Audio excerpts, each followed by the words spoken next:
or shop in-store. Do the work yourself or get it done by a pro. All roads lead to 4WP. Do your rig right. Shop online or find your store at 4WP.com.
We didn't just test the new Optima Yellow Top with PureFlow technology, we tortured it.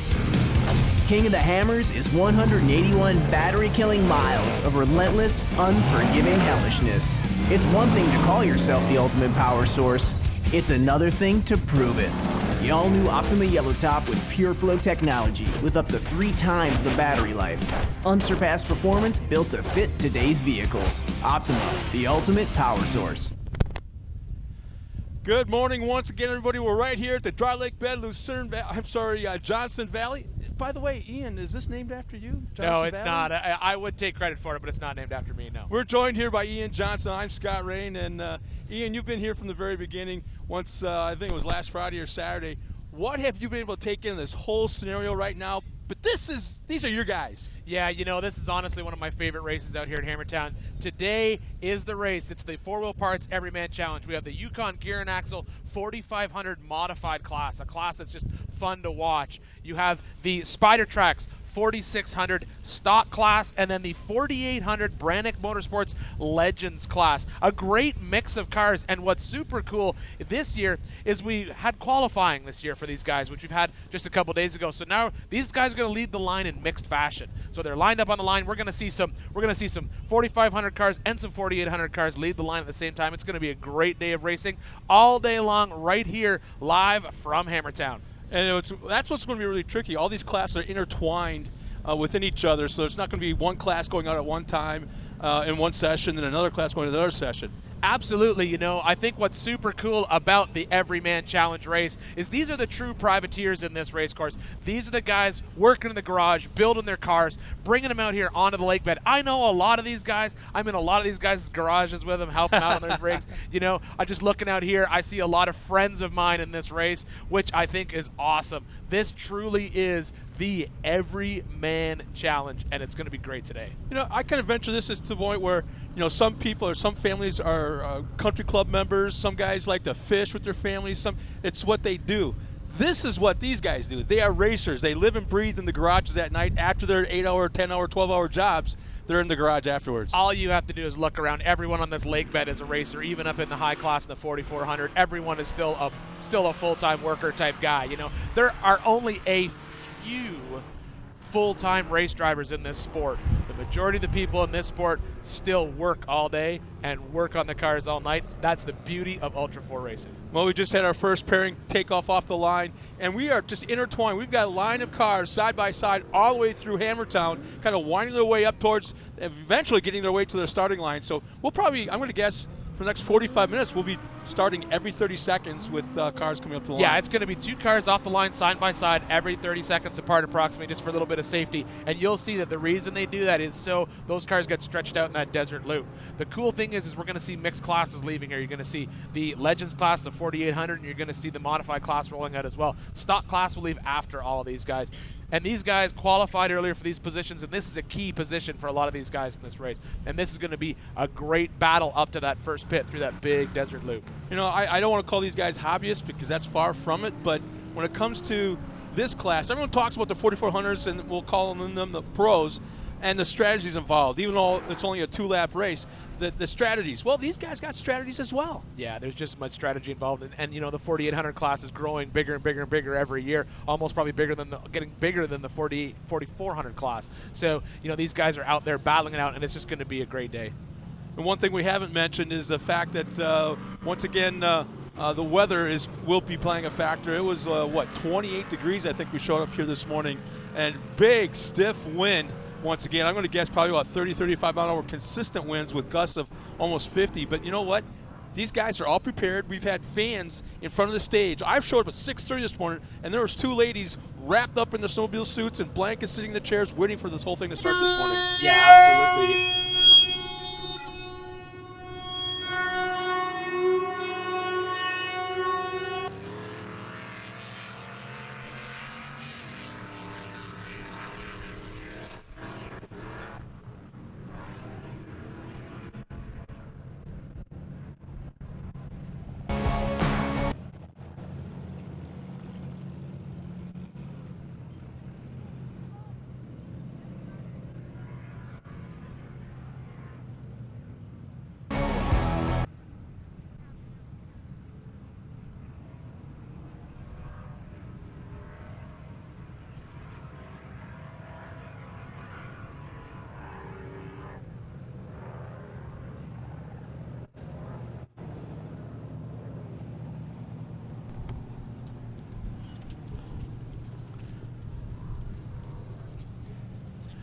Tribe 16 car on the line.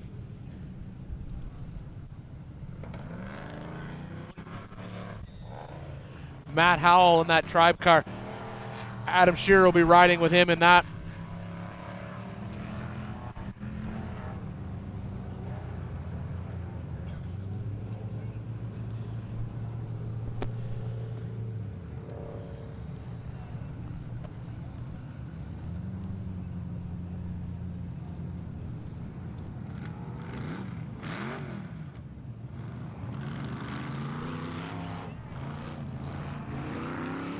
And the Lovels leave the line right there. Hammertown royalty.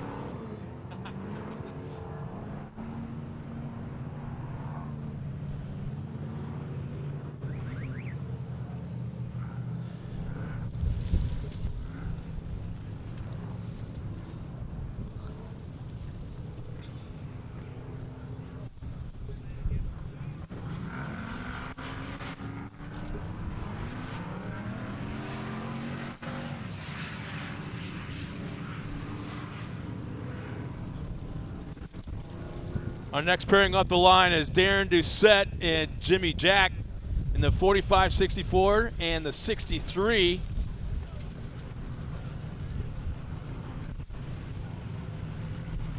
Wind playing havoc here in Hammertown this morning. You can see those flags buffering. Good and bad with that, you know. It's a little bit cold, but at the same time, it's going to keep all that dust moving off the track as these guys headed on this first desert loop.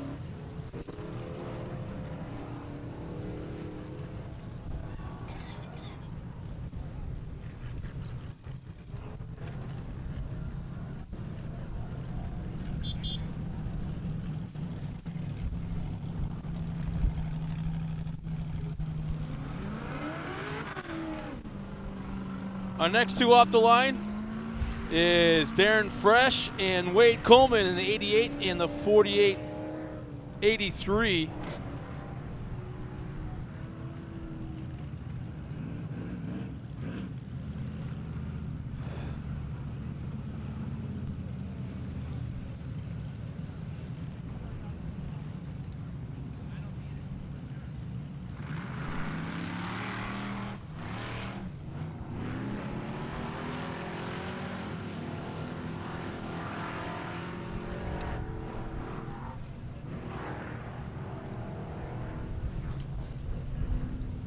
Logan Goodall off the line.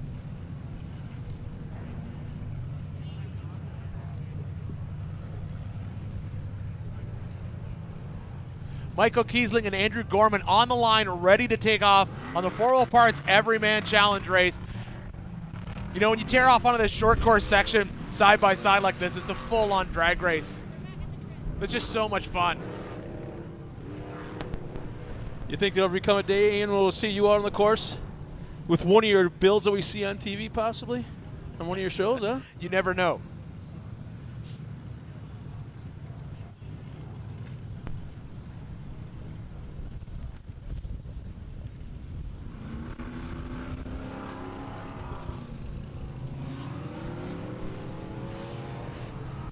Man, our racers are still lined up. Arturo Soria and Jade Wickham will be leaving the line next side by side.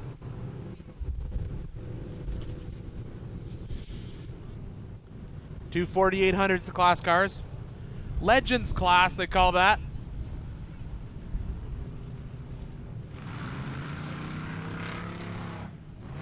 Huge class this year for the 2019 Four Wheel Parts Everyman Challenge. You can see them tear out of Hammertown, take that first jump side by side.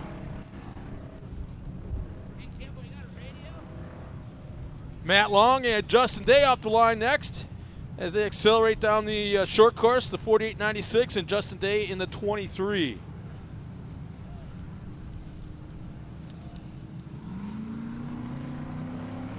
Next two cars upwards, exactly what I was talking about earlier. We have John Grounds in a 4500 car and Dave Schneider in a 4800 car. These are two different classes, but they qualified, so they're able to leave the line at the same time, qualifying right beside each other.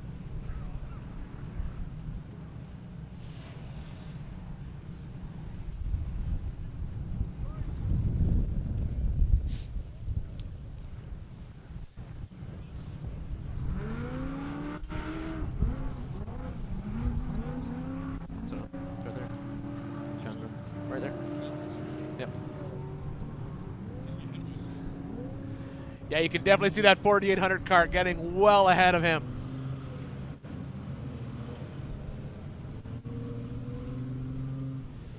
Jimmy Lewis in the 0 and Cody Young in the 48.62 now take the green flag. Still tons of cars here lined up in Hammertown ready to hit the course. Not even halfway There's through no the end of the starting line, grid. Ian. At least not yet.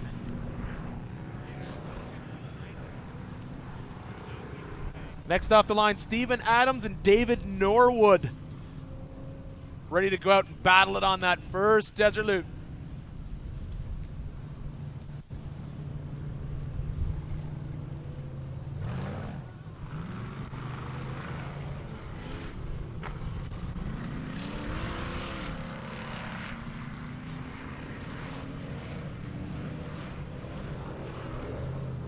The next two taking the green flag to start their long day of racing is the 48.39 of Earl Christie and the 44.37 of Dustin Sexton.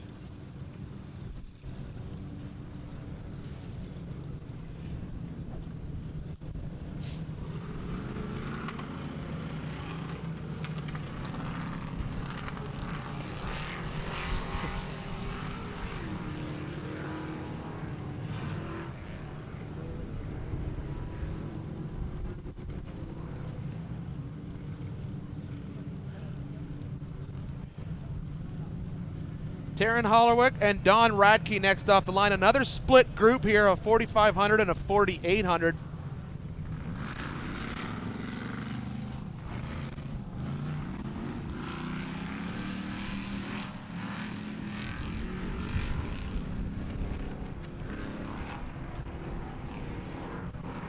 You can see the 4800 car just stretch its legs on that 4500.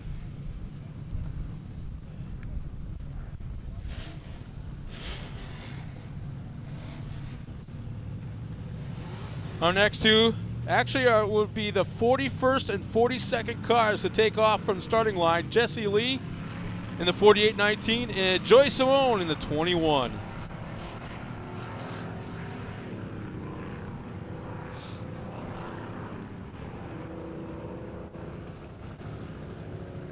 Mike Stokes and Jeff Hatamaki leaving the line next. Two more 4800 class cars.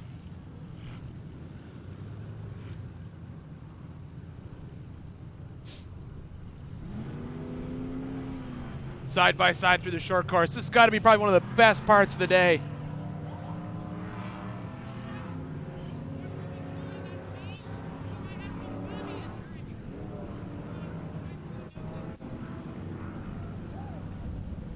Our 45th and 46th cars off the line. Next two will be Chance Holloman and Mike Johnson, the 4832 and the 43.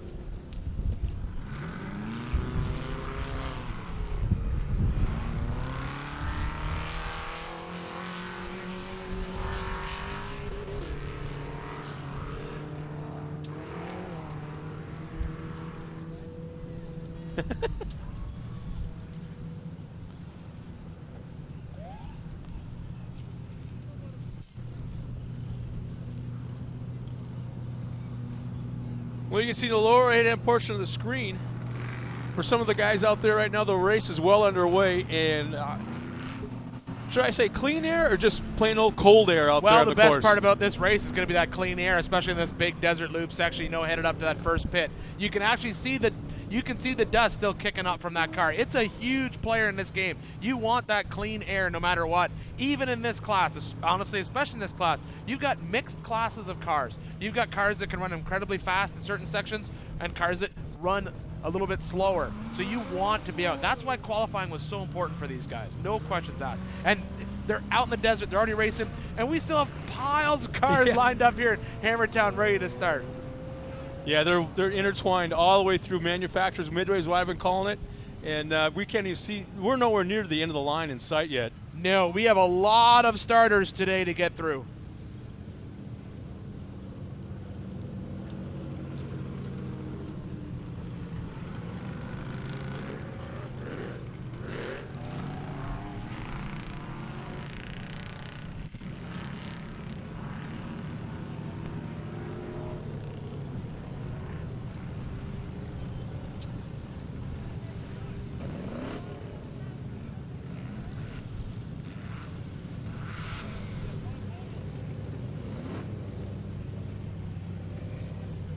Hoover. Next off the line, car 4808, Jimmy Johnson, and 4597, Mitch Hoover. That's our 53rd and 54th car to start. There are 200 cars to leave the line, 226 actually to leave the line today. Nate Williams and Peter Fierro, the next two off the line in the 4530 and the 4539.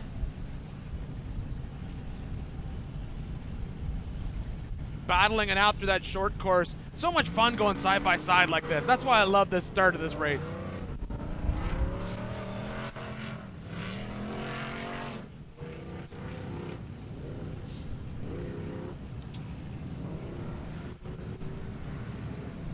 Tom Liu, Cody St. Clair, another mixed start. We have a 4800 and a 4500 leaving the line.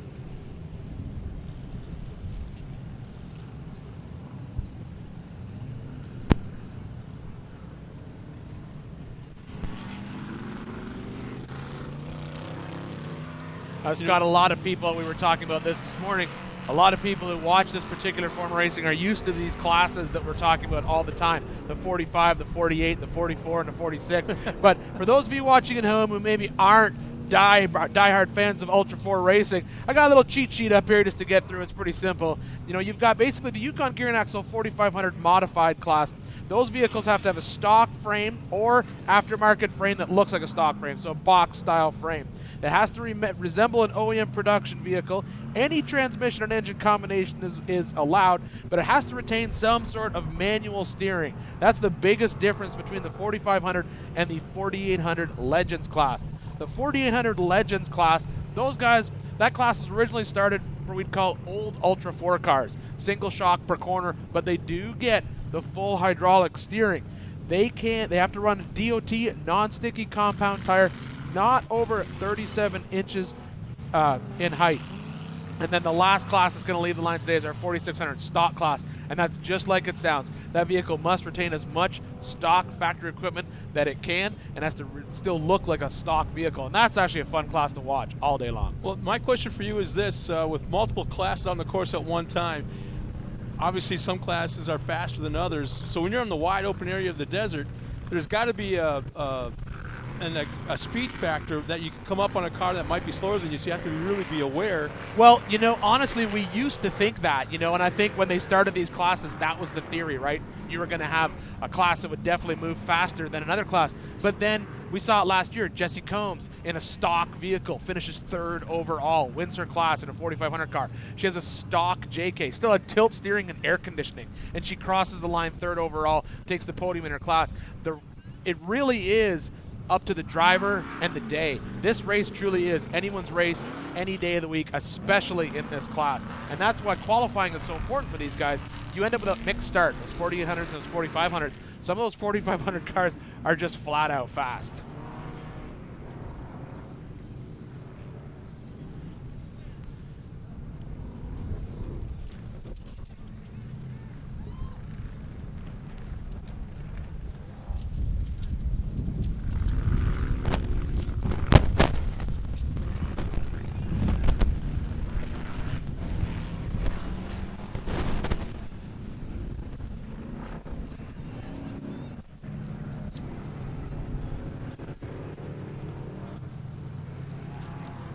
Sean McBride ready to leave the line delivering pizzas. I can respect that.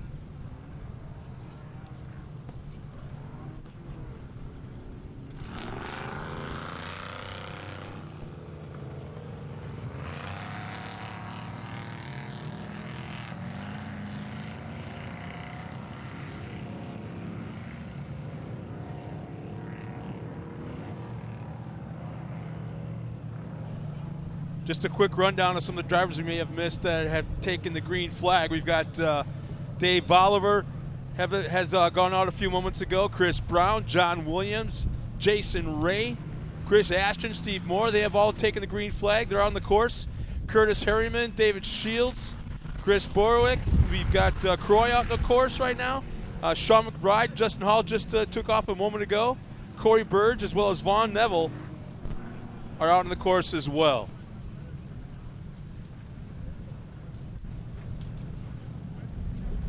Kevin Stearns, Mike Miller on the line.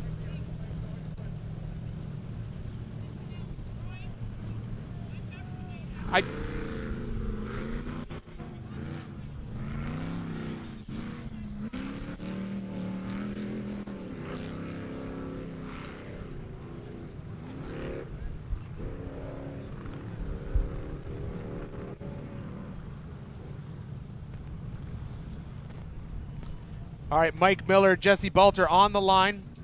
2 4,500 cars. They DNF'd in their qualifier or skipped qualifying, so they were randomized. Luck of the draw start here.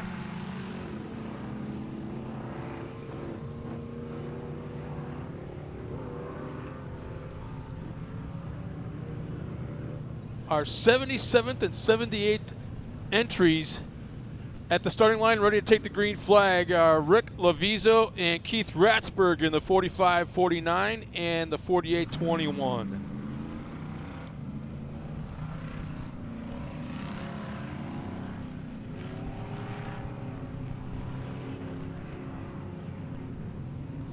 Daniel Sack, John Lay ready to tackle the desert this morning. Ian, you got a few hours, just a few, behind the wheel of an off-road vehicle. What's it like, do you think, for some of these guys that are kind of well back in the line?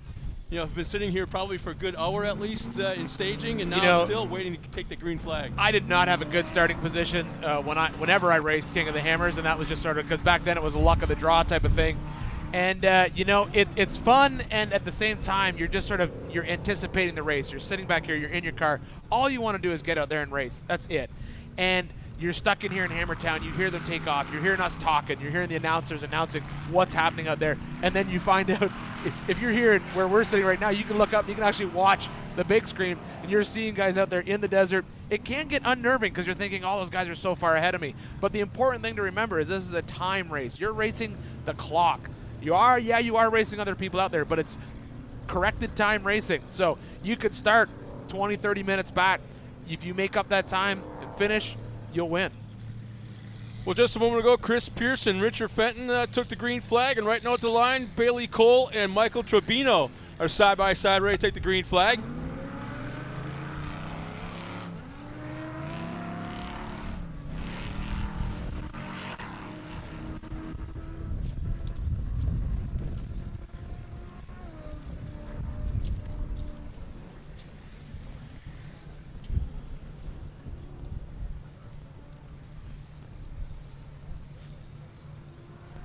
Man, Bailey really nailed the throttle at the start through the short course area. Put out quite the advantage before they head out onto the desert portion. Yeah, no question. Bailey Cole definitely old hat to this racing.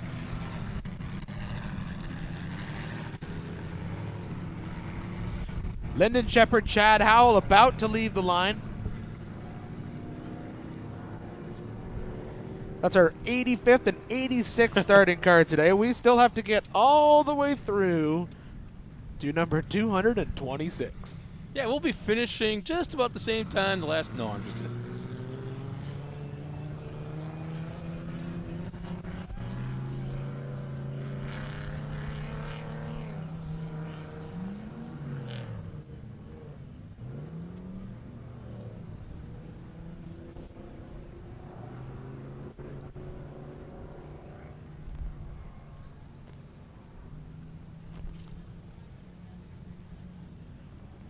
Ross Glaze on the line, ready to leave.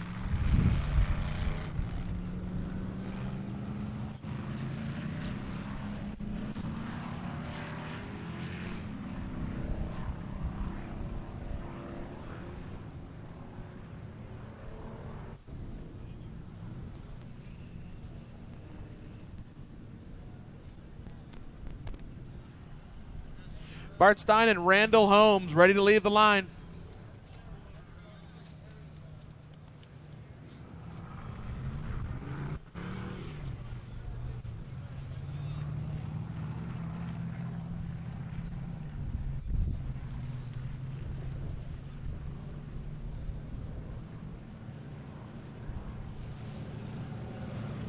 Daniel Crawford ready to take his green flag and start his long day out in the desert.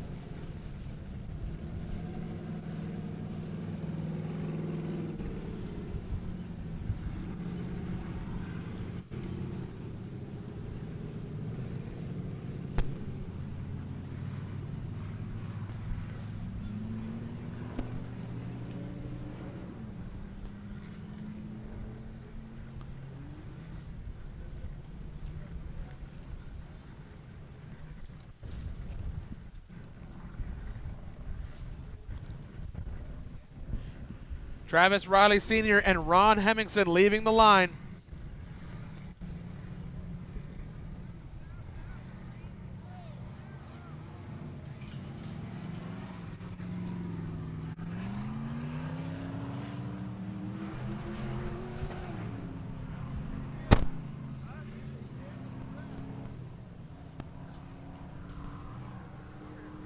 Michael DeVore and Jacob Peak are next two off the line.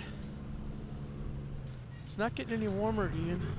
Sun's out, but it ain't getting any warmer, brother. It is a cold morning here in Hammertown, but you know what? It's going to be a great day of racing, no questions asked. Yeah, at least my sunglasses quit fogging up, defrosting. Thomas Hart now at the line. I love that shot, Ian, where the cameraman gets right in the cockpit and you can see the drama, just the intensity of these drivers right before they take the green flag.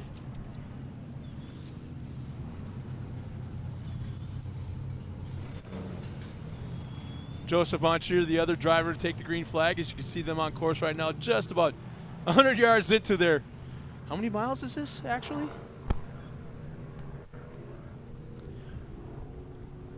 Forad Kuza and Jason Ray ready to leave the line.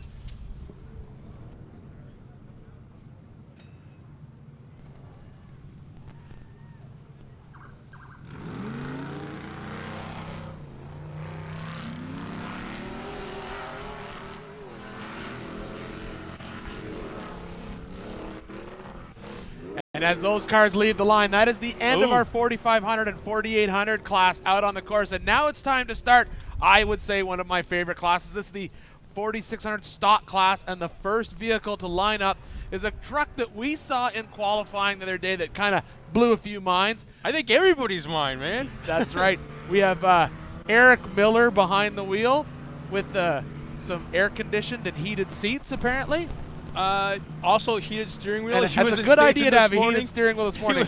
He was playing a satellite radio with his hand on the steering wheel, all nice and warm, toasty, and he's like, not a problem. I would absolutely take advantage of that on a morning like today. Right John behind them is- Schaefer and John Snell next up the line in the 4688 and the 4671.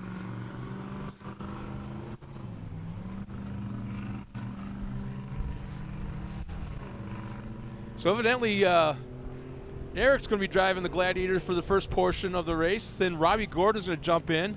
That's and what I I've been believe on told. the desert portion. Yep. We'll see if we can get through that Gladiator through that portion after Robbie's behind the wheel, and then I You guess know, it says a Eric's- lot to have Jeep throw that brand new vehicle out here and let the Savvy crew prep it and get it ready to race. It'll be fun to watch it all day. I think Savvy boys are going to be kind of sweating when Robbie behind the wheel. Hopefully, it'll be together, and we'll put Eric back in the wheel behind, and he'll finish it in later on this afternoon.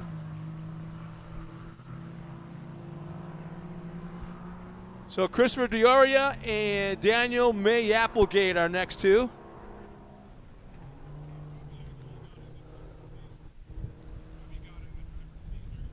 Bill Schultz and Michael Justo are next two.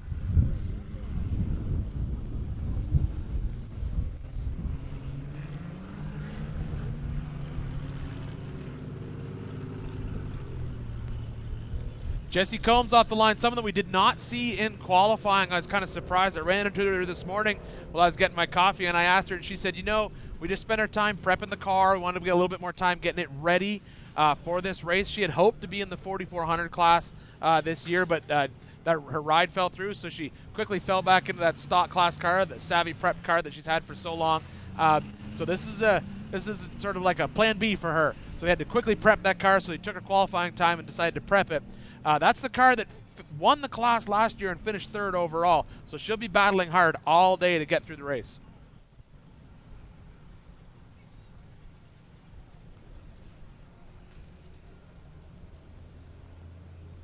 You can see right now up on this Jumbotron for all the fans back at home that are watching a live, just a moment ago, a live drone shot.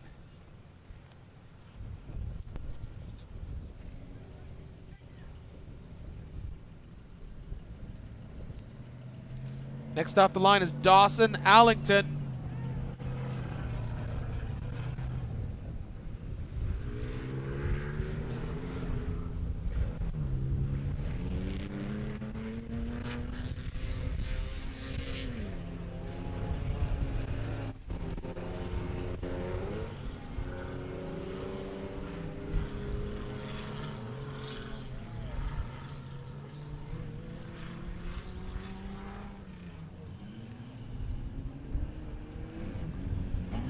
All right, in the bottom right-hand corner, we can see our current physical leader, which is Levi Shirley.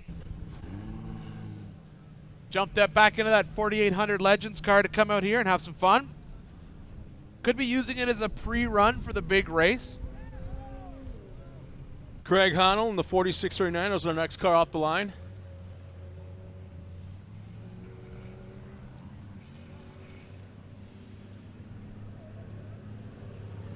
See him picking his way through that single track desert section. No stranger to racing here at the Hammers, Levi is. Got a lot of experience and he'll be putting it to work today.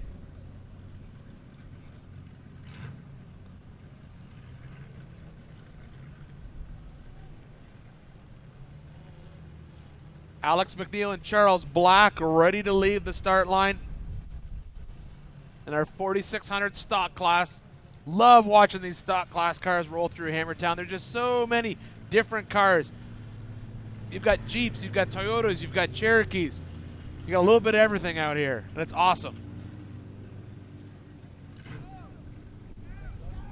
And what's neat about this too, Ian, is that the fans are here just to watch and take this whole environment in. Walk the pits. You can walk the entire pit area, meet some of these drivers, some of these teams, and see some of the most unusual, we'll call them race cars, you're going to find anywhere on the planet. Sometimes they even share beer with you, I find. Or coffee, depending on the day. Justin Reese off the line in the 4619.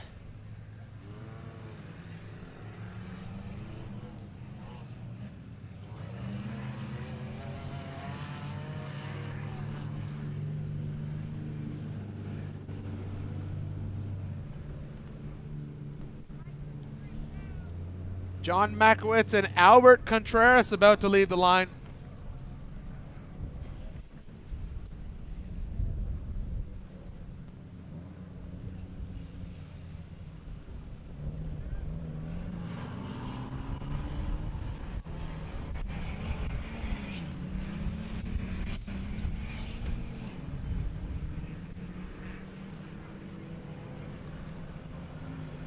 Ken Carter and Josh Atterbury, a couple North Carolina boys, made the big trip all the way out here.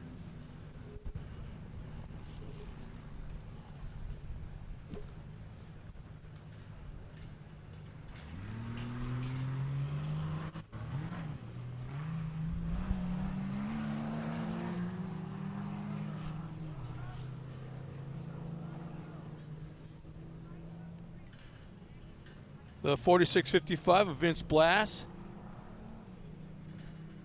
is at the line right now.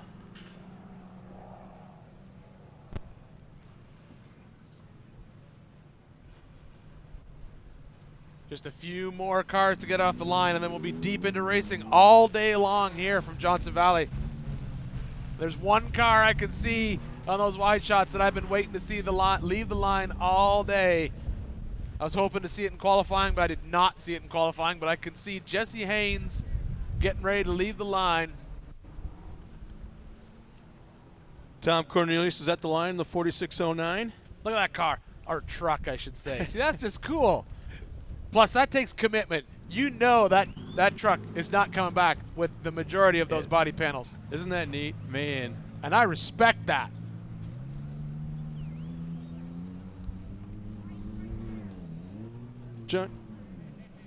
Johnny Harper Jr. in the 4689. I'm sorry, the 4686 is at the line.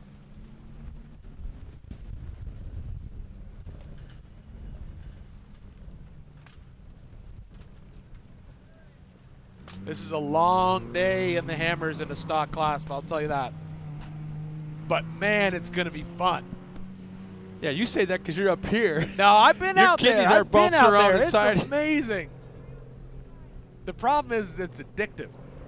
You're Yeah. back every year. Did your wife give you any rules or regulations upon you coming here this week? No. No? No. So you got a wide open checkbook. I was looking at that, I think it's the Ben Napier old car, but instead I'll buy a house.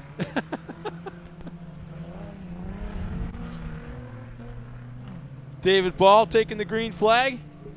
One of our cars out there now.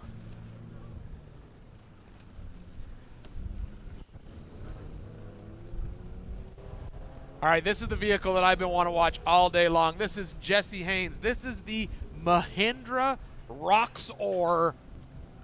We'll call it a Jeepish car. So this is basically, everyone who's seen a Roxor or a Mahindra Roxor, it looks like a side-by-side. Jesse took it, has like kind of a classic CJ5 look, put his portal axles in it, all custom leaf spring suspension. That car is going to be one that I want to see in the rocks with Jesse behind the wheel. It is going to be tons of fun to watch. Little diesel engine in it, manual transmission.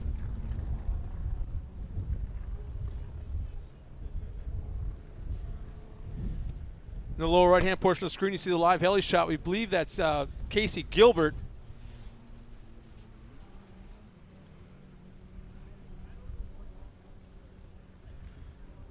I believe he's the overall on-course leader right now.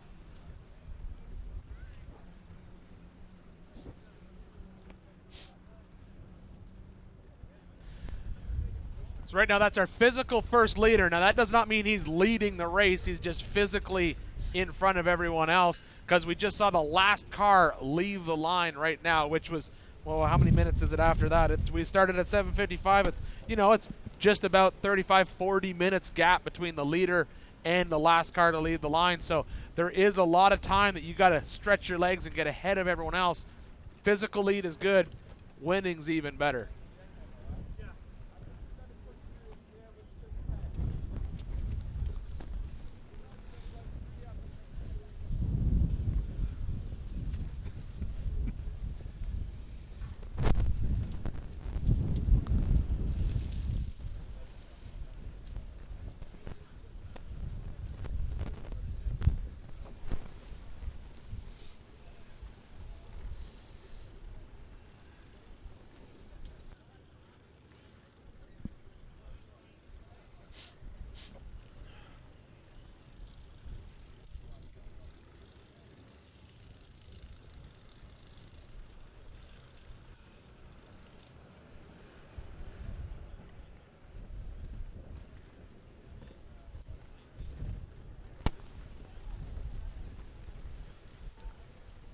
In a moment, we're going to be bringing up our tracker, and that really starts to add the element of strategy and who's where and what's happening.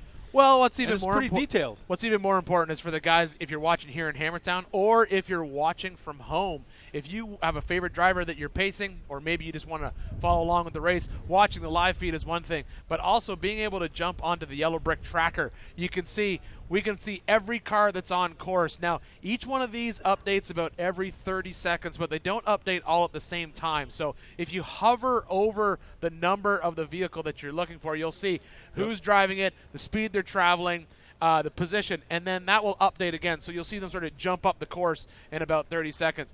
We can see that we have Levi Shirley. He's traveling 52.7 miles an hour, physical second place. Right behind him, Dustin Friesen in a 4500 car. You know, we can really sort of zoom in on your driver. You can even go in, you can search, pick which driver you want if you want to put together a favorite list. It really helps out, especially for those drivers out there who maybe have friends, family at home watching this. They want to see how their family member's doing. If a vehicle is stopped moving, you can check on it. We'll be checking back to this all day long to sort of keep track of drivers, see what they're doing, see how they're doing, give you guys live updates. I'm thinking that's Dustin Friesen right there, live with the heli shot. And the other thing is, too, you can enter in the driver's name, and it'll pinpoint. You go right to that driver, so you can search the driver's name. It'll take you right there. Absolutely. It's an important thing to have on race day, not only for the teams, but also for the fans at home watching. Yeah. We believe that Dustin, we're going to report from that, he's physically third on the course. Doesn't necessarily mean he's in third place overall, but he's physically third on the course, looking nice and strong so far.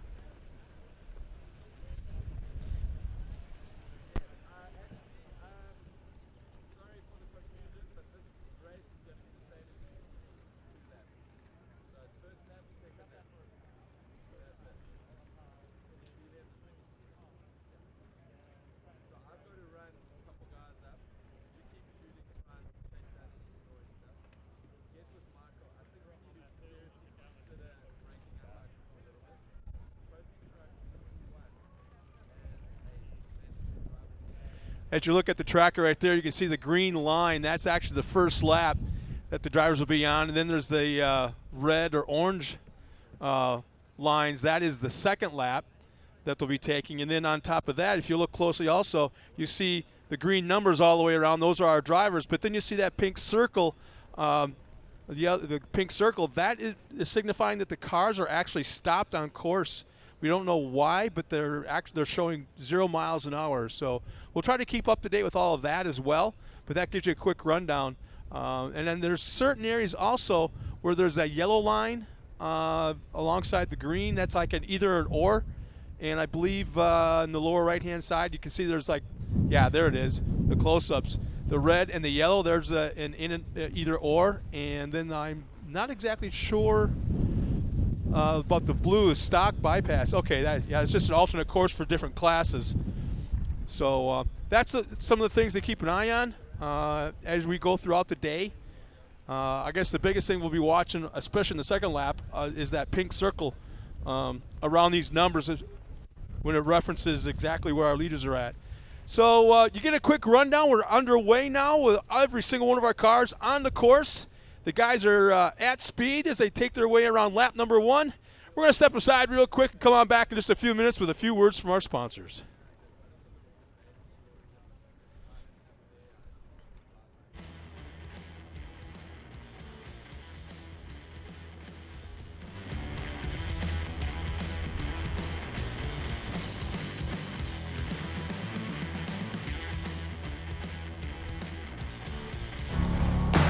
Go inside.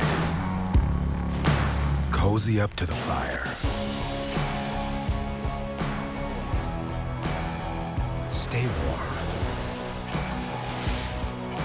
Some call that a nice winter day.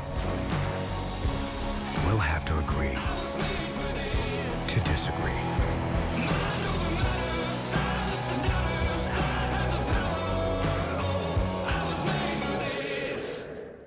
Your bearings shoulder the burden whenever you tow, haul, or stop the gas. AMSOIL delivers powerful protection for bearings and other critical components so you can drive with confidence. To demonstrate, an independent lab put AMSOIL synthetic motor oil head-to-head against a leading competitor in a 100,000-mile test. AMSOIL provided far superior wear protection and kept engine bearings looking like new. Get your truck the protection it deserves at amsoil.com/auto.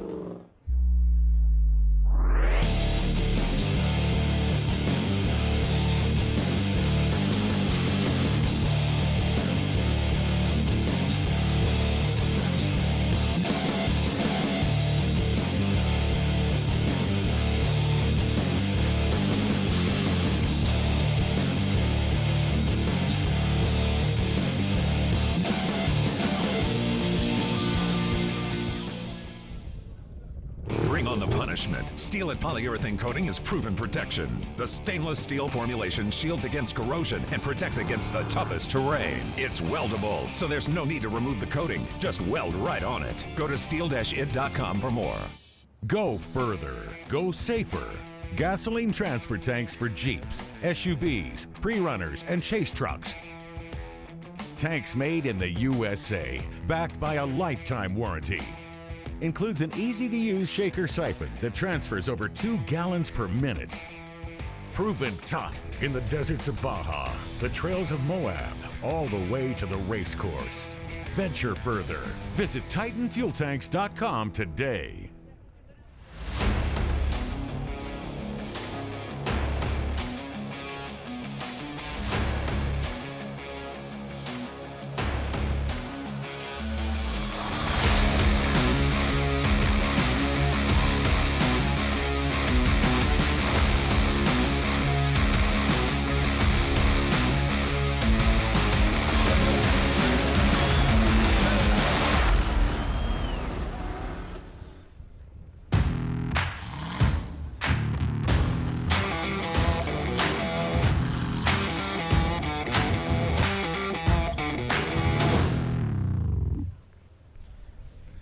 All right, everybody, welcome back to Hammertown, live from Johnson Valley, California.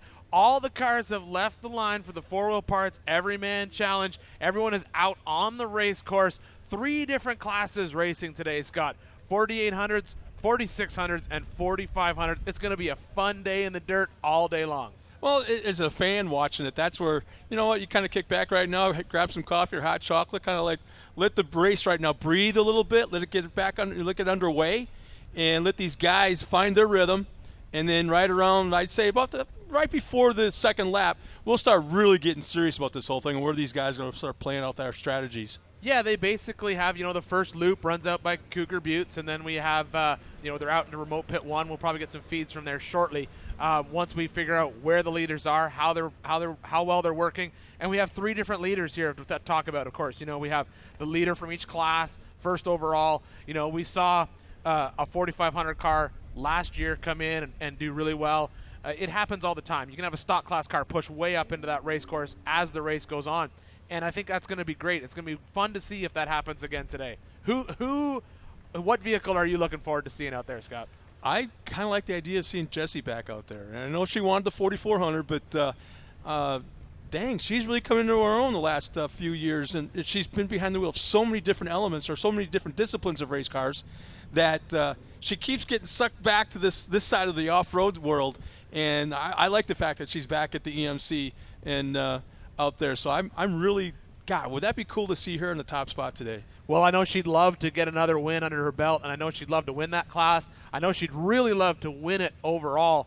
I think the reality is for her, she's got a lot of weight in her shoulders. You basically come off of that win last year, 3rd place finish in that stock class, and you got to carry a lot of weight when you come in with that. That's the pressure that you feel once you get that podium. It's hard to get back on that podium sometimes. I personally am looking for another Jessie. I want to follow Jessie Haynes all day long in that Roxor buggy. I'm just super excited about it. I think it's going to be tons of fun.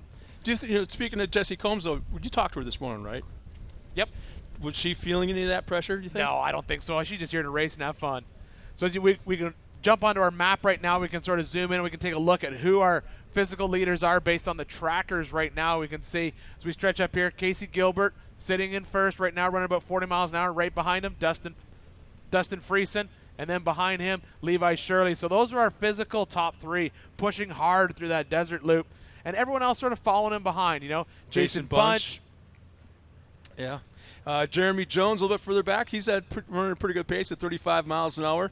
Again, we don't know exactly when these were refreshed, so it could be just a little bit different as far as seconds, where they're at. But there's Ken Fultz a little bit further back, running around 40 miles an hour. David Hartman in the 48.74. Dan Fresh running pretty good. He's made a couple passes. He's moving up. Brad Lovell. And we just saw it right there on screen. You saw that one little tracker jump up, that 48.61. You can see that. That's how it happens. It's not going to be a smooth track. You're going to see them jump down the course. And when it really comes into place is when you're going to see it in the rocks. You're going to see these speeds get slower and slower and slower and slower and slower, where you actually may look like the vehicle's not moving at all, but it actually is, because when the rock section, it's hard for the GPS to keep track of how slow you're going when you're crawling over the rock. But you can see all the race cars now out on course, stretching their legs out on that big, long desert loop that they'll make go up through it. Oh, man. Just look at the traffic jam there right around mid-pack.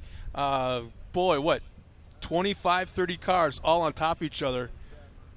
Yeah, that's going to happen as they stretch out into that desert section. You're going to a lot of this is single track desert, as you see through here. There's not a lot of opportunities to pass. Sometimes you just got to fall in behind somebody and just eat dust for a while. That's going to happen.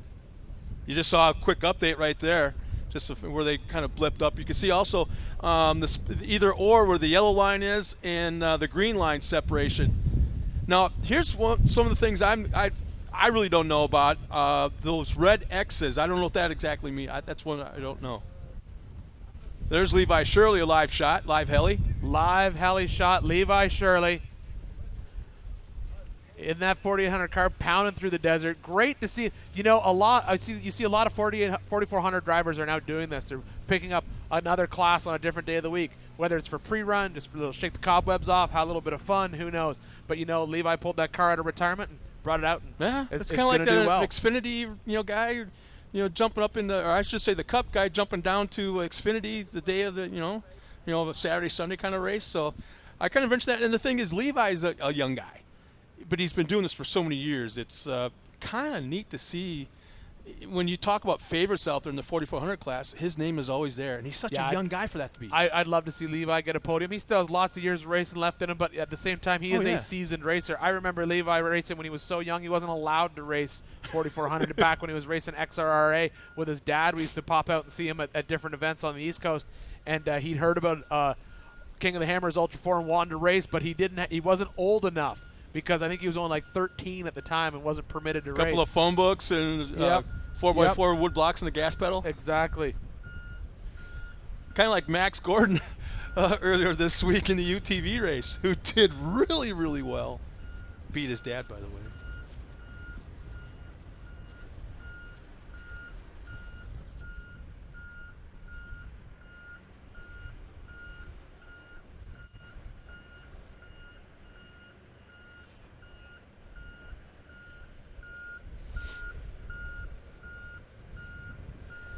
I was going to ask about that. We had previous live shot. That's Cougar Buttes and all that white stuff. That's called snow, Scott. I'm familiar of it from Canada. It's no fun.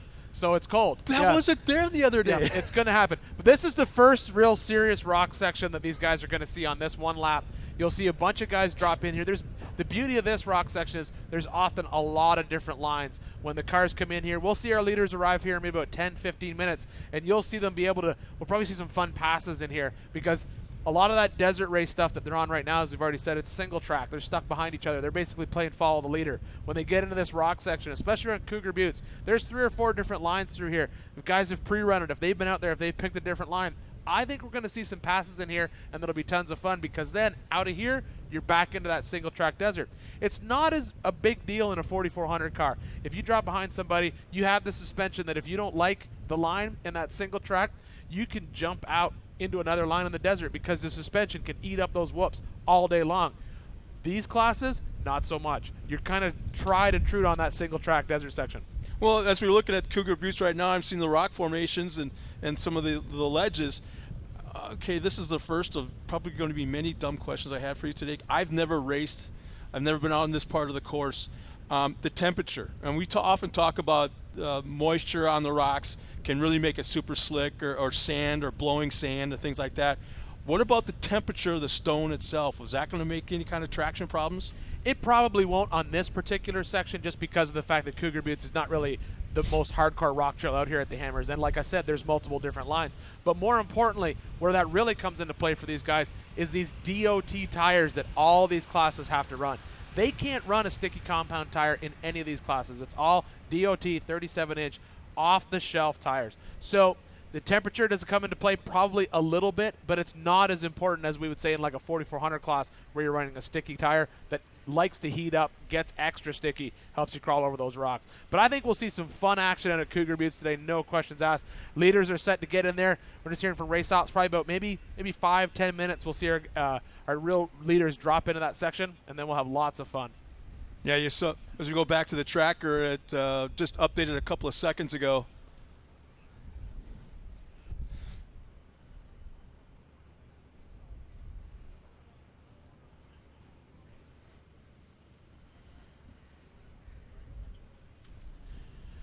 All right, as we jump out onto the map here, we can see in the top 10, we have Dan Fresh. Now, earlier in the week, we caught up with Dan, talked to him a little bit about the race, how he was feeling, so we're going to roll that right now. I'm Dan Fresh. I'm driving the 88 car, once again, winner of the EMC race last year. So really looking forward to doing it again. Car's been out several years, and it has never lost. So they bring that up every few minutes, you know, that this thing is a lot of pressure. Make sure you get that thing home first. Don't have to do the overall, just make sure you win the class. So I'm real excited about it. I've been practicing a whole bunch in this car. The guys said, they did tell me one thing though, the car does not win. Don't come back to the pits. That car, being that it's never lost, it really comes down to team effort, and these guys put in the work. It's incredible. You know, I've been down there late nights, you know, almost watching the sun come up. You know, these guys are putting in such late nights, getting the car ready, and it's all about the preparation they put into it. It's taking the time to go through all those little tedious tasks that you look and you say, hey, that looks good. It's not good enough for them. They're going to take the time. They're going to tear everything down. They're going to put it all back together. They got Gerald, they got Johnny, they got Logan, they got some really good, talented people that make the difference, you know? So, yeah, I think that's one of the reasons that this car seems to find the winner's circle, is it's about preparation. Ian, if well, you're you know in a that car, the crew looks at you and goes, if you don't win, don't come back. Well, you know, that is a lot. think? That's a lot of pressure on your shoulders, but that car is a pretty important car. You know, I remember when the Currys and the Savvies first debuted, that car came out. They sort of put everyone on the rear. They studied the rule book. They understood where they could sort of stretch the rules to make the car work really, really well, and they proved it. They came in here and won time after time after time again. That car has podiumed consistently, and the Savvy crew, you know, this is their backyard. They've got that giant compound that you see to the left when you first pull into off the main highway coming into the dry lake bed. You see that giant building off left hand side. That's the Savvy Racing sort of compound. If you've ever been out there, it's kind of fun. It's like a gearhead haven out there. Lots of different cars, lots of different classes, and they prep those cars and they get them out here and they are set to win, and they've got the right guy who might be able to pull it off. Yeah, even though he was kidding around, you could tell that Dan was very serious. Well, no matter what, Dan wants to win. Oh, whether or not the car, the pressure of that car never losing is on his shoulders or not, he wants to win no matter what. He wants to win that class, and it sort of adds to that you know, it would be a good feeling to know I've got the car that has proven to win. I've got the team that has proven to win as well. So he's set up for victory. It's just his race to win. But as we've said time and time again, anything can happen on race day during a King of the Hammers race. Oh, yeah, absolutely. And let's see. As we go back to the tracker a little bit and swing around and look at some of the drivers, it looks like Casey's still running fairly well up front. Not exactly sure when it was the last time it updated at, let's see, 8:54. Just updated right now. Yeah, Casey's really seems to be on it. As he's pulled away, he's even gapped out from second.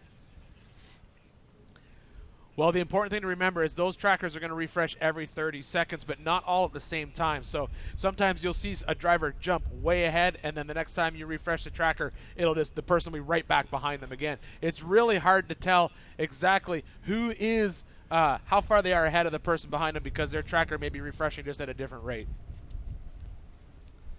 Oh, look at this. Is that Levi Shirley, the lead car? See, that's exactly it. And Casey Gilbert so and Levi Shirley right there. That's a pass for the physical lead on course. See, the tracker, I didn't see that on the tracker. Well, that's the tricky part of the tracker. Yeah. You know, the tracker, it's good to find out where your race car is, but it's not necessarily going to give you a live feed of the update perfectly. You can see, and that's exactly what I was talking about. See that single track section? It's basically coming through. That's basically the smoothest section they can drive on. 4400 car doesn't have to commit to that. They can drop out to the left, drop out to the right, but it will be more whooped up. You can see the speed that's being shed here. See, he dropped off to the left, found out not as smooth, dropped back into the right to get behind him. That's the tricky part with these cars. But you can see these guys are definitely pushing hard through that desert section, heading out to Cougar Buttes. Yeah, Casey's just searching for that line, trying to find where that traction is. You can see him going left to right, left to right. You know, one thing we haven't talked about is our heli pilot.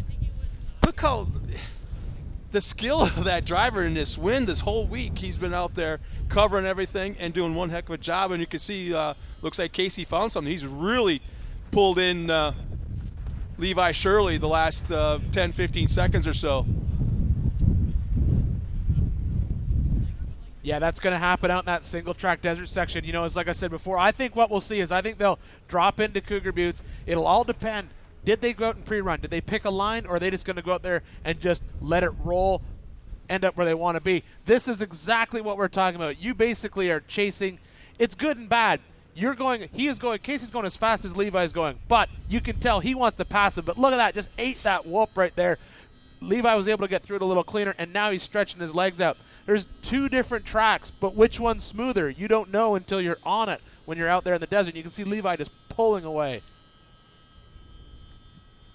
And these guys aren't running windshields, and their hands are up there on that steering wheel directly in the wind. You can't tell me they're not getting a little bit of frostbite or actually a lot of cold. No, you don't care about that, man. You're just racing. At this point, you're just racing. You don't care how cold you are. You're just having fun.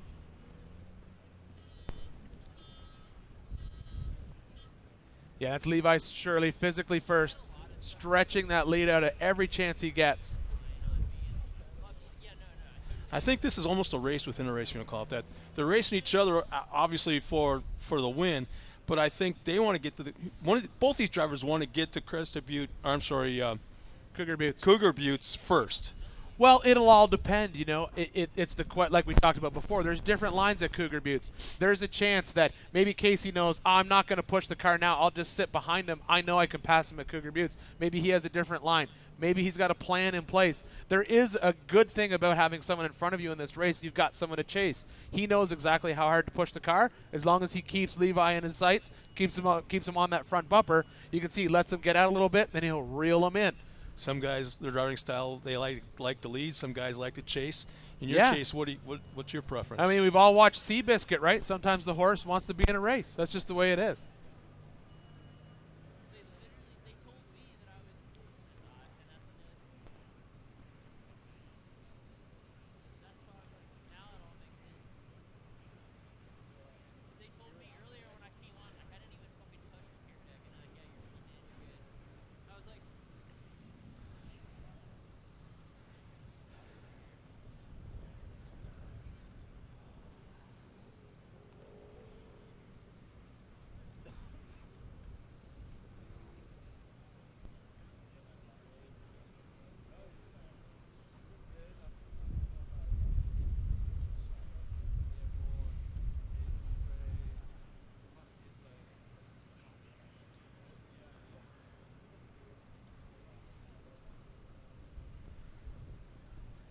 I find this so interesting, just watching these cars and kind of trying to imagine what's going through these drivers' minds as they come up to Cougar Buttes. Well, Levi will know Casey's behind him. He'll know that he just wants to push that car. And this, is, to me, is the best part about when you watch these classes is when you see the 4400 cars come through here on these particular sections, because they'll be on a similar desert loop as these guys are right now. When you watch them on Friday, they'll be traveling much faster. They'll be able to eat up this desert floor so much quicker because of the suspension. You know, these 4800 cars, single shock per corner, a 45 can have 2 shocks, but you can see that Levi just stretched out whenever he can, and then Casey quickly reels them back in.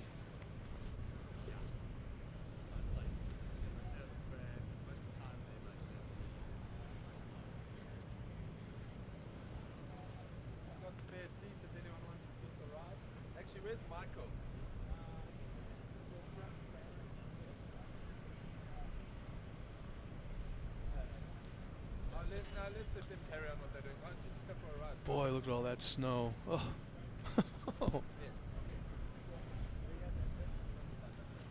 Tagging out on that one, jeez.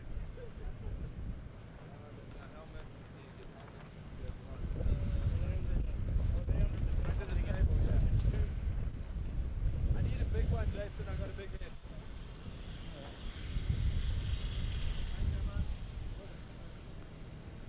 No, I gave up. Tagged out on that one. Coming up on Cougar Buttes right now, Casey's falling back a little bit. But as soon as I say that, right up onto the back bumper.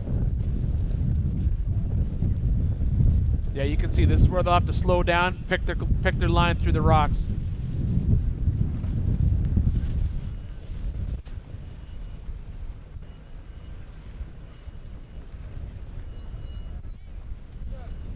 And this is where, honestly, I think the pre-running really comes into play on this particular rock section here at Cougar Buttes, because like I said before, there's many different lines through here, and you'll see guys take many different lines.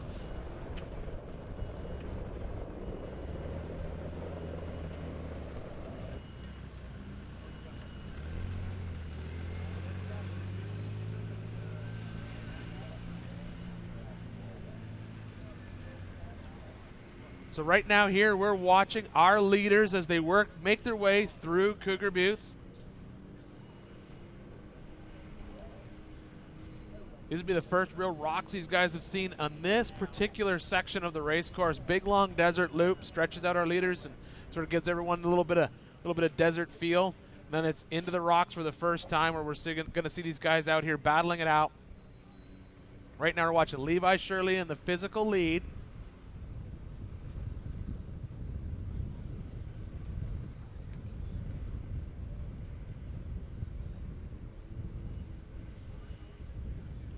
We have a camera out at Cougar Buttes, as well as the live heli shot in the lower right-hand portion of the screen, so you get a nice close-up and then the concept of what they're going through from a wide-angle lens or a wide-angle shot. Yeah, and as I said before, Cougar, it's not the most difficult rock section these guys are going to see today. Obviously, you know, big, long, swooping, sort of smooth rocks, not like you'd normally see when these guys get onto the other side of the lake bed. You can just see a little misstep there by Levi.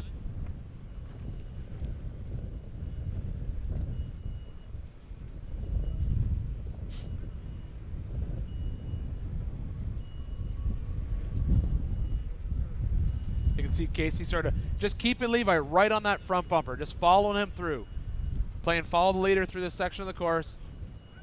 Now as the leader right now. And you'll see them stop right here. This is a checkpoint, one of the checkpoints. They're going to go through these checkpoints all day long. They get stopped. The course workers come out. They place a sticker on a specific grid sticker that's on each car, and that makes sure that the car goes through every single checkpoint during the race. Now, if you're Levi Shirley, do you find it kind of disheartening no matter what you're doing as the leader, you can't lose, you can't shake the second place car? No, man, I think Levi, in all honesty, he's a seasoned driver. He knows what he's doing. He's just going to race his race, keep pushing forward, and he knows that this is a long race. This is just the start of his day. He's got a long day to go in that car.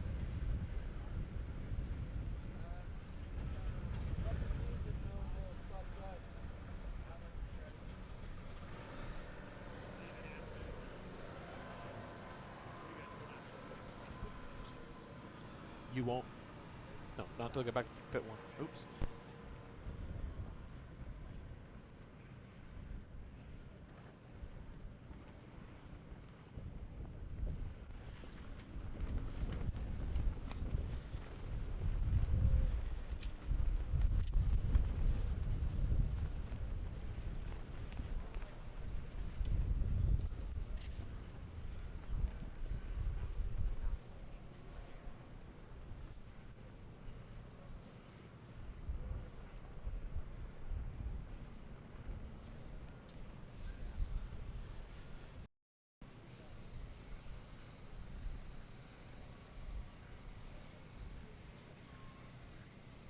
Yeah, how about that? The cameraman belted to the side of that chopper, hanging out. Jeepers.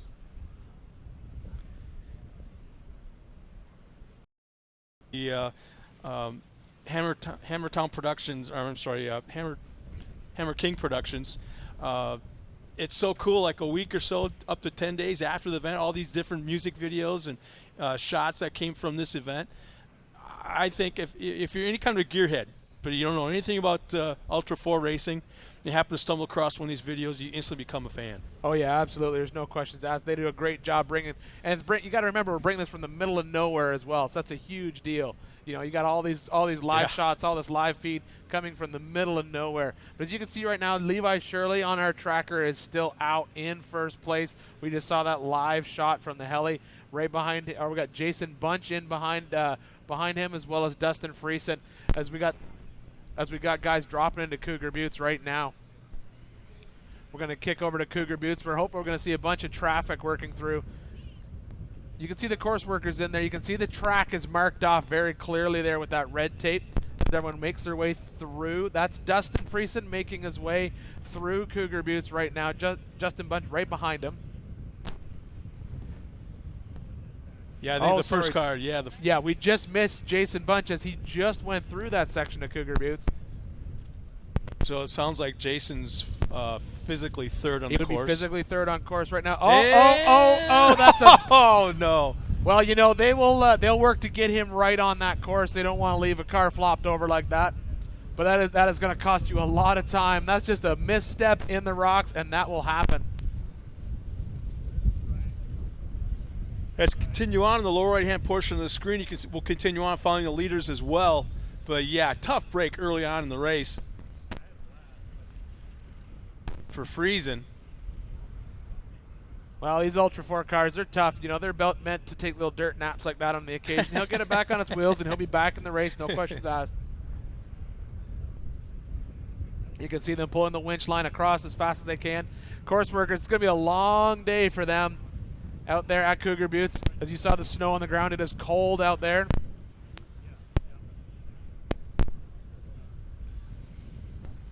I'm just amazed at that heli shot in the right-hand corner. The bird flying sideways on the course, following the cars in this wind, all steady. Absolutely. So you can see out at Cougar Buttes, course workers working hard to get him back on its wheels. And the thing is, every race morning when they go out on the course, they're out there before sunup. I mean, they're setting things up, getting ready. Well, not only them, also the pit crews. I mean, you see how the pit crews roll out of Hammertown today, early in the morning. Yeah, when I was pulling in, there was just pit support vehicle on a parade heading out, and I'm like, already? I'm like, wow. Well, and I think an important thing to remember, you know, is as we've said it many times before, all of the Ultra 4 races, these are no chase races, you know, and that's why you are self-sufficient when you're in the desert. If you're in the pits, your crew can work on the car. But in a case like this, the only person who's allowed to write you is either another competitor or a course worker. It's not like Baja. You get a flat, you can't call your guys and say, hey, I'm at mile marker 30 drinking espresso. Come down here and fix my truck. You have to fix it yourself, get your car back in the race, and get it to a pit to get fixed. No chase race, completely different type of strategy out there. Well, exactly. We saw that in the UTV race. I believe it was Jason Weller had a flat tire, didn't have a spare, had to keep on going, and consequently he ate up more gas because of that flat tire. Before he got to his pit, ran out of gas, so he had to jump out and run to the pit to get the gas and ran back. You know, we'll see it Friday. No questions asked. It's not a King of the Hammers race until you see somebody sprinting through the desert carrying an alternator, a tool bag, a fuel pump, in a full race suit, running to a pit and running back. We're going to see it on Friday. How long ago we watched Lauren Healy do that? Yes, you'll such see dramatic it every single video year, no matter of what. Lauren Healy. All right, you can see he's back on his wheels, getting right, and he'll be right back in that race.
All right, Justin Friesen back on his wheels and quickly back in the race. You can see that.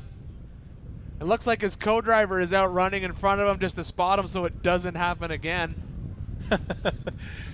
That's something else we saw a lot of earlier in the week with co-drivers jumping out, and not necessarily in this area, but well, you know, it's one of those things that I think it's the hardest thing to sort of wrap your head around. You know, you go out, for all of us who are involved in this sport, we go wheeling all the time. You know, I go wheeling at least 2-3 times a month in a different one of my rigs. I have a few. I have a problem, I'll admit it. But I'll go out and we'll go wheeling. Well, it is very different going off-roading with a helmet on, with a neck brace on, locked into that seat with those seat belts, than just out wheeling with your buddies. And the first year that we raced this race, we made that mistake. We did all of our pre-run and all of our testing just like we're going out wheeling, you know. We literally had a cooler on the back of the race car, and we didn't have our full race kit on, and then, as Jim would call it, kit. And we went out, and on race day, it was a completely different experience because we had a helmet on or had neck braces on, all locked in. And we made mistakes, and I always tell anyone, if you're going to race this race, pre-run it, go out, wheel a lot with all the gear on. Just get used to it. And even the co-driver, because that poor guy's got to run around out there with a helmet on. The way they were up and down the rocks, I mean, we were talking for hundreds of yards up and down the rocks. I run for 2 things, coffee and if I'm chased by a bear. Wait a minute. There we can see right now he's dropped in. Once again, we talked about this before. That's the course worker coming out. We'll mark that section of the course, sticker on the hood, and away they go. Once again, we go back to our, and then as soon as I bring it up, it disappears on us. Oh, I think we're about to see a helicopter of our leaders right now. There we are. Yep. You can see Levi still physically first. But when I watch it, I just see he's right on that bumper. I think he's getting a little bit tired of following Levi, and I think he's going to want to drop out and pass him any second now. You can just sort of tell how he pushes up right behind that car. It almost seems like Levi's pre-ran this, so he kind of knows where he's going for the most part. And let's see, and then that must be Dustin. That's leaving Cougar Buttes right there, yeah.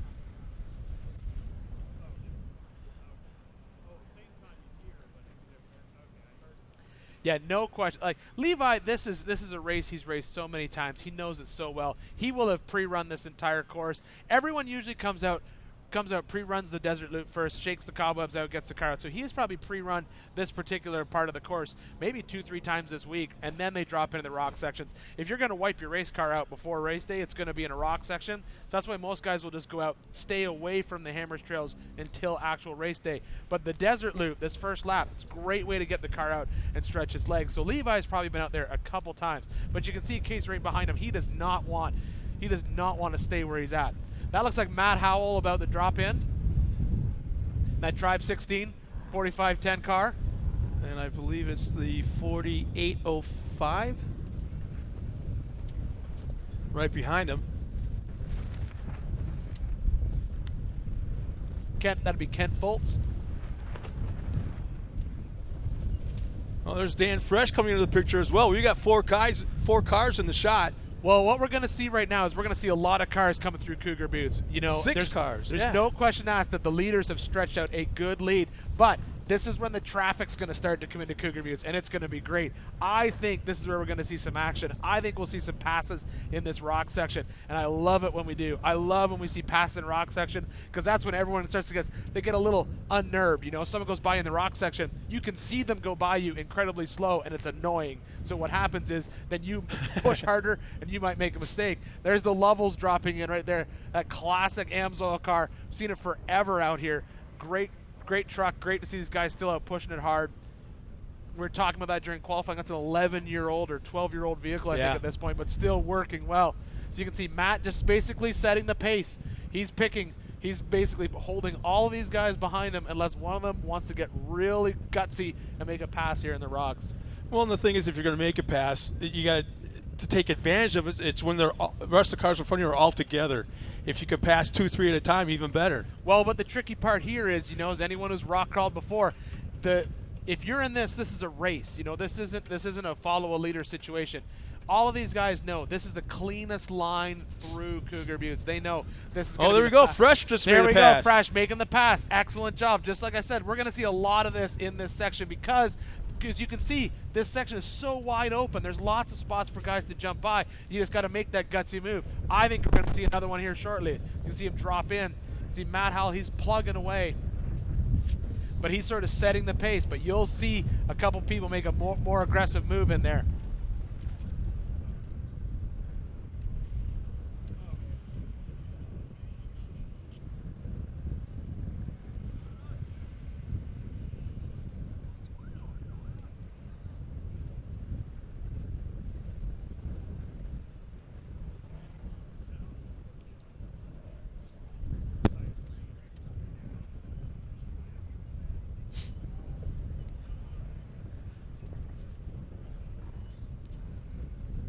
Yeah, this is and then you just got this stop and go section right here where everyone's got to stop. Yeah. Everyone's got to get their sticker.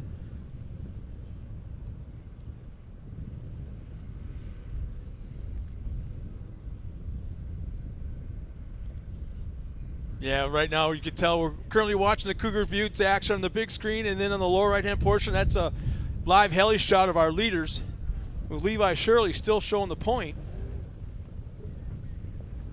Yeah, Levi Shirley still well out in front.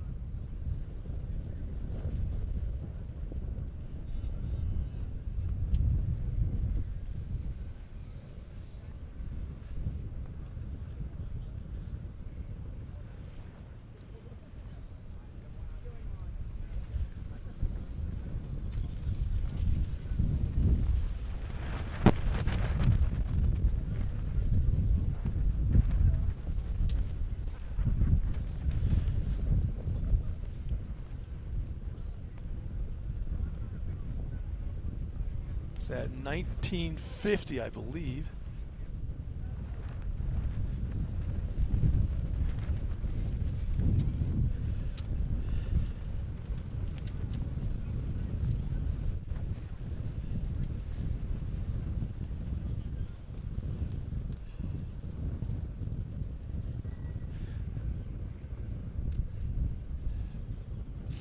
I think I was just a moment ago we were watching Logan Goodall. It's hung up in the rocks just a little bit, kind of bouncing back and forth. Trying to get back underway and has. And let's see, I can't quite tell from the camera angle who that is up on that side. Looks like we have another rollover out of Cougar Buttes. Co-driver out of the car. Cannot see the number.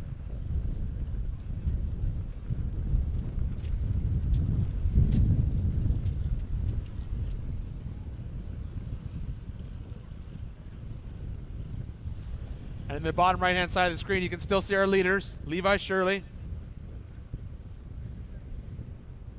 No, I'm just kind of wondering, we talked about the temperature of the rocks and will that affect the traction on in all the rocky sections actually. But what about on these single lane areas? What about all the rubber being thrown down? All the spinning tires? We won't see a lot of that today because of the fact that all these guys are running a non-sticky tire. It's all DOT stuff. But you will see when you go out there probably this week, if you were to go out there, you could see where everyone has driven. That basically helps you sort of spy a line when you're out on these sections of the course. But you'll just sort of see these guys out there picking their line, crawling over it, working their way through. You can see a perfect example here on the right, car 1915. Yeah, good on. Basically plugging up that part of the trail. So you have a choice. Sit back, wait, or drive around him. And that's exactly what these guys are doing right now. They're trying to fight their way around him. Different lines through Cougar Buttes. There you can see he's dropped in, taken the left, stayed down low, hooked a hard right up, and now they've just basically passed him. Now that driver, he has to wait. Co-driver's got to get back in. Lots of action out at Cougar Buttes today. And the thing is, if we go to the tracker right now, they probably have little pink rings around their numbers on the tracker. Oh, it'll saying say that 0. Going, Yeah, it'll absolutely say 0. Yeah. But you can say they're picking their way through.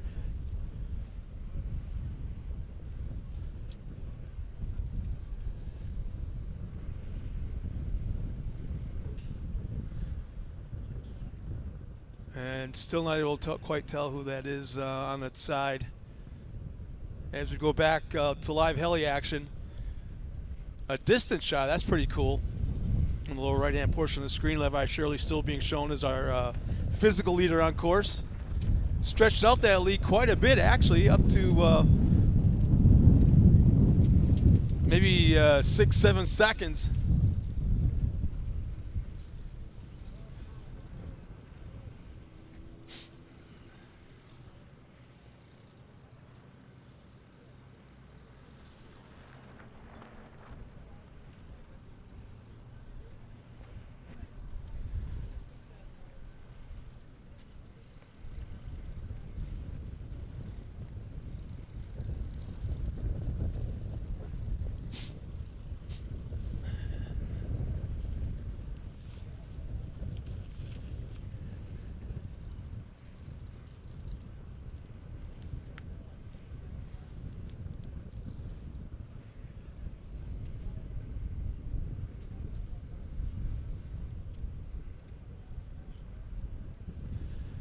Looks like there we have an example of one of our drivers possibly offering to help out that car that's on its side.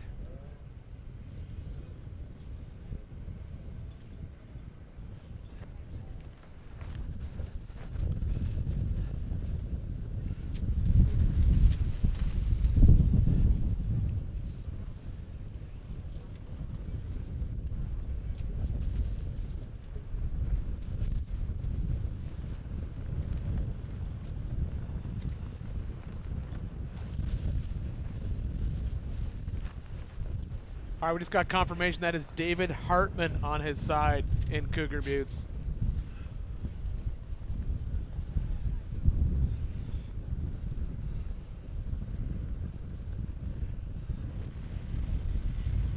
All right, as we watch all the drivers make their way through Cougar Buttes here, here's some footage from the helicopter grabbed earlier. This is not live. This is just sort of a recap of our leaders out in the desert, sort of taking over the lead from each other. As we watch this, we're going to take a quick break from the action, and we'll be right back here in Johnson Valley, California.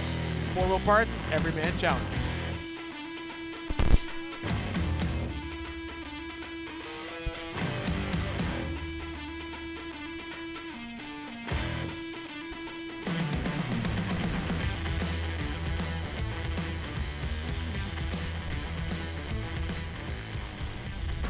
Ford WP is more than a store. We're truck and Jeep experts and have been for over 50 years.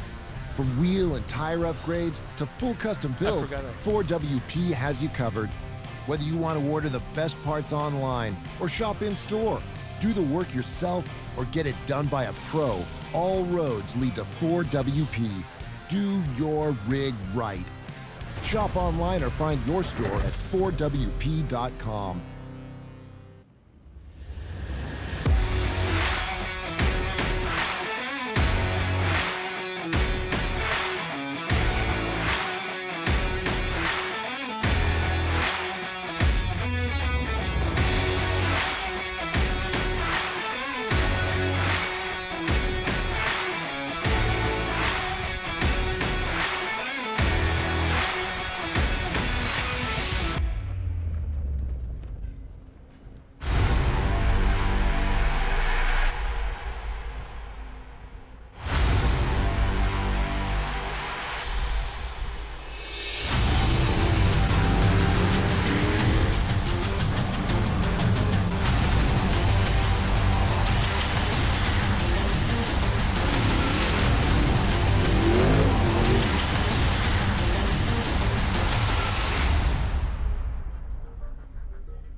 We didn't just test the new Optima Yellow Top with Pure Flow technology, we tortured it.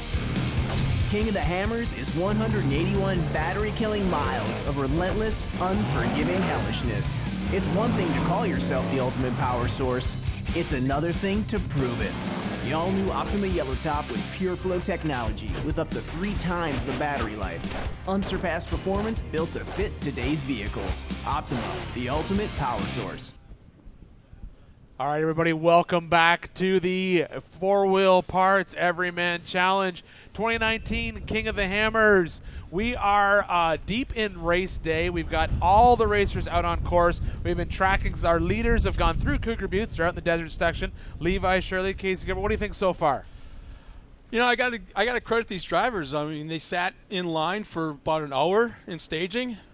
Finally took the green flag, got out onto the course, and you know what? It's like business as usual for these guys. Absolutely. As we can jump right in here to Cougar Buttes, live action from Cougar Buttes. You can see all these cars plucking their way through this very first rock trail that they're going to see today on this incredibly long day that they're going to be spending on the Hammers.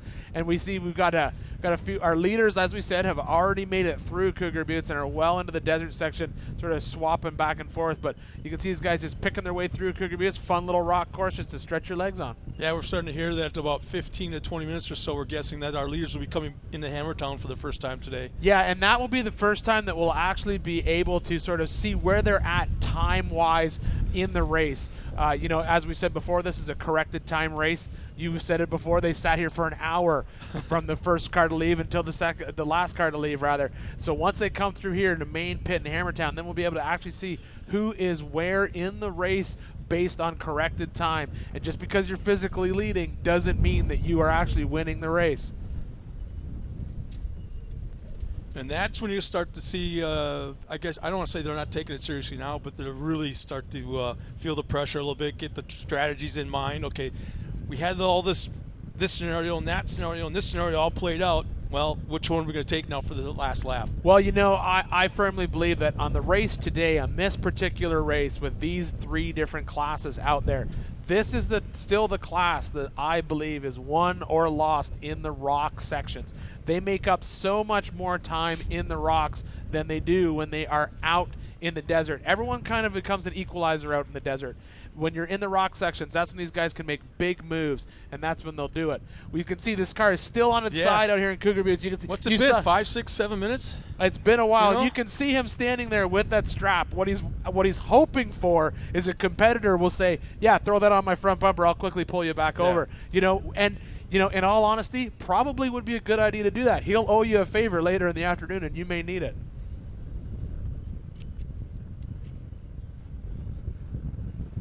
I believe that's Bailey Cole just came in the picture there just a second as we swing around to look at the rest of the race course.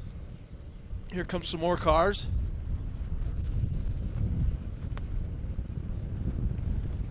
Lower right-hand portion of the car, or of the screen, there's some more live heli shots.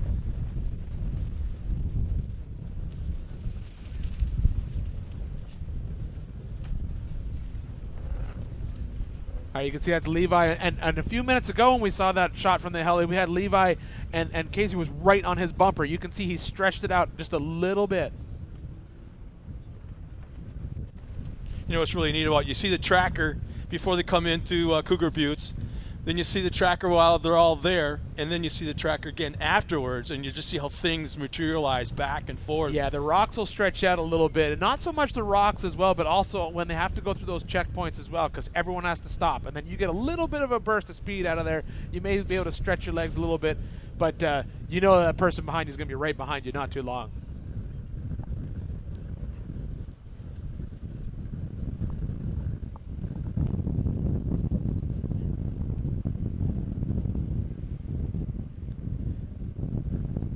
See these Legends cars picking their way through the rocks.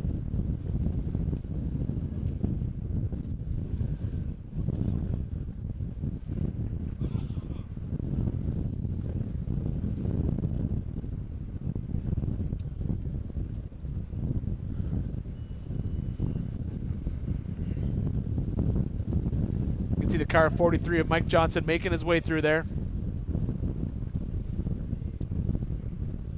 You know, I guess you could almost say that these cars are indestructible, just about indestructible. But how much comes into play the temperature, the air temperature? When you're talking like below zero, below 32, which is freezing, how much does that affect these cars on the course? Not really. I mean, listen. These are off-road wheeling cars, man, and wheeling is not a fair weather sport. You're out there all the time, no matter what. What's gonna affect these cars, in all honesty, is just the length of the day that they're out in the rocks. This is a long race. You're asking a lot of your vehicle to be able to survive this race. It is a tough race, and it's really hard on every component in that car.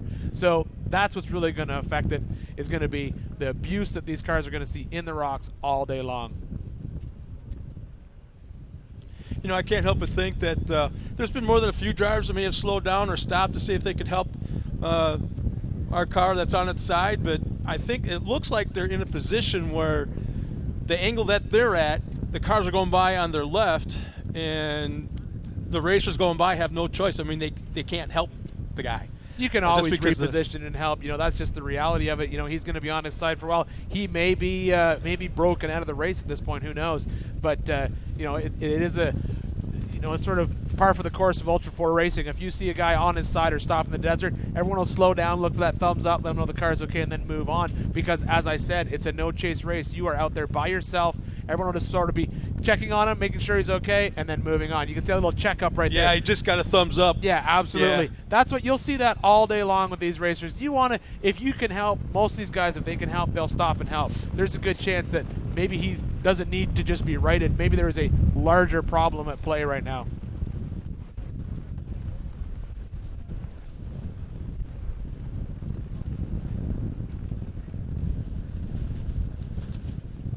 And something tells me that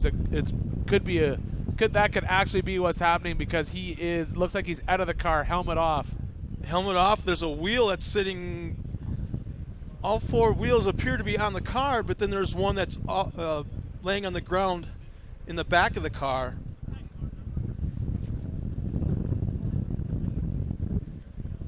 So like you had kind of touched on it before, there's probably more going on there than what we could tell. It certainly seems a like matter of more of just being rolled over on its wheels.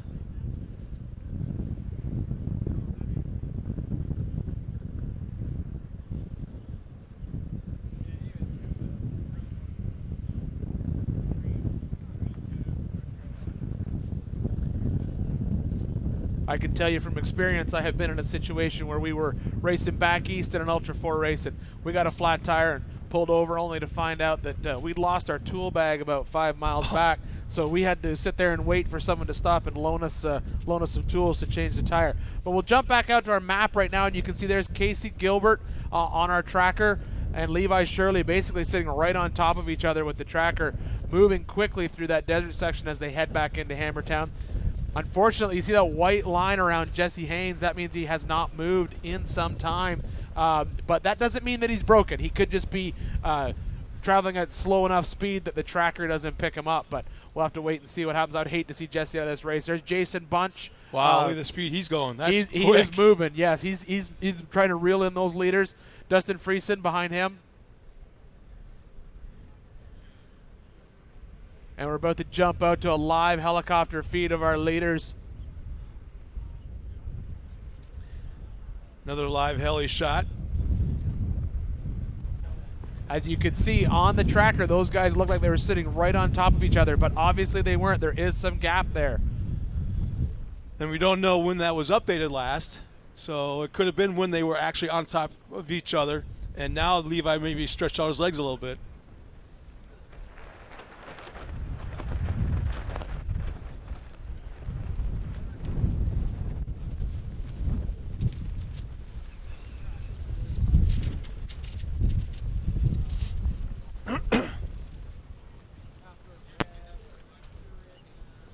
Yeah, you can definitely see Levi out there leading the race as he pounds it. That's exactly what I was talking about before. This is that single track section. There is no place to pass here. You're kind of committed to sit behind the person that's in front of you. You're not going to be able to drop out into these sections and pass. That's why taking advantage of that opportunity that Dan Fresh had back in Cougar Buttes is so important.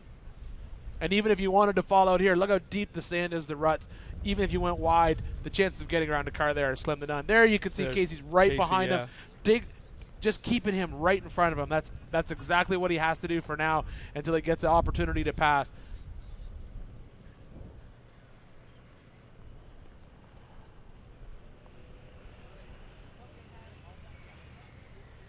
We're being told right now to be about 10 minutes, maybe a little bit quicker than that before our leaders come into Hammertown. Yeah, 2 cars you see right there. Yeah, and that will be the big thing when they drop into Hammertown, because then we'll be able to actually pull some time off both Levi Shirley and Casey Gilbert to see who is physically leading and who is actually leading this race. Yep. As I look back on the starting grid here, we had Levi Shirley was basically in the second group of cars to leave, and Casey Gilbert was actually left in front of him. Number 1, yeah. So if Levi just stays in front of Casey, he's got it by 30 seconds. Casey's going to have to get it out in front of Levi and put a 30-second gap on him to actually be leading the race, not physically leading. Pardon me?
Well, it looks like we have a co-driver out of the car. One of the cars right now walking a course up at Cougar Buttes.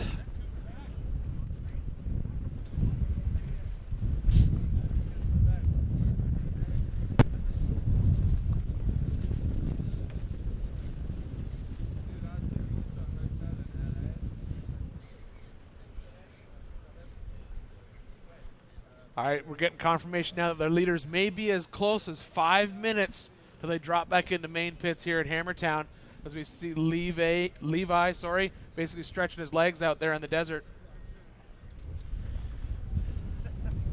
Yeah, we just confirmed that it is David Hartman on his side, at least for the last 10 minutes, probably more. Yeah, it'd be a shame. Up at Cougar Buttes. It'd be a shame if that's where your day ends, but if he can get it fixed, get it back on its wheels, he can get back in the race. It's still a long day out in those hammer trails.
Well, there's a wide-angle shot of Hammertown live this morning. We're well underway, entering into our leaders coming into Hammertown at any time. Let's step aside real quick before they get here. We'll be right back with more racing action.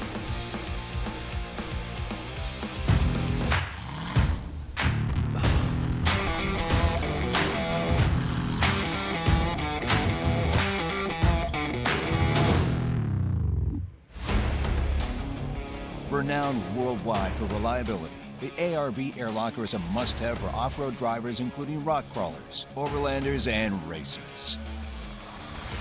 With over 100 applications, ARB air lockers gives your vehicle the traction you need to tackle virtually any challenge with the flip of a switch. Now through March 31st, buy any ARB air locker and receive an ARB air compressor absolutely free. When I'm not working under that big American flag, you can find me here, enjoying the great outdoors, the trees, the streams, and best of all, the wildlife. Check out these treks. deer, raccoon, and my favorite, Jeep. At Big O, we've got great deals on a huge inventory of rugged Jeeps that can take you almost anywhere. Whoa, those are big. Could only be from one thing. Big O, as always, under that big American flag on the Motor Mile. Proud sponsor of Ultra 4 Racing and King of the Hammers.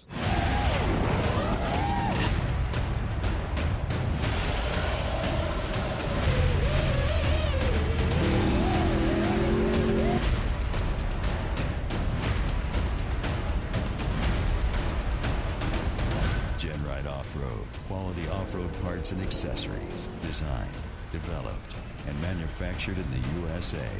Genuine ideas engineered right.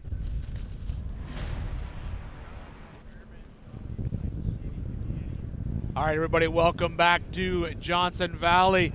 Four-wheel parts Everyman Challenge race today. We are waiting for our leaders as they make their way back into Hammertown. Levi Shirley so far physically first. Casey Gilbert right behind them as we watch the action out at Cougar Buttes as everyone crawls through the rocks and drops back out into the desert section. It's got to be getting close because our heli is overhead right now, so our leaders should be pulling in any time now. That's usually a pretty good indication. Right now, it looks like our leaders are about 2 miles out from Hammertown. You got Casey Gilbert and Levi Shirley physically leading this race. Levi left 30 seconds behind him. So in order for Casey to actually physically be in the lead, he has to pass Levi and get 30 seconds ahead of him before the end of the race.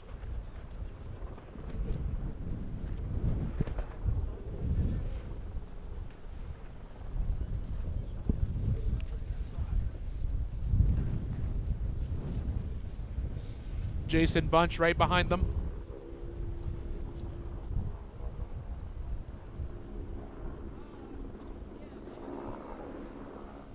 Even though it appears that Jason Bunch is fairly well back, just about he's running third on course, he's still definitely within striking distance. Now, when our leaders come into Hammertown, do they necessarily have to stop? This will basically be where they come across the line. This will be their first opportunity of the day to actually start getting some times from everyone as they come through Hammertown. Then we'll be able to really get an idea of where they are physically in the race as well as on corrected time.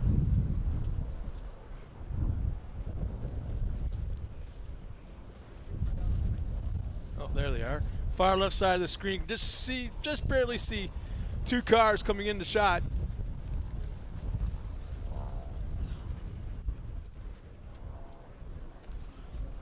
It appears that Levi still has the point. Yeah, it looks like Levi still has the physical lead of the race. You know, actually, they came through loop number one pretty quick when you think about it. Absolutely. They were able to stretch their legs out, get out in that desert section, and move on pretty quick.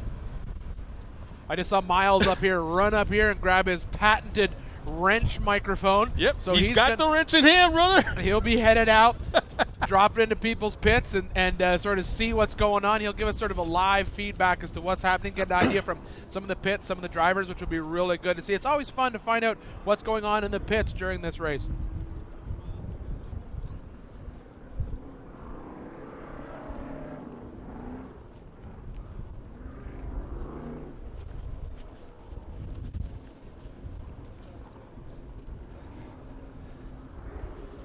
All right, after a big, long desert loop, we have Levi and Casey dropping right into Hammertown right now. They're coming back into the short course.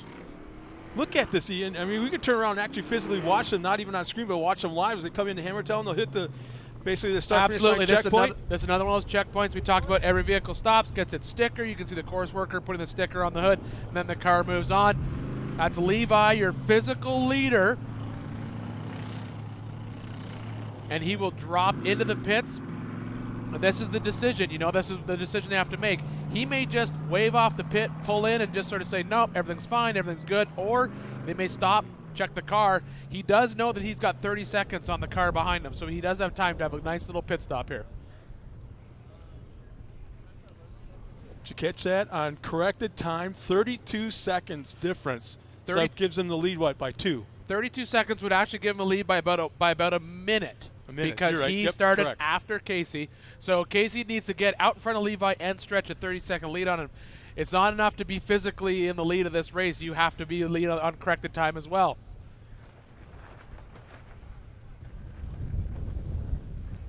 As you can see, lots of fuel being dumped in these cars in the pits. Did you catch that?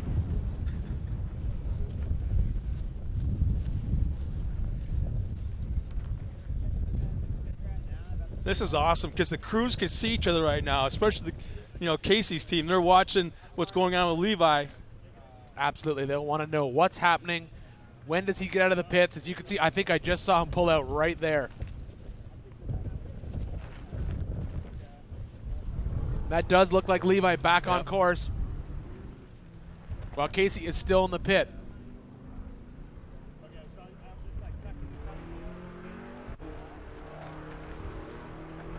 And Casey's back underway.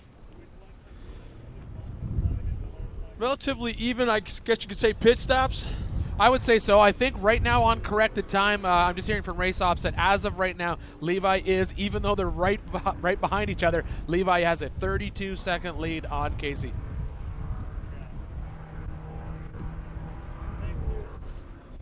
Heading out for loop number 2, which will change the tracking a little bit. We touched on it earlier this morning.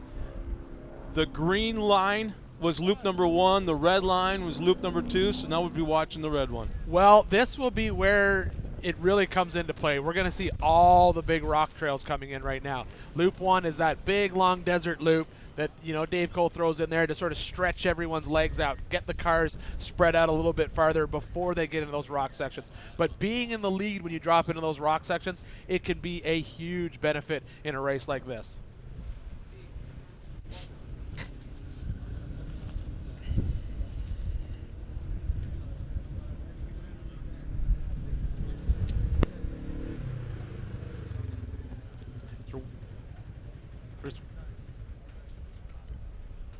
Yeah, we're just waiting. It's so important to be in that physical first position when you get into these rock trails. So many of these trails, there really is only one way to get up them. And if you're physically in first, doesn't matter if the person's behind. They have to wait for you to get through the trail before they even get to try to get through it. Well, the two drivers that are running up front right now, there's really, I guess you'd say, not a lot of strategy being played out because they know where each other started. With Casey, with them starting up front, they know where each other has started, so there's not a strategy outside the fact that Levi has to finish in front of Casey. So they just know they're not being told, that they've already realized it well into the race. So the second half, really, it's just a matter of staying up front. All right, let's see what Miles has got going on with that patented wrench mic. Well, we're down here in the pits. It's been a lot of fun. You just saw Casey Gilbert and Levi Shirley come through. They both did really quick pits, just a little bit of fuel, checking out the car. They both gave me thumbs up. They're having a lot of fun in the desert. You've seen that great Helicam been following those guys all day long. So those two out front are the story right now. I was talking to the Gilbert camp, and they said that the fuel could be an issue. They put that new high horsepower machine in there, so they're having to stop a little bit more than they want to. They've got a 32-gallon fuel cell, and they wishing it was 40 right now, trying to chase down Levi Shirley. But I was talking to Brian just a tick ago, and the car looks good. Both of them are just running their own race. They're not pushing each other too much. They're saving it for later on the day. But the pits are about to get hot. The two guys just came through. We're going to have a lot of fun. Ian Scott on stage. Back to you guys. All right, thanks, Miles. It's great to have him down there in the pits, get that sort of feedback from the drivers. And that's really good information right there. That high horsepower motor drinking way more fuel than they thought it was. That's going to slow down their pits as they have to dump more and more fuel into that car. It must not be cold down in the pits. Miles looked like he was doing well in that sweatshirt. T-shirt and a hoodie, that's it? Are you kidding me? He's cold weather, people. As you can see, we're back out in Cougar Buttes with the action. It's sort of single track rock crawling right now. There we have the banner along the bottom. Levi Shirley, Casey Gilbert, 1 and 2. They were the first two, the only two so far that have come through Hammertown. Yeah, lap number 1. What we'll see right now is as these cars make it back through the main gates of Hammertown, we'll actually get some corrected time numbers, and then we'll have an actual ticker of who's where in the race, so we'll be able to watch them physically lead as well as if they're leading on corrected time.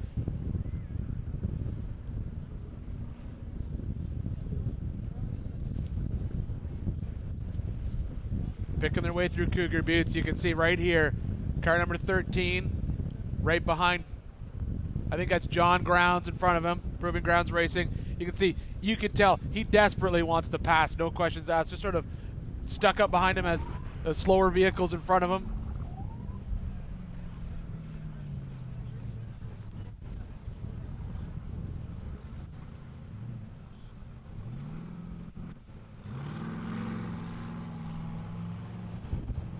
All right, once again, we got Miles down in the pits as Jason Bunch drops through, comes in physical third. Miles going to be in the pits with live action. It's going to be great.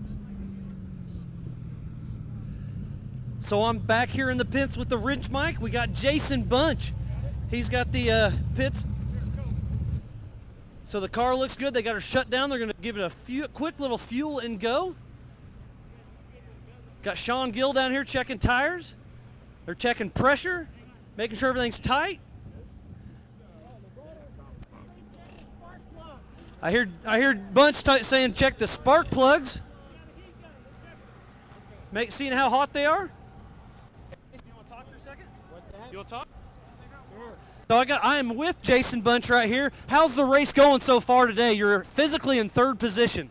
Yeah, we had a little issue with the tire and had to pull in, and we got past. We passed a few people on the way back, and now we got a spark plug or something. The motor's not sounding good, so we're gonna do full prep and get the heck out there and go, go, go. Well, so far it's been going pretty good. And how incredible was it to see snow out on course this morning? It is crazy slick, and I mean you think you got it and you're sideways, so it's crazy out there. Well, it's great to hear that perspective. And I got one more for you.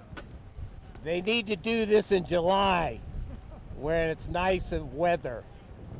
Well, then we'd be burning up, so I doubt we'd do that. We're going to just keep walking around the car just a tick, but the car looks like it's in great shape. This is the 4-Wheel Parts Everyman Challenge. This is a Jimmy's chassis. He's running Nitto tires. He's got the huge King shocks on the back because you can only have one per corner, but these things are massive. He's part of the 4800 Brannick Motorsports Legends class. I see the Spider Trax axles are holding up very well. But he was talking about having a spark plug issue, so we're not quite sure what's going on with that, but they're definitely checking out. Every guy is throwing their hands in there to get her figured out. Sounds like it could be a spark plug wire. Hopefully they can get it back in action.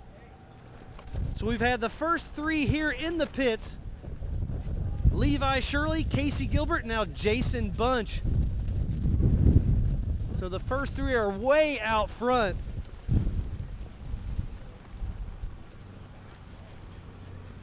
So it looks like they're going to be good. Hands up. We should be shipping Jason Bunch out here momentarily. Just double, triple checking everything.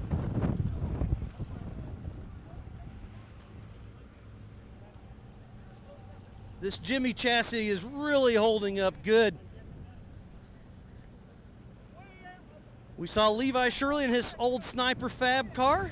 Casey Gilbert, that Miller Motorsports chassis. And now Jason Bunch in his Jimmy's chassis.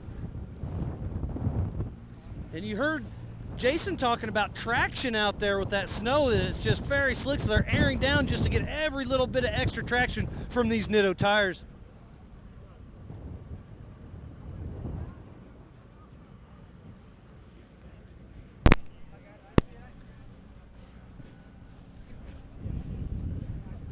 All right, thanks, Miles. Awesome reporting from down in those pits. It's great to essentially hear right from the driver's mouth how hard the course is out there, especially that snow out on Cougar Buttes. You know, it's super exciting to see that. You know, that's one thing, just sort of getting into those pits and getting that feedback right from the drivers is just great to see. You know, and also some of the details that we watch when the cars come in the pit. Every team has their own method of doing things, whether it's changing the tire, fuel in the car, whatever it may be. But also the safety side of things. They had the safety pylon on top of the hood of the car telling the driver, you know, that basically says don't move until that pylon's off the hood. And you got some guys with a sign, some guys just have one of their pit crew members standing in front. But I like the idea of having that pylon. That's definitely letting them know don't move until that thing's gone. Yeah, you know, I think that's very important. You know, it's one thing I did notice when we were in there talking. He said he wanted to do this in July. That's spoken by someone who's never been here in July. It's the exact opposite of where we are right now. But you can see right now at Cougar Buttes, tons of traffic as everyone works through here.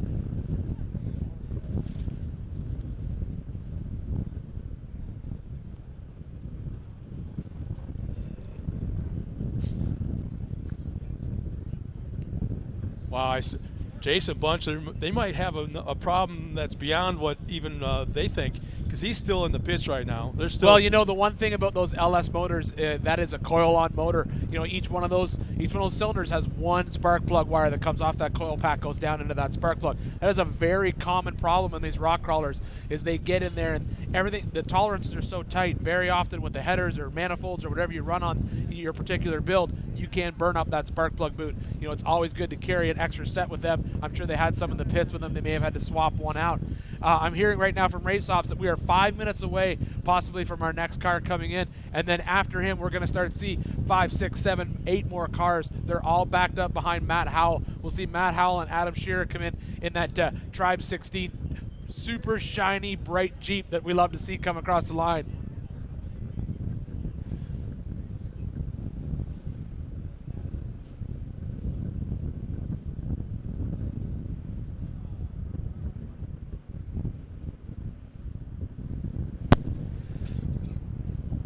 You know, we talked about it earlier today, that the different classes that are running, the 3 cars we've seen come in so far, all 4,800 Legends cars. Matt Howell, we believe, will be the next car here into Hammertown. That is a 4,500 car. That's a perfect example. Different class. We've talked about it before. He's be able to stretch his legs, get up, and get mixed up with these other cars. So he will be, although he'll be the 4th car possibly into Hammertown, he could be leading his class right now, which would be awesome to see.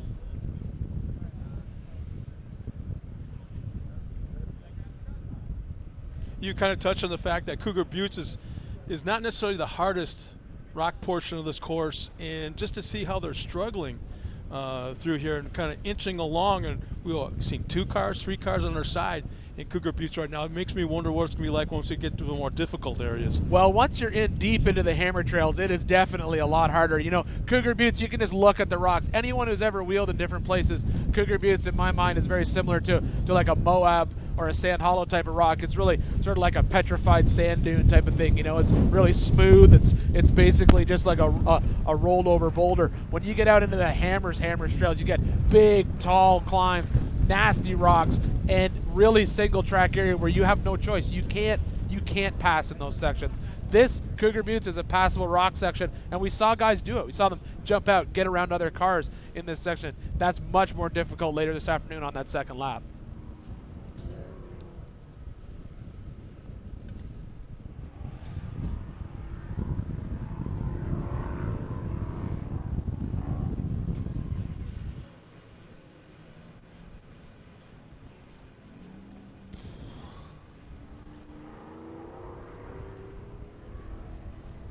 Here comes our car into Hammertown. Here we go. Yeah, that is Matt Howell coming in that Tribe 16 4500 car.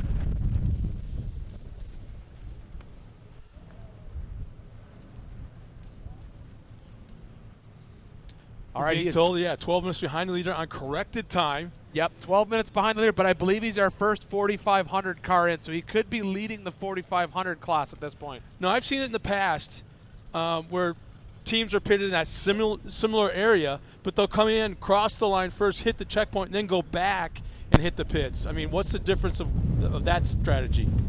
Well, you know, it all just depends on pit strategy. Depends a lot on what's happening. You know, sometimes you'll see drivers go out, maybe they'd pit at a remote pit 1, fuel up there, come back in. Remember, this is a no chase race, so it's risky if you don't hit every pit. But if you do a lot of pre-running, you know the car well, some guys can get away with not having to do that. But I think we'll see everyone in this class will probably hit these main pits, no questions asked. They'll come in here and stop in Hammertown, check the car out, and then get back out on the race course. You can see well, it sounds like we got Miles down in the pits once again with Matt Howell. Miles, what do you have? So I'm in the pits. I ran all the way over to Matt Howell. How's it going out there? You're physically in first place in your class. How's it going out there on track? Man, the course is really rough. It's changed a lot since we were there pre-running it last week, but we were able to hold maintain a hard pace and happened to pull into one just to take 2 gallons just in case we couldn't make it all the way here, and it saw freezing, so then that kind of amped things up. We're really kind of unsure where we're at in comparison to everybody else. We got stuck at the entrance of Cougar Buttes, and somebody had gotten, I don't know, they were messed up and they had to winch off of it, but we kind of reset and we're good to go now. Well, thank you, Matt Howell. I hope you guys could hear him pretty good. The wind is blowing so hard I could barely hear what he was saying with this rowdy high horsepower motor. But Matt Howell's car looks really good. They are really amping up their game this year. He's racing in the 4500 Yukon gear and axle class, as well as on Friday for the 4400 2019 Nitto King of the Hammers, powered by Optima Battery. He'll be racing in both classes. Matt Howell's Tribe 16 car looking good. I got the thumbs up from Adam Shear, the main man behind Tribe. So if you can get a co-driver in the car that knows every little piece of this car, that's a huge help. Looks like they're getting everything double checked. Getting the thumbs up from everybody. All clear. Matt Howell heading out back on course. The car still looks really good. There's a great shot of him. Scott, Ian, back to you guys. Thanks, Miles. Great to see you down in those pits. You know, that is one thing that Miles touched on there. Adam Shearer is the head guy behind Tribe 16 Racing, builds all those cars. To have him in the co-driver's seat while you're racing, and look at this. We have a rollover out at Cougar Buttes. That's the second or third car we've seen flop out there in a similar situation in that like that. same exact spot. You know what we were talking about before, Adam Shearer knows those cars inside and out. He's sitting in that passenger seat. He's your co-driver. He knows how hard you can push it. He's an excellent co-driver to have with you if he's the guy who built the car, which makes a huge difference on a race like this. These 4-wheel parts Everyman Challenge cars, I mean, you're pushing them pretty close to the edge of the limit of what the car can handle. So being able to have someone just sort of in your ear letting you know, lay off, you can go harder, lay off a little bit, that's important in a race like this.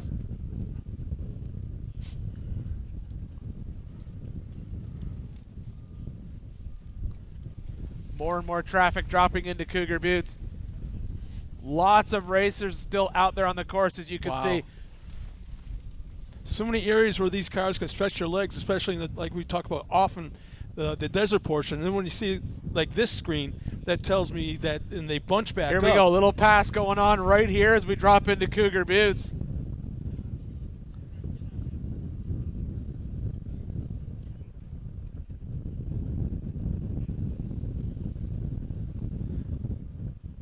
$46.88.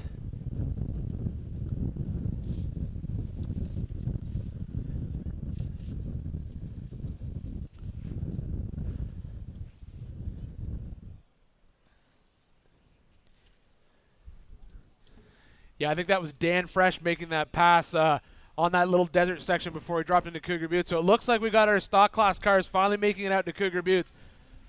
But we have another racer coming into Hammertown right now. Just hitting the Jeep arch, coming right down. I didn't catch a number. And this is where it's going to be fun, because we're going to start seeing all these 4,800 and 4,600 cars coming through main pits, one after another, seeing them stop in, pit. We'll have Miles down there if he has time to run down, see who it is, talk to them a little bit. We'll get some good feedback on what the race course is like.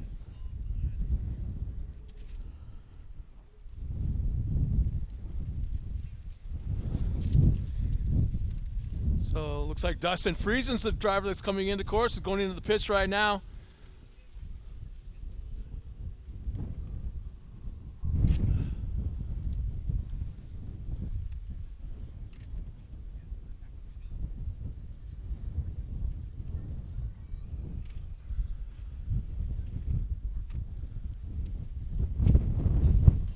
All right, Friesman, Lovell, and Jeremy Jones have all now come into the main pits.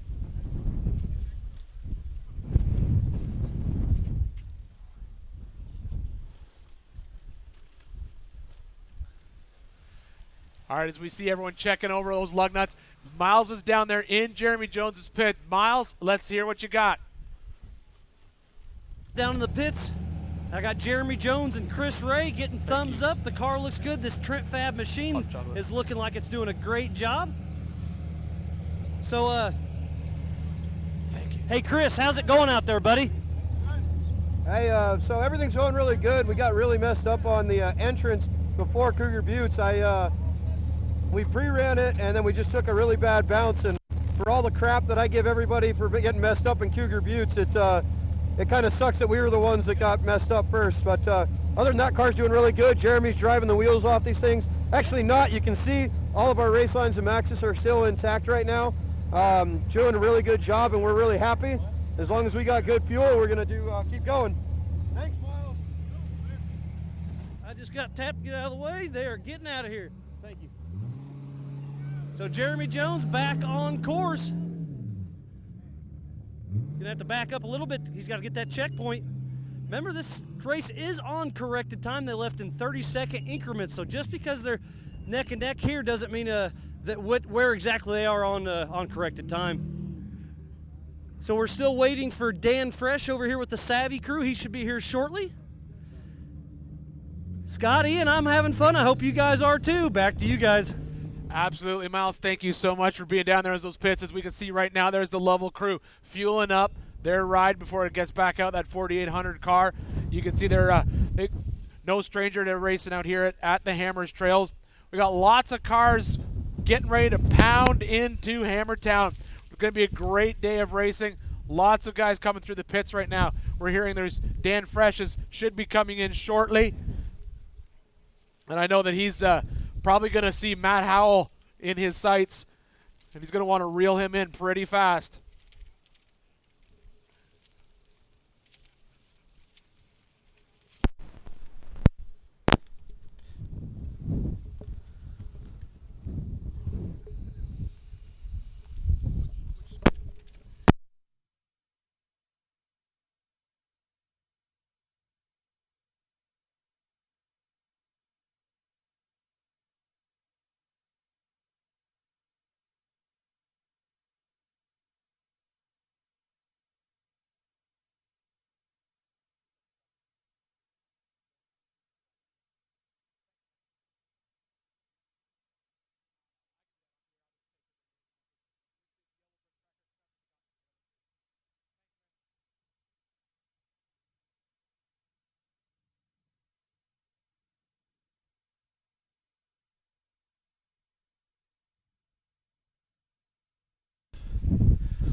Looks like levels are back underway.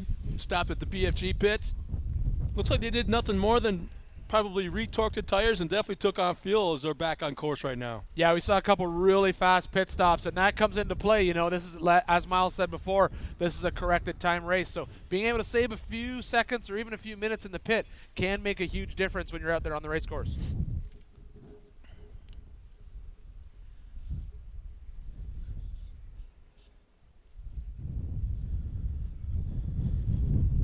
All right, as we jump back out onto our tracker right now.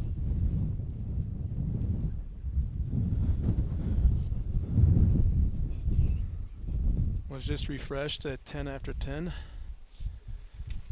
So Kent Fultz, 4th. 5th is Brad Lovell. 6th, Anthony Ariola. 7th, Jeremy Jones. So 7 cars through the big arch right now. Lots of corrected time numbers we can actually look at now as that ticker ticks across the bottom of the screen.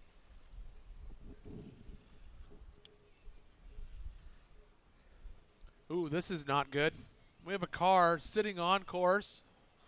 Basically right in front of pit row.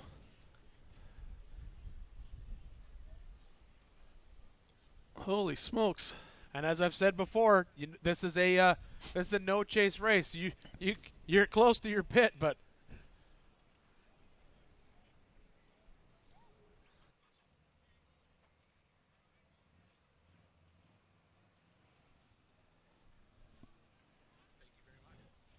we're getting reports right now that he is actually stuck out there on the short course with transmission issues and is unable to get that car back into gear right now.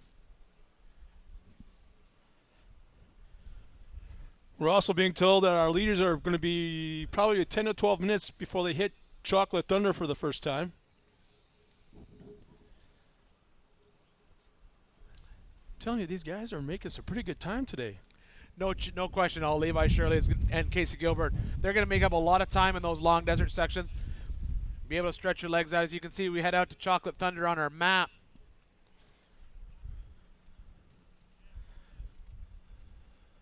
All right, so there's Scott Foley, Dan Freshner. Now, if we take a big look out and we look for our leaders, there's Matt Howell, Levi Shirley out there, Casey Gilbert. You can Pretty see that sizable lead right now. The speed has slowed way down as they finally drop into those hammer trails. Being on that second lap in that big red section, that is the hard part to be in.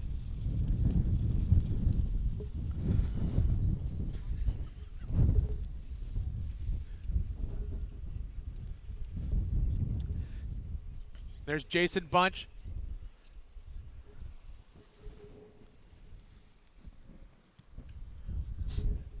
All right, we're being told that we may see our next person across the line in about 2 minutes, be coming back into Hammertown.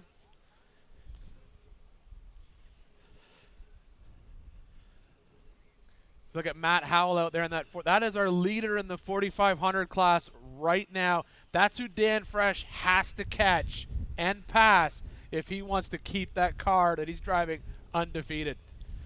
Now, how far does he have to finish in front of him on corrected time?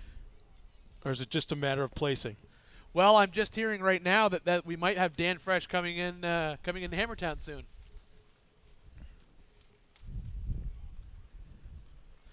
Actually, Miles is with Dan Fresh in the pits right now. Let's hear it, Miles. So I'm in the pits here with Dan Fresh. The car still looks good. I believe that should put him physically in second position in the 4,500 Yukon gear and axle class. Looks like they're kind of shedding some clothes because remember, it was ice cold this morning when they took off. They had rubber gloves underneath the driving gloves. So they're kind of shedding off those, getting off, taking off an extra layer of jackets. But the car looks good. The whole Savvy crew is down here working just excellent. They're doing a top off on fuel, checking every single lug nut, shaking it back and forth. We got Mike Kim, Mr. Fox in the riding shotgun, keeping everything dialed in. This car has never lost a 4-wheel parts everyman challenge, and we keep giving Dan a little razz about it. He laughs it off pretty good, but he's driving a great race today.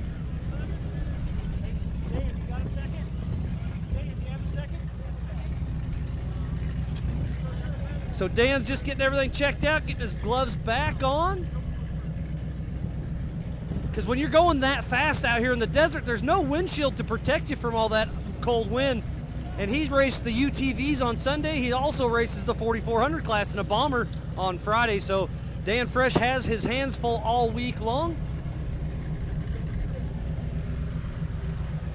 Just getting everything looked over, getting everything checked out. There's a massive amount of people checking every little nick and nanny on this car. The Savvy team does probably some of the best prep out here. They constantly tweak. They come out here to test run just because of different weather to see the traction on tires and whatnot. I was talking to crew chief Johnny a few weeks ago at the live pre-show, and he was talking, yeah, we'll come out here if they're calling for rain. We'll come out here if they're calling for 75, and when it's cold like it was this morning. So I just got the big thumbs up from Dan Fresh, getting every little last thing doing, checking one more thing on the shocks. Looks like Dan Fresh getting the thumbs up. Dan Fresh, Mike Kim, heading back out. Is he gonna, Jimmy Jack just kind of snuck in there too. So Dan Fresh will be chasing Jimmy Jack out in the desert. Will Jimmy have to stop? Time will tell. Lots and lots of action here in the pits. I'm having fun. I hope you guys are having fun also back at home. Ultra4Racing.com/live. Hit the King of the Hammers Facebook. Hit that share button. Get on the Ultra4 Instagram. Hashtag it up. Let's blow this race up. This is the 4-wheel parts everyman challenge. So while we have a little layout in the pits, we'll send it back up to Scott and Ian at the Jumbotron. All right, thanks, Miles. Great information to see Dan Fresh. That's going to be a race to watch. Dan Fresh, Matt Howell. Those are our two physical leaders in that 4,500 class. Dan Fresh, a lot of pressure on him. But Matt Howell, at the same time, that car has always done well here. And I'm sure he wants to see a win for the first time for himself as well. Well, it seemed like a kind of a lengthy pit stop. I mean, obviously, he was, like Miles was saying, he was shedding a couple of jackets, maybe a layer of gloves, but he was also throwing down some hydration and it looked like some sort of energy bar possibly. So this is like a marathon for these teams. And keeping that driver and the co-driver hydrated and energized with some of the, say a trail mix bar or something along that line, that's important as well to keep these guys with some energy in them. Yeah, absolutely. It's a very important thing to sort of stay stay well ahead of the game, both physically as well as the car as well. We got Miles back down in the pits with Bailey Cole right now. So we have Bailey Cole here in the pits. He's shedding off some layers also. This is Dave Cole's son. He's in a Trent Fab 4800 car. He raced this quite a bit last year, so he's getting more and more comfortable with it, getting all the lug nuts checked. The Dust Junkies race crew is down here making sure everything's looking good. Bailey Cole's just chatting it up with a little bit of everything, make sure everything's going good. Hey, you want to chat for a minute? So I've got Bailey Cole here. How's it out there? What's going on? How much fun are you having out there? How's the car? Oh, a ton of fun. We just passed like 65 cars through the desert. I'm getting throwing food at me and having a good time. Well, thank you, Bailey, for that quick little blip. I know you're busy. I don't want to take too much of your time, but I'm just checking this car out. And these Dust Junkie guys are doing a great job just checking every little bolt. Looks like he'll be heading out here in just a second. I believe I just saw Jaden and Kyle Wicken come through. So there's a lot of action. Bailey said he passed roughly 65 cars out there in the desert. He'll be racing also on Friday. The 4854, Bailey Cole heading back out. There are so many people from so many different teams that help out every individual out here. It's so great to see the Ultra 4 family come together and helping everybody out. And there are cars all over the infield down here. We still haven't seen the Gladiator yet. We haven't seen I don't think there's been a single stock class car come through yet, so there should still be lots of stuff going on. So while I catch my breath just for a second, I'll throw it back up to Scott and Ian.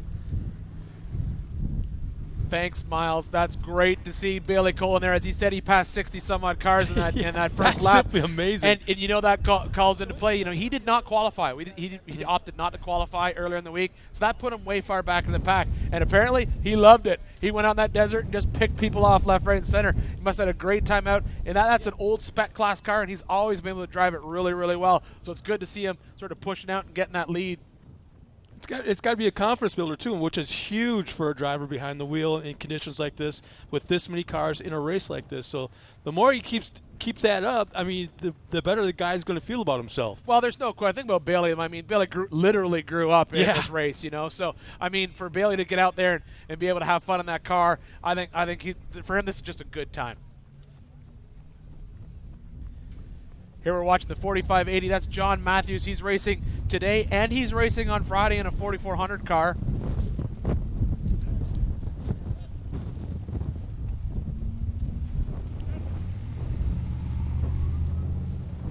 Quick pit stop there and back out. Yeah, that looked like just a eyeball check of the car. I didn't see any fuel, anybody torquing on the lug nuts or anything. So it looked like just an eyeball inspection. Well, as we jump out into our tracker right now, we can see that we saw Casey Gilbert out there in the rock trails. The red lap is the second lap.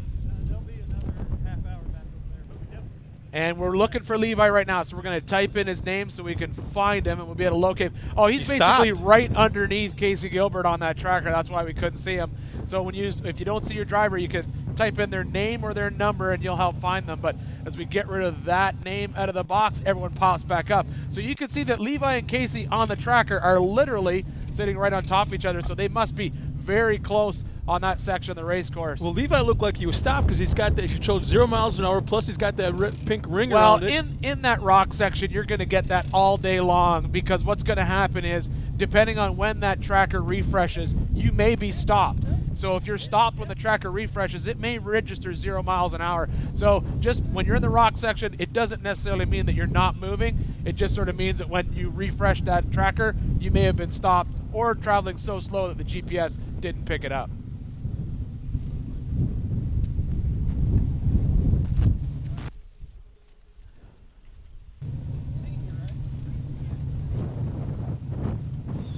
Well, looks like we have another car in the pits.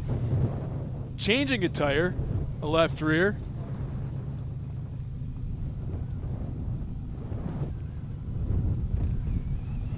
Well, Miles has been awfully busy. Let's go down to him in the pits right now. So we're down here in the pits once again. Lots of action. Sean Rand Sr., number 4531, part of the Yukon Gear and Axle modified class. They're getting everything dialed in. Sean Rand Sr. got a big thumbs up from him just a second ago.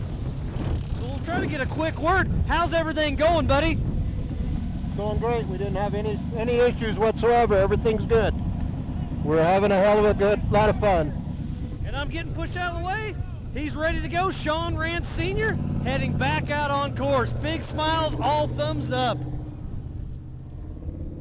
We're running up, down both sides of this huge infield. There's so many cars, so many different places. We're having fun, but man, there's still a lot of race ahead of us. I haven't been keeping up too much with the race, but those fast guys are really pushing hard. I think I heard they just went through Chocolate Thunder a little bit ago, so lots of racing action coming up. We'll go back to the Jumbo Strong with Scott and Ian. Yeah, Miles has been awfully busy in the last 15, 20 minutes. He's putting some miles on those shoes of his, running back and forth. That's the one thing as we see these large groups of drivers drop in. You know, our leaders came in well ahead of the pack, but now we have lots of cars showing up back down here into the main pit area down here in Johnson Valley, and it's just going to be a constant stream. You know, you got to remember, we've only seen 2 of the 4,500 cars come across the line, and now we've only seen we're still waiting to see some of the stock class cars show up. We're waiting to see that Jeep Gladiator to see if it makes it back in here. You know, I haven't checked on the tracker, but we should probably throw it in there at some point in time and see where some of those stock class cars are. But as you can see, as we scroll out here to our leaders, Matt Howell still well out in front. Dustin Friesen back behind him. There's Jeremy Jones.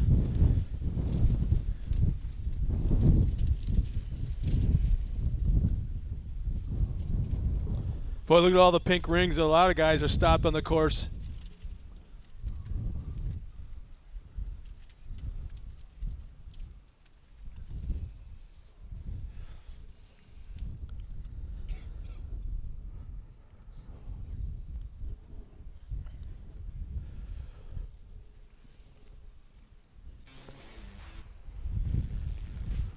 All right, as we are deep in the race of deep in the 4-wheel parts Everyman Challenge here at King of the Hammers, we'll take a quick break from the action. We'll be back shortly. Ford WP is more than a store. We're truck and Jeep experts and have been for over 50 years. From wheel and tire upgrades to full custom builds, Ford WP has you covered. Whether you want to order the best parts online or shop in store, do the work yourself, or get it done by a pro, all roads lead to Ford WP. Do your rig right. Shop online or find your store at FordWP.com. It blew away yesterday. We had to clamp it to the ground.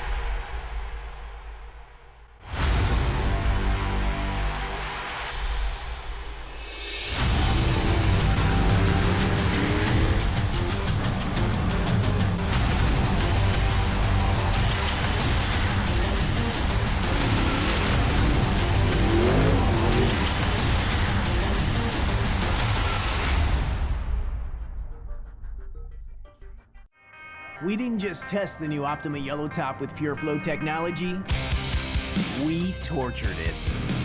King of the Hammers is 181 battery-killing miles of relentless, unforgiving hellishness. It's one thing to call yourself the ultimate power source. It's another thing to prove it. The all-new Optima Yellow Top with Pure Flow technology with up to 3 times the battery life. Unsurpassed performance built to fit today's vehicles. Optima, the ultimate power source.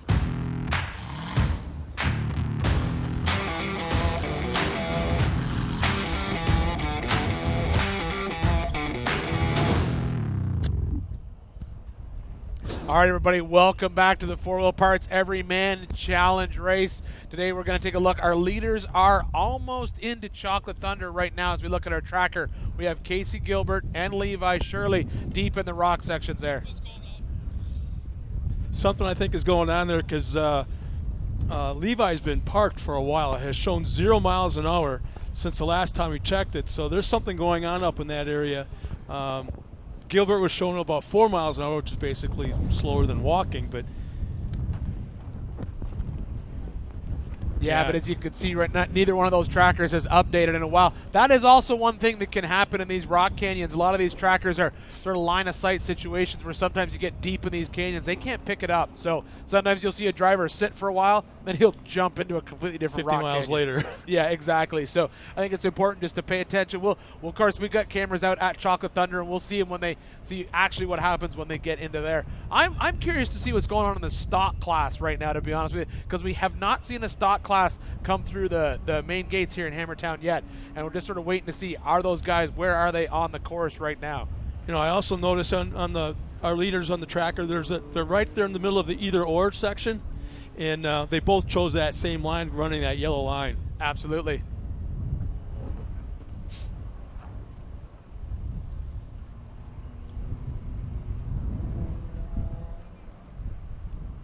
All right, so we got the helicopter out there live, about to come in.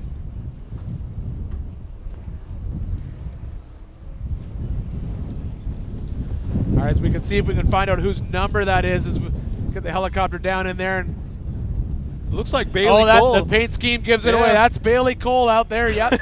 He had just came through main pit, said he'd picked off a good 65 drivers out there, and looks like he's well on his way to knock out a few more. He's having tons of fun out on the race so far. He can never change that paint scheme. We can't see the number, but we know who it is right away by that paint scheme and the colors.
Yeah, you were mentioning earlier about the stock class. We haven't seen anything from them yet. Well, I didn't really expect to see him back in Hammertown quite yet. You know, the reality is a 4,500 car and a 4,800 car. Those are very, very fast cars, especially on this big, long desert loop. But what we can do is we can jump into the tracker and we can see where they're at. So let's pick Jessie Combs. She was 3rd overall last year, stock winner. So here she is out in the desert loop. You can see her right here, 46.18. She's still moving along quite well. She's sitting still right now, but we don't know what's going on with that vehicle quite yet. It could just be that she's stuck in a little bit of traffic, because that is some single track desert race section right there. Then we'll jump back out, kill Jessie's tracker alone. We'll see there's lots of traffic around her, so she could just be stuck. All these green dots, this is first lap traffic stuff right here.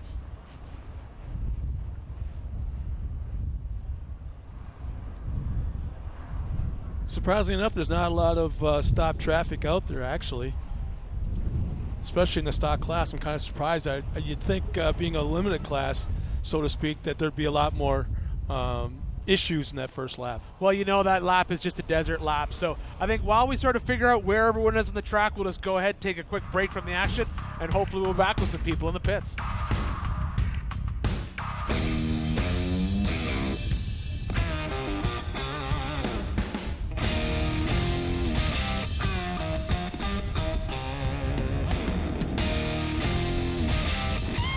Go inside. Cozy up to the fire. Stay warm. Some call that a nice winter day. We'll have to agree to disagree.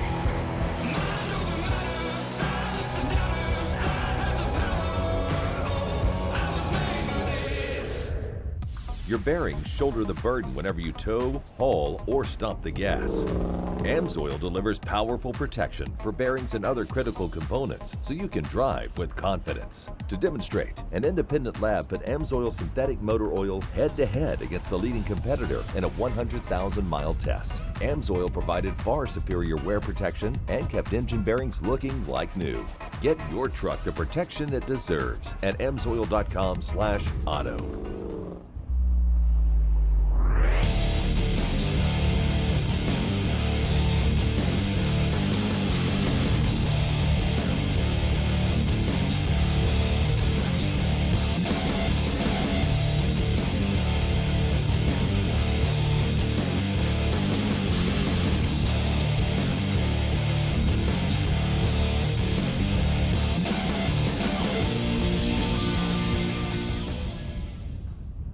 Bring on the punishment. Steel-It polyurethane coating is proven protection. The stainless steel formulation shields against corrosion and protects against the toughest terrain. It's weldable, so there's no need to remove the coating. Just weld right on it. Go to steel-it.com for more.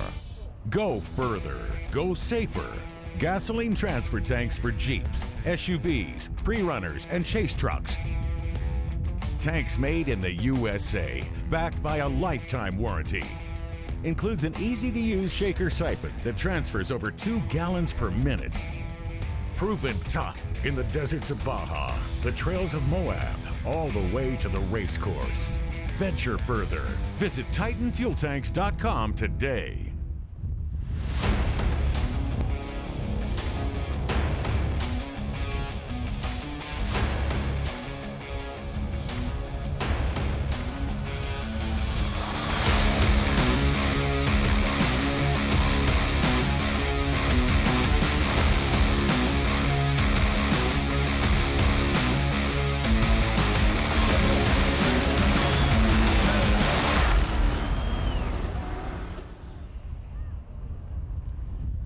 And we're back here at Hammertown. There's a live shot of the start-finish line, the short course area here at Hammertown. And we've got some drama going on already out in the Chocolate Thunder area with our top 2 cars. You can see that as we pull it up right now, that there has been updated. Casey Gilbert now is being shown physically in front of Levi Shirley, and there's a sizable gap between the two of them. We'll have to see what it looks like on adjusted time. But Jason Bunch still maintains that 3rd spot, but Casey Gilbert now physically first on the course. Levi Shirley back a little bit. You see Casey's back underway, right around 9-10 miles an hour. But so something's been going on up there that we missed in the last 10 minutes or so because it hasn't updated. Now we'll go over to our live heli shot out on the course as well. And it looks like Levi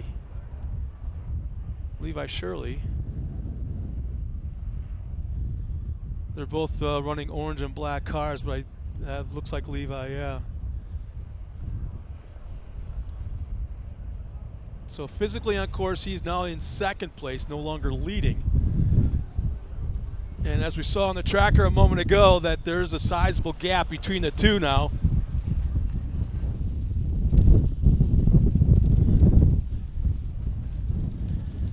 And Casey's not even in the picture yet out front as the heli camera swings around.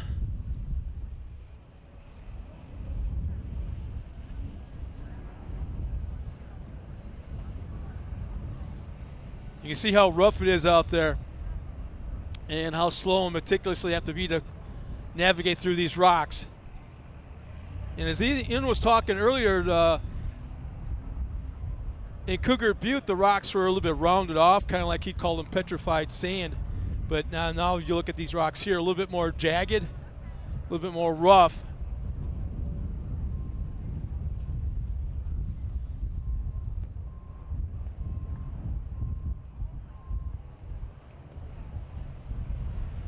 As another car comes into the course right now.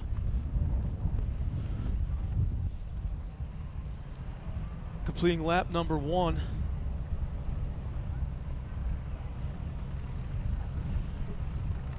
So once again, Casey Gilbert now is physically first on course with a sizable, we don't know exactly how far back in minutes Levi Shirley is, but so we don't know what the corrected time is, but Casey Gilbert now first on course physically.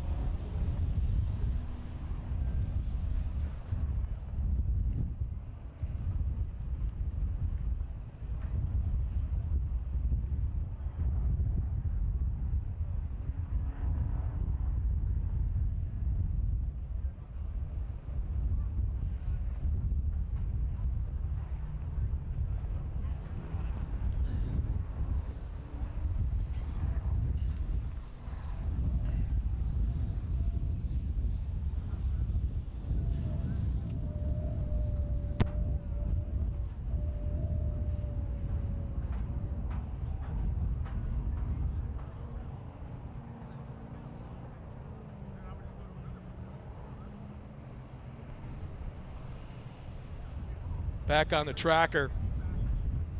See if we can get a so Levi Shirley is moving. Yeah, we can see Levi Shirley is moving at just over 4 miles an hour, and that's pretty standard on the rock trails. Jason Bunch right there with him at 12. And there's Casey Gilbert. A good gap between the two of them on the tracker, but as we've said before, it's kind of hard to tell. And there's Matt Howell in that 4510 car, and that's who Dan Fresh has to catch. Let's see if we can find Dan on the tracker. There's Canfield, there's Dusty Friesen, Jeremy Jones. It looks like Dan maybe a little bit further back.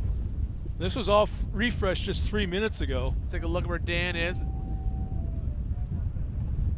Yep, just a little bit further back than Matt Howell. He has two 4500 cars in front of him. That's who he has to get out in front of if he wants to win the race and be allowed to bring the car back to the pits, as he said.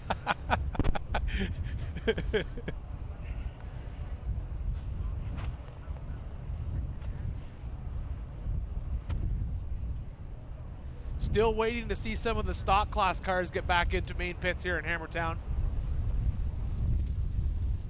And that is one of the reasons that the stock class cars actually start so far behind.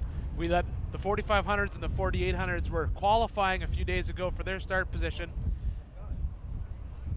And then the stock class cars left the line this morning after them. As you can see there, the green lines, that's all still first lap guys out there. Or I should say guys and girls, because we know Jesse Combs is still out there on that first lap. It looks like we may have a couple coming in here shortly. Well, as far as that Jeep Gladiator, I had thought that Eric Miller was going to be starting the race this morning, but we were told, we haven't verified it yet, but we were told that Robbie Gordon jumped in at the last minute to take the green flag, so we'll have to verify that one way or the other. We'll get, maybe we'll be able to get Miles down in there in the pits when it comes back in to double check on that, but we'll wait and see. Still lots of action. You know, if that Gladiator goes out, runs that desert loop, comes back in, it still has to come in, run the Hammers trails. You could see on the tracker when we drop down into the rock trails, those blue lines, those are their alternate stock routes. You can see the stock class does not run the exact same course that the Legends and the modified class runs. They do have an alternate course just because they'd be out there. Well, they just wouldn't come back, let's be honest. That's just the truth. But lots of cars out on course, and we're getting reports in here up on the stage from different race teams. I've just been told that the race team of John Matthews is out. We just saw them come through the main pits, and then 4 miles out of Hammertown, broke the front axle in half. So they are unofficially out of the race at this point. But kind of a shame, you know, they came in, they had a really quick pit stop. Our cameras were down there, caught him coming in and going out, and then apparently 4 miles out, he is officially done now. I think that might be him. 4580 is who he is.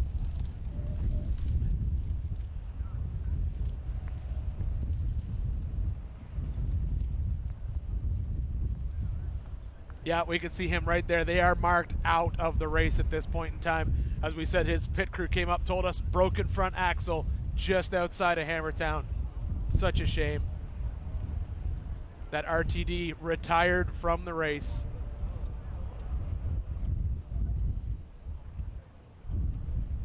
You'll see a few more on the tracker, those gray ones that you see just sort of pop up there. Looks like Chris Pierce and Matthew Berman, obviously way off course, trying to get back to main pits, back to Hammertown. But we still have Casey Gilbert, we believe right now is our physical leader. Appears that Levi Shirley still running in that second spot.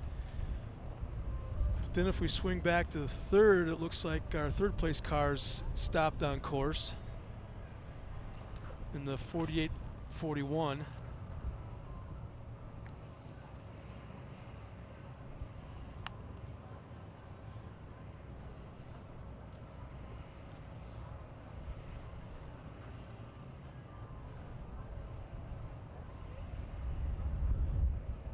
And this was, the tracker was all updated 2 minutes ago, so it's fairly recent.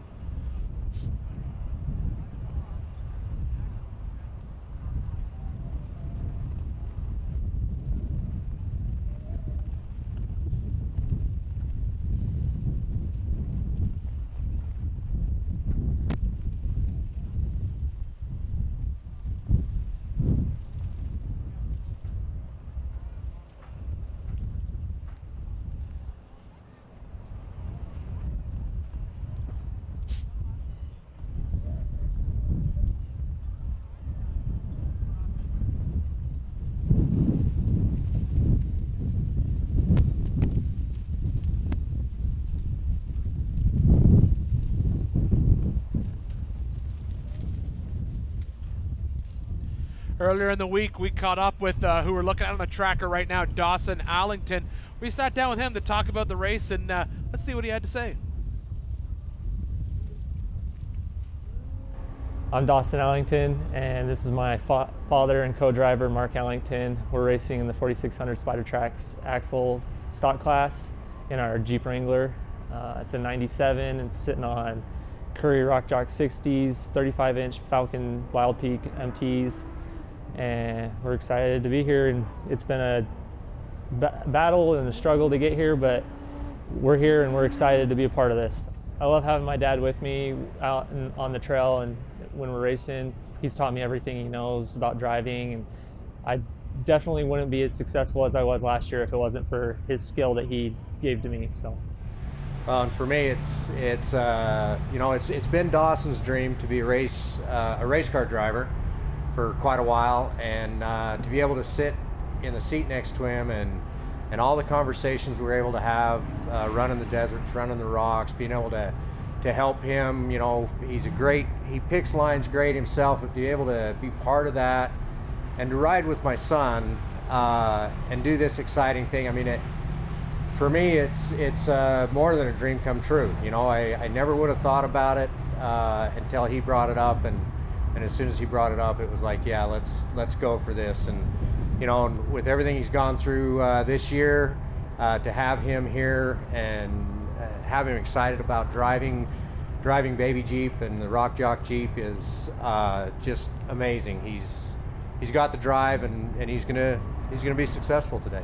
It's 160 plus miles for the stock class. We have only, I think, 2 or 3 bypasses this year, and it's 30-something miles more than we did last year. So last year was a challenge, and this year is going to be another challenge, and I'm just excited to be a part of the Four Wheel Parts Everyman Challenge. I'm super happy that they were able to step up and support the class, and just excited to be out here on the lake bed running. You know, that's a perfect example of what the Everyman Challenge class is all about. You don't have to be your family can just come out here and take part in this race. You can just have a great time, and this is a great class to get in here. And while we're just getting over that, we're going to drop down to the pits right now. We got Andrew Gorman down here in the pits right now.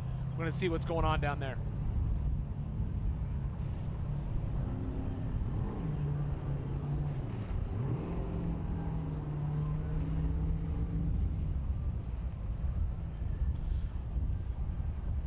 Lots of action as we have these cars sort of dropping in. We're going to see lots of traffic in through the pits right now. I think Miles has been hiding in the warm trailer. We'll get him out there to get to talk to a few more of these drivers.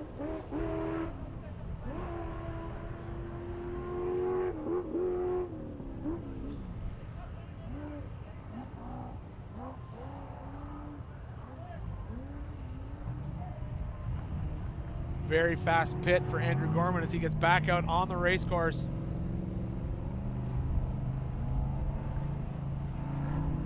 You kind of touched on the whole family aspect of Ultra 4 racing and King of the Hammers. There's something real special though, and I'm going to pull out the father and son relationship and involvement, not only being in the pits and part of the team, but also when it's just the two of them out on the race course. Oh, absolutely. And that truly is the best part about Ultra 4 racing, and this stock class or modified class. You can come out here in the rig that maybe you just go wheeling with on the weekend. It's not a lot of work to turn a car into a stock class race car. But right now we're going to jump out to live feed from Chocolate Thunder. Here we have the Lovels picking their way through the rocks.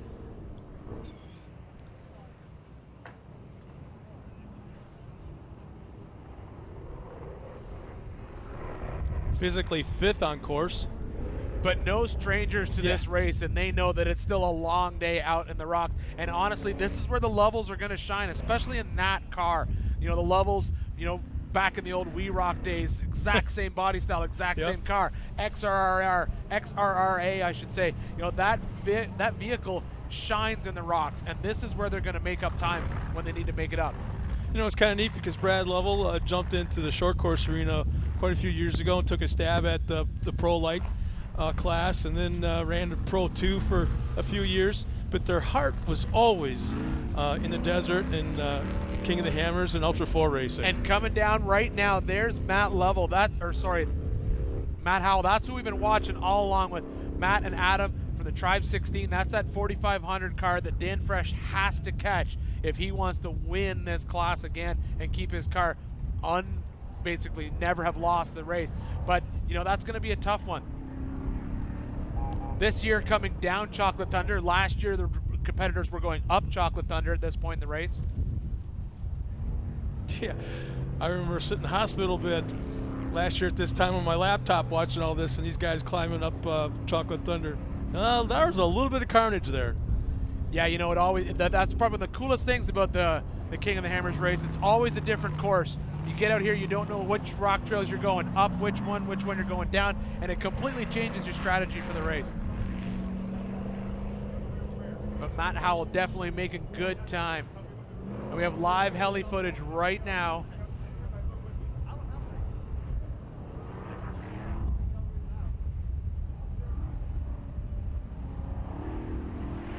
Not quite able to pick that up. Yep. All right, while we wait for that, Miles is down in the pits once again with more action from you, live from Hammertown.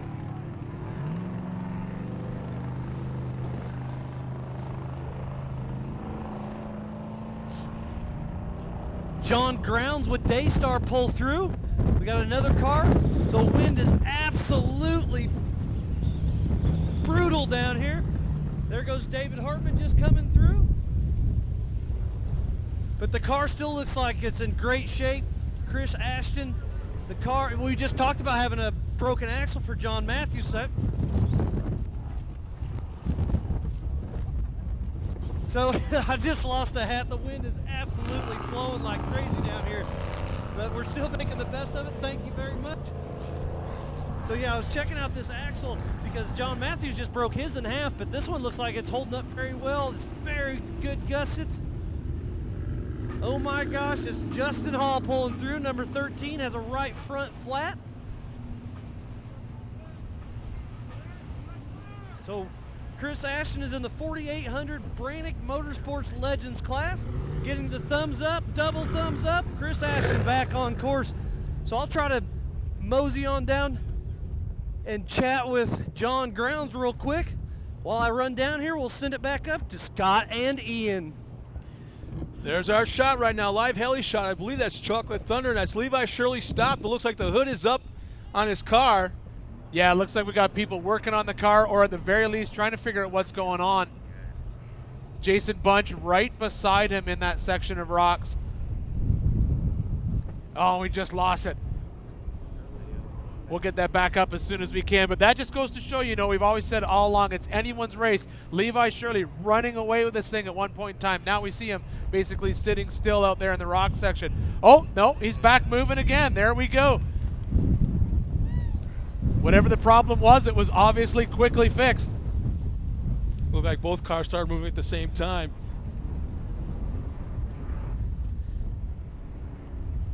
Yeah, I think the one thing everyone needs to remember while we're watching this live from home is you can see those flags buffering down in the pits. The wind today is absolutely terrible out here on the lake bed, and it's causing us to lose that feed occasionally. We're doing the best that we can, bringing you this live action from literally the middle of nowhere here in Johnson Valley. But there we are, we're back again. There's Levi Shirley. Looks like he's backed all the way up behind Jason Bunch as he works his way through those rocks.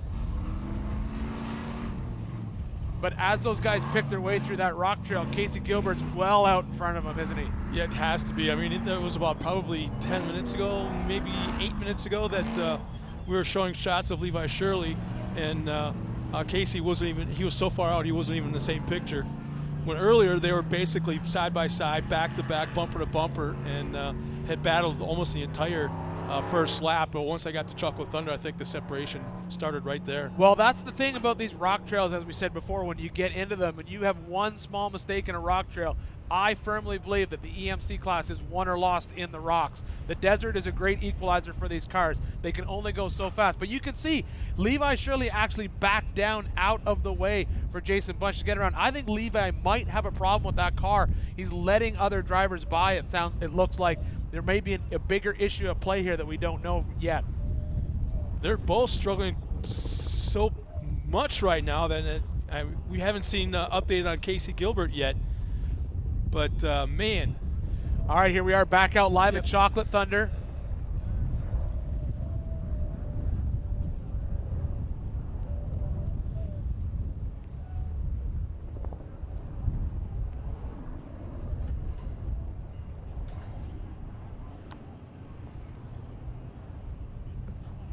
As we stay with that live heli shot on our little in-screen shot, there's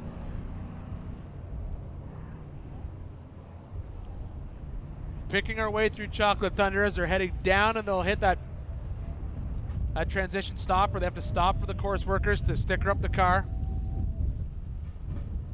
stop at the checkpoint, and then move on.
Lots of action here in Hammertown as we have cars dropping into the main pits. We're still waiting for a stock class vehicle to get in here.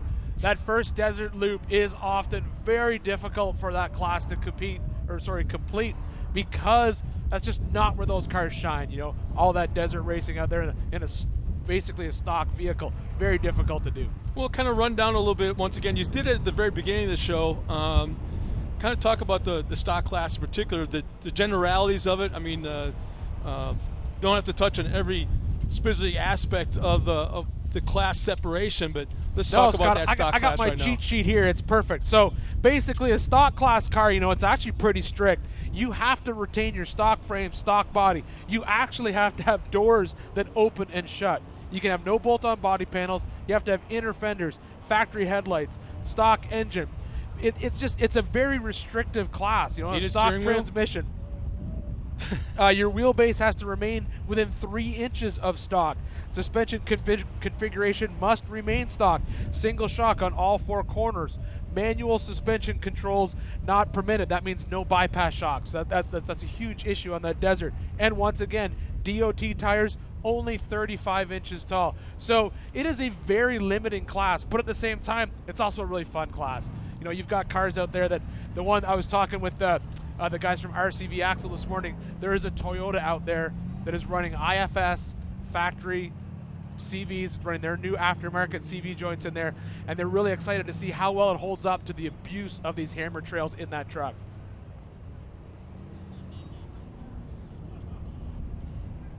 You know, I had to kid you a little bit when I was talking about heated steering wheels, because that's exactly what's going on right now. I wonder if they're racing with the heated steering wheel on in that Jeep Gladiator right now, because I know when they were in staging this morning, they had gloves on, but they also had that heated steering wheel. They were listening to satellite radio.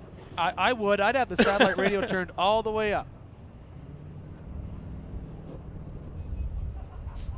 Can you?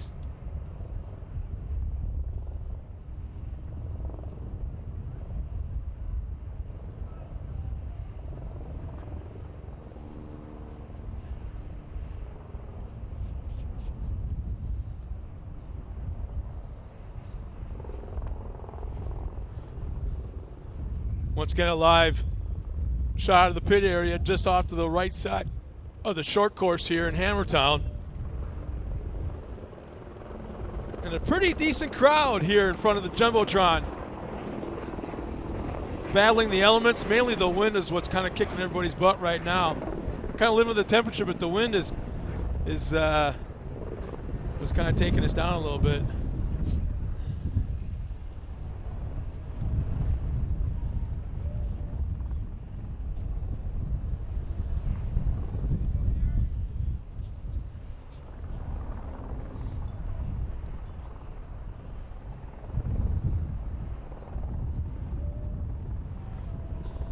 Once again, there's a live tracker. Casey Gilbert showing 0 miles an hour. Jason Bunch currently in second. He's also shown 0. And this was updated 2 minutes ago.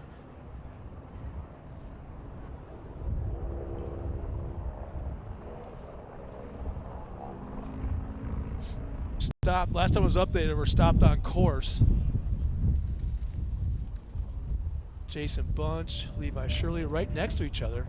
Brad Lovell, he's still moving. But what's going to happen when he comes up to our top 2 leaders? Kent Fultz, Jeremy Jones, he's moving. Dan Fresh, he's got some good speed built up. He's working his way forward. And Casey Gilbert with a big gap up front, all the way back to second, but he's running up front and he's showing 0 miles an hour as well. And that was updated. He was updated a little over 2 minutes ago. So a fairly recent update, and our top 3 cars are parked according to our tracker.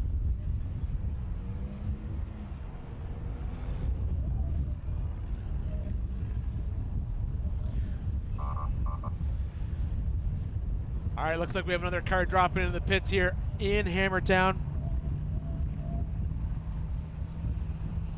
Lots of action down here right on the lake bed as we see more and more cars coming into the pits. Yeah, it looks like a virtual parade. 3 cars, possibly 4. Looks like 3 cars are in the pits right now.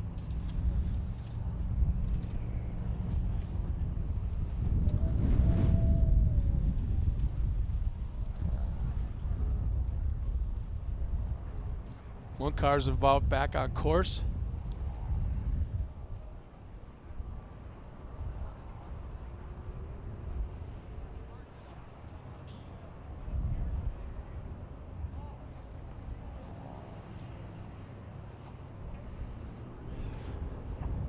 Yeah, what you're seeing right now is actually from our drone pilot in the short course area.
Looks like another one of our race teams where the drivers and co-driver was taking an outer layer of warmth, if you want to call it that, ripping it off, and had the helmet off. So that was indication to me that they were kind of shedding a layer of jackets or coats or something. Well, you know, it definitely was cold this morning when they left the line. No questions asked. And it almost feels like the wind might be dying down just a little bit here in Hammertown, so it's going to be getting a little bit warmer out there on the race day.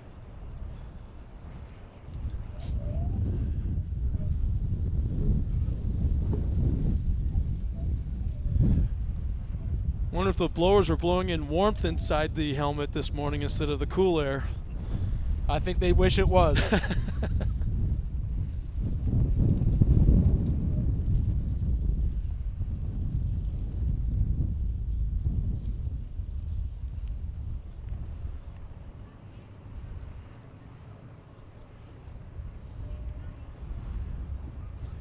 You know, here we are deep in the lake bed, middle of Hammertown. Lots of action from the 4 Wheel Parts Everyman Challenge today. So far, great racing action. We're going to take a quick break, and we'll be right back.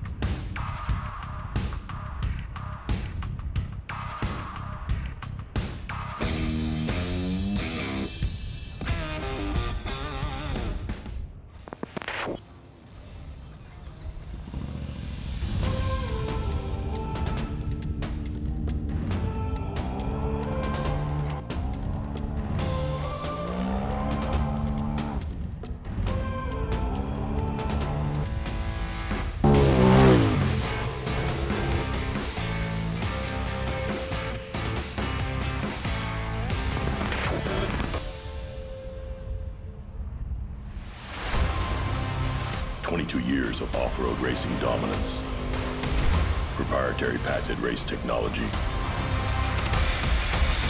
proudly made in the USA, unparalleled customer service and support, the choice of champions. King Shocks, the leader in off-road shock technology.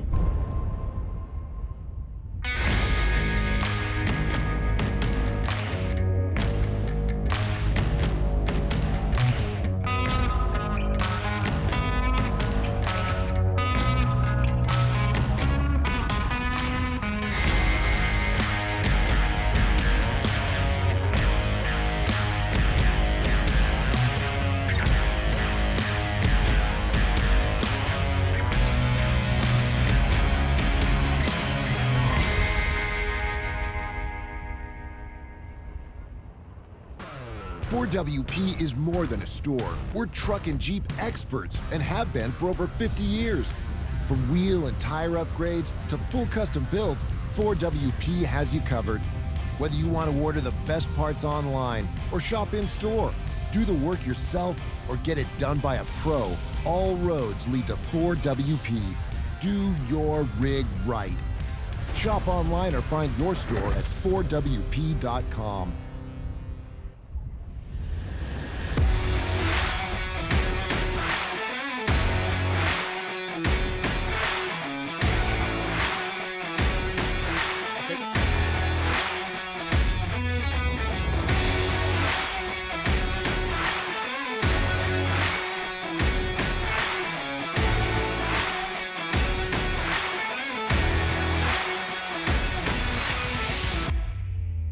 All right, we're going to jump right out to Jackhammer with there's the Lovell car, and they are physically in second place right now, making a couple big moves in the rocks like we thought they would. That's definitely where the Lovells shine. And you can see they're picking their way through Jackhammer, physically in second place in this 4-wheel parts Everyman Challenge race.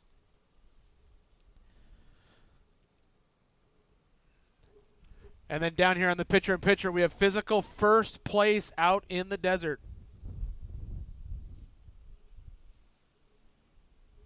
Oh, sorry, that is not physical first. That's car 13. That's just someone picking their way through the desert. And we'll drop back down here to Hammertown. We're still waiting to see some of the stock class cars come in from that first lap.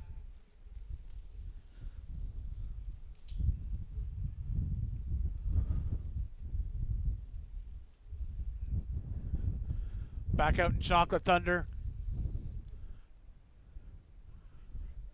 48-23 picking its way down through the rocks. Jack Wickham. As we said before, this year everyone's going down Chocolate Thunder. Last year they went up. Sorry, Jade Wickham.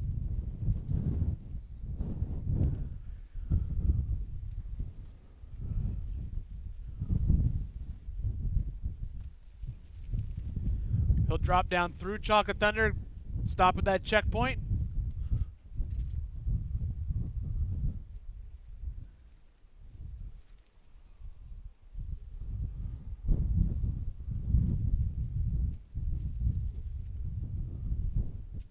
Back out onto the race course.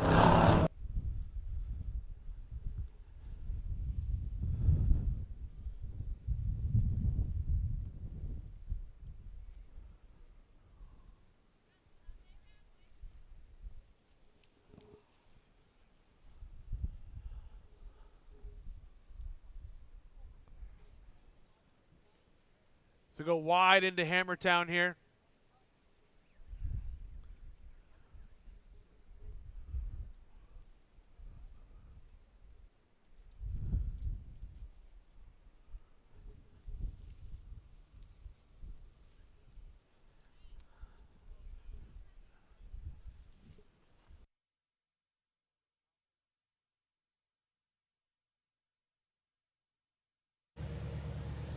So I'm down in the pits again with our one and only Texas Jesus and Jimmy Lewis.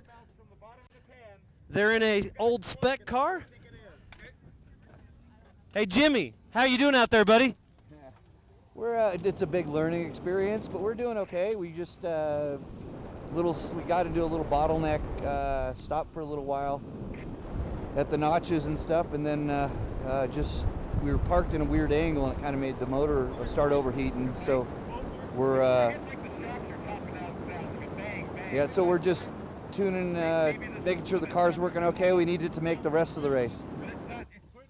Well, thank you for that, Jimmy. I'm going to try to run over here and get Texas Jesus on the mic. Hey, how you doing, buddy? Doing all right. How are y'all doing down here? We're having fun out there with Jimmy, getting a little first bottleneck find out at Cougar Buttes. So we made it through. We were overheating there and got through that into pit one and topped off water. Here we are, ready for some. And I know you guys have seen these guys around. Jimmy Lewis was our motorcycle director at the last few years. Texas Jesus is one of the OG Hammer King guys. So it's great to see these guys out here actually having fun on race day. The car looks good. They've done a lot of prep to it. This is one of the old spec cars, running the Nitto tires, KC wheels.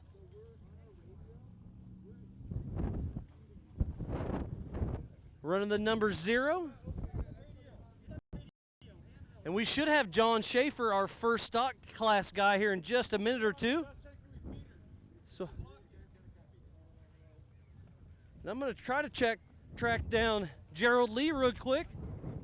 Hey Gerald, how you doing out here? You got 3 cars racing now. What kind of pressure you feeling? Dan's out front doing good. You have John Schaefer, should be here any time. And last but not least, the Gladiators out there. I think everybody's doing good. I think Dan right now is in second place in class, and John Schaefer should be here first in class in a few minutes. Just so we're really really excited. And then poor Jesse's having steering box issues. So we're trying to get them all in here. And then the Gladiator, he's right behind them all. So. And let's recap on the Gladiator because we had a little confusion, but I believe it's Robbie Gordon in it now and then Eric Miller in it later, correct? Correct. So Robbie's in the car, bringing it in safely, and he's doing a wonderful job. And then Eric is already here, ready to jump in. So we're going to go once over while he jumps in and gets belted, and he'll be off. He's doing a really good job. And how crazy is that, that Robbie Gordon's racing today in the stock class and then tomorrow in the T1? How different are these cars? A bone stock Gladiator compared to a full-out T1 truck. Well, that's a race I'm in tomorrow, I think, too, with this thing, right? The Gladiator? No. Well, Gerald, with Savvy, I appreciate everything you do for our sport, and it's a lot of fun having you out here. You guys run a great show. Very cool. Thank you very much. We'll see how it's well, hopefully it gets in here, and we've got them all belted in, but we'll see. Well, all right. I'll let you guys get your strategy going, and we'll hopefully see your first car here in just a minute. Thanks again, Gerald. Thanks, bud. Scott, Ian, back to you guys. Thanks, Miles. That's great information down there coming straight from the man himself, Gerald Lee, man in charge of that Savvy Off-Road Racing team. It's really cool to see them dominating in so many different classes out here. Super excited to see those stock class cars start to come in. Johnny, here's the first stock class. I can do it again.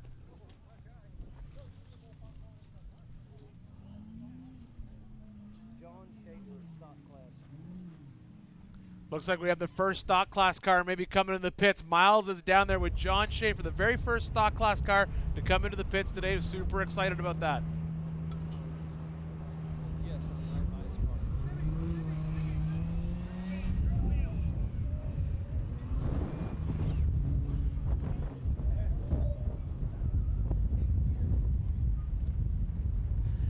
So I'm in the pits here in Savvy. John Schaefer just showed up. He's the first guy through the pits in the 4600 Spider Track stock class. Great to see them out here. The car looks good. They're wiggling everything. Remember, this is a stock JK that they just did some safety upgrades, threw some different Spider Tracks axles under it.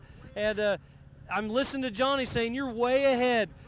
So take care of the car. Don't break it. Be smooth, you'll be good. I'm just kind of recapping exactly what Crew Chief Johnny's telling John Schaefer. John Schaefer does a lot of the engine stuff for Team Savvy, so it's cool to see him being able to hop in a car for race day. And in the passenger seat, one of the main Savvy mechanics. That way, if they do have issues out on course, he'll be able to fix it up. But it looks like they have a pretty good lead. Sounds like Jesse Combs having some steering block issues. Terry Madden's riding with her. Terry's got his hands full this week. He's raced almost every single race. And then what we're all excited about is that 2020 Gladiator. Robbie Gordon's in it as we speak. Eric Miller will be hopping in shortly. They just retorqued all the lug nuts, making sure everything's good. But it sounds like they're getting ready to ship out John Schaefer.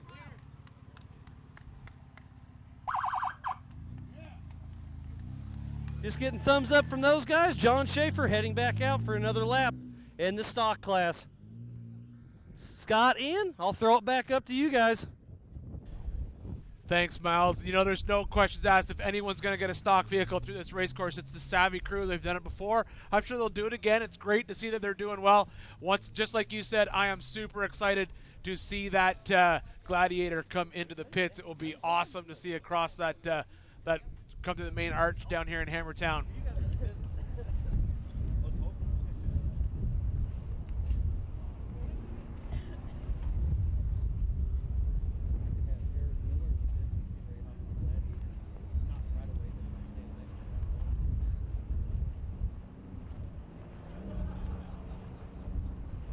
Hey, Eric, do you have a minute? Yeah, I got Eric Miller in 30 seconds.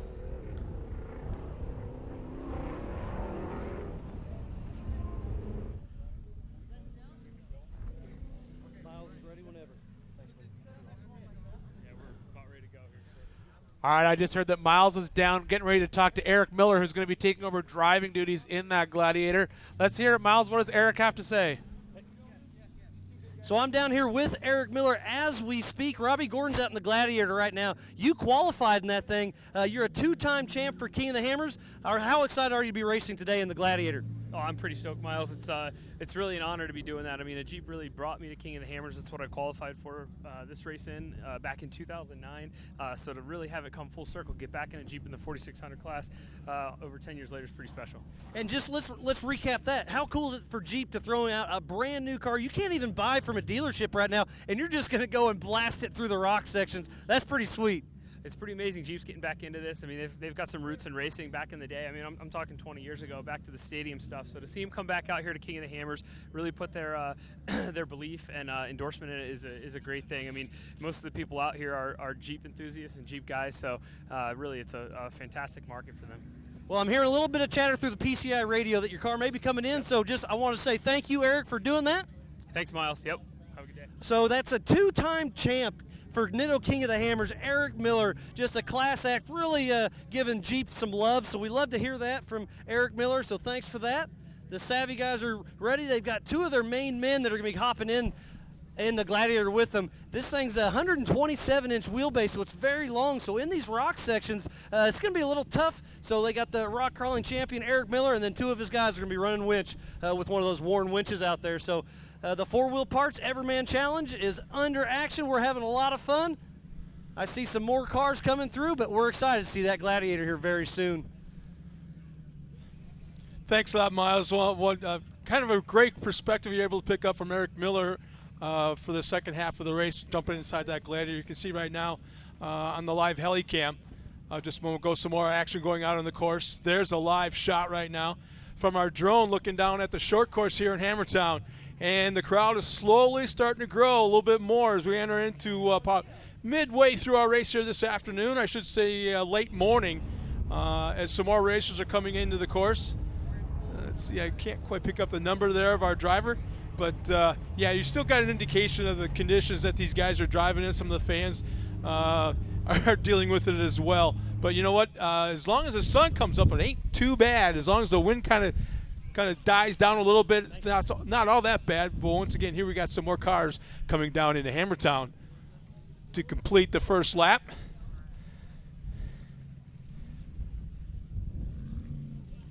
There's Dan Fresh with the live heli cam. Another drone shot going live right over the top of our start-finish line. I want to remind everybody once again that for all the fans that are at home watching us all across the globe, no matter where you're watching us from, thank you for tuning in midweek here on the dry lake bed of Johnson Valley during our 4-wheel parts Everyman Challenge.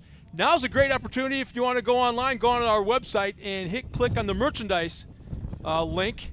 And we got a nice little race coming into the course right now, into the Hammertown. Cars virtually side by side, but click on that merchandise tab and buy. You can purchase any 2019 merchandise or apparel before it sells out here on the lake bed, and it'll be shipped out here from the lake bed yet this week before it runs out. So if you want to catch some really cool hats, sweatshirts, t-shirts, beanies, whatever it may be, it's all on our website, and it'll be shipped to your home no matter where you're at, right here from the lake bed before we sell out.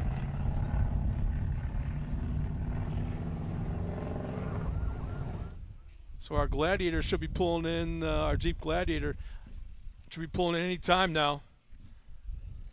That'll be neat to watch not only the driver change, but kind of get a perspective of what these guys are doing. The crew, arguably the hardest part, the hardest lap of our 4-wheel parts Everyman Challenge event. Well, I think, when you get a stock class vehicle, I think that Gladiator might come in. I don't know if it'll be due for its service. Maybe have to get an oil change, quick tire rotation, then out it'll go again.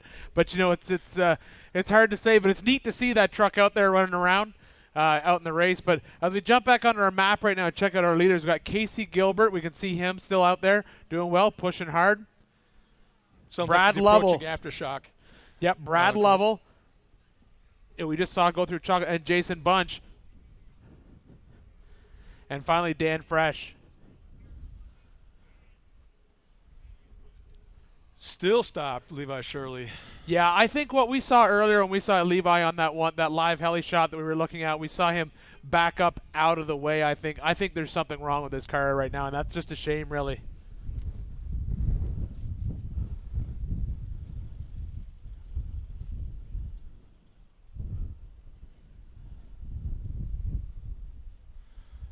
Sounds like our Jeep Gladiator is about to come into Hammertown right now. Yep, there it is, coming into Hammertown. Now we'll be able to key on that. Miles, I guess, is going to be right there on the spot with the driver change. Robbie Gordon going to be jumping out. Eric Miller jumping in to finish out this event. There is Miles with that Jeep Gladiator. Our first stock vehicle. We've had one more.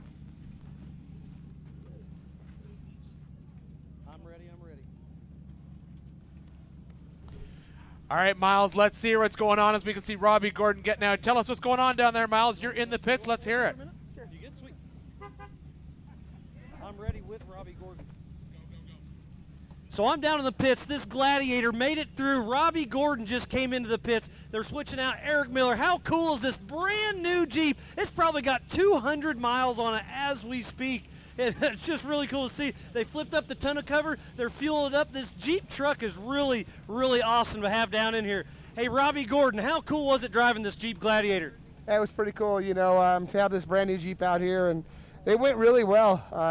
You know, we got through the rocks pretty good, so all in all, she's in good shape. Hand it over to Eric now, and you know, he's an expert in the rocks, so I look forward to watching him. And just a quick question, you're driving this. You're driving the Gladiator today. You're driving your T1 tomorrow. They are just completely different animals. How do you change up your driving style? And you had your test run out here on Sunday. Yeah, it's just you know, it's a completely different driving style. You're looking for the smooth roads here, and in the trophy truck, you're just looking for the straight line as fast as you can get there. So thanks again, Robbie Gordon. I'm going to let him chat with Eric, kind of give him a rundown on how this Gladiator's doing, but I'm just overly excited to see it here. Robbie Gordon hiding it off. Look, it still has the windshield in it.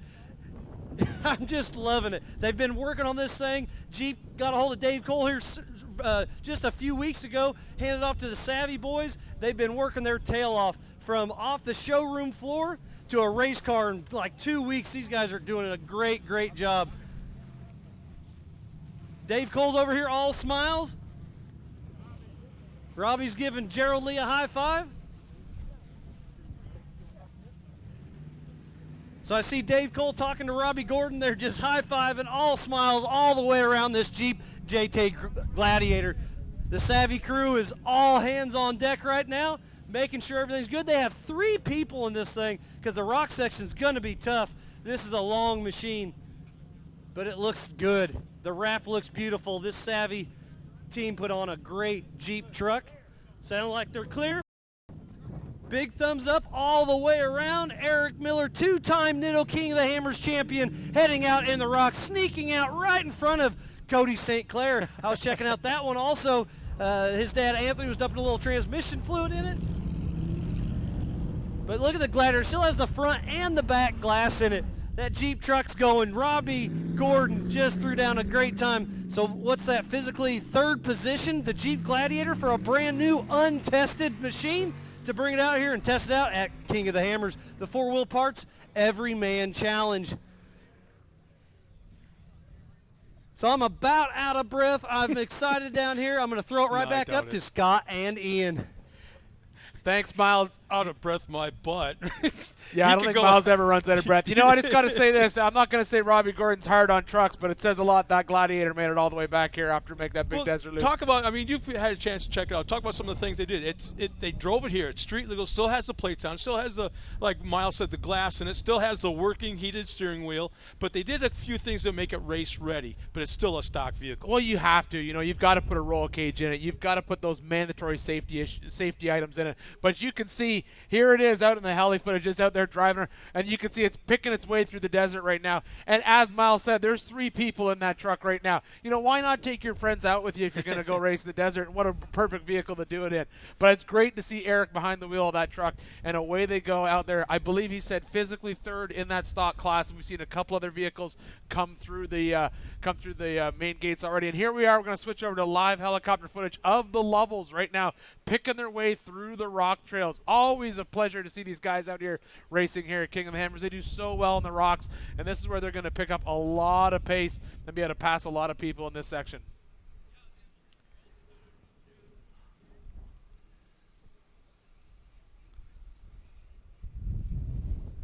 Yeah, the levels basically got out of short course, I want to say 2 years ago, or a year ago, start of last season, and they built 100 Desert, and they've been doing a lot of testing. And they do a lot of things, not only with BFG, but also with the AMSOIL. So yeah, levels, no stranger to all types of off-road motorsports, but their roots is in the roots for them is in the rocks, and it always shows, especially here at King of the Hammers. They're able to get in these rock trails, really shine in that truck, really pick off competitors as they go, and you can see them just keeping a nice steady pace as they get through these rocks. No big moves, just they know how to crawl over rocks. They know how to keep that truck moving all the way through that trail, up and over big rocks, picking the right line. No co-driver getting out, just making their way. It's just the right way to do it. It's how you make up time in this particular class. It's going to be in that rocks. You even talked about the age of that car. It's not like it's a 2 or 3 or 4 year old car either. No, last year it's kind of funny because right before the race last year, they actually pulled it down into the ESOP welding and cutting booth, and I was down there with them talking, and we were just basically run. And it's just a testament to how hard of a vehicle they build. They just put everything they can in that car, and it's been racing for, like we said, over 10 years, and yet still competitive out here. I remember when Brad was making a big deal of it during the offseason, putting a brand new body on it. Nice new paint and new stickers and new body panels. And he was like a little kid in candy store. Hey, this is cool. The first time we had a new body in quite some time. Yeah, absolutely.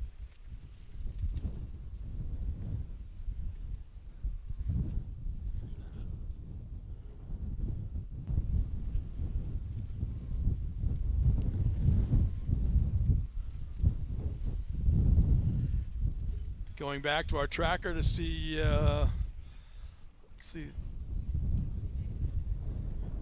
Let's see Casey Gilbert. Yep, updated 2 minutes ago. And there's Brad Lovell right behind him, physically second right now. Yeah, how about that? Man, he's been really moving forward steady. And Jason Bunch right behind him. And, as I said before, the levels, they'll make up time in the rocks. They'll do really well. And there's Dan Fresh.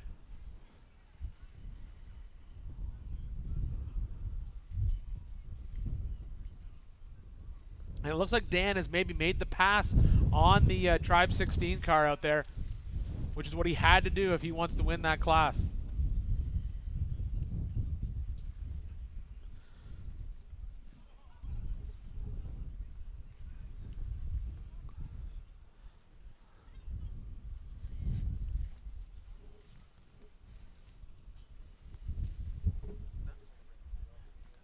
Oh, yeah.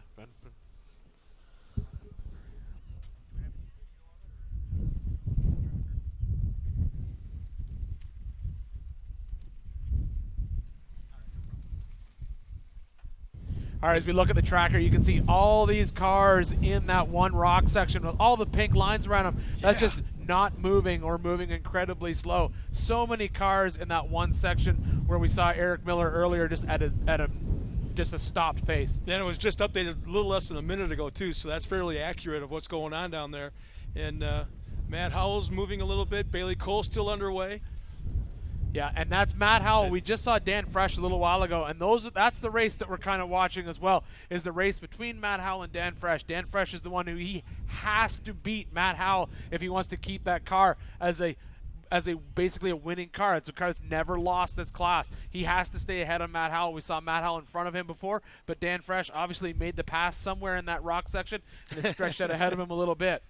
Do you think he kind of a sigh of relief a little bit when he pulled up alongside and then made the pass? No, there'll be no sigh of relief. There's still lots of racing to go through today. He's got a whole bunch of rock trails to get through. Dan Fresh is smart enough to know that the day is still early. We can see Casey Gilbert still out there physically first as the levels slowly pick up behind him.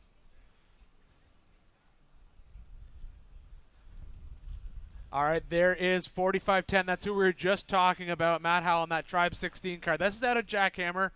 As you can see, the winch line is out.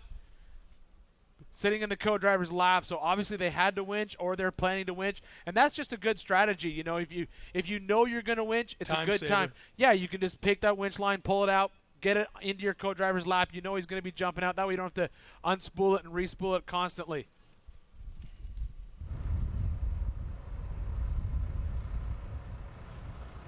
Back here taking a live shot at the short course area. There we are in the pits. Is that 48.10? 46.10.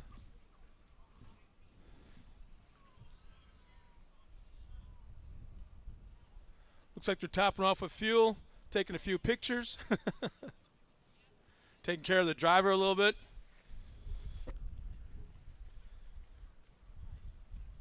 I'm surprised or not surprised. There's a lot of drivers that started this morning with sweatshirts or jackets on that are right now starting to peel them off. Well, as the sun comes out, you know, you're going to get a little bit warmer. Day's warming up. You know, you're in the car all day. They're more than welcome to bring them up here and drop them off. Plus, if you're the co-driver and you're in and out of that car a lot. All right, there we go. Car number 43.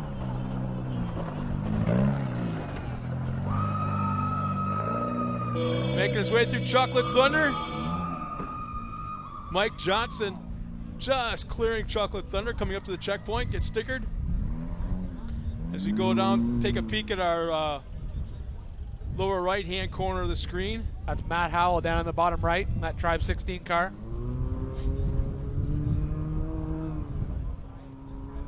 I gotta ask you one more time. It's like, when are we gonna see you out here?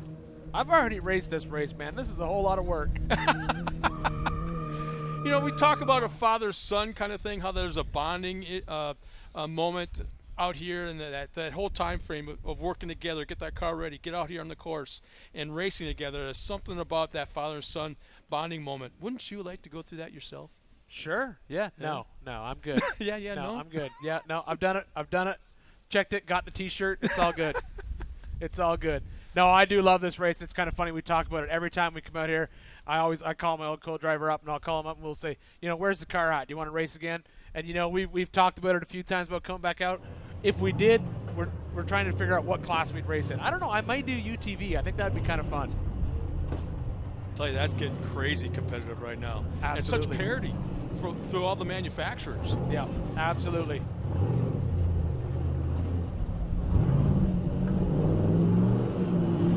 So we got one shot, the big screen over at Jackhammer, and I believe we're in Chocolate Thunder in the lower right hand.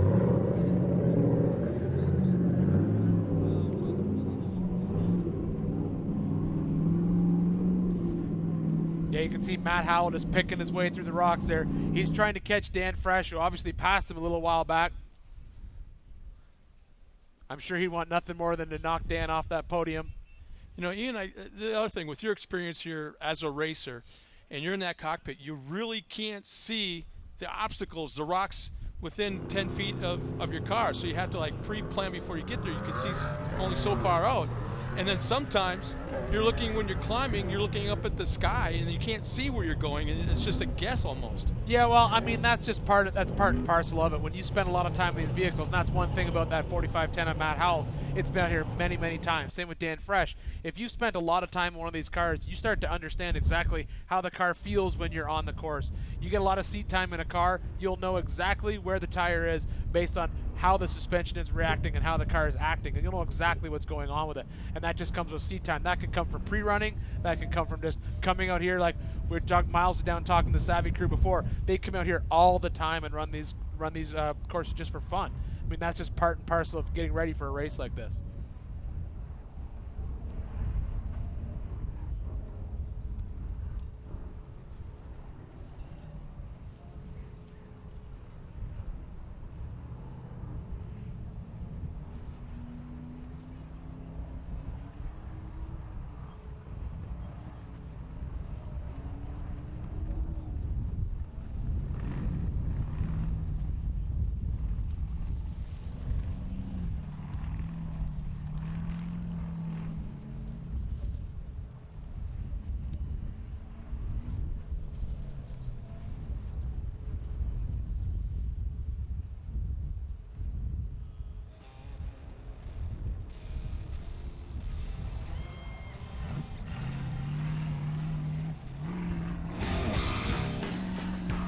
A lot of action yet still to come here from the 4 Wheel Parts Everyman Challenge race live from Johnson Valley, California. We'll take a quick break and we'll be right back.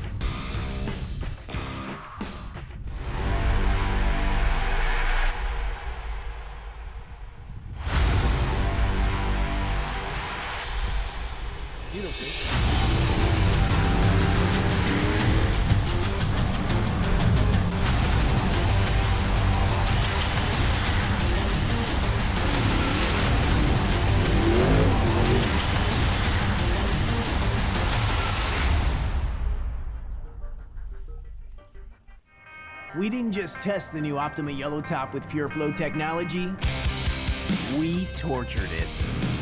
King of the Hammers is 181 battery-killing miles of relentless, unforgiving hellishness. It's one thing to call yourself the ultimate power source. It's another thing to prove it. The all-new Optima Yellow Top with PureFlow technology with up to 3 times the battery life. Unsurpassed performance built to fit today's vehicles. Optima, the ultimate power source.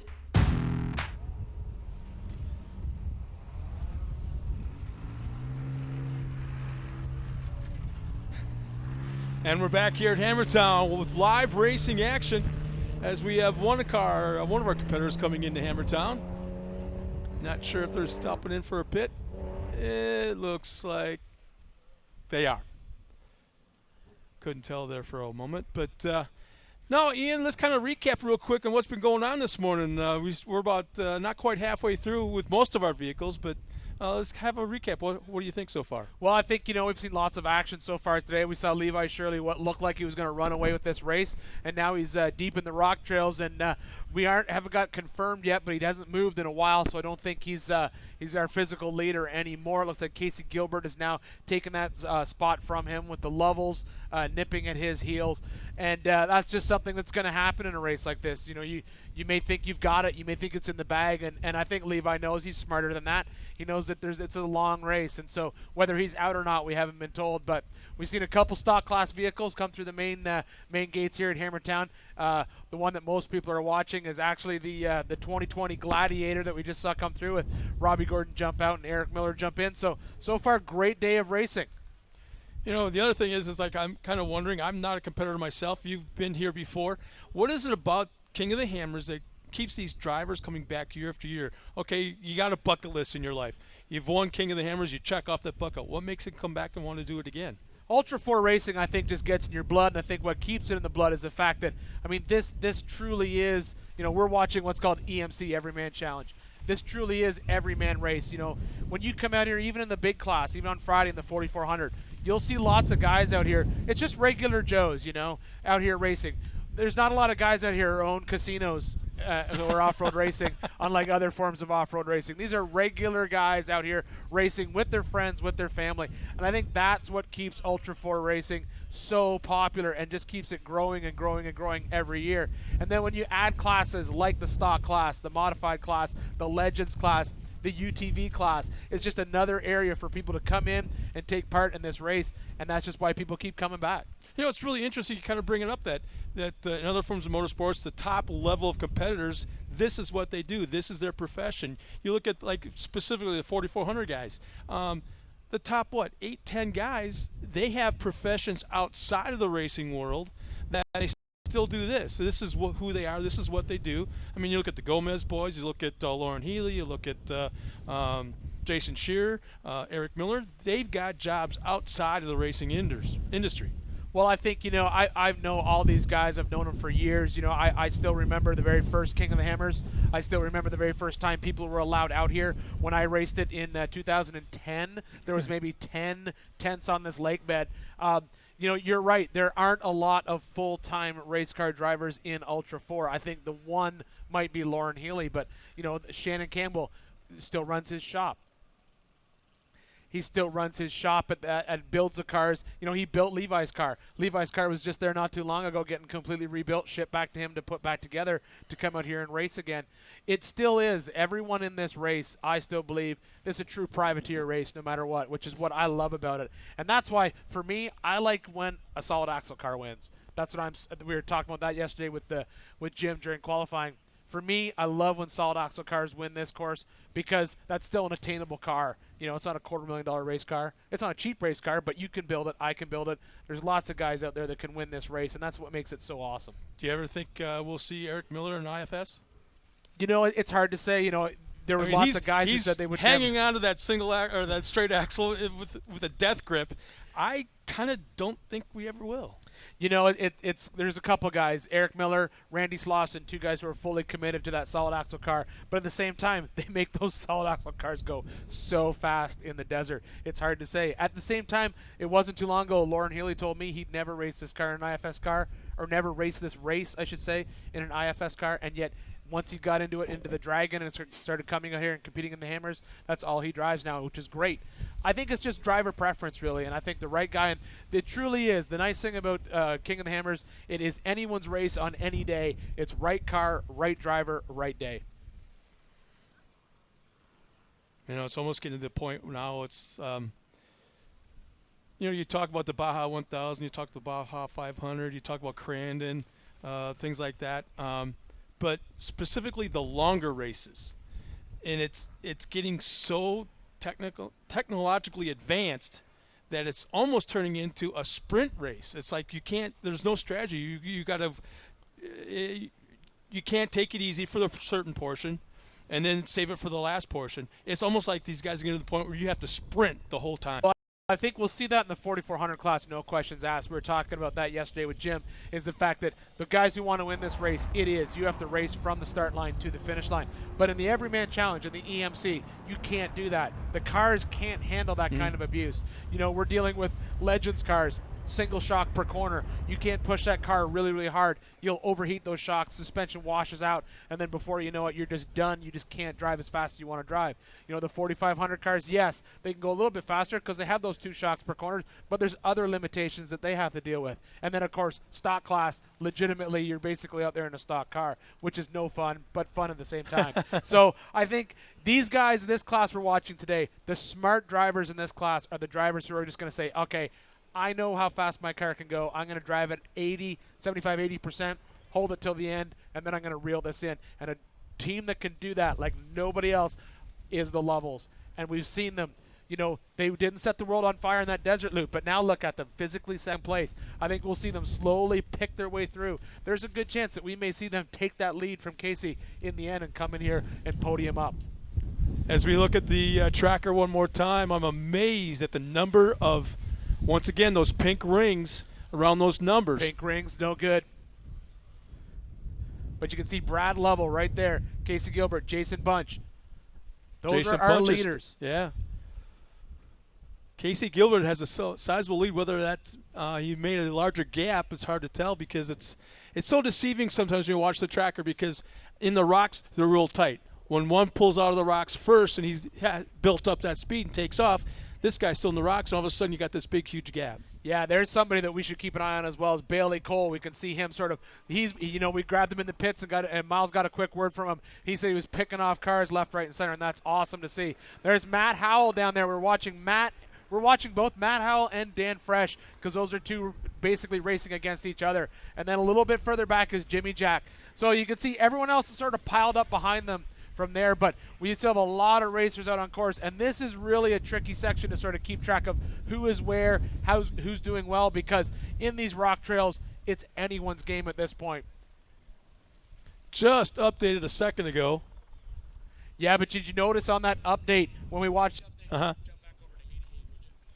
that update when we're over here, 88 did not move. Dan Fresh was 0 at the last update, and he's 0 at this update, and look, there's Matt Howell in the bottom right hand. He made a huge move on that update. No, just what happened when we clicked on it, just after the update, we pointed at the 88, and there was a pink ring, and all of a sudden the pink ring went away. Yeah, that's where it can get deceiving in the rock trails. I try not to pay attention to those pink rings when we're in the rocks because pink means it hasn't moved. But as we look back now, he's doing 3.7 mile an hour. That is the pink ring. A lot of this tracker technology comes straight from us from desert racing. They're not used to a vehicle doing 2 mile an hour, 3 mile an hour. So a lot of the time it defaults down to, the driver's not moving because they're not moving at a certain speed for the tracker to catch it. But at the same time, what's more important is the fact that we saw him sitting in that exact same spot at the last refresh. So it'll really be interesting. That's a race that we want to keep an eye on. Dan Fresh and Matt Howell in that 4510. There's Scott Foley not far behind in 75. We got some people making some moves, and the Lovels will be another one that we want to keep an eye on as well.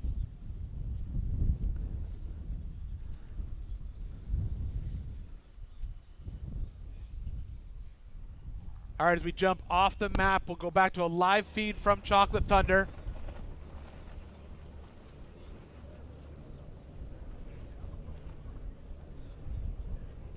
Thinking about what, about 2/3 of the way down Chocolate Thunder, down towards the bottom where the checkpoint is. Now we're scanning around to the left, looking up. And we'll jump over to Jackhammer here shortly to see. Oh, here's some action over on Jackhammer. Oh, we lost it.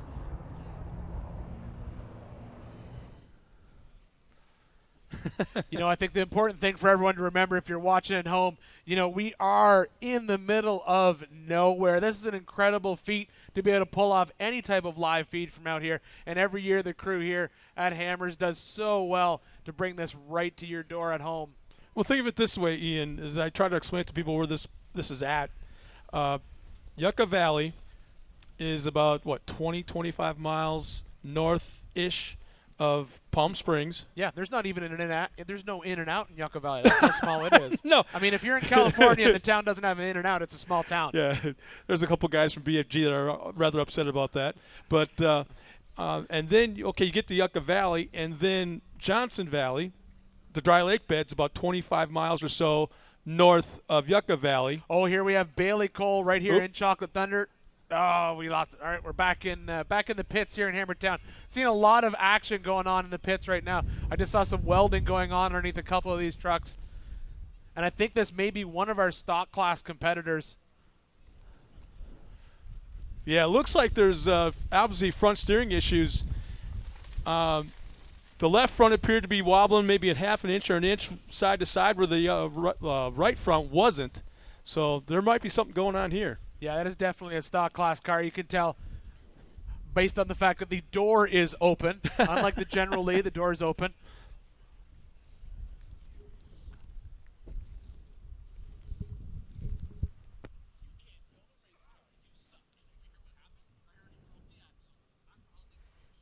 Yeah, there's welding going on.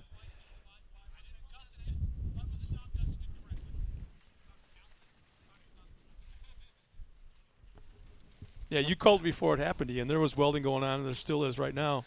Yeah, you know, what they're working on, it's hard to say. They could be. It looks like it might be the track bar mount based on that where he's welding on that truck. And that's just one of the things when you're working with these stock class vehicles. You know, the limitations are that the suspension will basically be retained in its stock location. So it's going to push all that stuff past its limit, and you're going to find its weak link. And if you're going to find the weak link, you're going to find it here in the Hammers.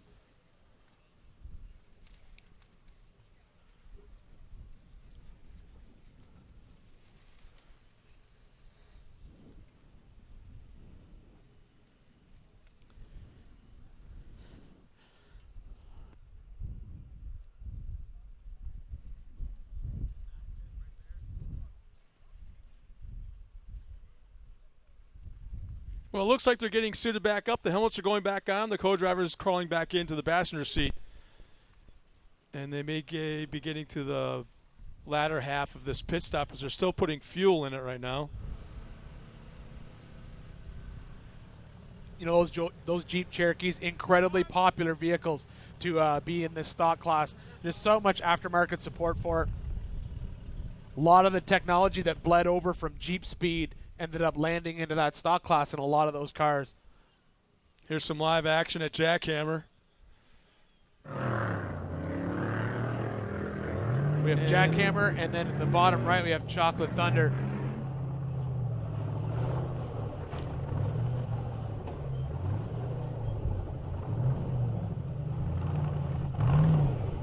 Well, Miles is down in the pits once again. Our hardest working trio of a broadcaster this morning. Miles, what do you have? So yeah, we've been watching Sean McNamara, the 4696 in this Jeep Cherokee. They did a little welding underneath, did a little welding up front, getting everything taken care of. They're getting belted back in, so I'm going to keep rambling a little bit, and we'll snap one of these guys once they send them out to see exactly what they were doing. Getting thumbs up. I'm going to try to chat. So how was everything out there? What were you guys welding on the car? So we lost the track bar jam that came loose, and then our anti-wrap bar in the rear was breaking off the frame, so we had to get that welded back on. We've been dealing with that since about mile 40. It's really crazy in the stock class. There's a lot of snow on the other side of the mountain, so it's been real slick all day. Well, there you have it. That is awesome to see and hear. The Jeep looks like it's back in action. They got a great team getting everything going. Just kind of doing a complete walk around the car. Everything still looks like it's working good.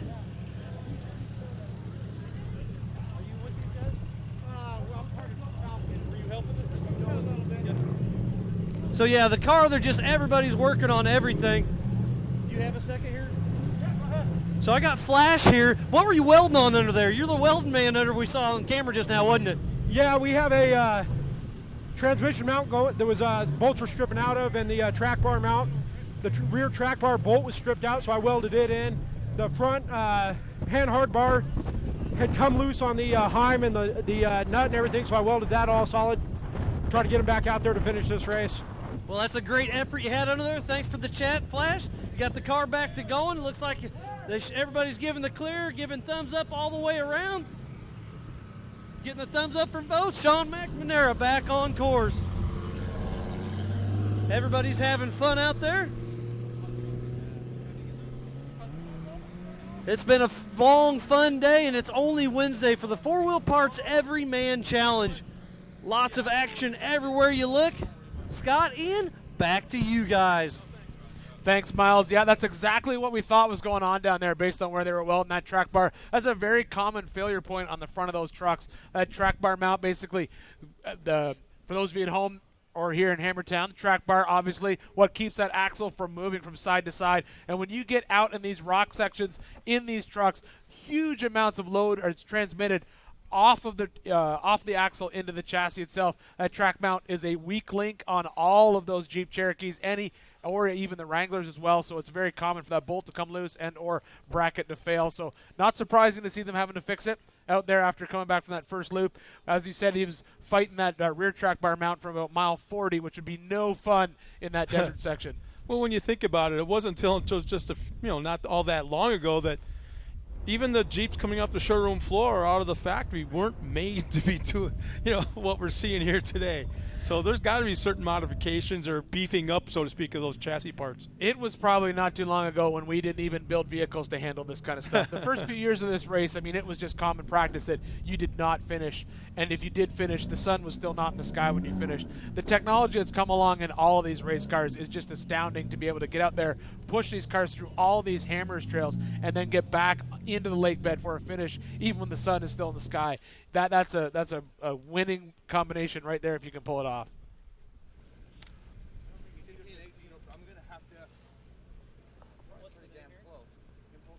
Just saw Mike Johnson up there in Jackhammer, so we can see more action in the pits right now.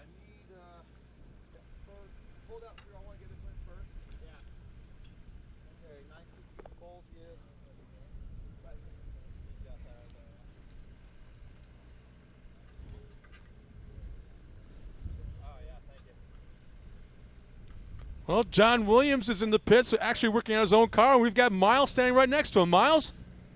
So I'm down here watching John Williams wrench on his car, putting a new track bar on the 4535 for the Yukon Gear and Axle Modified class. You got two cars doing the same thing, but you can see him working good. He's out of the car, getting everything changed out. So John, what exactly is going on? Why are you putting a new track bar on it? Oh, we just got a little bit of a bend in the track bar, and with these stock mod cars, you got to try to make so many things fit around stock parts, and we just track bar didn't hack it. Well, I'm glad to see you working so hard to get going. We hope to see you back on the course another 10 minutes.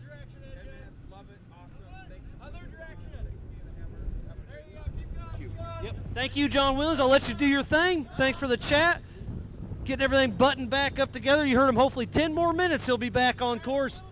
So the pits have been hot today. Lots of action going everywhere you see. I see the helicopters. I see the wind.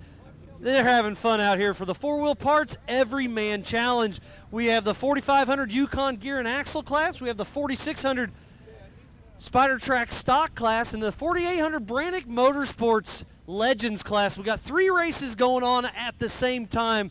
It's been a lot of action, a lot of fun. Scott and Ian have done a great job so far today, and I'm just loving it. So we'll send it back up to you boys. I had a chance. Thanks a lot, Miles. I actually picked up Miles from the airport back last Friday, and it was funny. Him in the passenger seat driving here. He was so excited to be on the ground. First off, then when we left Palm Springs, headed this way, he's getting a little bit more amped up, And we were coming around the bend up on the highway. He's like, all of a sudden his ears perked up, his eyes got all glassy over. He looked at me and goes, I see dust. And the closer we got, the more excited he got. We couldn't get here quick enough for him. Yeah, there's no question. Miles is, he's a staple at all these Ultra 4 events all across the country. It's great to see him, and I know he gets so excited being down in the pits there. And it's kind of interesting. We saw a track bar mount being repaired and then a track bar being replaced. It just sort of shows in these stocks and these stock mod classes how difficult it is to get these components to survive this race. And they still have all the rock trails to take on. That's where all those parts are really going to be tested. That first desert loop with that heading out to the buttes, there's nothing really nasty out there. There's a couple of little hard little rock sections, but you're about to drop into some of the most serious off-road trails that you're going to find in the country. You want to make sure that when you leave main pit, your car's in tip-top shape, or you're not going to make it back. Well, am I right in thinking that the stock class in particular, it's obviously a little bit slower class, and I don't want to say fragile vehicle, but kind of when it comes to the rock, up in the rock section. These guys are battling not only to finish, but it seems like the slower the car is on the course, you're still in it. No matter where you are on the track, you're still in it because you never know what's going to happen to the cars in front of you. Oh, we've said it. We've said it all day long. This is anyone's race anytime during the day. And as we jump out here into Jackhammer right now, we see even more action.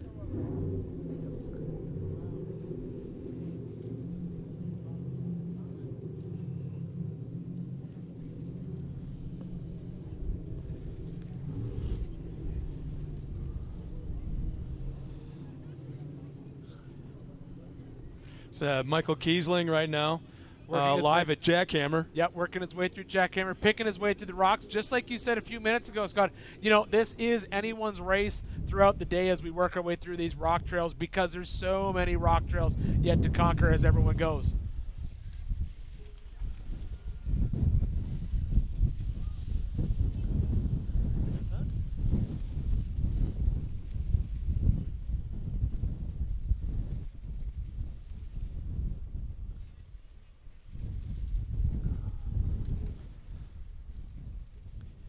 Mitch Hoover down in the pits. Diesel-powered race car, believe it or not. Yeah, that was interesting watching that thing in qualifying. You don't see a lot of those out here.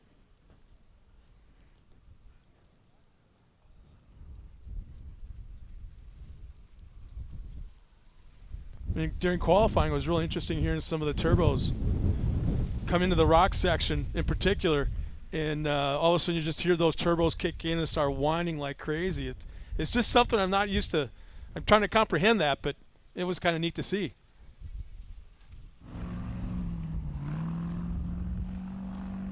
While there's a little bit of break in the action, I want to mention the fact that I'm sure you're aware of this as well. It was just a few weeks ago that we lost a member of our off-road racing family in a really bad accident down in Mexico. And we're doing a few things here this week in helping raise funds for the hospital bills, and also, I hate to say this, but also funeral costs for Pete Soren, who perished in Mexico a few weeks ago in a UTV accident. We have some people here, I believe it's the PCI, are selling some sweatshirts and T-shirts and hats, I believe, and 100% of the proceeds are going to pay for those costs. Also, we have Sarge from Rockford Fosgate, who's over there in the 4-wheel parts tent, taking donations, and they're kind of, I don't want to say raffling off, but I guess you could say that, a Stage 3 Rockford Fosgate sound system for your UTV or boat or car or whatever it may be. So please stop at one of those 2 places and donate to the cause. Maybe purchase some apparel or whatever. But keep in mind, 100% of the proceeds are going to help pay for the hospital costs for his 2 daughters who were also involved in the accident. And I hate to say this, but Pete Soren's funeral costs. Yeah, you know, it was an awful thing when we heard about Pistol Pete. You can't call it Pete Soren. You got to call him Pistol Pete. Pistol. You know, that's how we all know him by. That's what I said. You got stickers yet?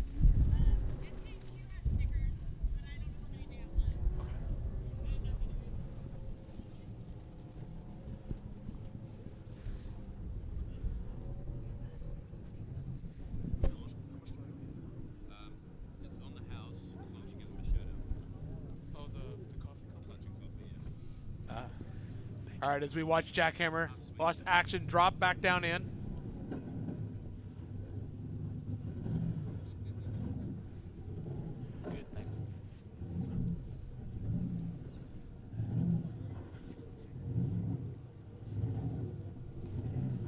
Well, I want to thank, for the first time, I don't remember, maybe they were here last year, I wasn't, maybe they were, but the company that's just around the corner to our right, which I believe would be the fans here at the Jumbotron, would be to their left, and kind of behind the Jumbotron is a company here serving coffee and hot chocolates and stuff and such.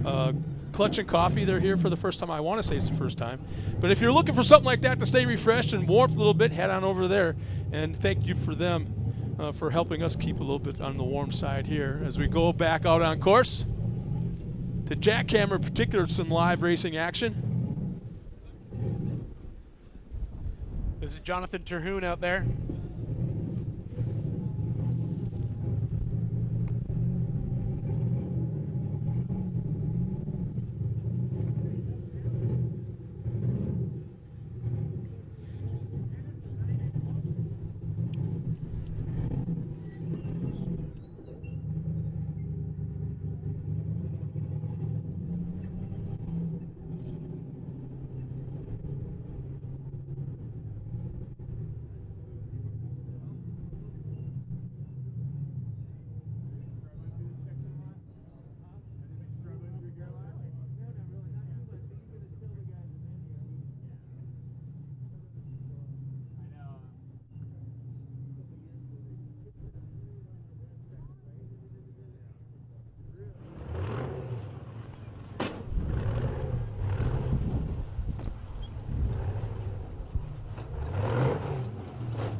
All right, well, while we watch the action on Chocolate Thunder up here on stage, I've got my friend John Matthews. John, we saw you come in, make a big pit, real fast, splash and dash, and then something bad happened, didn't it? Yeah, all of lap 1 was great. We came into 1B right on Jimmy Jack. It was going good. The desert was awesome. Came in here, got a splash of fuel, went out to the turn to head for lap 2, and something didn't feel right. As soon as we made the turn, it was off. No steering. I don't know if it was a flat or what. Slowed down a little bit, looked out, the whole tire is like, I could see the tire, and that's not a good sign from inside the car. Never is. So what actually broke on the car? The axle housing itself just split in half. The tube is right off the side of the front housing. Well, you know, it's an awful way, but your day's over, but your week's not over, right? We were talking about this. Now you have a spot in Friday's race because of your position in the National Points Championship from last year. Our podium last year at 4,500 got us. There was a new rule change here that Dave made up for Ultra 4, and our podium there got us a spot in Friday's race without having to go through the LCQ. So we're, I don't know, 2/3 of the way through Friday's field, but we'll go get that car ready and be ready to go again on Friday. So just give us a little rundown. How was the course? You know, it was cold this morning, and we watched you guys all head out to Cougar Buttes. We talked about, you know, the snow on the ground. How was it different? Did you pre-run out there? Was it slicker? Was it like how was the course? The course was about the same as when we pre-ran. A little more chewed up. Those T1s have been out there running in the desert and chewing it up a little bit, but the conditions were good. It was about the same. So the cold doesn't bother me. That's way better than 112 degrees at Ridgecrest last year. I'll take this. All right, John. Well, thank you. Sorry to hear your day's over, but best of luck on Friday. All right. And we'll be rooting for you as always, my friend. Thank you.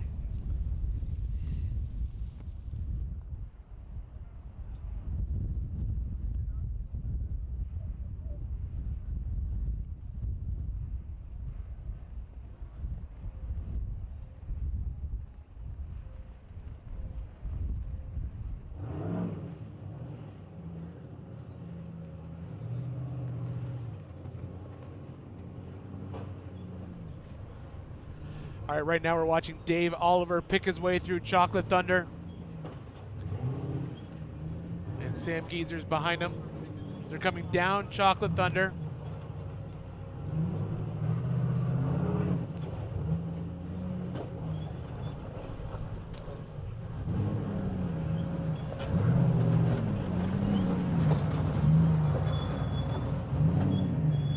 And right behind them, I believe that might be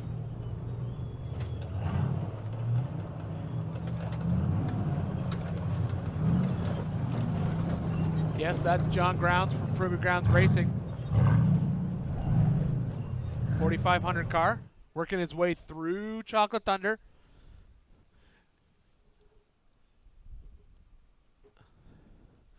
And right here, we're now out in Outer Limits. We believe that's our physical leader. We believe that's Casey right there in Outer Limits.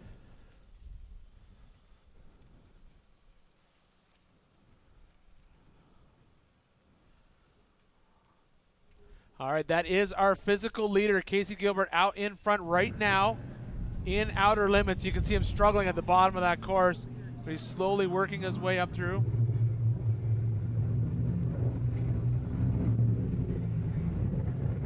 You can see right here, Scott, that's what I've been talking about before. Nasty rock trails yet to come, and Casey's in them deep right now. You were talking about how this morning, how the rocks formations were kind of rounded off and kind of had that like petrified sandstone kind of feel to it.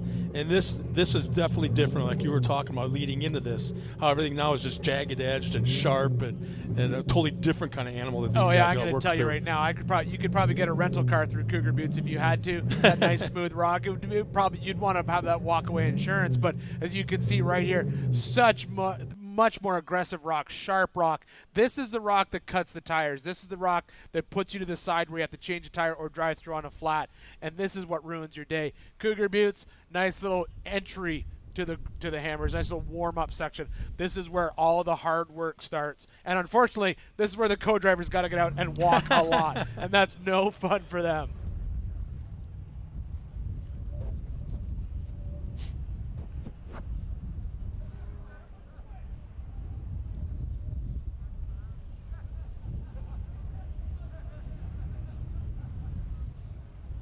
All right, as we just watched our leader picking his way through the rock trails, we're going to jump back out to the to our tracker to see what's going on.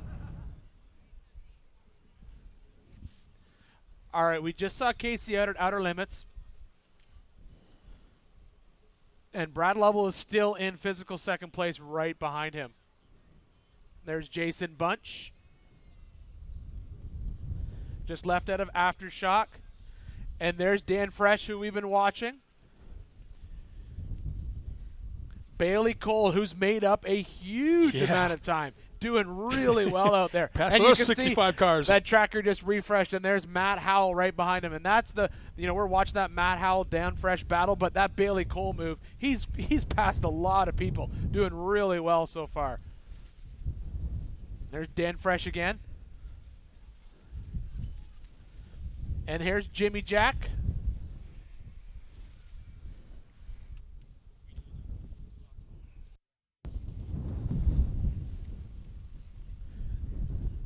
Jade Wickham, Dustin Day, a lot of traffic down in that one section, and that's just what's going to happen when you get into these hammer trails. You're going to see these guys just stacked up one on top of each other all afternoon in these rock sections. And as we saw Casey before, struggling just to get started into that one trail, and that's how it's going to be sometimes.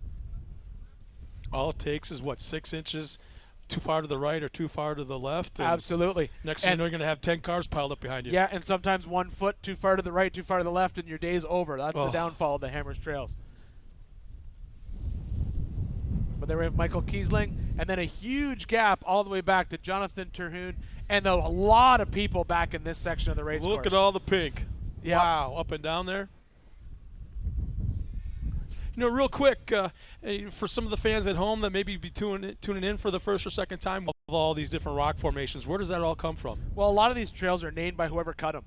You know, but the Hammers trails were always known as the Hammers trails, and they all started with, you know, that classic sledgehammer, jackhammer. That's where it all started. And the sledgehammer is probably one of the most famous trails that you've seen out here. But, you know, there's just the club that comes out here and cuts these trails and preps these trails. Dave Cole, member of it. That's what started this whole deal, right? These guys come out, cut a trail, you name the trail. You know, the names come from different things. Spooners, great name for that trail. Named for a couple guys got jammed out there all night. Had to spoon to stay warm. You know, that's just Chocolate Thunder. I'll let you figure out why it's called Chocolate Thunder. You know, that's just the way it is out here at the Hammers.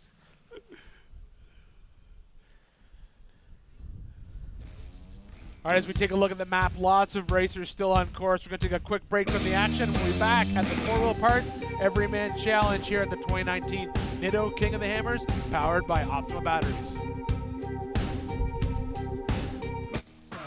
4WP is more than a store. We're truck and Jeep experts and have been for over 50 years. From wheel and tire upgrades to full custom builds, 4WP has you covered.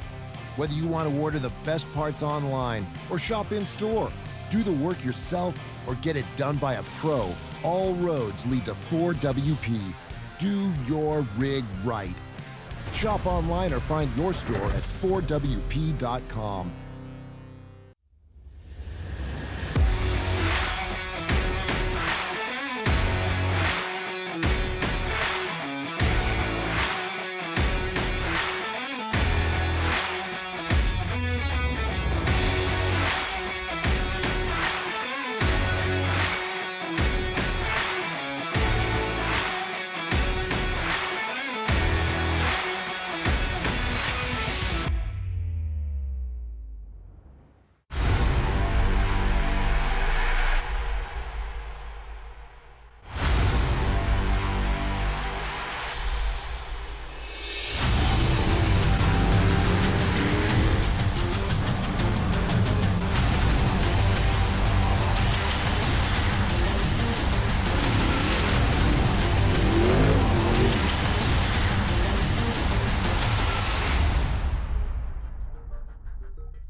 We didn't just test the new Optima Yellow Top with PureFlow technology, we tortured it. King of the Hammers is 181 battery-killing miles of relentless, unforgiving hellishness. It's one thing to call yourself the ultimate power source. It's another thing to prove it. The all-new Optima Yellow Top with PureFlow technology with up to 3 times the battery life. Unsurpassed performance built to fit today's vehicles. Optima, the ultimate power source.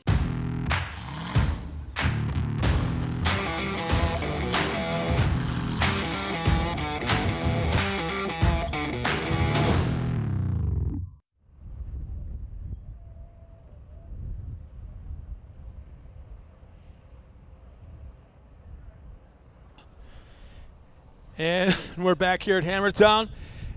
Just got reports that a moment ago, Brad Lovell had just gotten an update and has actually appears to be gaining on our leader, Casey Gilbert. And let's see, who's this on its side? About to come back on all fours down in Chocolate Thunder.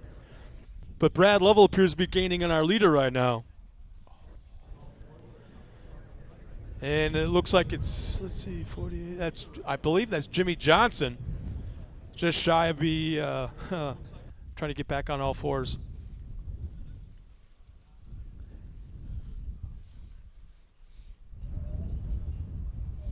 So your buddy Brad Lovell in that old grandpa car is out there, appears to be pulling in our leader. Well, you know, as I said it all morning, you know, the Lovells, no stranger to the rocks. Yep. You know, they go way back to that We Rock. They even go back to the U-Rock days, which is pre-We Rock.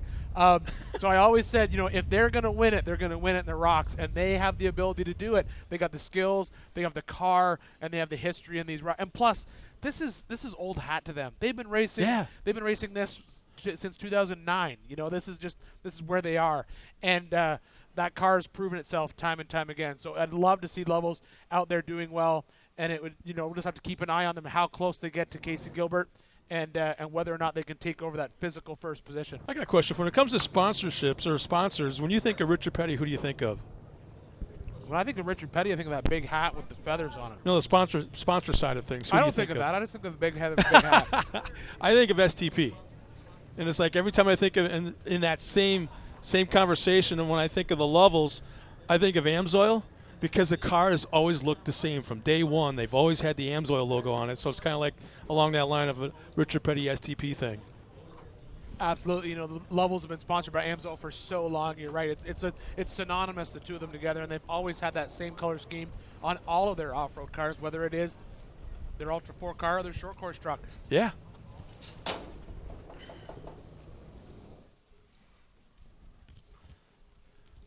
There's Casey Gilbert with the live heli shot, still looking very, very strong. He'll be heading out into remote pit 2 right now. So important, those remote pits, as we've talked about so many times. Ultra 4, no chase race. All repairs have to either be done by the driver or co-driver on course or in the pits. If you have a problem, you got to limp that car into a pit to get it fixed, or, as we said before, get out of the car and start running. And it's funny you bring that up, because it's like I will always reference that one really dramatic video of Lauren Healy just running. How many was it? Like 5 miles or something like that? Yeah, he's in good shape. But it was I can't remember. Was it an alternator? No, something bigger than an alternator. I can't remember what it was. I can't remember. I know one year I think he was running back either a starter or an alternator for one of his cars. It was something that was, I couldn't imagine running with a mile. Running a mile with it in my arms, let alone, honestly, it was like 5 miles or something like that. And luckily, somehow, we had a cameraman down there that followed him the whole time, heavy breathing and all. That should be who gets the bigger award, the poor cameraman. Yeah.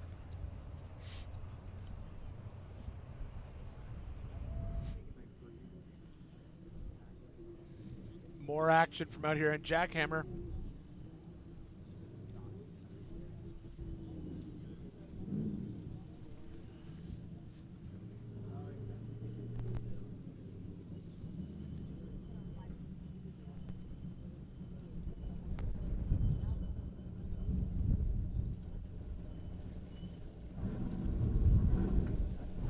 .45.02, Kevin Stearns out there picking his way through.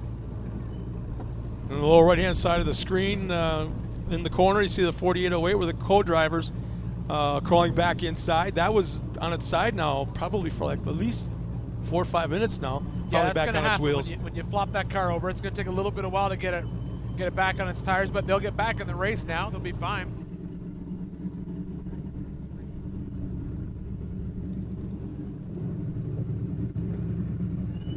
Kevin Stearns may have had an issue someplace on the course. You can see the winch hanging, the rope hanging out in front of the car, but I'm looking at the fact that it doesn't have a hood on right now. So somewhere along the line, either that thing flew off or they had some sort of mechanical issue and had to stop and just didn't put it back on. Yeah, I've seen a couple of cars who've rolled through here into main pits. I've seen the hoods come off and then not go back on. Sometimes it's just a case of, you know what, if you know it's going to come off again later, just leave it off for the rest of the race.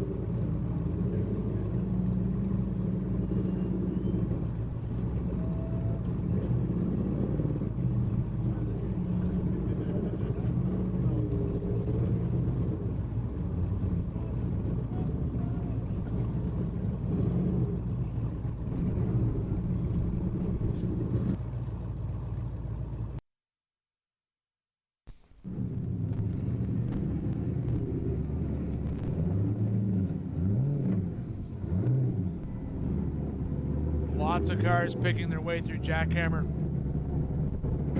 You can see that's what I was talking about before, Scott, that once you get in those rock trails, you really only have one option. There's a hard line, but you don't want to be the one that has to take it.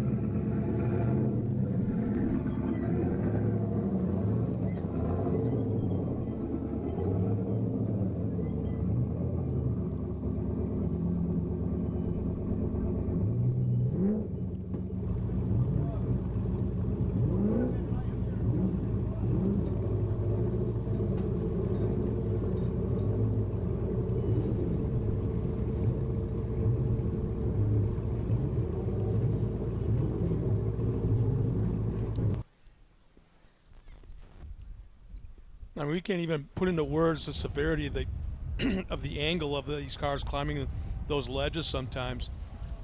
It looks like it's no big deal to us here watching on the monitor, but to go up there, you'd be probably standing at about a 90-degree angle off to the side. Well, you know, the part of the thing that makes the King of the Hammers so good is, you know, I've driven Jeeps on trails probably coast to coast in almost every state that we can go wheeling in, and this is honestly one of the hardest places to go four-wheeling in the world. You know, East Coast, it has its own challenges. You know, you've got mud, you've got slip. You know, it's hard to get traction. Other areas, it's just beautiful to go four-wheeling. But if you really, really, really want to be on some of the toughest off-road trails the country has to offer, these are them. This is it. This is the Hammers. This is some of the hardest off-roading you can do in this country.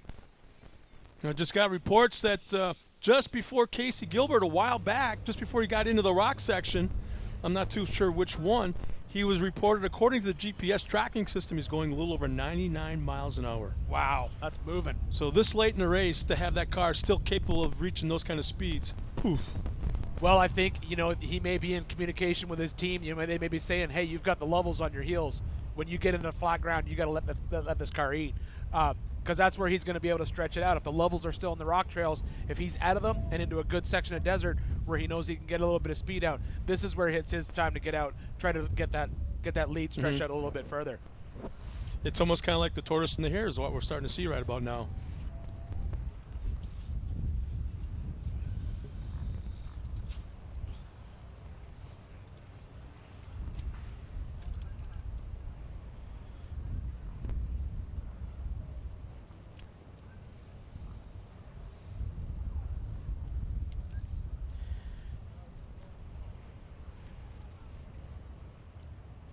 You also have to remember Casey Gilbert first off the line, and the Lovels were the 12th car off the line. So on corrected time, the Lovels just have to stay within that 2 to 3 minute mark of Casey Gilbert. And technically, even though they might be leading the race, physically they may be leading the race on corrected time. That all comes into play. Casey's got to stretch that lead out to cover that gap for everyone that's behind him.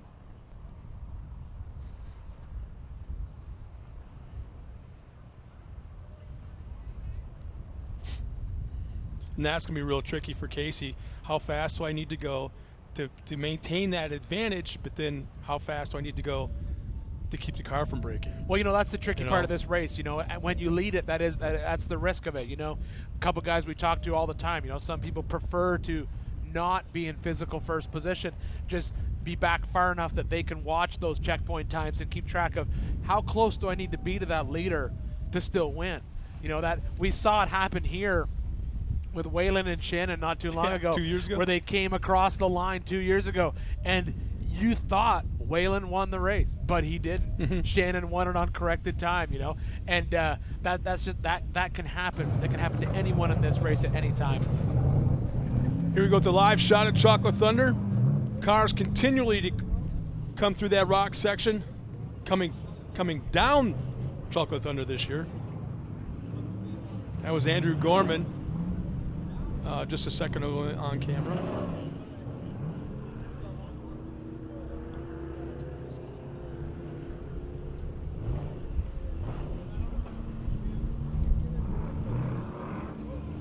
$48.98.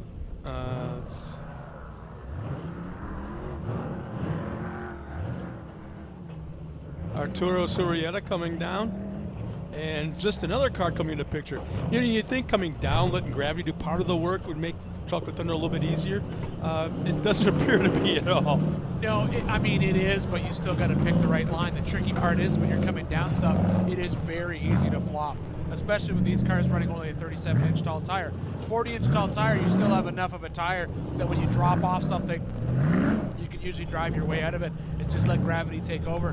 Run these 37s in the Legends and the modified class, and then the 35s, even more in the stock class. That 35-inch tire, you drop off a rock, before you know it, you're on your side. Mm-hmm.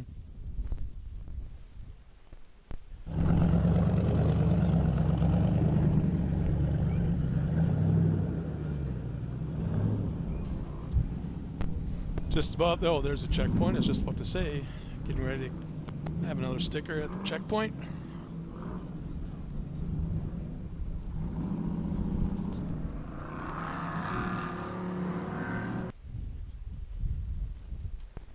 Boy, talk about, I was just happening to think, I was out, did some live updating from Chocolate Thunder a couple years ago, and it was like about 90, 95 degrees out there. Talk about being different weather conditions. Same time of year, but talk about polar opposites, no pun intended. Well, the weather here in Johnson Valley can change in a heartbeat. You know, that's just part of it.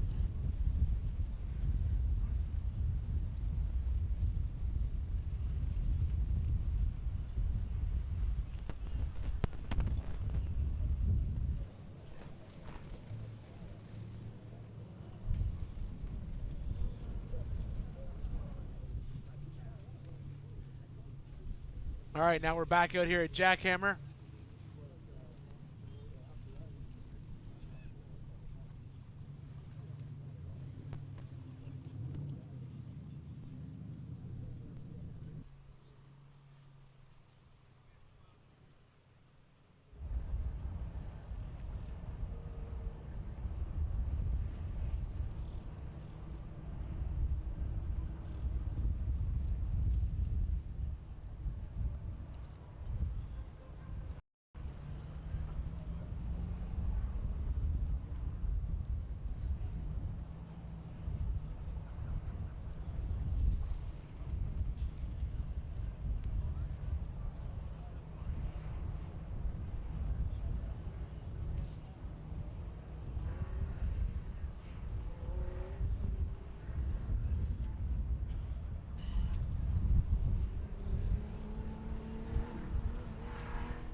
Well, there's the live update of our map out on course. A lot of pink rings signifying cars are stopped on course, battling to get back underway. We'll be right back after this with a few words from our sponsors with more racing action from right here in Johnson Valley.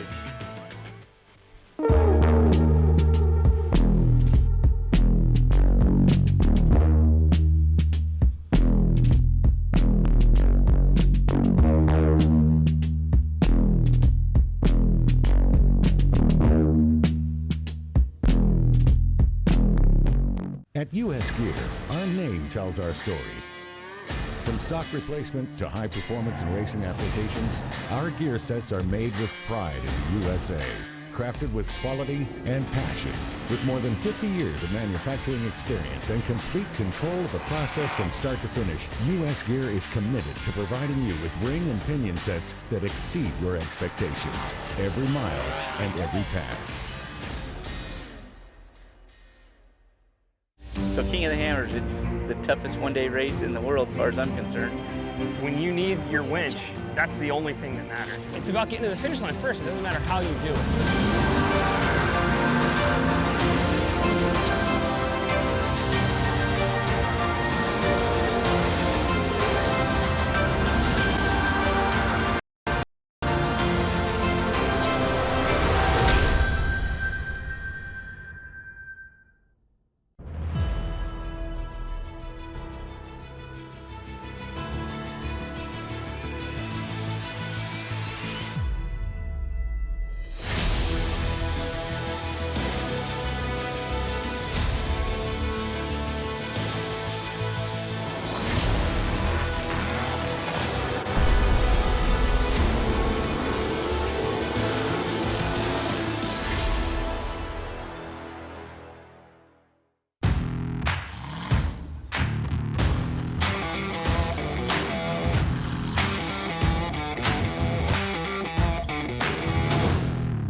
All right, everybody, welcome back. We're just checking the leaders on our map right now. We have Casey Gilbert obviously sitting in our physical first place. Right behind him, Brad Lovell.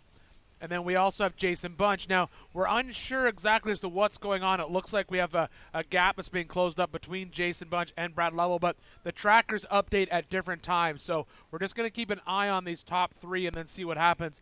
There's Dan Fresh once again that we've been watching all day. It looks like, according to the tracker, he has made a big move and moved up really far, well ahead of Matt Howell. And then the we have tracker was updated 2 minutes ago, but I looked at Brad Levels. His hasn't updated for almost 8 or 9 minutes. Yeah, that can happen in those rock canyons. Then we have Matt Howell back here sitting with the pink ring, but that doesn't mean when you get deep in those rock canyons, you can't really rely 100% on these trackers. You just got to kind of wait for them to refresh a lot because it gets pinged off those canyons. Once again, same thing. Pink ring around Jimmy Jack means he's not moving and hasn't moved since the last refresh. And then just a lot of cars stuck in these rock canyons. You can just see them packed up on top of each other.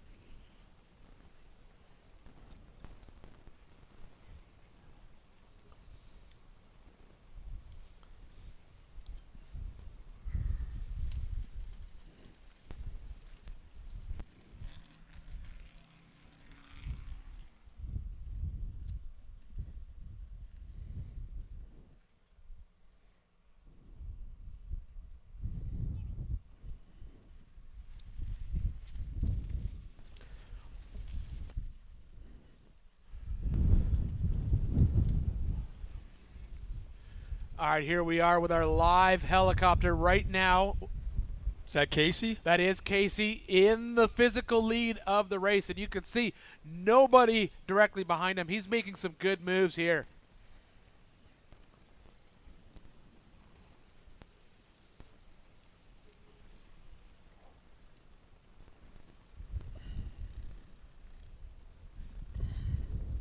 You can see he's slowly picking his way down through that rock section. Now, how much of this is momentum? It's like you guys, you don't stop, go. It's just maintain that same speed and try to work your way through there, keep that momentum up. The key to good rock crawling is always momentum. It's always just keeping a good steady pace, whether you're going up or going down. Every time you stop, then you have to pick up that traction again. And the one thing that you need to understand, anyone who's never wheeled at the Hammers before, is when you stop, everything right underneath your tires, it's incredibly loose. So when you stop and try to start again, you literally, the first thing your car does is dig 4 holes. And then you have to crawl out of those holes. So it's very important for the car just to continue that forward momentum. Down, very easy to do. You know, you just got to let that car just roll through and just keep going. Going up a hill, it's a little bit more work, but that's what makes it more difficult, and that's what the driver learns how to do with a lot of seat time in the car. And the more time you spend in the car, the more you get used to sort of keeping that momentum rolling. As you can just see the Casey here, he's just slowly picking his way down through this rock section, choosing his line, deciding where he's going to place his tires, getting everything set up correctly, and then just rolling through the rock section, making incredibly good time for this one set of very difficult trail. Even though he's going down, it's still a hard trail to get through. And I can't help but think that even though you're going a little bit faster than a walking speed, you still have to make really fast decisions on which way to go. Absolutely, and you know, you kind of got to keep track of everything. In Casey's mind right now, he knows, all right, I got to get through this rock trail. I got to keep a steady pace. But at the same time, who's behind me? The Lovels are behind me. These guys are rock experts. I have to. You got to be on your A game to keep ahead of that crew in the rocks, which so far he's doing, which is amazing. And he's just going to keep rolling through this rock section, get out of this hard section. Every a little bit of flat ground, you're going to see him take off and try to just build that gap as best he can. Well, when you got a co-driver too, how much do you rely on him as far as, okay, you concentrate on where Levels at, you know, keep up to date with us, you know, us on that. I'll take care of the driving side of things as far as the obstacles and the rocks and things along that The line. tricky part is when you're in these canyons, you know, you've got comms back. You have comms all the way back to your race team that you can talk to. But you see it right here with our live stream. We're having trouble basically getting the camera feed back here to Hammertown to feed out to everyone at home. The same thing's going to happen. You'll come in and out of radio contact sometimes out there. Now, a lot of guys, they'll drop repeaters out there and they'll work that way. But when you get deep in those canyons, sometimes you're just on your own and you're just praying for the best.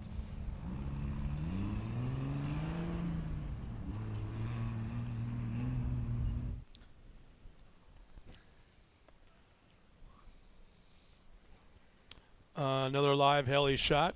I believe that's also Casey Gilbert, another one of him. A little bit further down.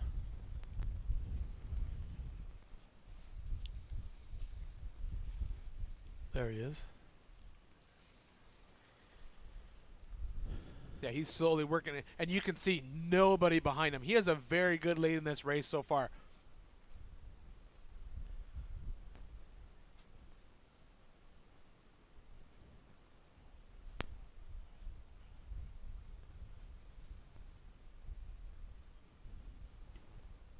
What kind of a relief is it? You spend miles and miles and miles crawling these rocks, just like right now, say Casey Gilbert. All of a sudden you see that dirt path, clear, no rocks. How much of a relief is that for you to kind of go, oh, finally? Well, you know, it really depends on what type of driver you are. You've got some guys who live for the desert. You know, we just saw the perfect example of that. You know, that Gladiator went out with Robbie Gordon behind the wheel for the desert because that's where he drives best. Eric Miller, there's no question Eric is a great desert driver. Obviously, Robbie Gordon much more experienced in that realm. For him, he sees the desert as, oh, thank goodness, it's relaxing. I can get out here and I can just let this car eat.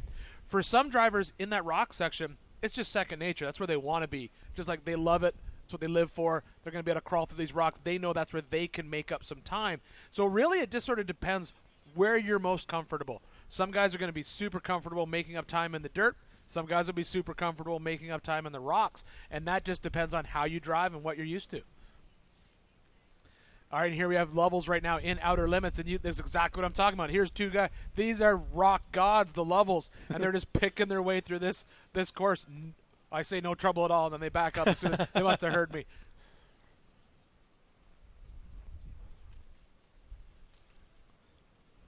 But you can see that crew. That's a very difficult section because you see that big yellow strap right around there. That's a recovery point for people to use if they need it because that is a very difficult section of the course.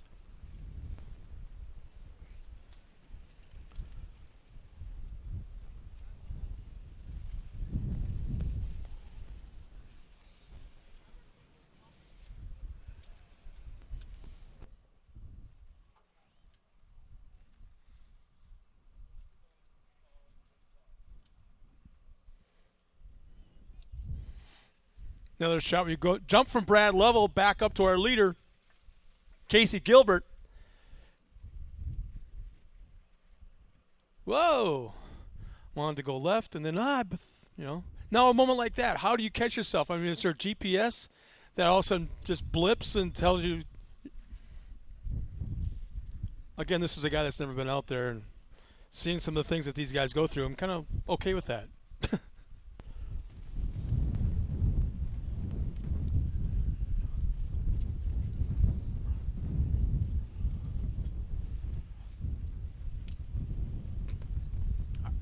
All right, we're just hearing that our leader has now dropped out of the harder rock sections onto the flats. He could be back in Hammertown as soon as 15 minutes. 15, 20 minutes, we should see our leader back here into Hammertown.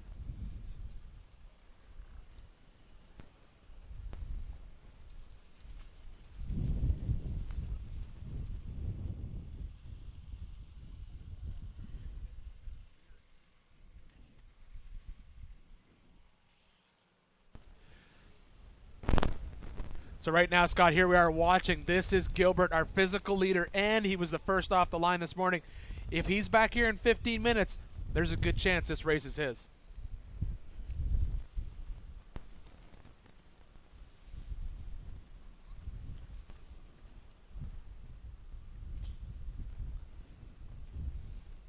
He's got to be happy right now. Oof. Done with the rocks, into the dirt. Really happy. Well, what about the co-driver? Well, you know, I said it before. That's the guy that's he's not in control of anything. He's just at the realm, just looking over at the driver every once in a while going, just don't hurt me. 100. Well, you know, honestly, I've said it before. If I was in the rock section with the Lovels behind me, I'd be worried too. But now he's out of the rocks. The Lovels, that's where they were going to catch him if they were going to catch him. I think that's done. I think there's a good. This is Casey's race to win or lose right now. He keeps his head on. We saw it before on the tracker. He was turning almost 90 miles an hour through the dirt. He can drive that car quick through the desert. It's been proven. All he has to do now is keep a good, steady pace, get back in here to Hammertown. We're thinking maybe 10, 15 minutes now, and he'll be across the line, and we'll have our winner of the first physical car across the line for the 4 Wheel Parts Everyman Challenge race. It'll be awesome to see him back in here.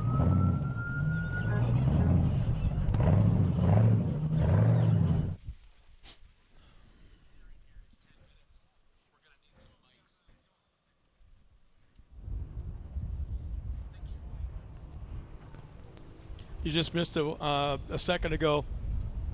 Brad Lovell had to utilize, it looks like he was utilizing that recovery crew to help him up over those that one section. So he got hung up, what, 3-4 minutes into that one spot that we saw earlier. You know, it's one of those things, you know, if you're not winching, if you're winching, you're not racing, you know, and that's just the reality, especially right there.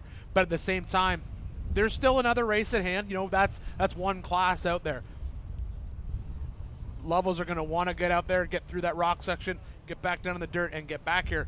No questions asked. So at the end of the day, we have 3 races going on here. Physical winner, actually 4 races. A physical winner, the 4800 Legends, Brannick Motorsports Legends. We have the 4600 Spider Tracks stock, and then the 4500 Yukon modified class. So we get to see 4 people cross the line today. It's going to be super exciting.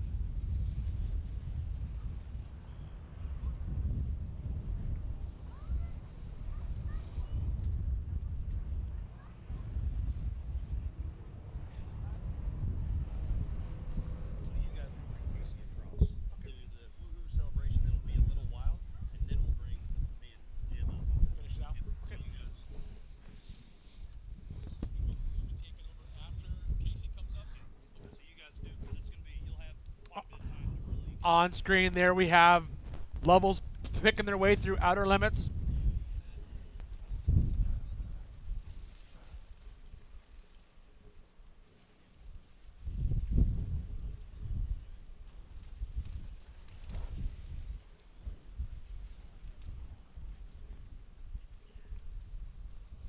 Wow, just the way he's able to crest some of these boulders that are what, 4 feet, 5 feet tall? You know, we always joke that the rocks out here at the Hammers are the size of Volkswagens, and they are. Yeah. At the very least, the size of Brad Lovell's car.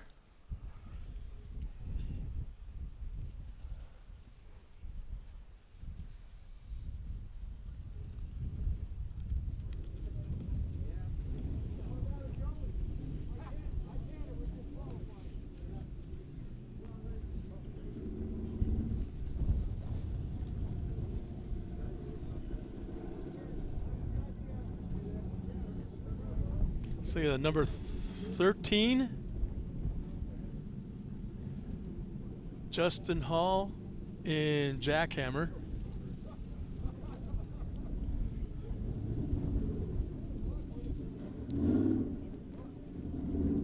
What we really want to watch right here is Justin Bunch. Right now, we're pretty sure Casey Gilbert's going to run away with this race right now. But as we can see here, there's Dan Fresh. Dan Fresh is who we've been watching all day. Right in front of him, we have basically race for second place going on. But look at the moves that Dan's making in this car, picking away through that rock section. I think Dan's going to be able to pull it off unless Matt Howell can do something pretty impressive. I think Dan's going to come in here and keep that as probably one of the most winningest Ultra 4 cars in the history of the sport, which will be awesome to see.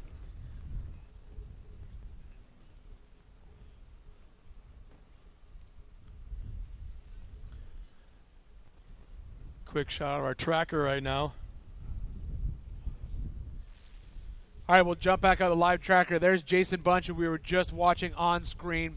Brad Lovell, Dan Fresh, those 3 cars are basically right on top of each other. But there's Bailey Cole. Bailey Cole. And you know what? There's no question asked.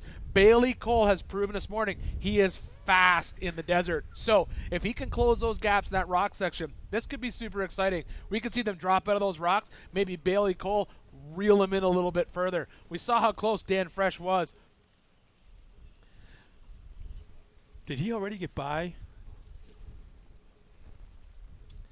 I think he did pass. I think so. Right now, there's a good chance that Dan Fresh could be physically second, which would be pretty impressive.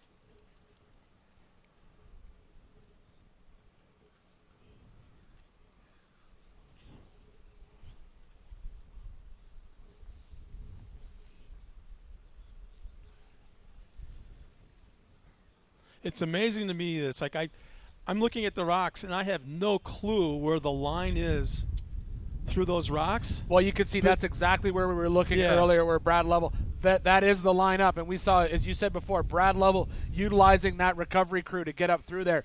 There may have been some movement in some of the rocks that made it harder for them to get through, or maybe they moved them. But you can see Dan Fresh trying to pick a line up through this section of the course. We hear about how motocross guys know how to read the dirt, and when they transition to age with cage and go short course or desert racing, that makes they're maybe just a shoulder above the rest of the guys because they can read that dirt, which they really can. I'm looking at this, and I can't see the line. The truck always tells you where you want to go. There you can see Dan Fresh was able to pull out of that section where we saw the levels have trouble earlier. So now he's been able to crawl all the way through. I believe we're looking at our physical third vehicle right now. We have Dan Fresh. I believe the levels are right in front of him. And then Casey Gilbert is still holding our first place position as he moves across the desert. We should be getting close to seeing Casey back here into Hammertown any minute now.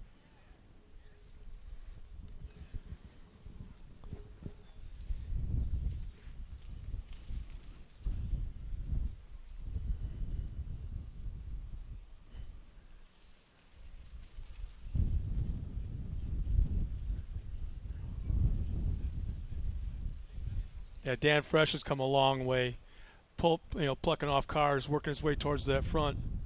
Been very consistent, but I think even though we've got looking at, different guys running up front, I think you may have, tapped into it that Bailey Cole has really proved himself this afternoon. Well, that's the one I want to see happen. I want to see where Bailey Cole is in this race. I think he's really close behind Dan Fresh.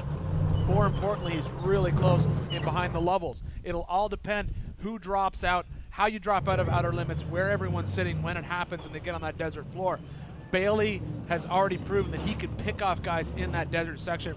Whether he can do it again, I don't know. We'll have to wait and see. But I think right now, we have our leader. There's no questions asked. I think it's his race to win or lose right now if he gets in here first. We're watching a very exciting race for second place, and then we're also watching Dan Fresh bringing that car in again for another podium. That's what's crazy about this sport. You're watching three drivers, and you're watching the clock. And you're doing a little bit of math work. Then you're watching the drivers. Then you're watching the clock. Here we have an exact opposite angle. This is where Dan Fresh just came through. This is the recovery crew we've been watching all morning. That's where we just watched Dan Fresh go up and get through there clean. Now we're watching it from the opposite side.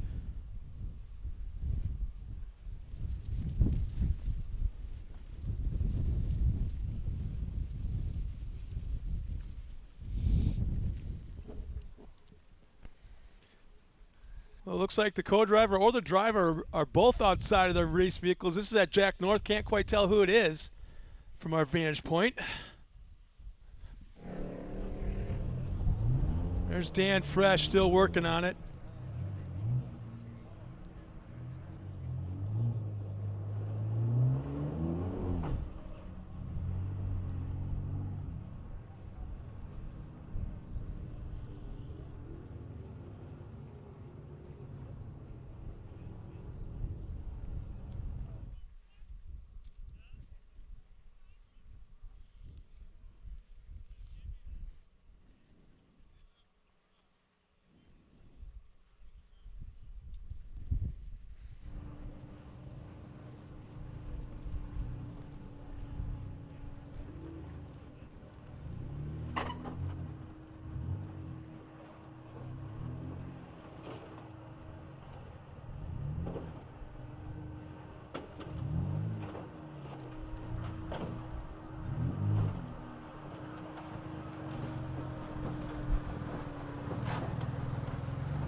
This is John Schaefer right now working his way through Chocolate Thunder.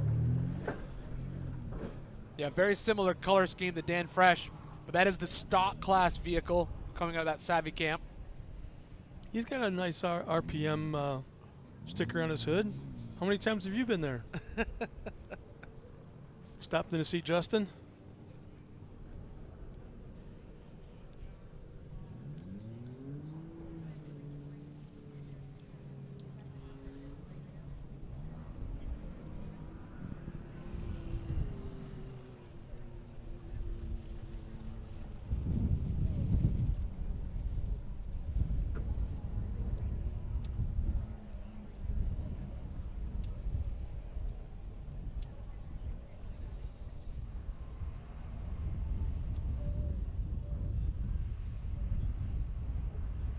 Big crowd starting to gather up here in Hammertown as we're waiting for Casey to be the first vehicle across the line. Right now is what we're still assuming is going to happen based on the tracker. When we see the helicopter coming through the sky, it should be good.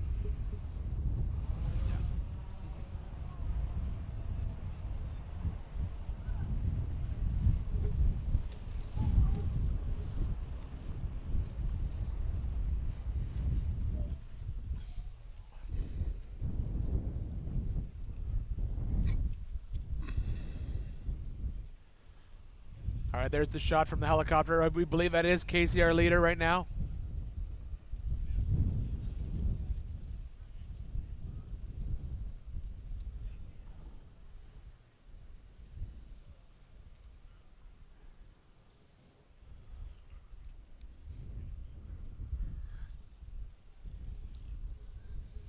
Boy, it looks like he's really eating her up there on the desert portion of this course. He's got some pretty good speed, even at this point in the race. The car's got to be like in prime condition. Yeah, I mean, you know, you still have to finish the race, and he wants to gap as many people as he can, because at the end of the day, as we said many times, it's corrected time. He needs to put as much space as he can between everyone behind him because he started so early.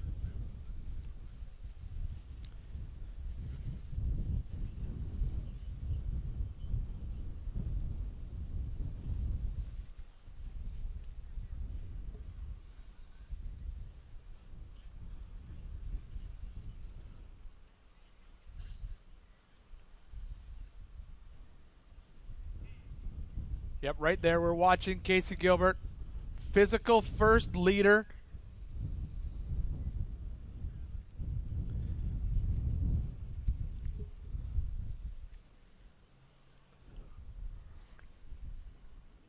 Everyone here in Hammertown waiting for him to come in. Unless we see something crazy happen, I think we're watching the winner. First physical car across the line of our 4 Wheel Parts Everyman Challenge. You know, Ian, this is one of the cool parts of this particular discipline of motorsports. I mean, it's fun to watch NASCAR, IndyCar, and wind down the laps. 5 to go, 4 to go, 3 to go. That's kind of cool to see. But not knowing exactly where they're at until you see them right at the line. That's kind of neat.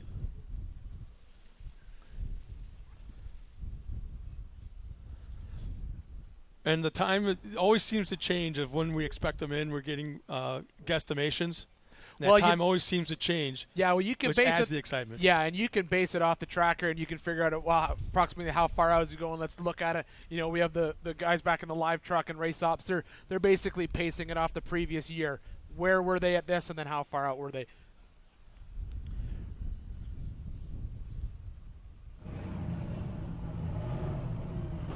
Right now we're seeing that he is 14 miles away from the finish, which is not that far when you have no rock trails to run. I think it was Eric Miller a few years ago when he won. Came to the top of this last butte, stopped for a moment, looked down at Hammertown, and just stopped. He knew where he was at. He knew what kind of gap he had on everybody, and he kind of just savored the moment. Yeah, then he finally dropped down in. That's an absolute seasoned race car driver right there who knows that he can take that second or two out on the race course. I mean, I think that at this point, I think if you're out there racing, you're just racing. You know, and we're watching him push through this desert, push through the sections that he can. I think in the next 10 minutes or so, we'll see Casey across the line for sure. And then at the same time, we still need to watch that race for second place. That's what we think that, you know, I think Casey's pretty much got this sewn up. I say that, but we've seen people lose this race 5 miles out. So yeah, right. We're going to hope that nothing bad happens and Casey reels it in. But we're watching that race for second place as well. So many things are going on right now. You often hear drivers talk about all of a sudden we knew we were just about coming in to Hammertown, but yet all of a sudden this thing started making all kinds of noises. You know, the gauges are pinned. Well, there's a lot going on in that car right now. You know, you see the thing that seems to take everyone out. If you're going to be taken out within 5 miles, you have steering pump failure. You have throw a belt. You have a water pump meltdown. You can get in from 5 miles out with a flat tire. You could drive through that if you have to, especially if it's in the rear. You can, if the car's getting a little hot, you're okay. If it pitches a belt, if an alternator sees up, we've seen guys like Tom Waits and Shannon Campbell finish on 3 wheels. Yeah, it is possible, you know. All right, in the bottom right-hand side of your screen, we have Bailey Cole in Outer Limits. He has picked off so many cars so far today.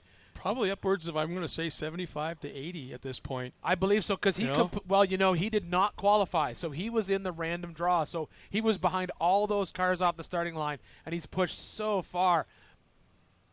It's just amazing to see him this far ahead of everyone else.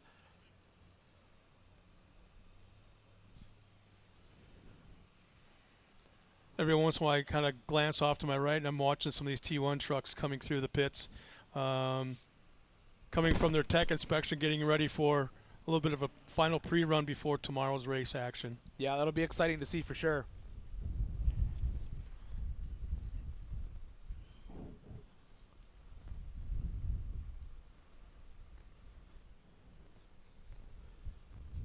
As we're watching that live helicopter feed of Casey Gilbert, he's just picking his way through the desert. Probably by now he knows that all he has to do is bring that car home. Think they're finally having fun yet? You know, between the co-driver and the driver? The reality is, Jason Shearer won this thing last year, and I was talking to him not too long ago about if he's running with a co-driver or not this year, because his car can do either one. And he'll be the first one to tell you, this race is always fun. You put a co-driver in the car, you have tons of fun in this race, and that's just the reality of it. Everyone in this race is having fun, no matter what. There's Justin Reese in the lower right-hand corner, and Chocolate Thunder just about to exit through there, coming up to that checkpoint.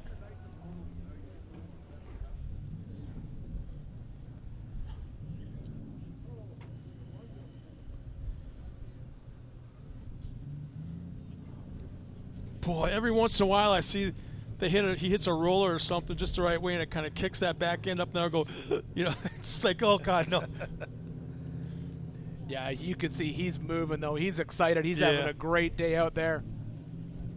To leave the line first, have Levi out in front of you for a little bit, and then be able to reel this thing into the end, that's just going to be awesome. I can't wait to talk to him when he gets up here on stage. Didn't we kind of estimate at one point that he had lost the lead on corrected time as well? Well, Levi was ahead of him for a short period of time, and it seems that was when, in that rock section, unfortunately, Levi looks to have had some issues, and that was where he took the race back from him, both physically and on corrected time.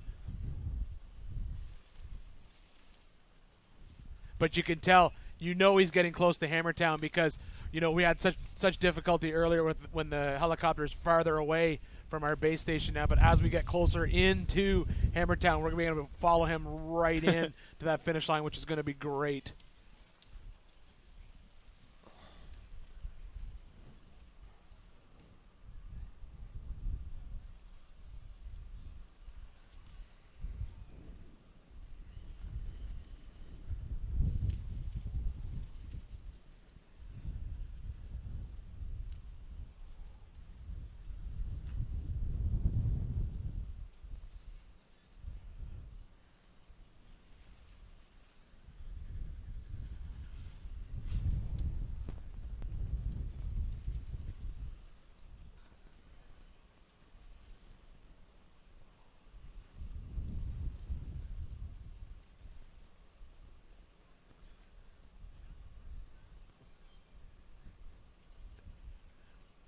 That's pretty impressive right there. Dropping in on lap traffic on somebody who's lap one. Whoever's in that car is not happy right now because I was gonna say, you're on lap one and you just got ganked by the leader of this race. I don't know if that was a random fan out there or no, that was vehicle? on the back half of this loop. That's a lap one car. Oh man, he's literally picking off lap traffic. That's how fast he's moving. I think I'd turn right and just head to the closest pavement and just go home at that point. No, the reality is everyone out here, we say it all the time. There's guys out here racing to win, and there's guys out here just racing to finish. And no one out here will give up until they're told they're not allowed to race anymore.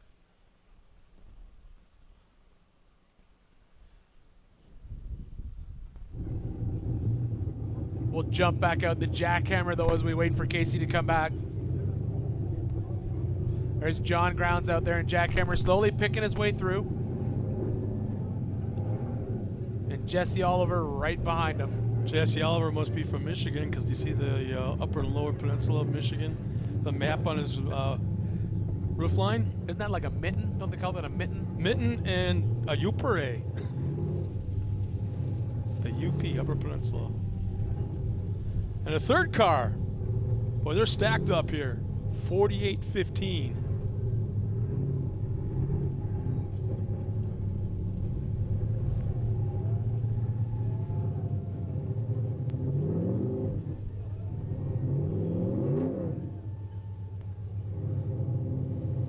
Yeah. You know, Ian, as we're looking at the banner, that scrolling banner along the bottom, it's kind of kittywampus to what we're talking about right now. Well, it's misleading because, you know, as we've said all along, that the only time we're actually being able to pull time, we can't pull them through every checkpoint because they don't cross the timing feed at every checkpoint. That's lap 1 time. So that's when everyone came through Hammertown. We were able to pick it off, and that's where they were at that section. We'll leave it up because we still have people out there, obviously, on lap 1. We just saw Casey pass somebody. So it's going to stay up there as we get through the rest of the race because, you know, there's lots of people out there still on the race course. Lots of fans want to see their driver know where they are on the course. But right now we're sitting in Hammertown patiently waiting for Casey Gilbert to get back here at any minute to come across the stage as our first physical car across the line.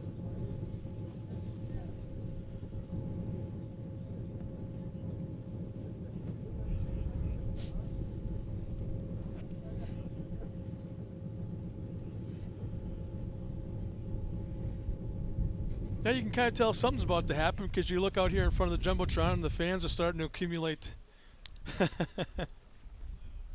Yeah, you know, we're just waiting for that, waiting to spy that helicopter come in as we're waiting for Casey to get in here and finish his race, finish his 4-wheel parts, everyman challenge race. Here's a perfect example right now going on in Jackhammer of where a competitor can help another competitor, and it's in his best interest because he wants him out of the way.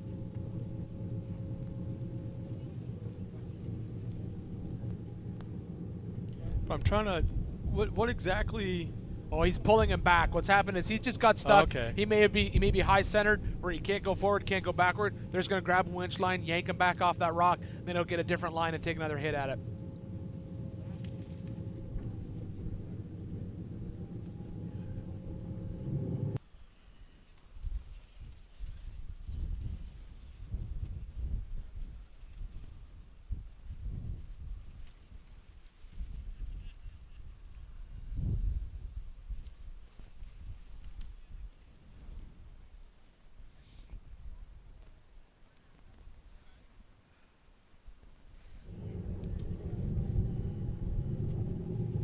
There, he's reset now. He'll get back up that trail.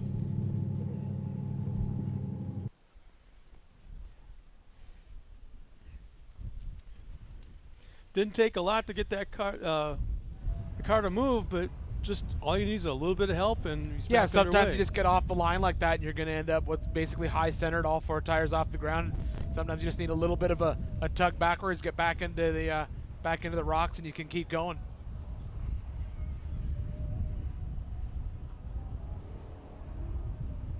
Well, once again, we're waiting for Casey Gilbert to come into Hammertown, just minutes away.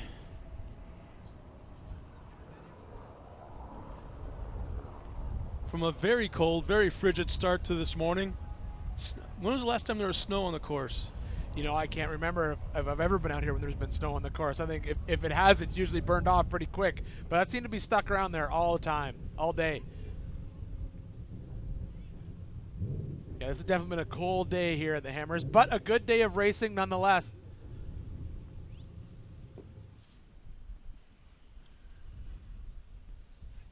Ooh, I see a dust trail off in the distance. Here it comes. There we go. This just is outside of Hammertown. Here he comes. This is our leader right now, Casey Gilbert, on his way into Hammertown.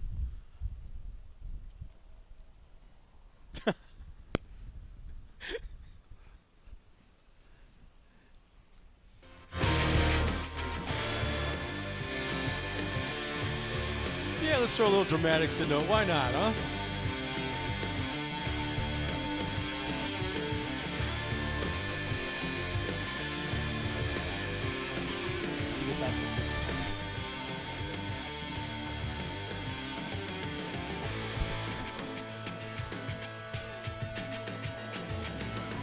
Swing into that final left-hand turn. Aim now at the top of the butte where the arch is, the Jeep arch. Make that final right-hand turn. Ladies and gentlemen, just moments away, coming down into Hammertown for the final time, your 2019 4-Wheel Parts Everyman Challenge winner, Casey Gilbert across the line.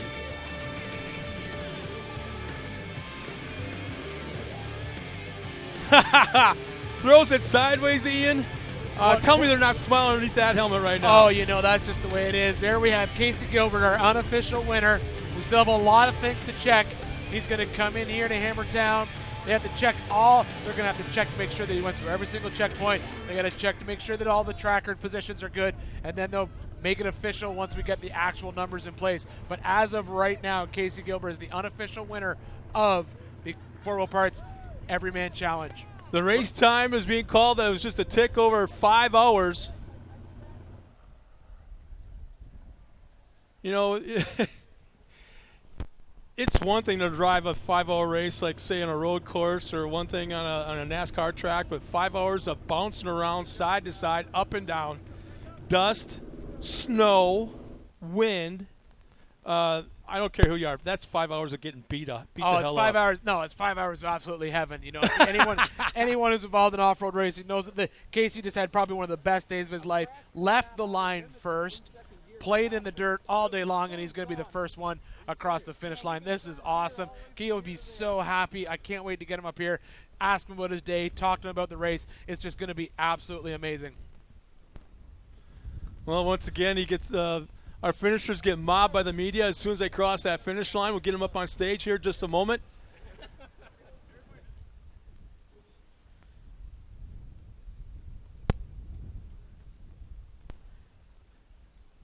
Chris Corbett from Nitto Tires there checking things out. He's got to be extremely happy as well.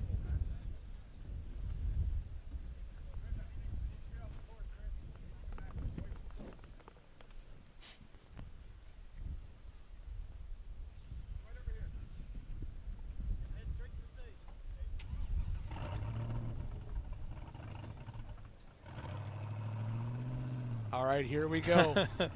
Well, race fans, as he comes back right into downtown Hammertown, he'll turn right up out here onto the stage. He'll be able to hear you as he makes that corner.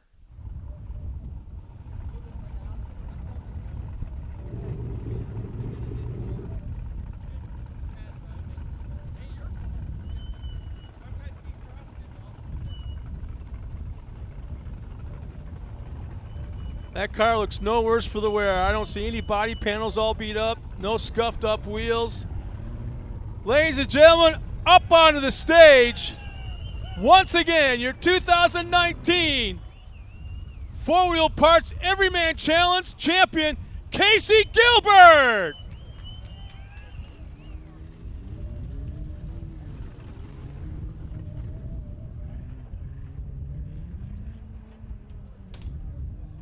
All right, Casey, here we are. You left the line, pole position, first place.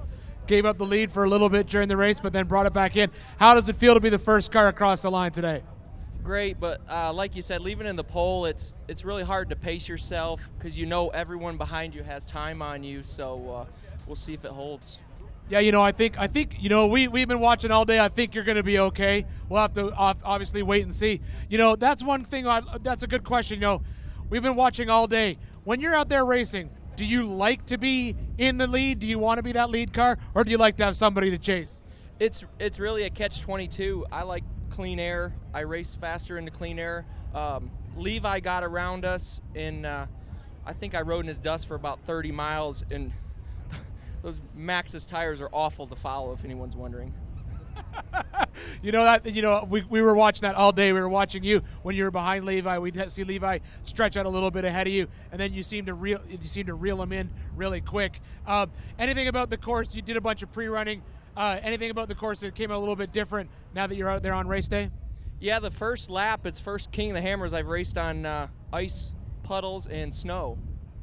It was no, it's really difficult. The first lap we were finding ourselves, we were sliding through corners that the car should have had traction in, and they're just snow-covered corners. And then out towards the marine base, the wind has the course blown over, so it's all fresh-blown sand, which is also difficult to drive in. Yeah, I think that's just sort of the challenge. You know, we watched out on Cougar Buttes this morning with actually snow out there, and we were actually wondering the same thing, how different that course would be with that ice in place. But all in all, was it a good day out on the race course? What you expected, or a little bit more challenging? I think it was what we expected. We knew Spooners and Outer Limits was going to be a little tougher this year. I think going up Outer Limits is tougher than Spooners. But the desert was a long section, but I like the desert. I've got a Texas Speed gives us a huge motor in this thing, and we can outrun cars in the desert no problem. We were watching you on the tracker, clicking off some amazing times out in that desert section. I think at one point in time we clocked you doing almost 90 miles an hour across the desert, and we saw you come out of that rock section onto that desert floor. We were pretty certain you had this sucker wrapped up. So all in all, car worked great? Yeah, yep. Car worked awesome. We had awesome crew today. My brother Cameron, my dad's here for his first King of the Hammers, all the Miller guys, Big B guys, co-driver Scott, and my wife. I can't thank her enough for letting me do it. I know she's at home with the kids watching right now. All right, Scott, that's a perfect segue into you. Was your job easy or hard today? It was pretty easy today. Casey did a great job driving. I had to get out once to winch. I'm looking at my helmet here. We were taking Bruce from Levi for a couple miles there. Brand new helmet. It's got a couple chips in it now, so I'll have to thank him for those. But it was great. It was freezing cold. I've never been this cold at King of the Hammers. This is my 6th, and I didn't get feeling in my feet until the first rock trail. So I believe it. All right, guys. Well, hey, congratulations on being the first unofficial winner of the 4 Wheel Parts Everyman Challenge. Great job out there, guys. All right, let's give it up, guys. Casey Gilbert. Once again, congratulations to Casey Gilbert, our unofficial 2019 4 Wheel Parts Everyman Challenge winner. As celebration continues, we're going to step aside real quick and come on back with more celebration as Casey Gilbert, our champion, celebrates.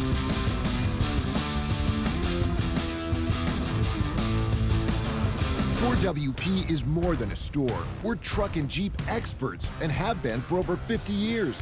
From wheel and tire upgrades to full custom builds, Ford WP has you covered.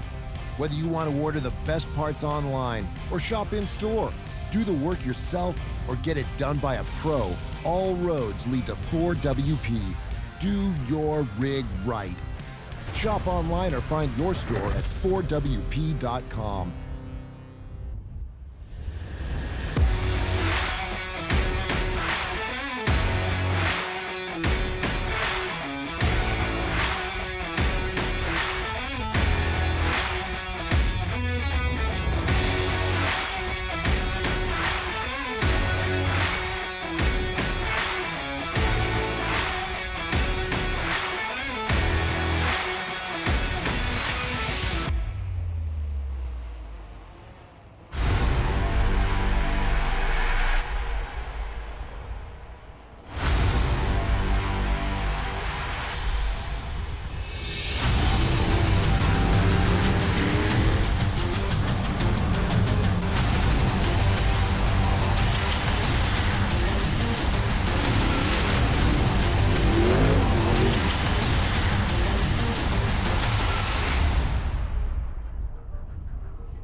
We didn't just test the new Optima Yellow Top with Pure Flow technology, we tortured it.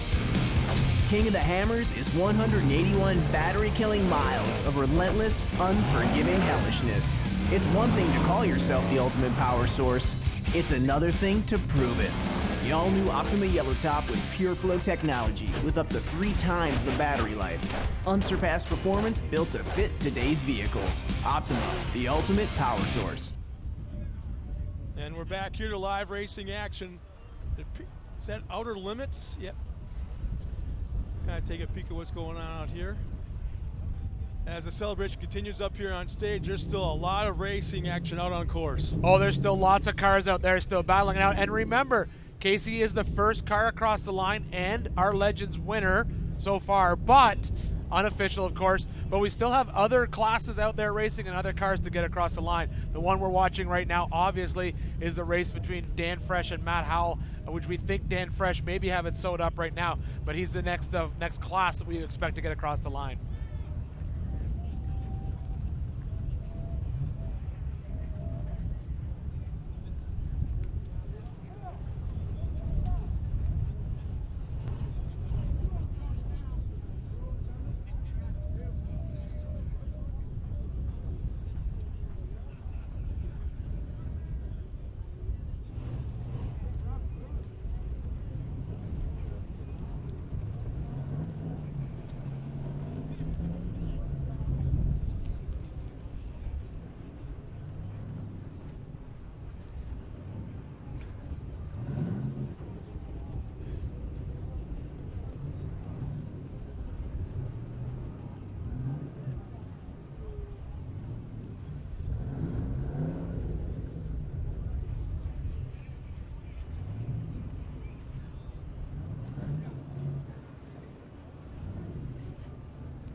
Well, apparently there's something kind of strange going on that the tracker's kind of letting us know about, Ian. What have you been able to kind of decipher from this whole thing? Well, I don't really know yet. You know, we've been watching one race all afternoon aside from this particular one with Casey. We've been watching that race between Matt Howell and Dan Fresh. Matt Howell led that class for so long, and we knew Dan Fresh needed to win it if he wanted to be allowed to go back home tonight.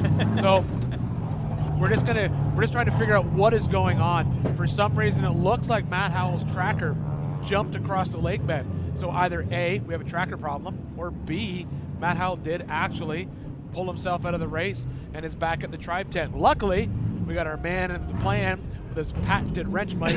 I've just told Miles he's no longer allowed to hide in the nice warm production trailer, and he's going to head over there and take a look at it and see what we can figure out.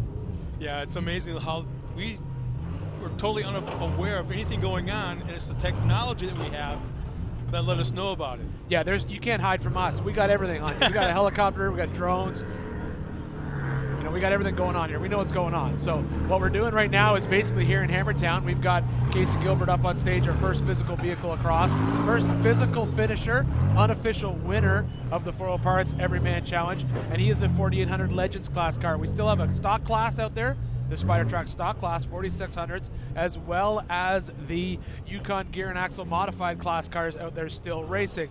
The modified class is the one that we're talking about with Dan Fresh and Matt Howell. That's who we've been watching all day as they've been battling it out for that position. We're trying to figure out what happened to Matt Howell, and we're trying to figure out where Dan Fresh is on the course. And right there on the screen, you can see as Eric Miller is powering that stock 2020 Jeep Gladiator through the rocks.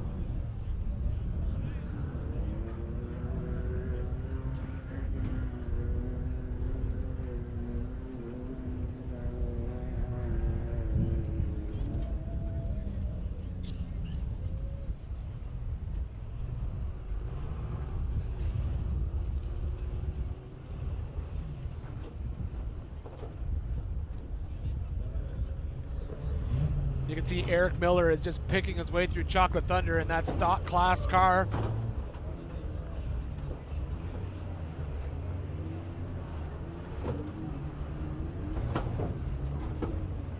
Boy, he made that look easy, huh?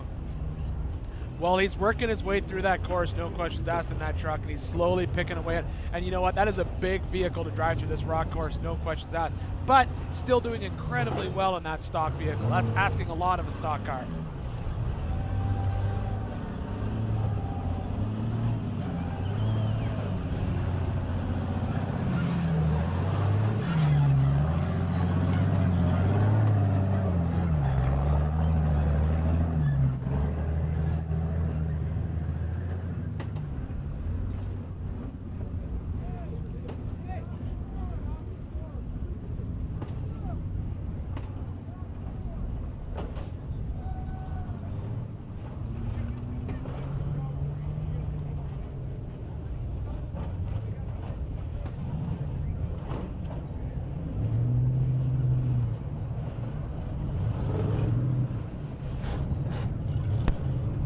All right, right now we're just looking, hearing back from race ops and from our production trailer. We think that Brad Lovell is about 10 to 15 minutes out from Hammertown. Yeah, we got a bunch of the Lovell gang right here in front of us as I'm looking down. They're all geared up like we're in Antarctica for a Amsoil snowcross race. You know, if it wouldn't ruin my hair, I'd put on one of those Amsoil hats, but... It wouldn't ruin your hair, I'd just be standing way high. I had to do twice as much gel this morning because of this wind. I was quite concerned about that. He came in this morning, but I planned for it. I had the double gel this morning. Double gel. I had the double gel. Yeah, you got to plan ahead for this. But as Casey said, you know, this is probably, it's his coldest King of the Hammers in 6 years. You know, I've been coming here for 10 years. I think it's my coldest King of the Hammers. Sure, it's usually cold in the morning, but usually by now it's warmed up. Not today. Yeah, no.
So we're back out at Hammertown right now, or I'm sorry, Jackhammer with the 4820. Working their way down.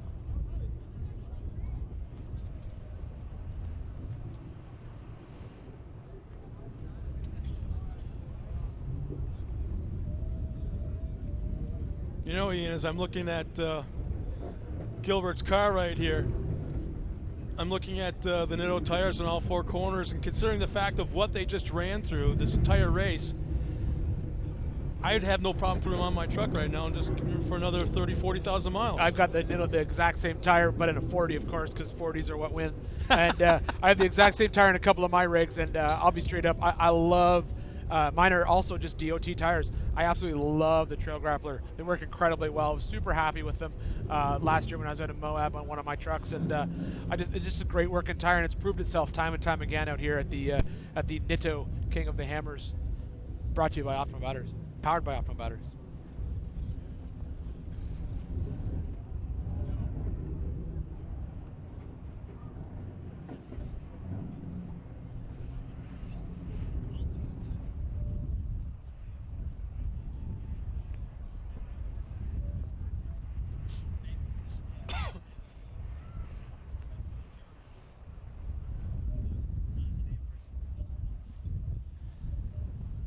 There's Foley out at the outer limits right now, working his way around, trying to find that perfect line. And as he's reversing, just for a second was hung up on a rock, and he's got somebody coming up behind him right now.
All right, we're here in Hammertown watching the action out on Jackhammer. We've had our first vehicle across the line, and we're waiting for the levels to come in. We believe they're maybe 5-10 minutes out. Again, this is that moment where we're guesstimating. We're hearing 10. Then 5 minutes later, we're hearing 10. Then 10 minutes later, we're hearing 5. And it's like, it's that anticipation thing of getting these guys across the line. Yeah, absolutely. And that'll be the second car across the line. Of course, the Levels once again racing in that Legends class that they've dominated so well in so many years. We still have, of course, 2 other classes out on course. You know, we have the modified class, we have the stock class, and we're just also waiting for those cars to come in. We've been waiting patiently to figure out what has happened in that battle that we've been watching all day between Dan Fresh and Matt Howell. We're still sort of assessing the situation. We've got Miles down there running around talking to some pit crews and That's figuring putting out it mildly, man. Yes, talking to some pit crews and figuring out what's happening. We're going to get some information from them as soon as we can. But right now, as I said, we're just waiting for the Level boys to get back in here. I'm super excited to talk to them. You know, I've known Brad and the gang for so long, and see them basically dominate in so many different types of rock sports. So it'd be great to hear how their day went out there on the course. It's going to be interesting to hear what they had to say, because for a while there, it looked like they were really gaining on Casey Gilbert, and it looked like there might have been, could be a battle for the lead. Well, you know, I think, as we've said, and I think Casey said it best, you know, that car of his, it obviously shines in the desert, does really well. You know, we were watching him on tracker picking off times of like 90, 95 mile an hour, which is incredibly fast across that desert floor for a Legends car. And no questions asked, as we said all along, if the Levels were going to win it, they were going to win it. And the Rocks, that's where they shine. That's where they do their best work. They've done it there for years. And I just think they just couldn't reel him in fast enough. Once Casey dropped onto that desert floor, he was gone.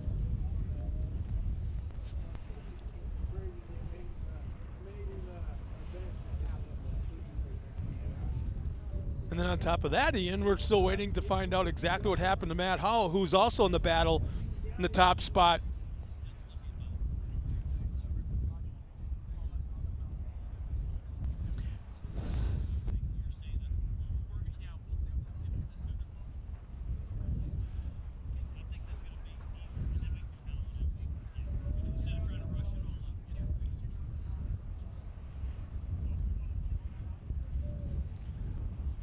Well, there we have a shot of Jimmy Jack out at Outer Limits right now, working his way up.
All right, we're hearing right now that it looks like Levels are about 2 miles outside of Hammertown, so we should be able to see him coming in really soon. We'll see that telltale dust tail coming off that car. soon as he's in here, obviously we'll get them up on stage. Well, it looks like once we talk to Brad, you and I, our shift is done. We're turning our microphones over to, who's that guy that's been around all morning? What's that British dude who spells tires wrong? Jim. Yeah, Jim Marsden. What was I picking on him about yesterday? He's got, Power Hour. We don't have to worry about him saying that 100 times. Power Hour. I'm still going to make him, I threatened to make him a cheat sheet the other day about, low range, transfer case, hood, and you're welcome for that whole Second World War thing. So he'll be joined by Miles Hasselquist up on his stage here for the rest of the afternoon. Miles will be the bringing rest of the in racing action. Miles and Jim will be bringing in the rest of the leaders. We're going to get the levels across the stage, and then after that we'll be stepping out to maybe warm up a little bit.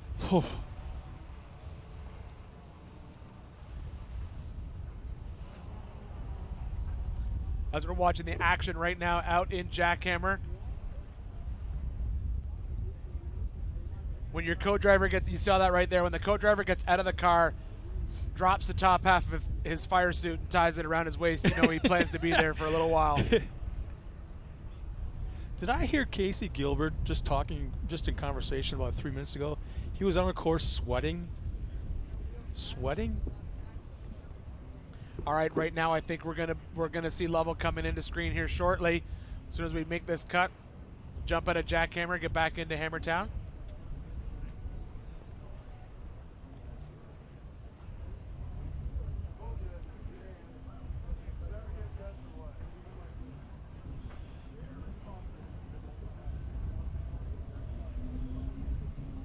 Well, we go from Jackhammer to live action coming into Hammertown. The dust trail's there. You mentioned it just a second ago. Here comes our unofficial second place finisher just about a mile out. There he is. That's the telltale Lovell car. It's pretty easy to spot in the desert. Doesn't look like anything else. Never has.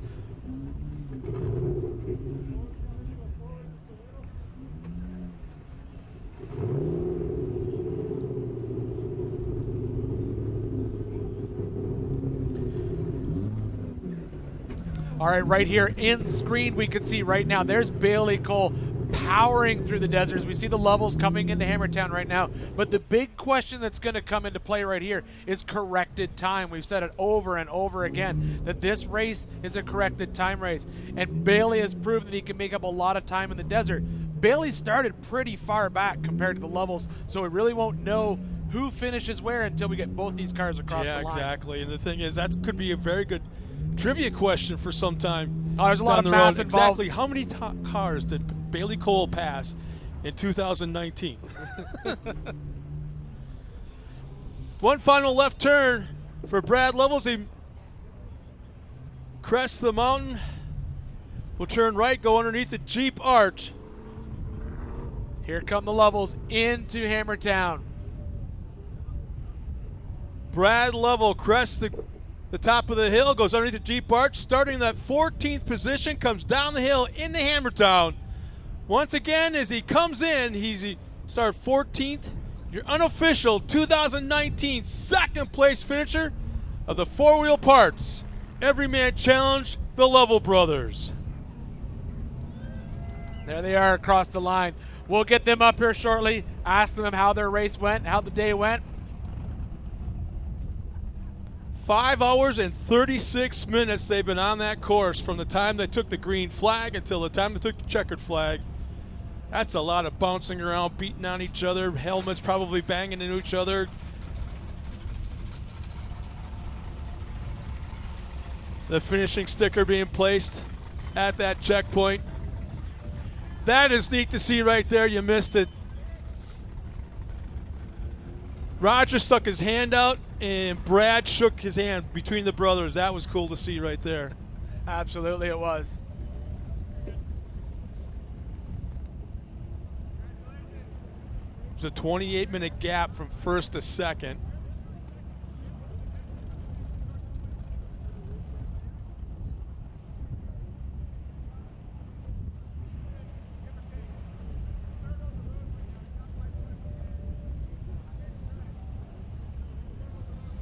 We're kind of guesstimating right now the gap between Brad finishing and where Bailey Cole is. So we're kind of guesstimating, but we're not going to throw that out there until we actually see Bailey get a little bit closer to Hammertown and then kind of try to do that adjustment. Well, we'll know for sure when we got Bailey across the line, but as we said before, a corrected time race. You know, we can guesstimate all we want, but really we need to get that official number as he crosses the line.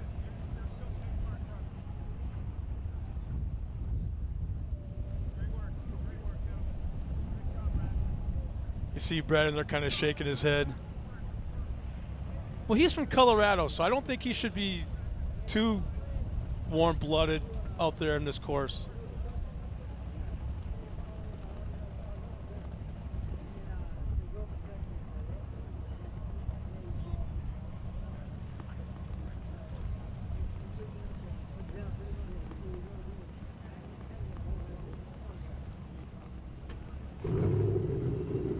Well, once again, up on the stage, he can hear you right now, fans. Here by the stage, your unofficial second place finisher of the 2019 Everyman Challenge. Let's hear for Brad and Roger Lovell.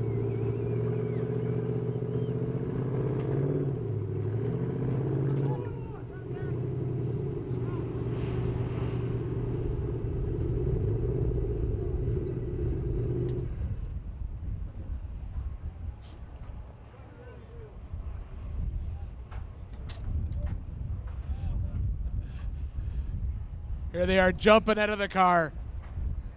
Eager to get out of it, were you? Hey, Ian. Oh, man. What a run we had out there. That was a lot to hold on to. You know, we had to go slow enough to just be patient and not throw it away. And had a couple flats out there. Had to winch a couple times. But Roger kept me calm out there. And, God, it's just so much to hold on to. That's a lot of concentration. Yeah, we've been watching you all day. We were watching you as you were picking your way through that rock section, and I kept saying over and over and over, you guys are just OG rock guys. And we watched you in those rock canyons, you know, reel in. We thought you were going to reel Casey in, and if you were going to do it, it was going to be in that rock section. You know, we watched you have a struggle a couple of times, but how was the course all in all? Definitely a cold day out there. Yeah, all in all, you know, we wanted more rocks, more rocks, more rocks. That's where we started reeling these guys in. We started 14th. We came around in the main pit in 6th, I think, and just started reeling him in after that. But we were always looking for Casey out there. And like I say, this car does so well in the rocks. And yeah, I was real worried about the cold at the start of the race. So I had a couple jackets on there. My hands got freezing cold, but truck worked great all day. Just kind of came up with a miss here at the end. We might have a clogged fuel filter. So, but it did its job. Awesome. You know, that is true. You know, you two, as we've said all day, just OG rock gods. And I said, if you guys were going to win this race, that was where you were going to win it. We watched you guys just pick people off in those rock sections. But once Casey was out on that flat, he just seemed to disappear from you guys. But in the end, second across the line, unofficial second place finisher. How was it for you in the passenger seat? Good day? You know, it was a good day. It was a rough day. We had a tire to change. We had to winch a couple of times, and not quite the plan we had, but you know, it's King of the Hammers. You got to adapt and you got to be ready for everything. I think the most important thing for people to remember, we talked about this last year with this car. You guys have been racing this car for what? I say decades, but it's got to be close to 10, 11 years now, right? Yeah, the car's 11, and we debuted it at the first official King of the Hammers. So I think that's our 12th King of the Hammers, but it's a lot to keep track of. But yeah, we've made a couple updates along the way. We did some awesome Fox internal bypass shocks here that made us a lot faster in the desert, a lot more comfortable in the rocks. And boy, I got to give a shout out to BFG tires, because man, we were punishing the hell out of these. I just happened to look over to see if the air locker was in, and all of a sudden, whap! We nailed one on a big rock, and that's what it takes. You got to have that level of concentration. So long day, but all in all, man, it seems like a sprint race. I don't really know what time it is, but it seems pretty quick. I don't know if we're ready for another lap, but looking forward to watching those guys looking forward to watching those guys in the Unlimited race on Friday. Well, I can tell you right now, I think unofficially you were just over the 5.5 hour mark in the car. And like you said, that sounds like a long time, but in a Hammers race, that's actually pretty quick. Yeah, you know, we were timing ourselves against all those little golf carts coming around the first lap because we didn't want to be shamed by them, and I think we're about on pace with the leaders there. And then, you know, I just kind of lost track of time, and you get in the zone, it doesn't matter. Well, either way, great job out there, guys. All right, that's it. I just heard it from Dave Cole himself. Confirmed. Second place winner right here, Brad Lovell. Lovell Brothers, great job, guys. Well, once again, congratulations to the Lovell boys. Also, I just found out that the official winner is Casey Gilbert. Every hit, every checkpoint, everything's good to go. We got our official first and second winners up here on stage being interviewed. Celebration continues. We'll be back right after this with more finishing and racing action. Your bearings shoulder the burden whenever you tow, haul, or stomp the gas. AMSOIL delivers powerful protection for bearings and other critical components so you can drive with confidence. To demonstrate, an independent lab put AMSOIL synthetic motor oil head-to-head against a leading competitor in a 100,000-mile test. AMSOIL provided far superior wear protection and kept engine bearings looking like new. Get your truck the protection it deserves at amsoil.com/auto. Go inside. Cozy up to the fire.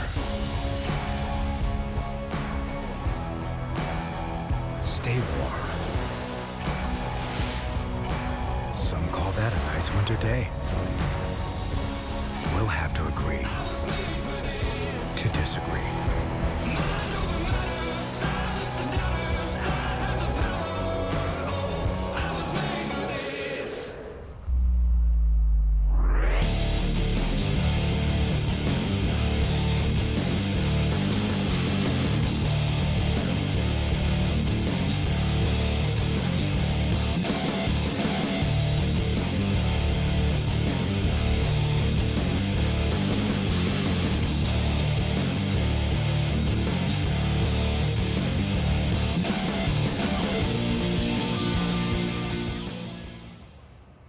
Bring on the punishment. Steel-it polyurethane coating is proven protection. The stainless steel formulation shields against corrosion and protects against the toughest terrain. It's weldable, so there's no need to remove the coating. Just weld right on it. Go to steel-it.com for more. Go further. Go safer. Gasoline transfer tanks for Jeeps, SUVs, pre-runners, and chase trucks. Tanks made in the USA, backed by a lifetime warranty. Includes an easy-to-use shaker siphon that transfers over 2 gallons per minute. Proven tough in the deserts of Baja, the trails of Moab, all the way to the race course. Venture further. Visit TitanFuelTanks.com today.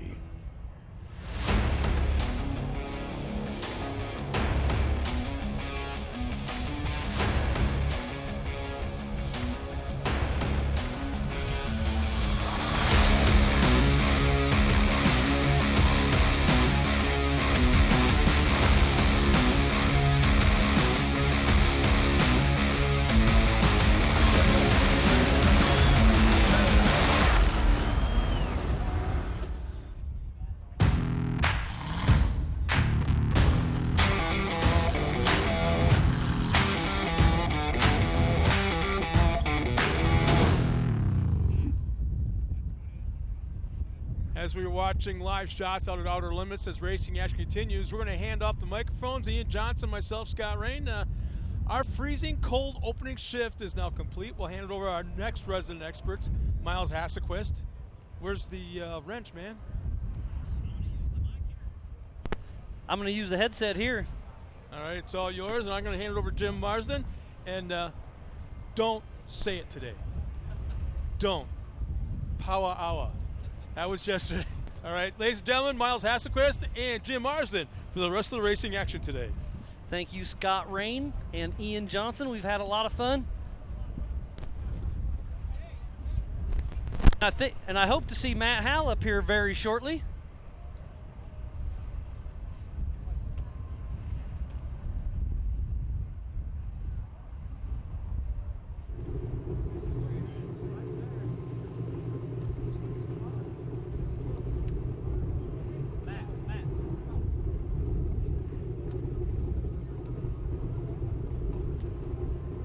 How's it going?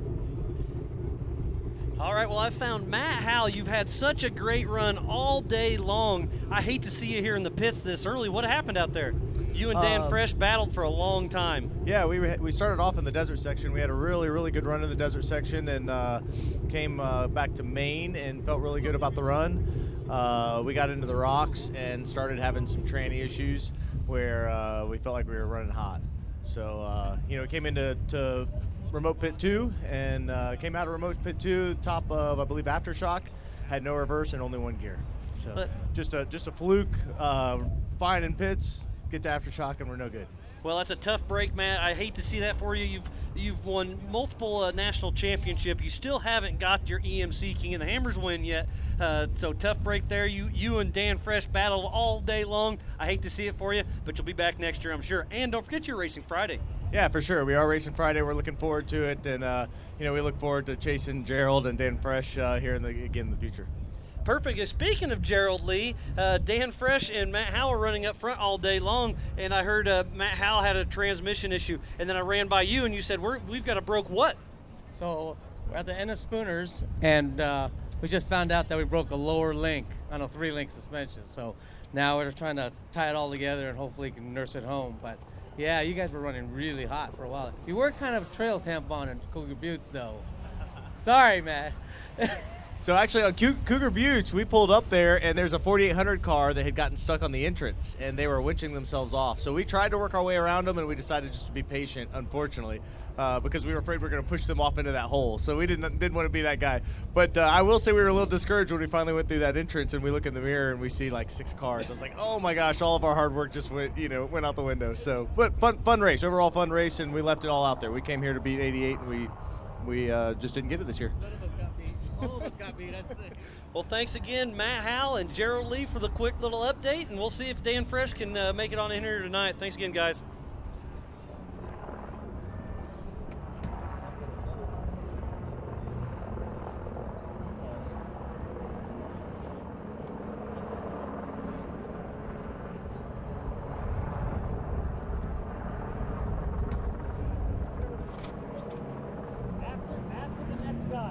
The sun is shining here in Hammertown. It's a beautiful day. And we're here for the Everyman Challenge 2019.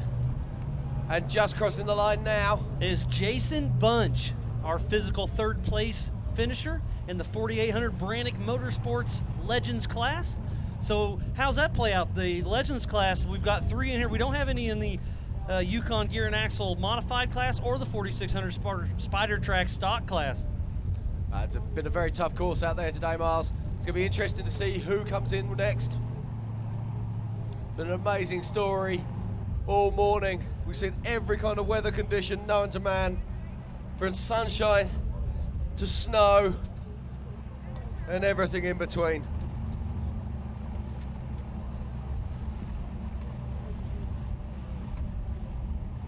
But we'll get Jason up on stage very shortly and we'll find out about his story. But so far the big story is Casey Gilbert is our official winner of the 2019 Everyman Challenge. And we still have Bailey Cole out there that's been running really well, and he didn't qualify earlier this week, so on corrected time, he still is in the mix to maybe get a podium if we see him here shortly.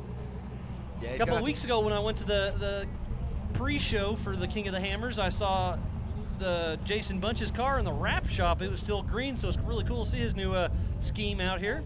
That red really sharp, the Atlas Jimmy's chassis. And Jason qualified so well the other day. Very impressive display. Great bit of driving. As we wait for Brad Lovell to move his beautiful car from the stage and give Jason his moment of glory.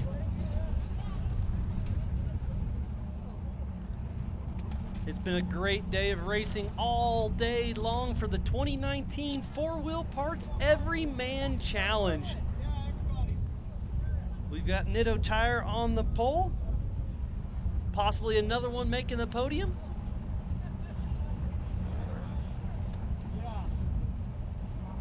Brad's getting his last little picture taken. They had a great effort today.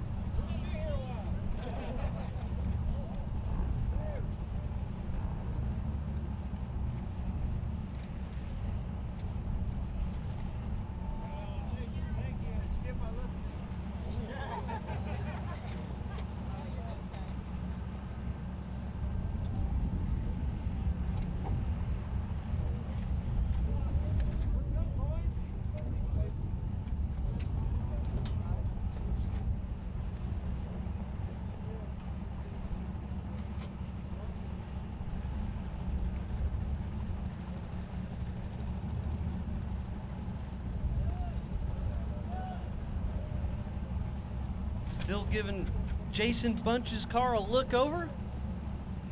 He had another great run. He's been racing with us for a very long time. Great to see him finish so well in today's race.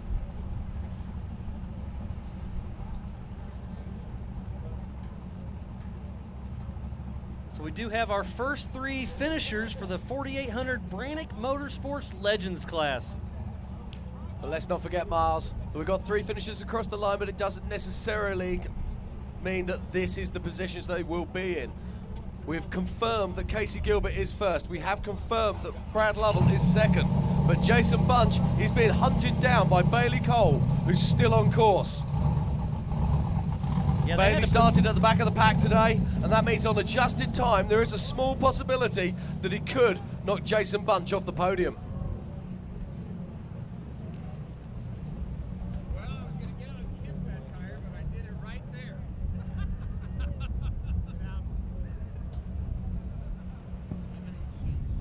So we should have Jason Bunch up here on stage very soon.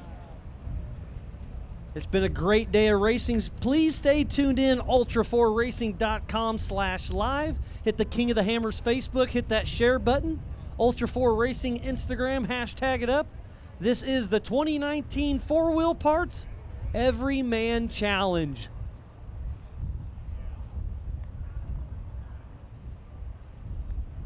And we're getting some tidbits through our PCI radio. Bailey Cole could be coming in town here very shortly.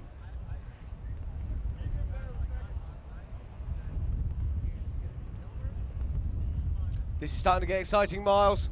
Who would have thought that Bailey Cole would have been able to bring it back? The young man is a very talented pilot, but starting from the back and picking your way through nearly 100 other cars is a very tall order.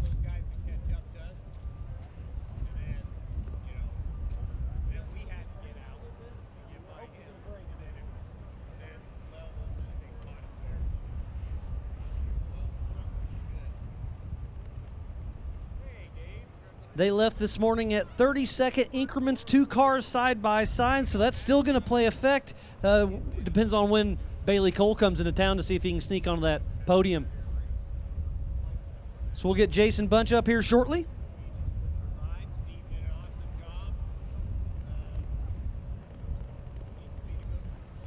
I believe Bailey Cole had motor issues earlier this week. That's why he didn't qualify, so they had to work hard to put a new motor in it and start from the back of the pack. And just like we talked to him in the pits earlier today, and there's a shot of Bailey Cole on screen. But yeah, he said he passed 65 cars in the desert on that first loop. It's a great shot from our live heli. Bailey Cole coming on into town, so we'll get Jason Bunch and Bailey Cole in here for the 4800 Brannick Motorsports Legends class. And Bailey's crew will be speaking to him on the radios, telling him what the situation is, telling him to push, push, push as he makes his way in towards Hammertown and towards the Jeep Arch for the final time today.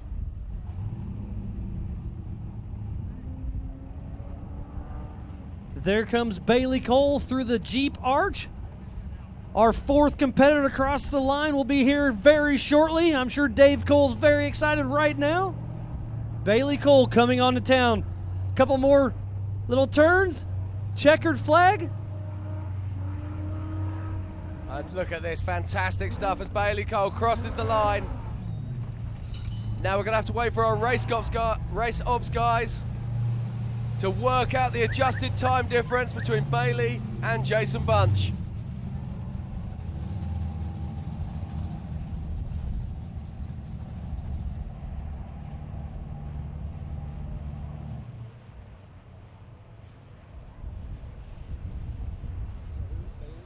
Okay, we're getting confirmation now from Race Ops that unofficially Bailey Cole has actually come in 14 minutes ahead of Jason to take 3rd place, which is an amazing effort. So it's still down to the wire. Everything still's unofficial. You and Bailey are very close on time. You physically finished in 3rd. You're going to be on that 3rd and 4th bubble. Jason Bunch, you had a great run today. How was it out there, man? It was a nice run. We got caught behind Levi, and then that kind of hurt us a little bit. and then we had to get out after we got stuck there, and then we took off, and basically we worked hard for it. I didn't have time to pre-run, so you know, I don't know the trails that well, and I lost communications with Steve, so that was kind of a struggle. He was doing the hand back and forth stuff, so that hurt us a little bit. But otherwise, had a pretty great day until just now. Coming down the hill, I hit something and ruined something over there on the left front. But I really got to thank King Shocks, Aribe and Albert. Those guys tuned this car. This car is badass, okay?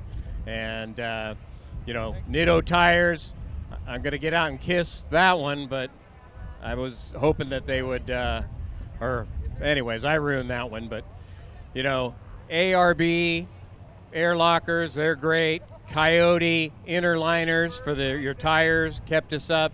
CTM U-joints, G&J Aircraft, those guys keep this car plugged in through all the hoses, all the Heims and stuff like that, nuts and bolts. If you guys are in the Ontario area, make sure you go to G&J. Inland Empire Driveline, Motive Gear, PCS Steering. That's the bad guy that got me into this racing again. Man, I'm having fun with it, I gotta say that. Raceline wheels, no problem with wheels, great things. Spider Tracks. Warren, we use that winch a lot today. You know, I need to go out and do some rock crawling again, get some lines down, you know. Tri-County Gear, which is my own business. Laser Nut, thank you for all the stuff that you do. Definitely got to thank my wife for letting me come out here and play.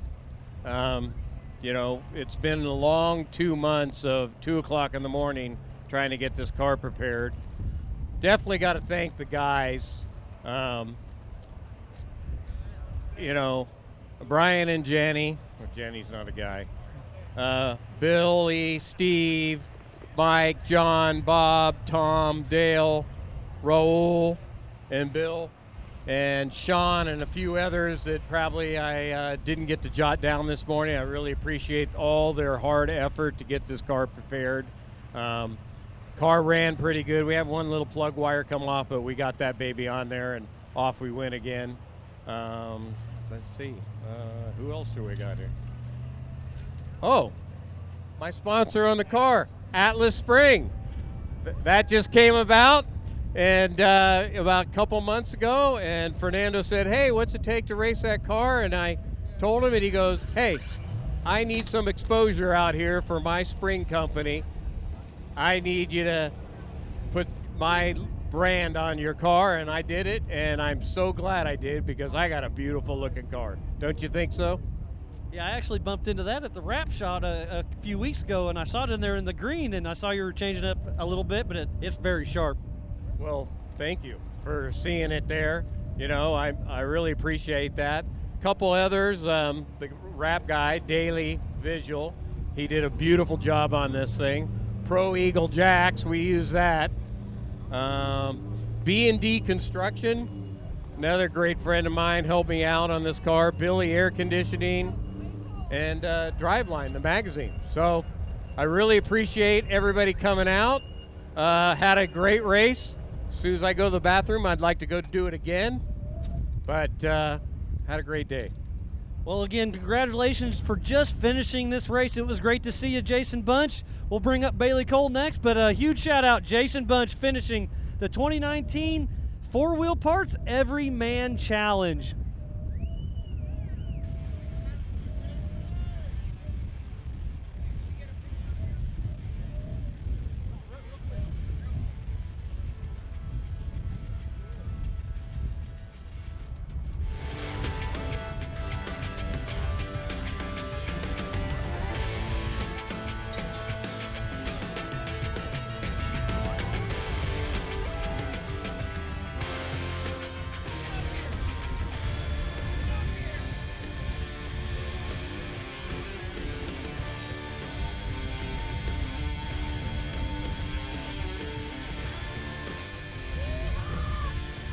Okay, well, Jason Bunch celebrates coming across the line in third place. We're going back to outer limits. We've got plenty of action still left out here on this course at the 2019 Everyman Challenge. And just look at the size of these rocks. They're big, they're gnarly, they're sharp. And so few cars have been able to conquer them already today.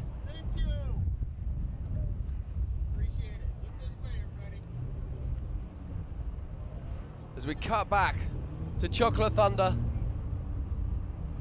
I believe that's John John McElwoods picking his way through in his stock class Jeep.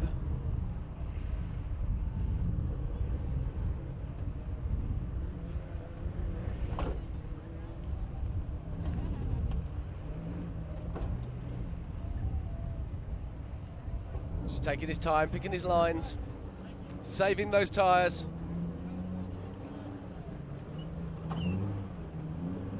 That's the Hack Shack machine, 4632,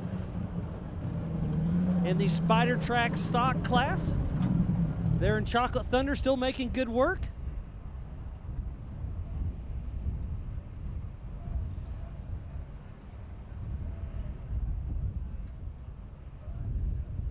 So Jason Bunch is crawling back in after his little celebration. We'll get him off the stage and bring up Bailey Cole.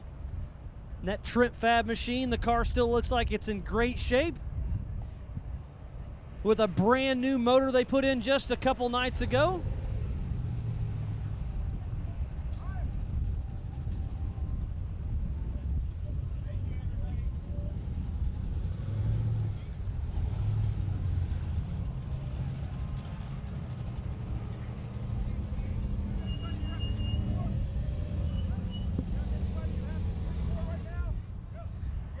So Mr. Bailey Cole, you and Tom made it up here. You guys battled from the back of the pack. How was it out there? You said you had a lot of fun passing in the desert.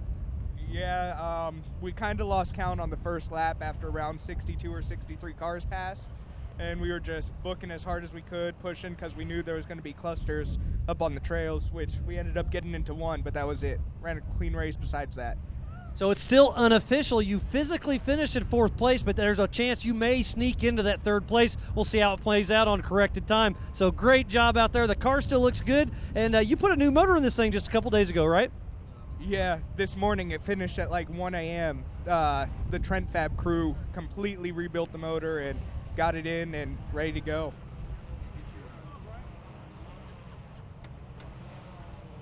Yeah, the crew completely fixed the car and got us out here. It's all thanks to them. So again, still unofficially, but my PCI radio, I'm getting little tidbits. Unofficially, you snuck into third place, 3 minutes behind the levels. You were that close in contention. How excited are you right now? You get a race on Sunday, you race today, you're racing Friday. You're a busy man, but you're all smiles right here on stage with us. Super stoked. This race has always been difficult for us, and now we finally got it. It feels great. Well, great job. I'm going to sneak around to the other side and talk to Tom. You had your hands full today. Hey, Tom, what happened to Levi Shirley out there? How did you get around him on the Jack North?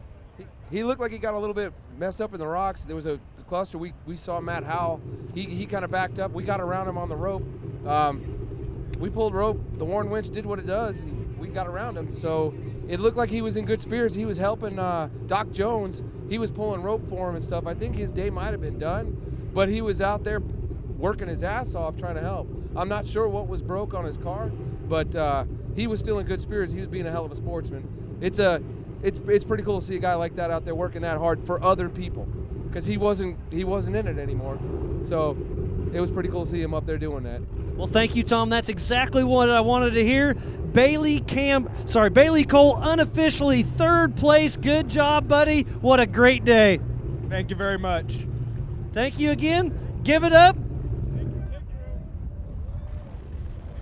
I have to thank Dust Junkies, Nitto, Yukon, Griffin, Spider Track, Samada, all the amazing people that helped me get here. And Dust Junkies. They saved me out there a few times. We had to pit twice today for fuel. Thank you, Trent Fab, again, for putting the motor back together. All right, again, give it up. Bailey Cole finishing the 2019 Four Wheel Parts Everyman Challenge.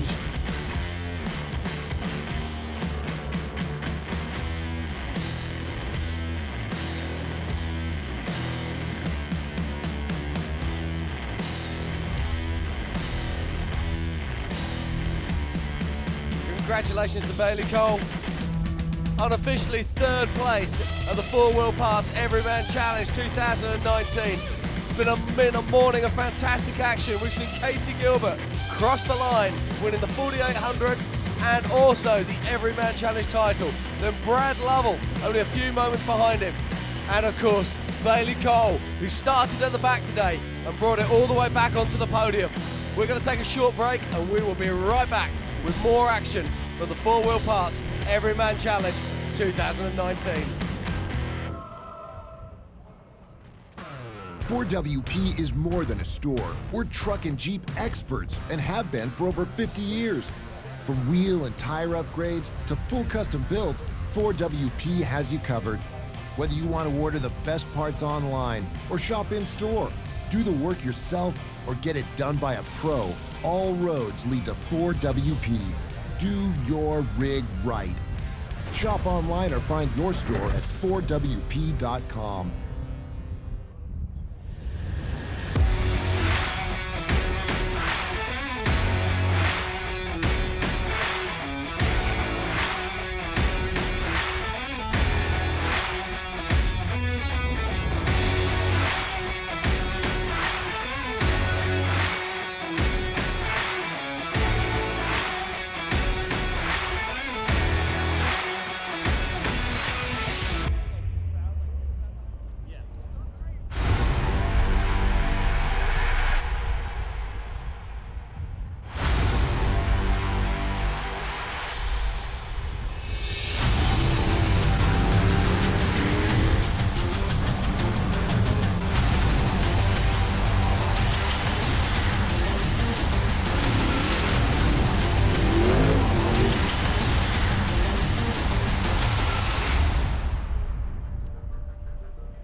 We didn't just test the new Optima Yellow Top with PureFlow technology, we tortured it. King of the Hammers is 181 battery-killing miles of relentless, unforgiving hellishness. It's one thing to call yourself the ultimate power source. It's another thing to prove it. The all-new Optima Yellow Top with PureFlow technology with up to 3 times the battery life.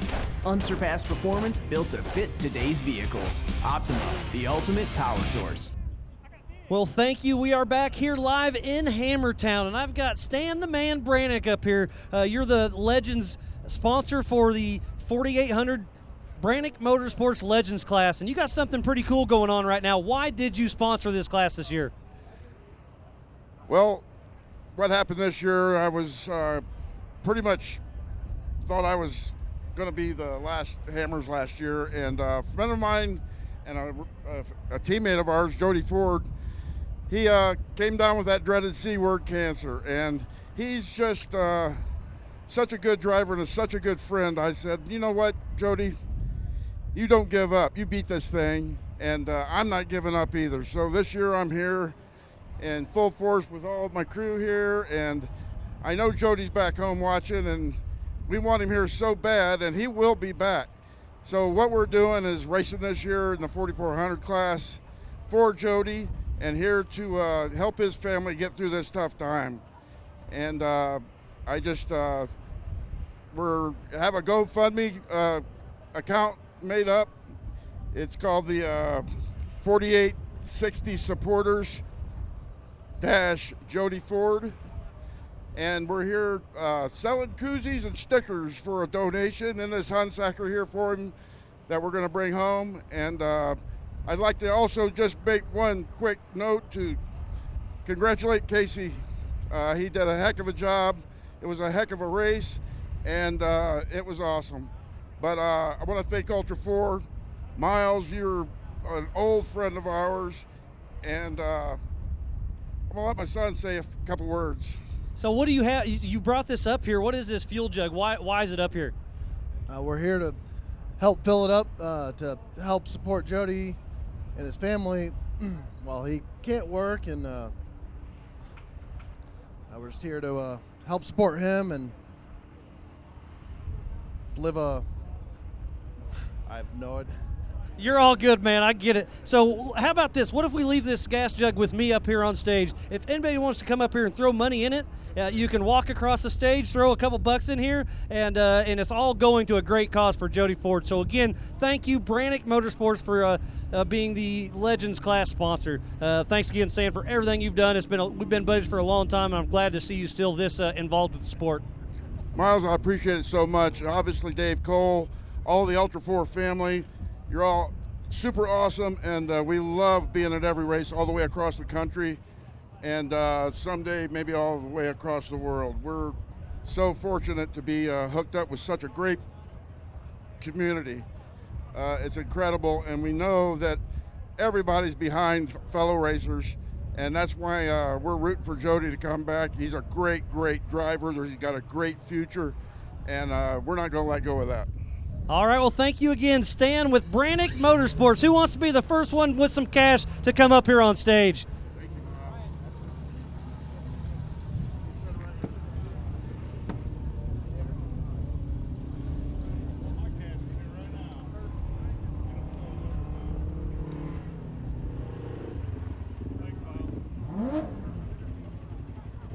Okay, as Bailey Cole leaves the stage, I'm very happy to tell you that we're going to have someone else joining us in Hammertown in about 15 minutes' time.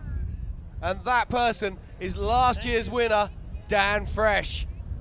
As we check out some wonderful images here from Outer Limits, as more cars do battle with those fabled rock trials.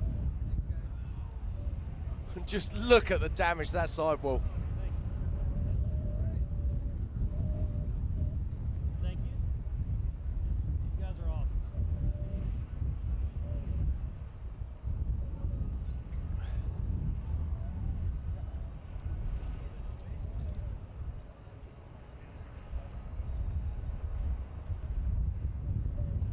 That's awesome. Thanks, buddy. Yep. Hey.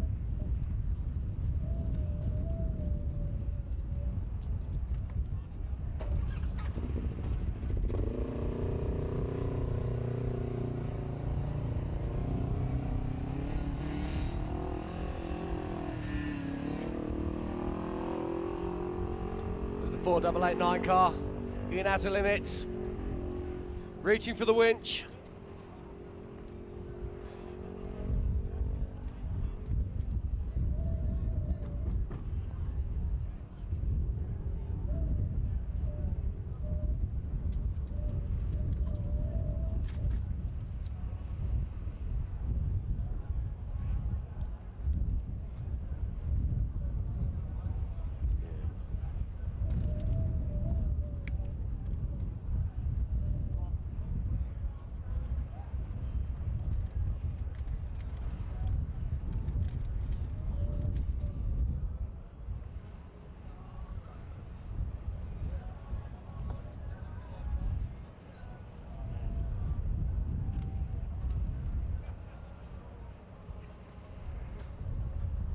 So that's Chris Ashton having some trouble up there, reaching for the jack.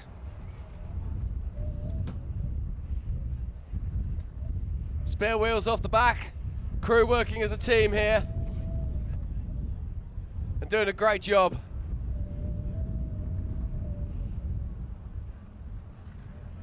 Well, Jim, it's been a great day of racing. I've had a lot of fun. I was, running around the pits this morning. I'd get back in the trailer, take a little breather. This has been a great race. The 2019 Four-Wheel Parts Everyman Challenge. We still have quite a few hours of racing. There's still a lot of people that want to come across this stage. And remember, we have 3 races going on at the same time. So we're still waiting on the Yukon Gear and Axle 4500 modified class and the 4600 stock Spider Trash class.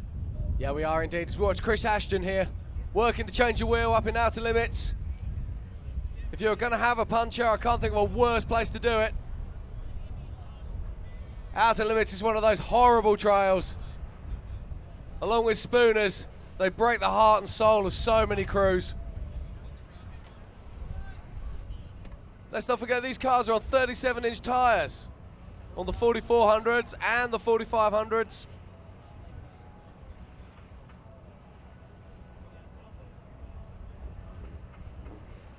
See the crew there, they're just scraping out from underneath the wheel so they don't have to jack it any higher. That's the eternal question. What kind of jack do you have for a car like this? You're never going to be using it on asphalt. So it's finding that right balance between performance, weight and stowage. It looks like they got this one pretty sussed. So let's go over some of the rules we have in these classes. The 4500 Yukon gear and axle class, you have to have a factory appearing body, partial frame, mechanical steering. You can have 2 shocks per corner and a maximum of 37-inch DOT approved tire. Now the most difficult thing about that is the steering, without a shadow of a doubt. It means you've got to use either a standard steering box or you've got to use some form of mechanical link.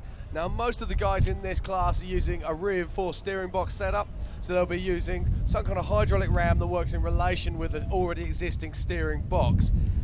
That has got a whole load of problems built into that situation with bump steer and all kinds of things. So to get the car to work well in the desert with that setup is really difficult. It's also, when you get back into those rock trails, it's really easy to snap off the lower sector shaft as well. So how do you get around it? There are some guys out there, particularly like Jimmy Jack, who are doing some really trick setups. And it's also worth noting when Dan Fresh comes back in, that Savvy built car has some really cool steering. Yeah, and we are still wondering if Dan Fresh is moving again. We hope to see him come through here at some point this afternoon. We also have the 4600 Spider Track stock class. They have to have a factory engine, stock frame, full body, single shock per corner, a maximum of a 35-inch DOT tire. So a lot of these are Jeeps. There's a few Toyotas. These literally started life as daily drivers, and now they're out here with a few modifications, a little bit of safety, some stronger axles from Spider Tracks, and they're out on the trail playing with us. So that's pretty cool. Well, you're a big fan of the stock class. I mean, the Gladiator's here. Indeed it is, but I'll tell you one thing I bet these guys still wish they had, and that's their stock factory heater. It's been freezing out there today, and they'll be thinking, why did I rip that out for saving a few extra pounds? But no, joking aside, it is a very tough class to win, a very tough class just to even finish on these trails. The stock class do have bypasses over certain routes, and they're not expected to go into outer limits or spooners, but even so, it's remarkable that these crews get these cars around. And in the stock class, we have Albert Contreras. He was our last year's Sportsmanship of the Year. Dawson Allington, speaking of Jody Ford having cancer, Dawson just had a tumor removed right after Nationals. He's still going through that as we speak. So tough break, but I'm glad to see him out here. Yeah, it'd be great to get some more images of that Jeep Gladiator, which we saw earlier. Eric Miller, of course, picking his way through the rocks. That still has a front windshield and a back windshield in there. And most importantly, Miles, it has a heater. They have 3 seats in that car too for the extra winching, because that Gladiator's 127-inch wheelbase, so it's going to be a little bit of trouble getting it through the rock section. But we have our 2-time Nitto King of the Hammers winner, Eric Miller, piloting that machine. I personally think it's the best product launch I've ever seen. It's absolutely fantastic. So hats off to Jeep there. They're doing a marvelous thing, putting a product out there and showing us what it can do in the worst trails in the world. That is literally the first one that has been giving out from Jeep. So huge shout out to those guys. They are the official vehicle of Ultra 4. We still have another class to talk about. That is the 4800 Brannick Motorsports Legends class. You have to have a front engine, 2 seats side by side, solid axle, single shock, maximum of a 37-inch DOT tire. We're just getting some images here from Jack Hammer of the 4696 as the screen goes blank. The Hammer King production crew has been working extremely hard today to bring everything out here to you. Again, we're out in the middle of the desert. Very little stuff. We bring our own electricity, bring our own water, so a huge shout out to those guys to be able to bring a live show from the middle of the desert. This wind has been really messing with our tech guys, so they've been working hard. So, we're powering through it, and thanks for staying tuned in. Ultra4racing.com/live.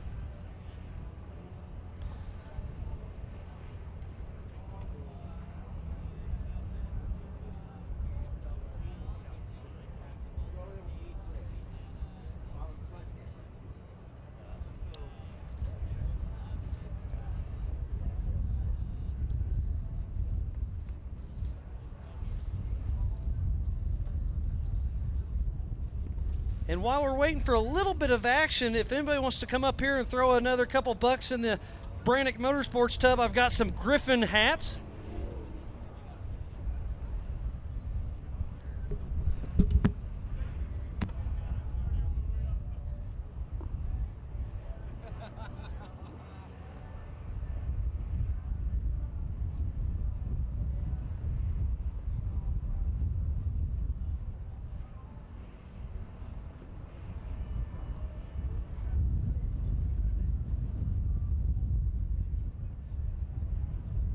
So we're getting some images now from remote pit 2 as Miles gives out the limited edition Griffin radiator King of the Hammers hats. These are full-on collector's editions. With some irony off-roading. As we cut back to Jackhammer, watch 4696, stock class car. And 4693. Look at these vehicles, full-bodied vehicles. Doing everything they can to make it round lap 2 to join us back in Hammertown.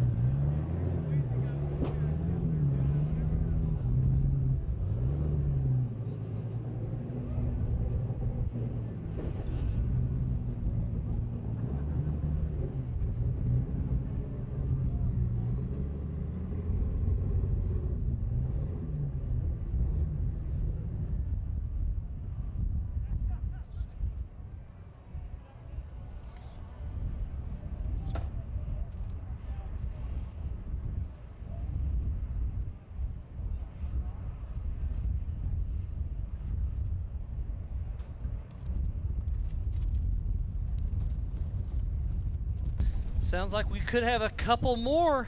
Sounds like Dan Fresh could be just a few minutes out in the number 88 Savvy machine.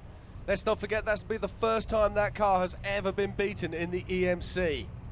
First came here in 2014, that all-new vehicle then, and has dominated this race ever since. So let's hear it'd be great to hear what Dan Fresh has to say. What his story has been today, what's been happening out there on these tracks. But let's not forget how fast these other guys are. Casey Gilbert is unbelievable. The Lovell brothers, they've been doing this for so long. They just know how to pick a line around these trails. Bailey Cole, of course, just a talented young man. And Jason Bunch, who did a great job bringing that car home physically in third and actually in fourth overall. There's a great shot of that Trent Fab machine, 4837.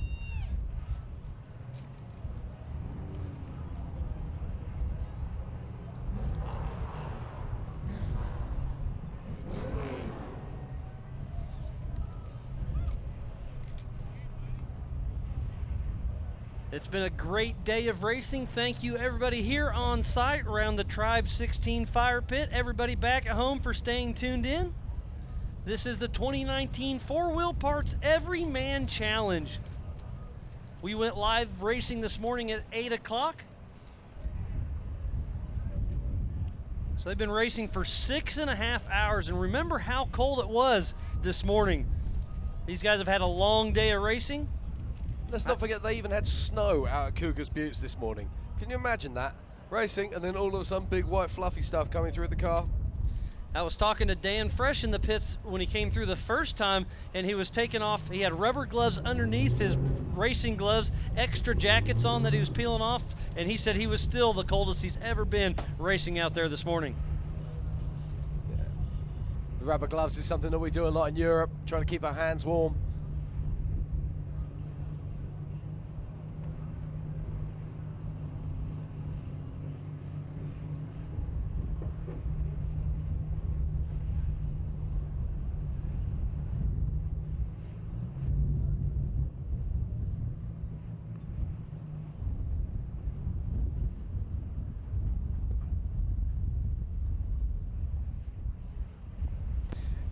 So any minute now we're going to be seeing Dan Fresh coming into Hammertown.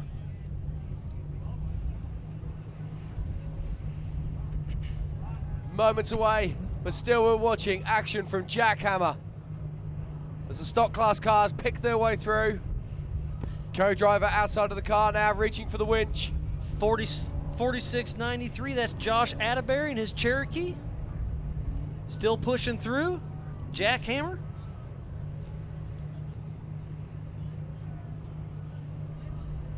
The wind has been incredible out there today. It's been blowing everywhere. The weather's definitely playing a part to some of these drivers' strategies out there, I'm sure, on course. They just want to get here into Hammertown to get warmed up.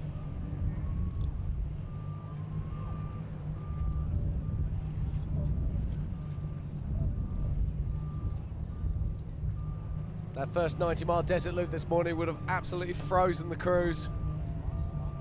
A few guys we've had cross the line already are always saying how uncomfortable it was out there. But once they get into the rock trails, the engines and the transmissions and the exhausts start to fill the vehicles with heat, warming the guys up. We were chatting to Casey earlier, he's saying he got warmed up, he was feeling so much better, and then had the final 30 miles out in the desert, and he was absolutely frozen solid by the time he got back here on stage.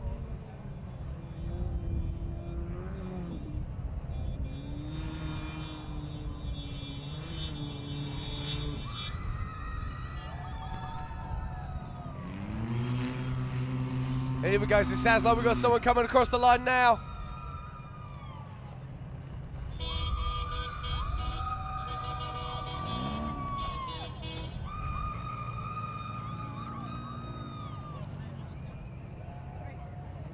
Michael Johnson Racing coming into Hammertown. He's got a huge crowd down here.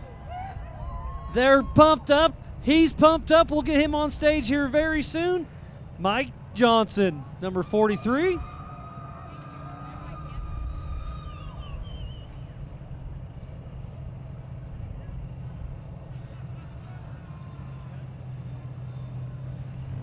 Mike Johnson's heading up to the stage. We'll get him up here.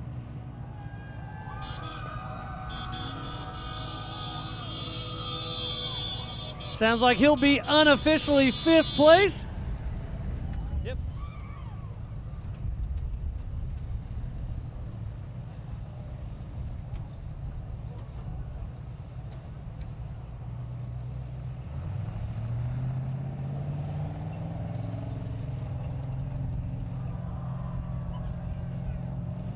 Says Miles, helps to unbuckle Michael. It's great to see him here, our unofficial 5th place finisher today of the 4-Wheel Pass 2019 Everyman Challenge. These guys have been racing all day long. They're excited to be in here. Mike Johnson gets the helmet off. How was your day out here? Unofficially 5th place. You've got a huge crowd out here. Everybody's excited. Give them the big thumbs up. I got to thank my wife and kids for putting up with this all year. My mom and dad. I got a lot of great sponsors. Martin killed it over there today. Fox, Mike over at Fox, impressive. He worked on the shocks all week long. And who do we got on here? Yukon Gear, Laser Nut, Fox Shocks. And we got a huge shout out to Milestar. These tires killed it all day. How many passes did we make in the rocks? Well, Martin's always a character up here, so I'll run over there and see how his day was in the co-driver's seat. How much fun did you have out there, buddy? Man, it's a turbo 4-cylinder, and there's no muffler. I'm deaf, and I'm shouting at him, and that's all I know. It's a bunch of angry squirrels under the hood of this son of a bitch, and we just ate it. We showed those V8s what time it was. I can't tell you how many passes we made in some of the hardest rock trails because we stayed aggressive. We had a plan. Mike and I had just such good rapport. He's just really calm and cool and collected. He's a great driver. He's a clean driver.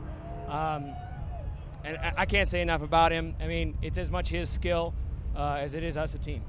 Well, good job, Martin. I'm sure you pointed him in the right direction over there. But Mike Johnson, unofficially 5th place. How are you feeling? Man, you had fun. I need to thank Avalon Funding, Storm Construction, Odyssey Batteries, and I think this is our 7th finish in a row now. So, and McKinsey's. So, but All right, one last time, give it up, Mike Johnson in the 4800 Brannick Motorsports class.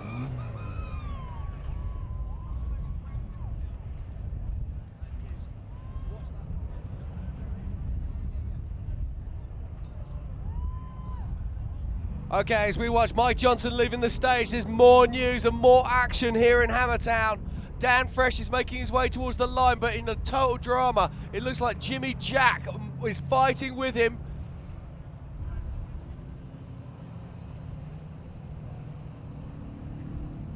We think that's a back marker, but it's the cars behind that we're interested in.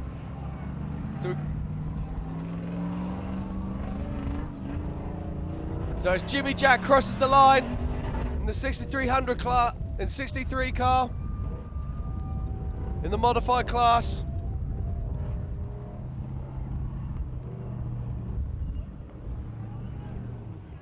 It looks like Dan Fresh is physically getting pushed out on course. We saw Jimmy Jack give him a little nudge through the Jeep arch. So a huge shout out to Jimmy Jack for being a class act all the way to the finish line.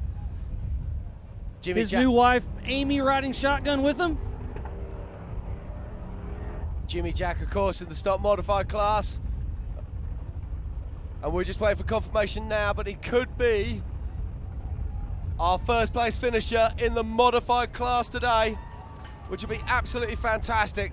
Been following Jimmy's career for a few years now after he helped me over at the Reno National races a few years ago, and it's great to see how he's growing. There he is. He's going. He'll be super, super stoked if this is his first win in this class. Jimmy Jack sitting on all 4 Nitto tires. The car still looks like it's in great shape. We'll get him up here very shortly.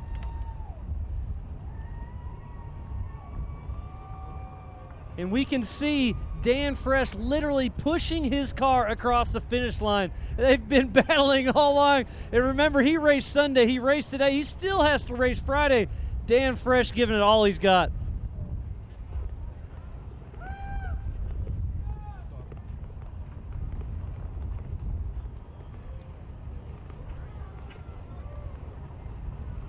And this is what this race means to people. Look at this, last year's champion, Dan Fresh, pushing the Savvy vehicle to the line.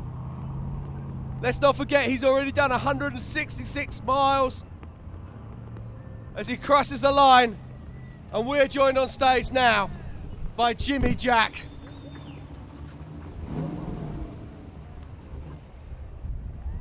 Hey bud, what's up? Just out driving today. Fantastic, mate. I can't tell you how pleased we are to see you back in town. You are unofficially the first modified class vehicle to cross the line today at the 4 Wheel Parts 2019 Everyman Challenge. How does that make you feel? Like it didn't really. It's not happening. Like, I can't believe that. Well, you're a man that I can't usually stop from talking, so that's high praise if you have nothing to say on this. But let's have a chat to your lovely wife, Amy. How are you doing? I'm a little sore, but I'm doing good. Now, it looked incredibly cold out there this morning. We saw snow, we saw all kinds of other horrors out there. I mean, how did you cope with that first lap? Well, the first lap, we were both talking about how as soon as we got across the mountain, it would get warmer, and then we'd get back behind it again, and our fingertips would freeze. So it was just a constant back and forth, but it was fine. It really wasn't that bad. Fantastic. So, Jimmy, tell us, have you had any problems today? Oh yeah. Got stuck a couple times, and I got to throw a huge thank you out to Levi for helping us out, and Martin in a big way. We are all boogered up there, so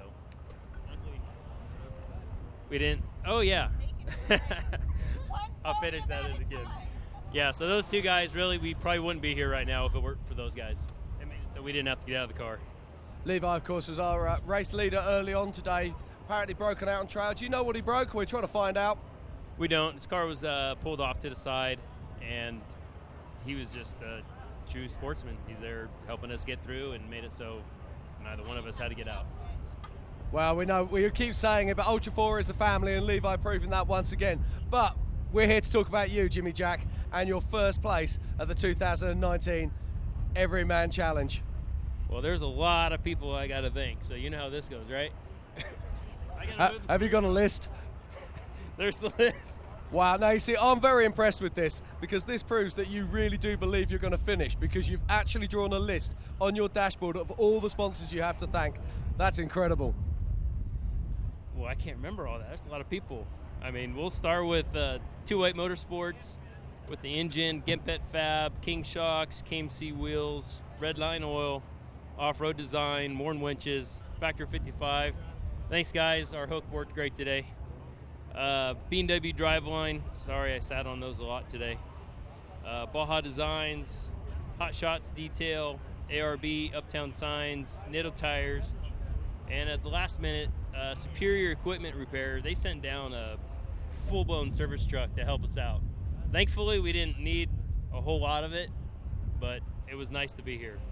Bigler and Associates and my teammate Rick, Randy, number 4549. Pit crew, Dougie, Mason, Jeff, Scotty, Gary, Sean, Greg, the whole Trail Forge team, the Havoc Racing team, Dave Cole and all the volunteers for putting all this together, and I think I got JT for keeping us safe. Thank you, and thank you for not making us go up that whole idle issues thing. We're done. Well, it's great. Congratulations once again. We're so pleased to see you here. We've watched you grow over the last few years in this sport, and it's been a fantastic and entertaining story. So to see you here first in the modified class at the 4 Wheel Parts 2019 Everyman Challenge makes us very happy indeed. Enjoy every minute of your celebration today. Thank you, Jim. Appreciate it. So there we are, Jimmy Jack, our first across the line today in the modified class of the 4 Wheel Parts 2019 Everyman Challenge here in Hammertown.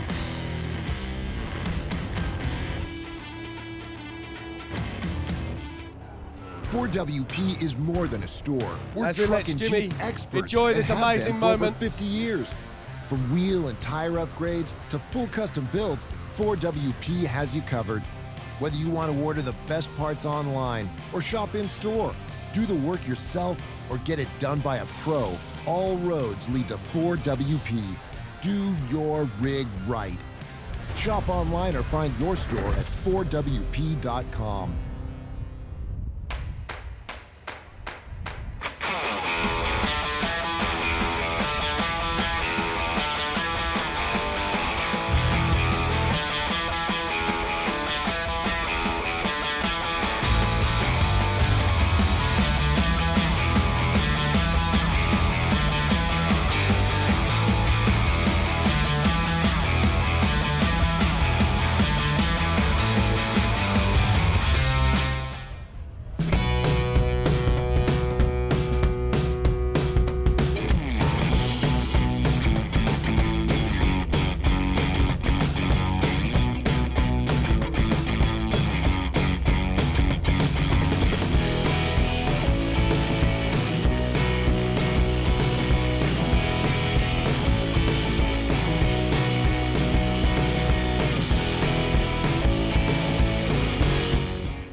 Welcome back. We're here in Hammertown, Southern California. Looks like Dan Fresh is walking up on screen. Scott Foley just pulled in town. There's lots of action down here. Dan Fresh, Jimmy Jack, hugging up right now. How cool is that to have Jimmy push you through the Jeep Arch? So this is Dan Fresh I'm talking to right now. That was awesome. I know what a nice guy he is, and I know that him and Matt work together whenever they need help. And I was hoping he would stop, and sure enough, he stopped. He looks over, and we're like, we need a push. And instead of just going for the win and leaving us behind, he was really a gentleman. Got behind us, gave us a shove over the arch there, and we just waved him on by. We'll see you later. And Mike and I commenced the pushing as far as we could, and I guess we went far enough to finish. So looks like we got second place. Yeah. Unofficially second place, Dan Fresh. That car's never lost, but we'll take a podium for sure. You fought out there all day long, had some steering issues, but you got across the finish line with a little help from Jimmy Jack. Awesome to see. Yeah, thanks. You know, we had a good lead going down Spooners, and came off something, and all of a sudden we heard a loud noise, and we broke a lower link. And Mike, my co-driver there, he got out, put a ratchet strap on there, hooked the winch up, just rigged the thing together. I'm laughing. I'm going, that is never going to work. And it worked. We drove all the way from the bottom of Spooners, 20 miles to get here with just 2 links hooked on one side. So, yeah, congrats to Mike here for being, when things go down, Mike will get it done. So who else helped you get up here across the finish line? You know, Savvy for sure. They're our main sponsor. They're the ones that got us here. Falcon Tire, Fox Shocks, OC Motorsports, Raceline, Sparco. Think of anybody else? It's kind of hard to not be able to read off the side of your car. You know what? I have a cheat sheet in there, and the car's over there broken right now. So Von Dutch was nice enough to outfit our team. Got to thank the good Lord Jesus Christ for keeping us safe. I mean, we had a rough day out there, and he's always watching over us, so it was great. Well, thank you once again. Unofficially, number 1, Jimmy Jack. Number 2, Dan Fresh.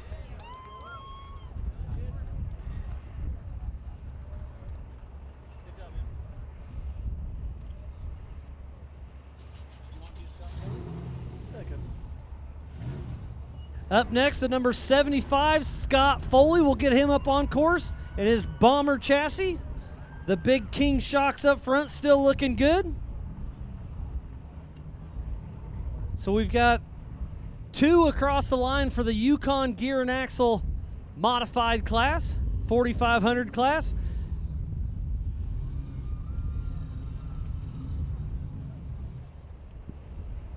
So we'll wait for Scott to get his helmet off, and we'll find out what he's been up to today. Hear all the stories, all the drama, but most importantly, he's with us here now in Hammertown.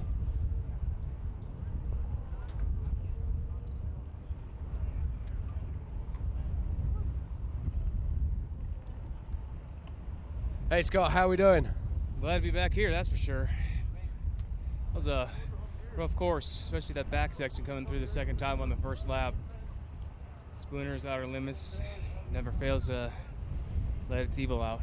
But we're glad we made it, and it's first time up here, so it's pretty great.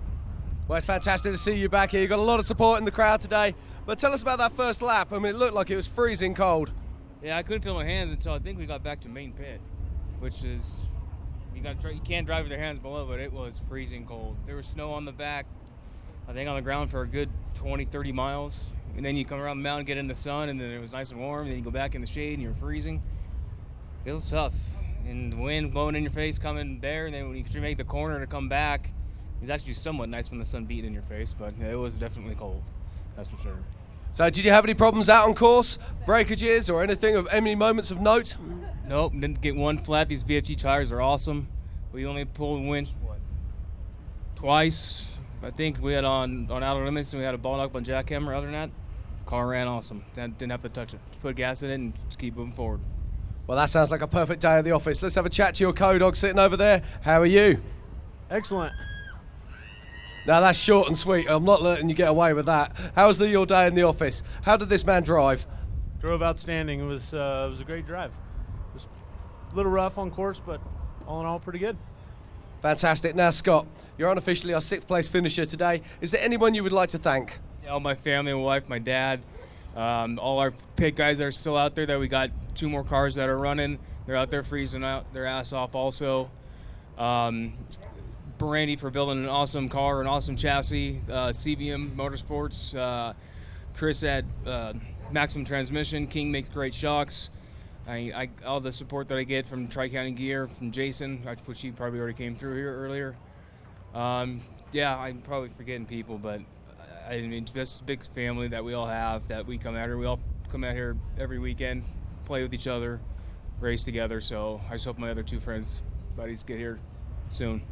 I don't know where they're at. Well, they're making their way towards town, but congratulations, Scott Foley. You're a 6th place unofficial finisher at the 4 Wheel Parts 2019 Everyman Challenge. You should be very proud. Thank you. Thank you. Scott Foley, everyone.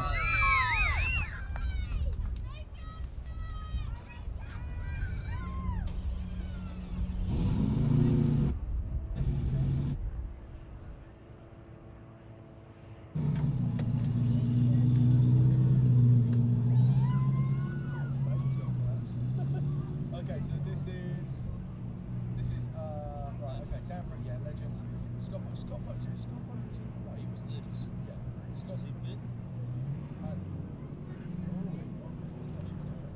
Scott.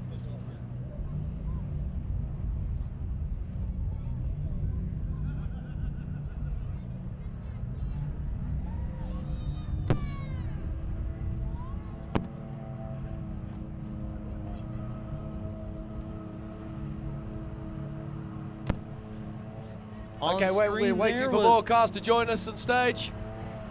Got some action at Jack North. And look at this for a traffic jam.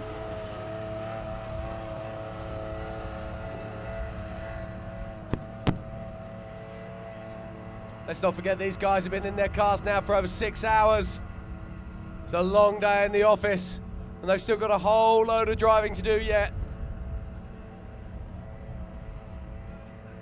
And that looks like Levi Shirley. That's amazing. He was our race leader early on.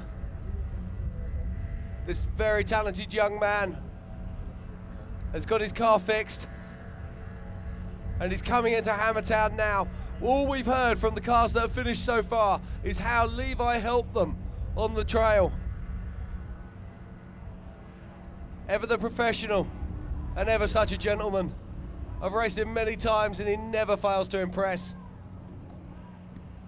Today he wanted to use this as just some pre-running for the main dance on Friday.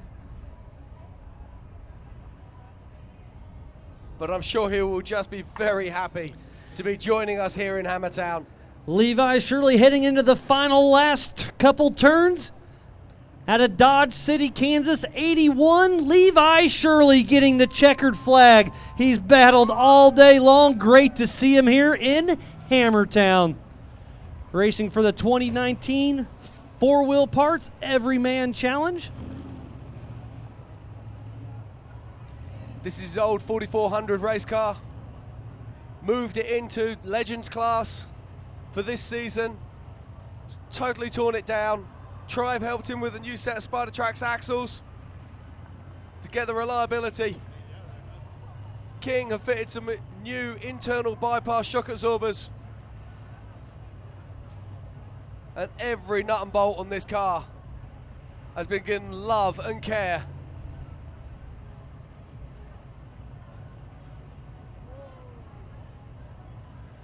Looks like Sean Leonardini's coming in as well also, so there's lots of action coming in. These guys have been racing all day long. Finally coming into town. These guys are excited.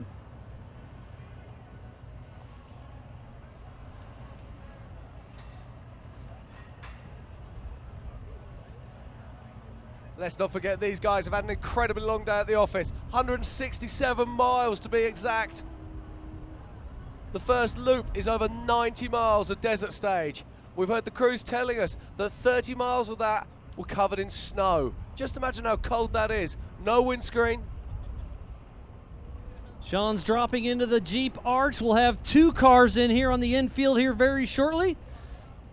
Sean Leonardini getting ready to grab the checkered flag. He's been racing all day long. And here he comes. Sean finishes the race.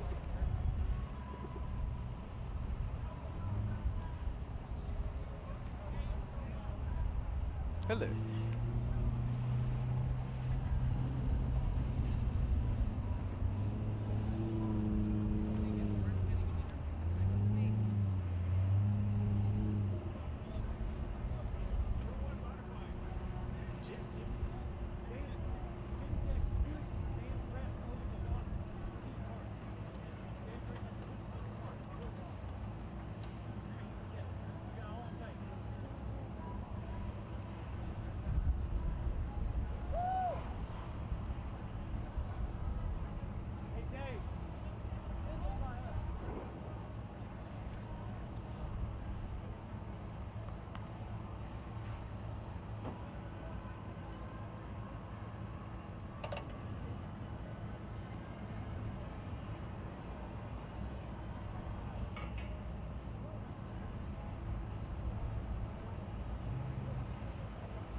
While we wait for Levi to join us on stage, we're back up with Jack Hammer.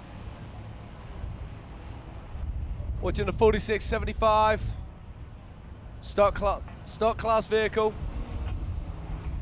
of Alex McNeil. And I Making see his way another through. car coming into Hammertown. That's Jaden Kyle Wickham grabbing the checkered flag. So we've got 3 cars in here. They've been battling all day. They'll be racing with us on Friday as well. So lots of action on course. Lots of action here in Hammertown.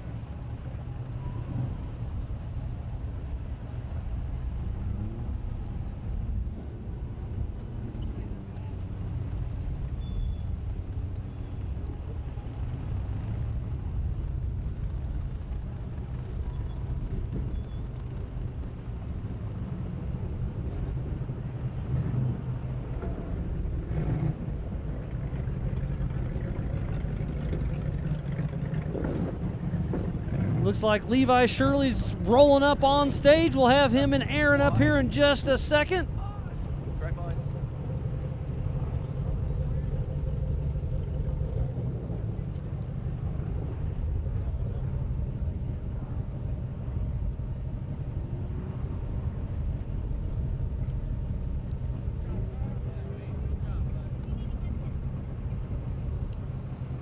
So in the lower right, that's Jade and Kyle Wickham getting their helmets off. They're all smiles.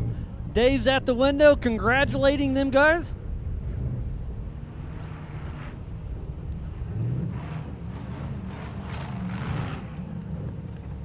And another car just crosses the checkered flag.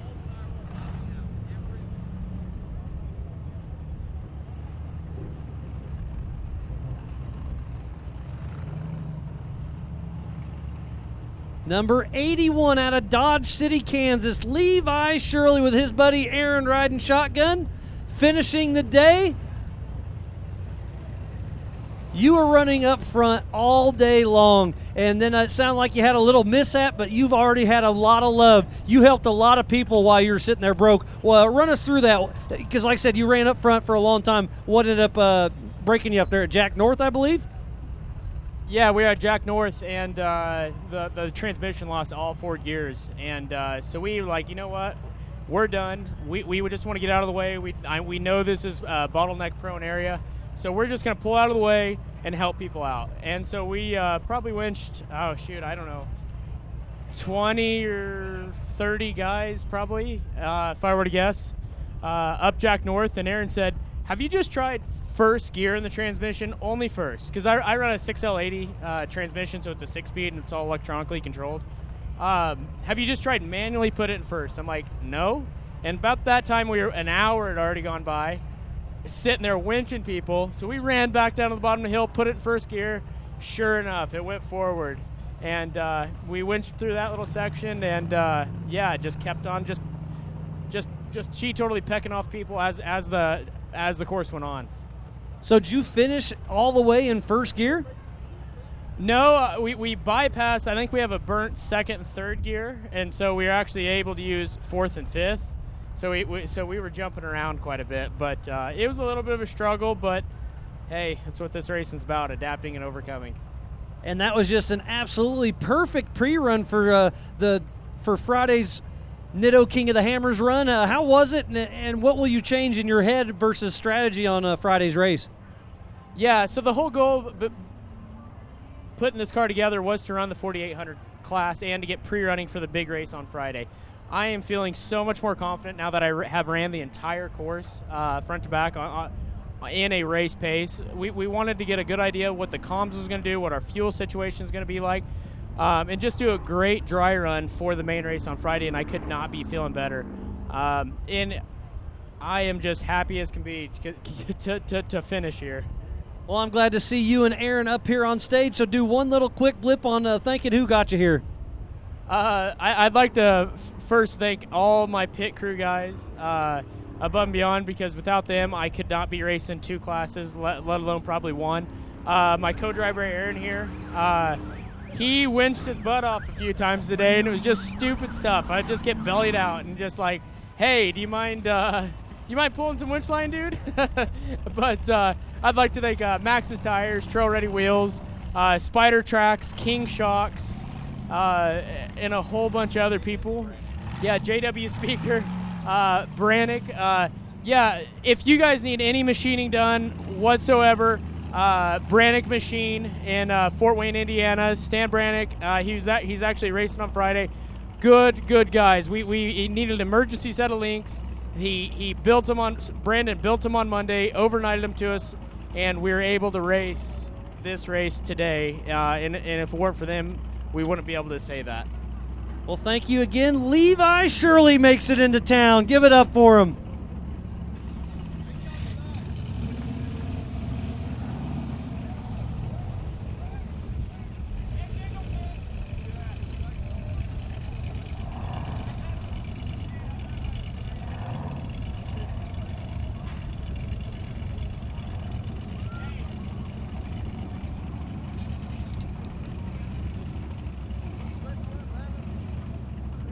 We still have a lot of people on course right now for the 2019 Four Wheel Parts Everyman Challenge. Still lots of carnage out on course, but we've got a line of cars to get on in here up on stage.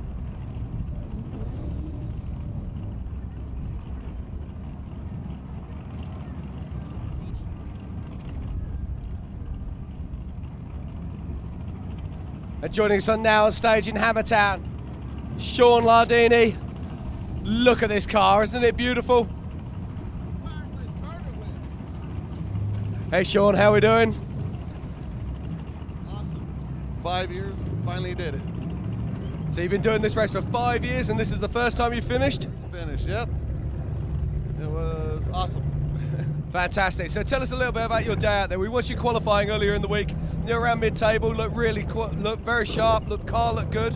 Yeah, everything went good. Me and my brother, we ran the desert lap, got out in the rocks, and let my co-driver take it through the first section of rocks. And I got back in 2B and brought it here.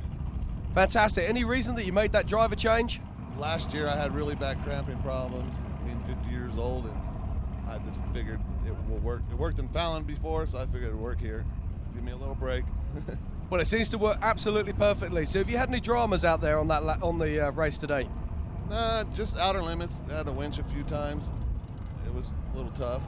Yeah, that's a mild understatement. For those who've never seen outer limits, the rocks are the size of the cars, and it just gets worse. Every time you think to yourself, oh, it's going to get better, you turn a corner and it gets to even more of a world of hell. Oh yeah, it was tough. It was a rough time through there. We winched a couple times, and yeah. My big problem the last couple of years is fuel issues, and this time no issues. Last year we had 3 flats, good years. I put these BFGs on here and didn't have a single flat.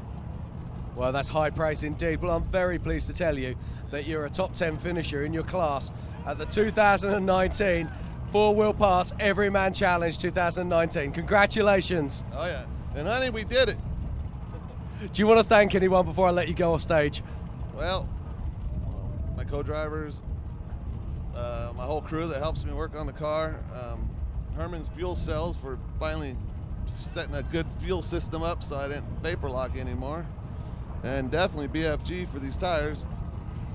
Well, I think they're going to love you for that. I think you mentioned it 3 times already, so well done.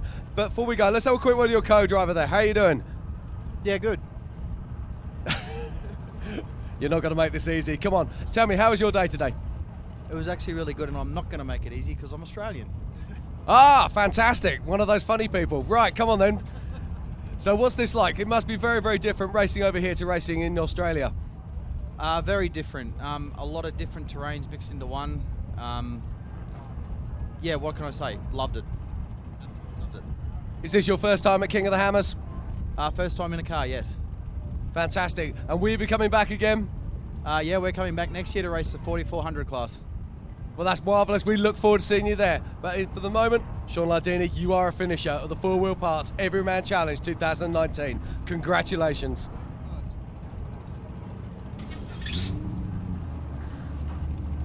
Thank you, Jim. We'll get Sean off stage, and up next we'll get Jade and Kyle Wickham, the 4823, racing in the Brannick Motorsports Legends class.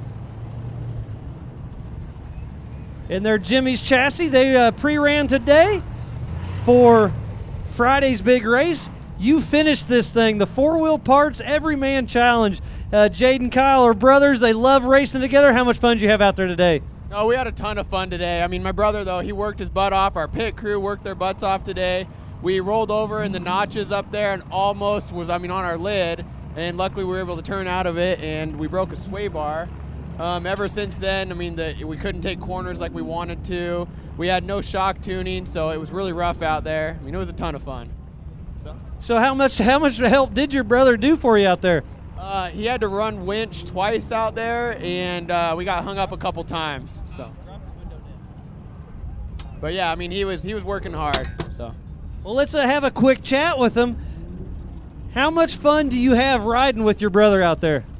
I have a blast. I couldn't be in the car with anybody else but Jade. We work really well together.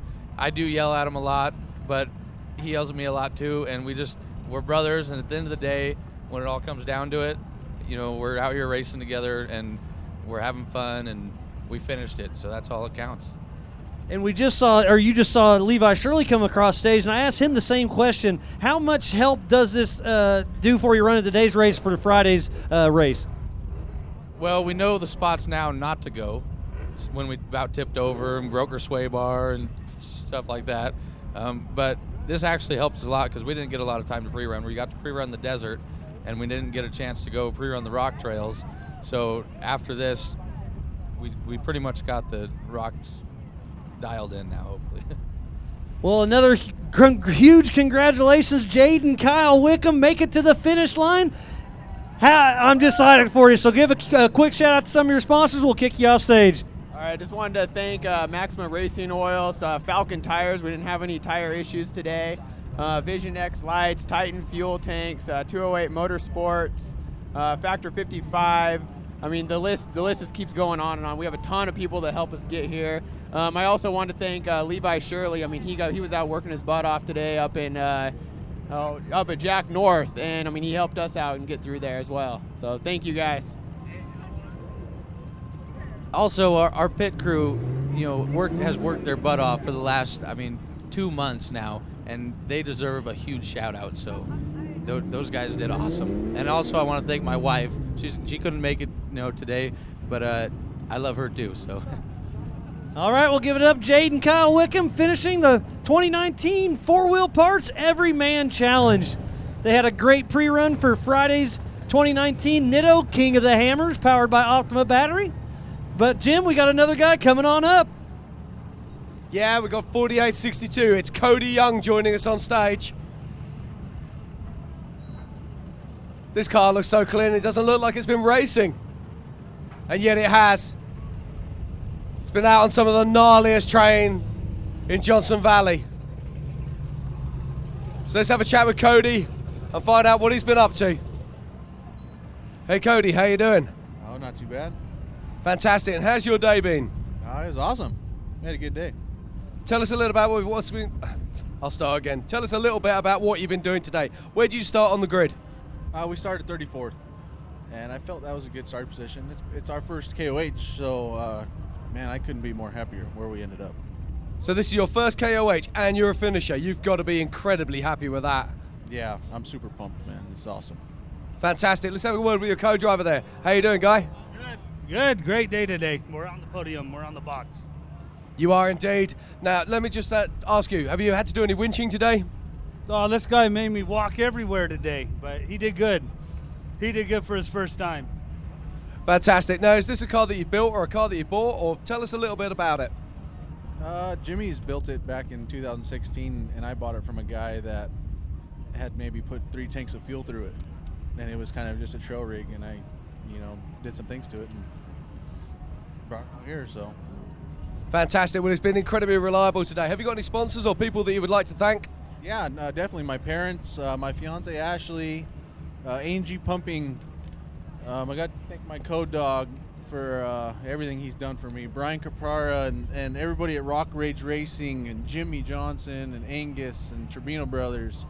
It's just everybody, man. You can't do this alone. And I really appreciate everybody's help. And Yokohama Tire. Well, it's fantastic to see you here, Cody Young. Time to go and celebrate. You are an official finisher at the 2019 Four Wheel Parts Everyman Challenge. Congratulations. Thank you.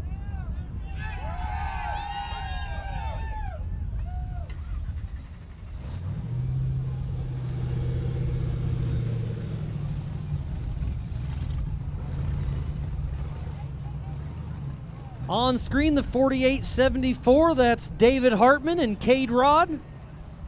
And they were talking about switching up driving duties out there. Not quite sure who's in which seat, but they're still fighting their way through outer limits. We saw them have a little tumble in Cougar Buttes this morning. Great to see them still moving good. So up next, we'll bring up Dennis Lapp, 4840. Another Jimmy's chassis. Dennis Lapp, you've been patiently awaiting, but you have finished the 2019 Four Wheel Parts Everyman Challenge. How are you feeling right now? I'm a little whooped. That was rough. We went out and practiced quite a bit, but everybody out there just beats these courses up. I want to thank my co-driver, Larry Smith. I want to thank my wife, Amy, who's at home right now, and she's been a widow for like 2 months. She hasn't seen me. We've been out in the shop. We've been through 3 motors to get here. And a tow truck engine on the way down. This is just unbelievable. Anybody want to buy a car? This is for sale. I think I'm gonna wash my hands of this. Well, to be able to finish it is one way to be able to get out of it, so great job for that. Who helped you to the finish line? I got Team Degenerate has helped out quite a bit. Team Kairobody, who unfortunately I don't think made it to the finish line here. They've helped us a bunch. Without Anthony Areola and Team Kairobody, we probably wouldn't be here right now. So I want a big thanks to Team Kairobody and Team Degenerate. If it wasn't for Kairobody, this guy probably would have starved to death. I think all he brought was beer. This is just an awesome event. I want to thank Dave Cole, everybody that helps put these events on, all the people that volunteer their time. This is awesome that this many people can show up and do this, and this many people volunteer to help us chase a dream that we have of going fast in the desert and staying in the rock trails. A big deal about the out of bounds deals. I'm glad to see that. It puts the racer down in the rocks where you really got to pick your line. I want to thank everybody. This is great. All right, well, everybody give it up. Dennis Lapp, a finisher of the 2019 Four Wheel Parts Everyman Challenge.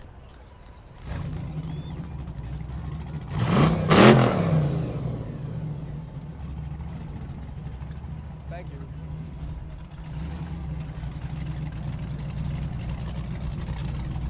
I also want to thank Jeff Smith, who tuned my engine. The guy's on it. The guy's super honest. He's super helpful. Jeff Smith, he'll help you out.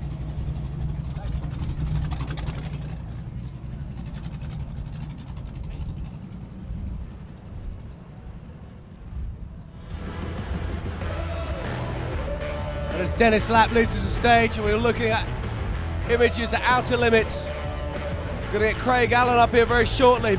But first of all, we're going to take a short commercial break, and we'll be right back for more action of the 2019 Four Wheel Parts Everyman Challenge. 4WP is more than a store. We're truck and Jeep experts and have been for over 50 years. From wheel and tire upgrades to full custom builds, 4WP has you covered. Whether you want to order the best parts online or shop in store, do the work yourself or get it done by a pro, all roads lead to 4WP. Do your rig right. Shop online or find your store at 4WP.com.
We didn't just test the new Optima Yellow Top with PureFlow technology, we tortured it.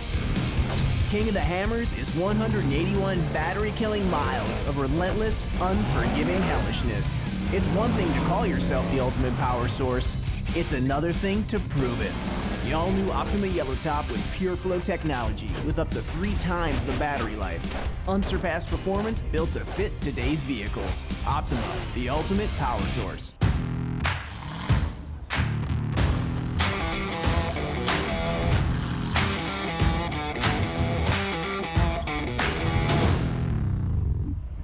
Welcome back to Hammertown. We're here live on stage. Jim, take it away, my man. I'm joined on stage now by Craig Allen. Craig, how you doing? A little tired. It's pretty rough. Sounds like you've got a whole load of friends here you're going to be partying with tonight. Yeah, finally for a good reason instead of because of DNF. So tell me, how many times have you done this race? This is the 3rd time. And how many times you finished this race? This would be the 1st. Now that's very cool indeed, my friend. Congratulations. Thank you. Now tell me a little bit about your day. It's been freezing cold out there on that first lap. Yeah, it was freezing cold. We got a flat tire in the first 2 miles. Got passed by everybody and followed traffic all day long. So could you pass many people out there? Yeah, we made a bunch of passes, and then we sat in line at Cougar Buttes for about 20 minutes and waited in line everywhere else. Fair enough. Now tell us about the car. Is this a car that you built yourself? No, Rick Mooneyham built it. I bought it about a month ago. This is my 2nd time driving it. Wow, so not only is it your 2nd time driving it, it's your 1st time finishing. This must be some rig. Yeah, it seems to work pretty good. Fantastic. How's your co-driver been getting on today? It was a good day. He drove good. We had just the flat to put us behind, but other than that, the car ran good. Beautiful day. Fantastic. So have you got anybody you would like to thank? Yeah, my co-driver, my wife and kids, and parents, friends, pit crew, and I guess Falcon Tires, Juicy Whip, Laser Nut, Odyssey Battery, and Dirty Life Race Wheels. Fantastic. Well, I'm so pleased to tell you that you are an official finisher for the 4 Wheel Parts Everyman Challenge 2019. Congratulations to Craig Allen and your crew. Great, thank you.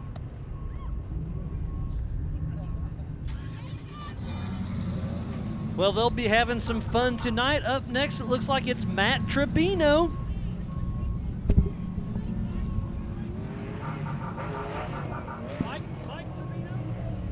Mikey Turbino, sorry. We'll get him up on stage.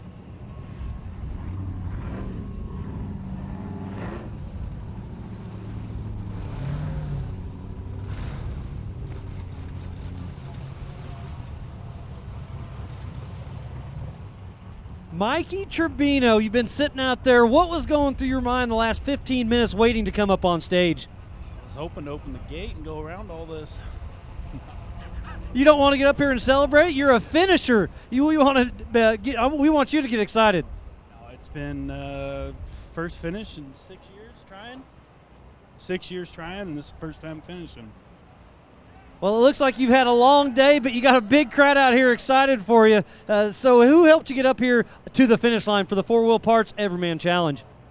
Well, I definitely put my co-pilot through the ringer today. I kind of feel bad for the guy. He's a little wore out right now. You might have to ask him a few questions. Thank my brother. He's helped me work on the car a bunch. Brian Caprara and the whole Rock Rage team. Thank those guys. All the ladies that are camping with us for cooking food and whatnot. I want to thank all them. That's it. So how was the co-driver's seat over there? You've had a long day. It sounds like he put you through the ringer. How tired are you, and how excited are you to be up here on stage? I'm glad it's over. Let's just say that. Yeah, I had to do a lot of winching, so it was tough. But you know what? I have not very much experience in the rocks and probably less experience winching. But we got it here, so that's always good. Well, congratulations. Mikey Turbino makes it to the podium, to the stage for the 4 Wheel Parts Everyman Challenge. What a great run you had. Thanks again. Yeah, I'm pretty excited to be able to actually drive it on the trailer and not need a forklift this year. So it should be a lot easier to get it home for us. All right, well, give it up, Mikey Turbino.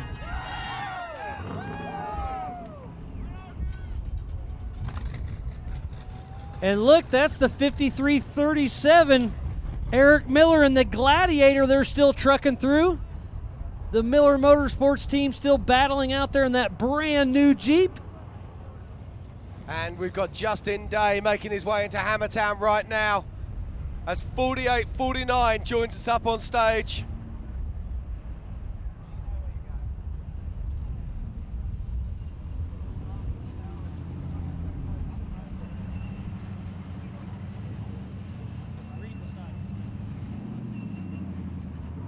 So we've got Michael Kiesling on stage. You got your boys on your lap. They're all smiles. How was it? How excited are you to see your dad up here, buddy? Good. Well, Michael Kiesling, that's pretty cool to see the kids up here. How much fun did you have out there today? How excited to be on stage as we speak? Man, we're glad to be done. That was a rough course. All day long it was a battle. This car's not built for the whoops, and man, it beat us to death. We're really glad to be in the rocks. Then we realized we shouldn't be. And one thing we haven't touched on too much is the weather. How cold was it this morning, and how bad was that wind midday? Every time we turn into the wind, you'd know it. And as soon as you turn away from it, that sun to your face, man, that was amazing. But yeah, the weather was, as weather goes, it's as perfect as it gets. Well, who helped you get up here on stage to finish this race? Man, these Cooper tires were amazing. They're super tough. Honestly, I was pretty blown away that we had air in them, all the ones that we did, and I made a mistake and pushed one bead off and lost the air out of the tire, but and we lost our impact, all of our stuff about I don't know, 50 miles in, and so we couldn't change it. We just had to ride it out to the pit. So Cooper tires, man, for sure. Man, we got a whole bunch of people to thank. Well, good job. Michael Kiesling makes it to the finish line. The car still looks like it's in pretty good shape. Congratulations, Michael Kiesling. Another finisher for the 4 Wheel Parts Everyman Challenge.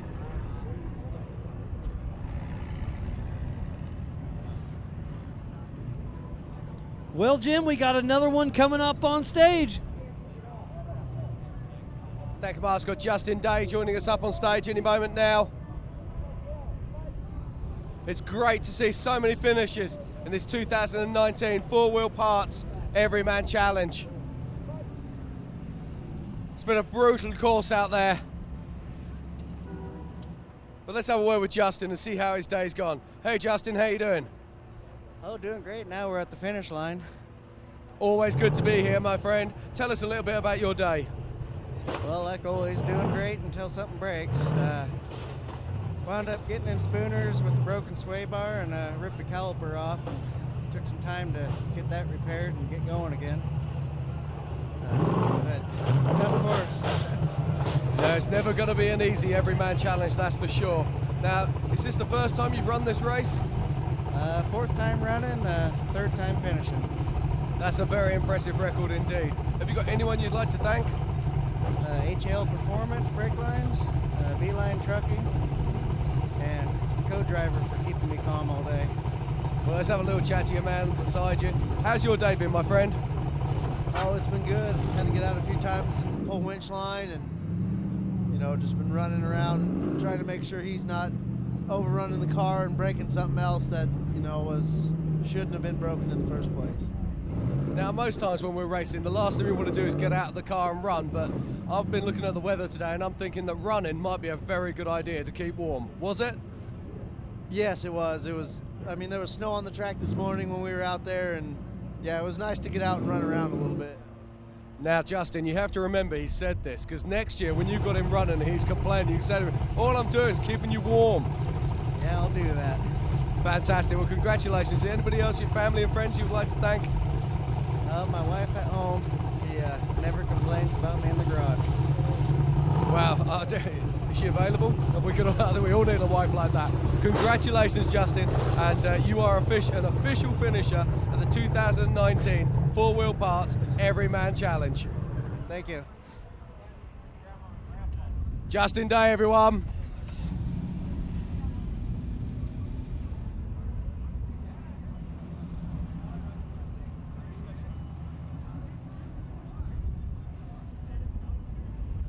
They took off the line this morning at 8 a.m. in 30-second increments, 2 cars side by side. They've been racing for 7.5 hours as we speak. Still an hour and a half to go to keep the finish line open.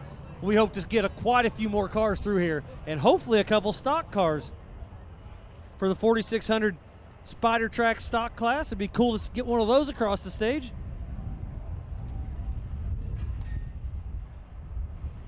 Let's just have a little recap on the action that we've been seeing today. Earlier today, Casey Gilbert crossed the line to win overall the 4 Wheel Parts Everyman Challenge 2019 and also to win the 4800 class.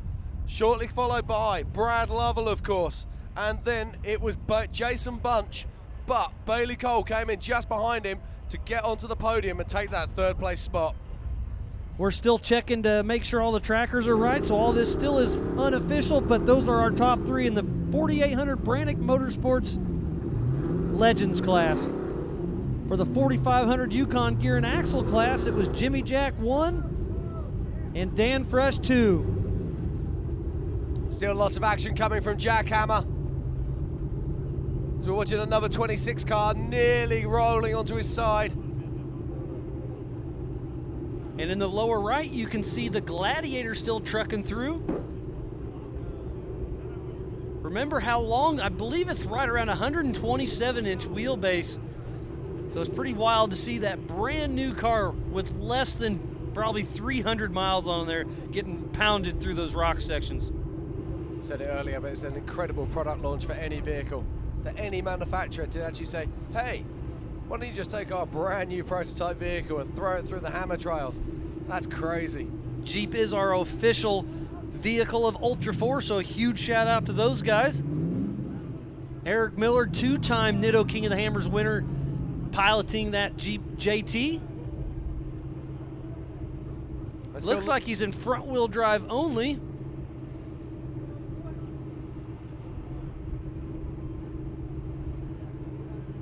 There is carnage absolutely everywhere on these hammer trails.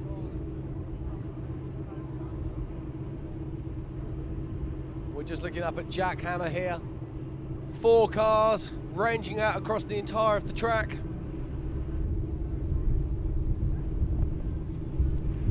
As the Gladiator breaks free, bottom right. Lots of winching with that Warn winch up front. The Miller Motorsports crew getting ready to hop back in.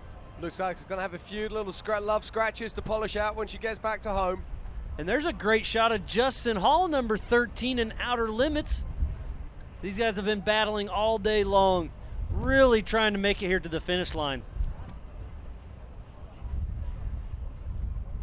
And this is just day 1 of racing here for the 4 Wheel Parts Everyman Challenge. Tomorrow is the Toyo Desert Invitational, sponsored by Monster Energy. The fastest T1s in off-road will be racing tomorrow for a $125,000 cash purse. Jim, that's going to be a lot of fun to watch also. I've got to make sure I've got my seat down by the fire pit, Miles. I don't want to miss a single moment of that race.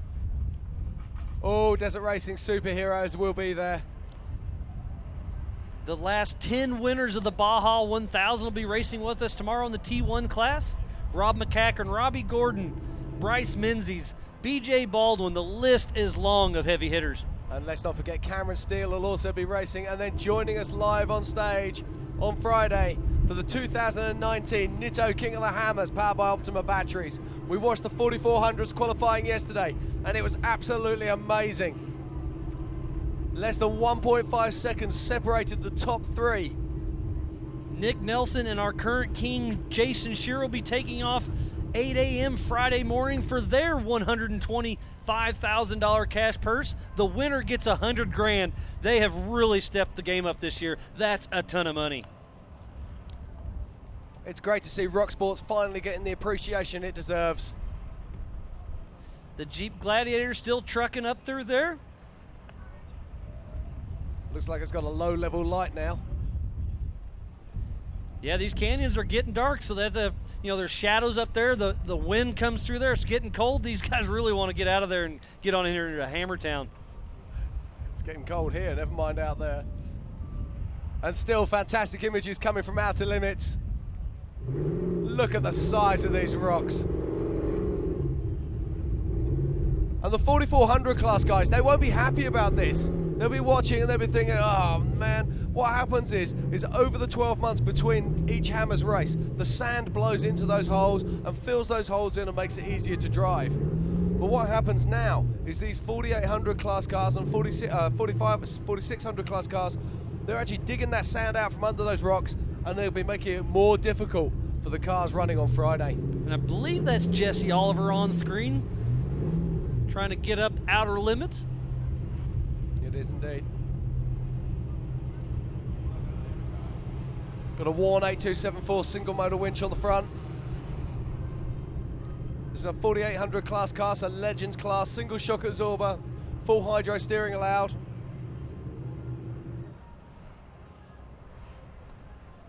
There's the start-finish line right here in Hammertown, just behind the Jumbotron.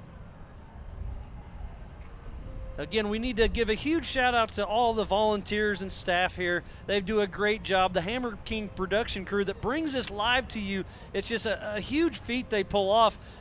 It's great to see how hard they work. We bring our own electricity, we bring our own internet. So please stay tuned in today and all day Thursday and Friday. Ultra4racing.com/live. We'll be live on YouTube, King of the Hammers Facebook, Ultra4 Instagram. Okay. Well, we just say it's a Pelican case. Yeah, no, we won't say who it is. There you go, we'll just say it's a Pelican case, because otherwise they're going to...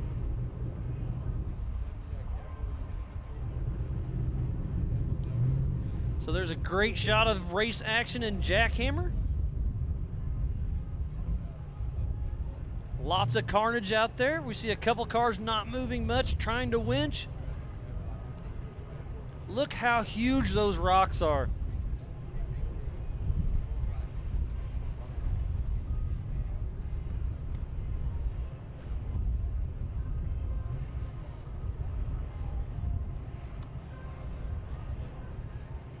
And as the action keeps on coming from Jackhammer, I've just had someone come up on stage say that out on course they found a huge Pelican case full of all sorts of bits and pieces. So if you've lost a Pelican case and you can identify it, please go down to Wickham Racing, and if they can work out if it's yours or not, you can get your stuff back.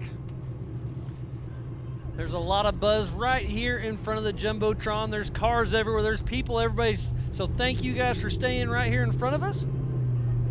We still got koozies for the Jody Ford Brannick Motorsports deal. If you want to come put some money in the gas jug, we'll throw you some koozies.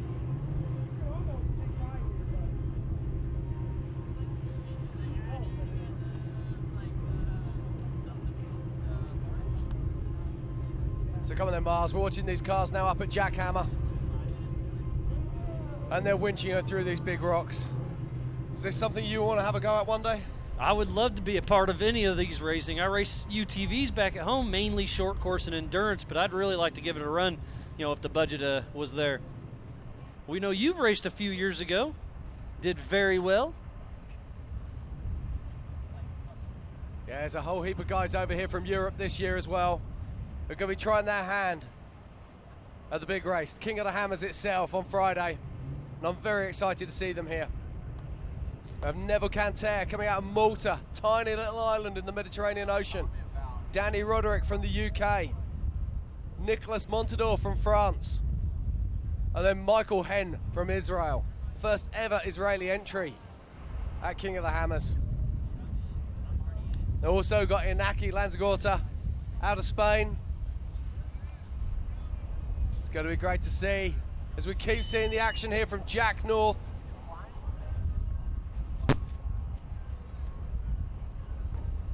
Lots of winches.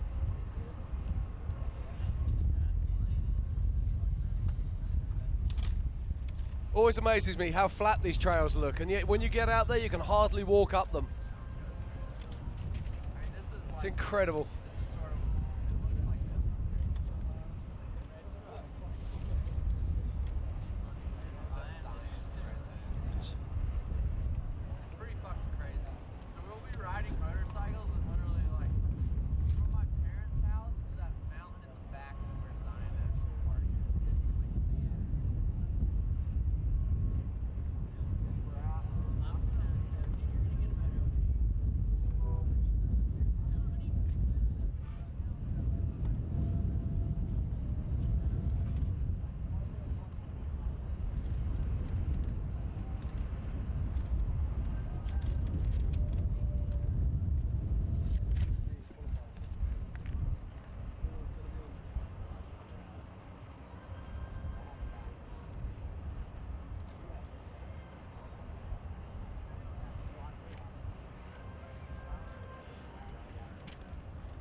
Thank you, everybody here on site and back at home.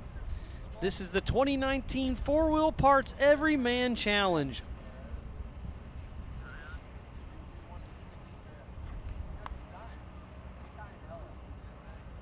As we're watching Victor Buns at the moment, picking his way through the rocks. And he's doing a pretty good job. Nice work, Victor.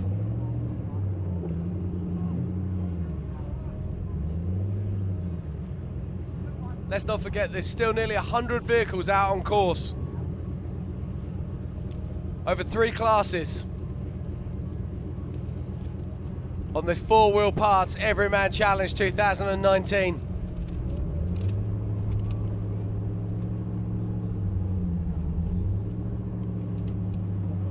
Last year we had less than 20 finishes inside of time. Are we going to beat that this year? Only time will tell. It's been a great day of racing. We're going to run down some sponsors real quick to make this. We would not be racing here today without all these guys. So again, I'm Miles Hasselquist alongside Jim Marsden. Let's read out some of our sponsors. This is the Four Wheel Parts Everyman Challenge. Sponsored by Four Wheel Parts. And then next up we have Action Sports Canopies. Then it's Armada, machines that make machines. American Fastbacks are a Jeep outfitter. And of course Brad Lovell's big sponsor, AMSOIL. We also have ARB here on site. ARB do a fantastic job, as well as B of Goodrich Tires, Big O Dodge, Boxo Tools, Buggy Whips, Can-Am, ESAB, Fab School, Factor 55, Optima Battery, Genrite, Griffin Radiator, they've been throwing out hats, HCR Racing, Holly EFI, Jeep, they've got their Gladiator right out there right now, King Shocks, KMC Wheels, Laser Nut, Mile, MB RP Exhaust. Method was the UTV wheel, Monster Energy's Tomorrow's Big Race, Nitto Tire is the 2019 Nitto King of the Hammers, powered by Optima batteries. Off the Grid and PCI. Pro Eagle Jacks, they did their pit crew challenge last night. That was a lot of fun to be a part of. PRP and Speed Strap. RCV was our official axle for UTVs this morning. There's a lot of those running on Friday's big race. Renegade Fuels. They'll be on site every single race once again, so that's a great deal for Renegade Fuel. Reno Tahoe, Ridges Industry, Savvy Off-Road is here in full force. They've done a lot of great things in our sport, so thank you, Savvy. Share My Coach. And Spider Tracks, of course, the weapon of choice, the axle of choice for so many competitors here this week. Squatch Box, Steal It, Titan Fuel Tanks, Toyo Tires for tomorrow's Invitational, Vision X, US Gear, Warm Winches, Yukon Gear and Axle, Tribe 16 with the fire pit right in front of us, and the 4800 Brannick Motorsports Legends class. So again, sorry for rounding off all those names, but without those guys, we would not be able to afford to be racing here today. So please support who supports us.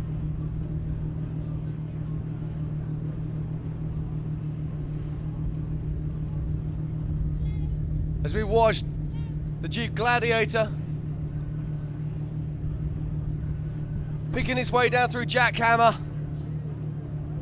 Don't forget, if you're here in Hammertown, wander over to our merchandise trailer, see Roxy and her girls. Pick yourself up some really cool King of the Hammers kit. They got hoodies, t-shirts, neck scarves, hats. And if you're not here in Hammertown, don't forget that you can go to ultra4racing.com/store and get all your King of the Hammers merchandise, which will be shipped the very next day. And here comes two-time King Eric Miller in the Jeep JT Gladiator.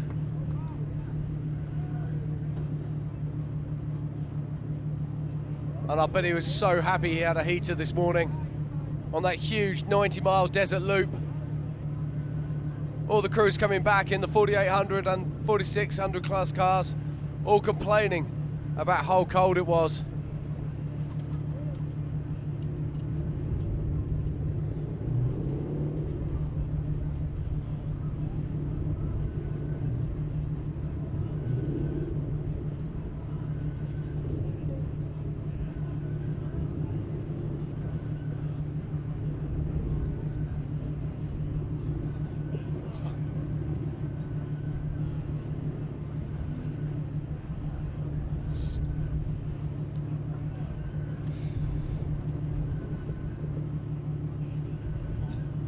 as we watch the 48-43 of Art Stein picking his way through and passing 4 cars.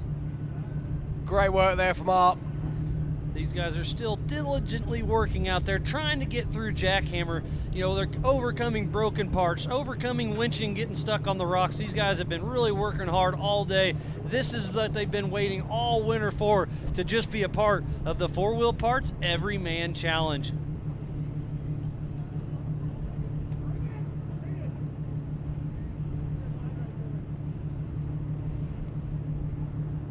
See the crews there with their helmets off, walking around the vehicles, trying to work out a plan of campaign, how they're going to get their cars fixed, how they're going to get their cars back out of there. It's not just about the race. At this stage, it's also about how you're going to recover your vehicle. But there is an ace in the hole. When the course closes tonight, our course workers and course marshals, they will be out there with their recovery rigs, helping these guys get back to camp. And it's a great shot there, bottom left of our screen, as we see Eric Miller's co-drivers discussing a line and trying to work out how they're going to get that 127-inch wheelbase Jeep Gladiator through Jackhammer.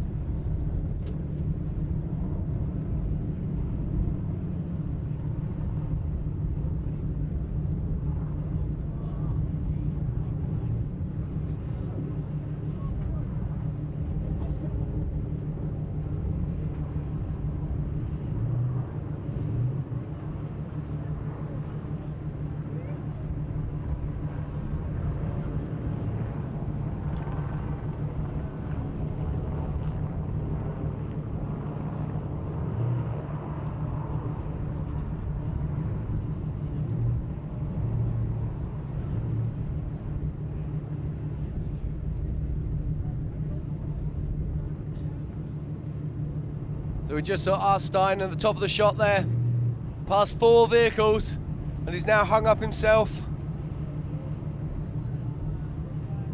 trying to find a line, but trying to do so in such a way that he doesn't break his vehicle.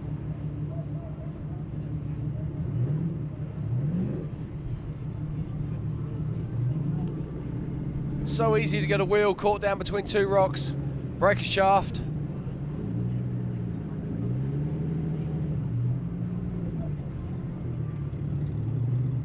And again, you can see the Miller crew walking ahead, trying to find lines.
There's a full-on traffic jam there as they come on down through Jackhammer.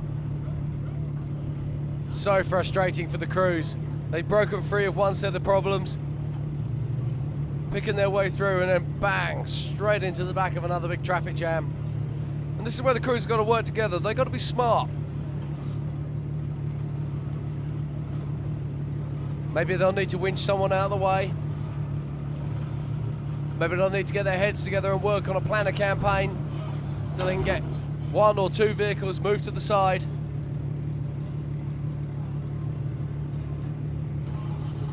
And this is where you find so many teams exercise fantastic sportsmanship.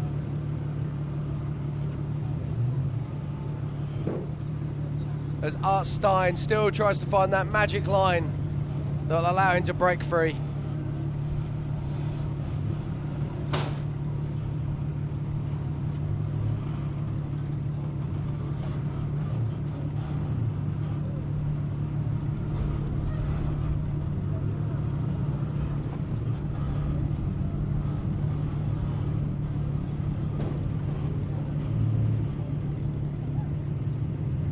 looks like Art might have a line here.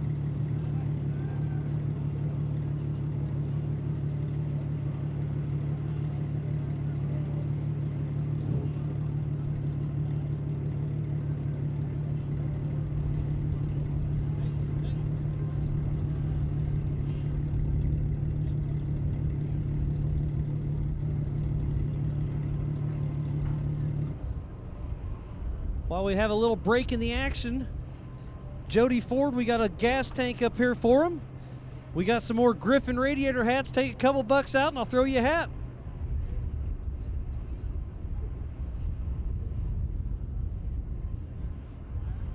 You what? Throw a couple bucks right here. Yep. Yeah, grab koozies. Yep.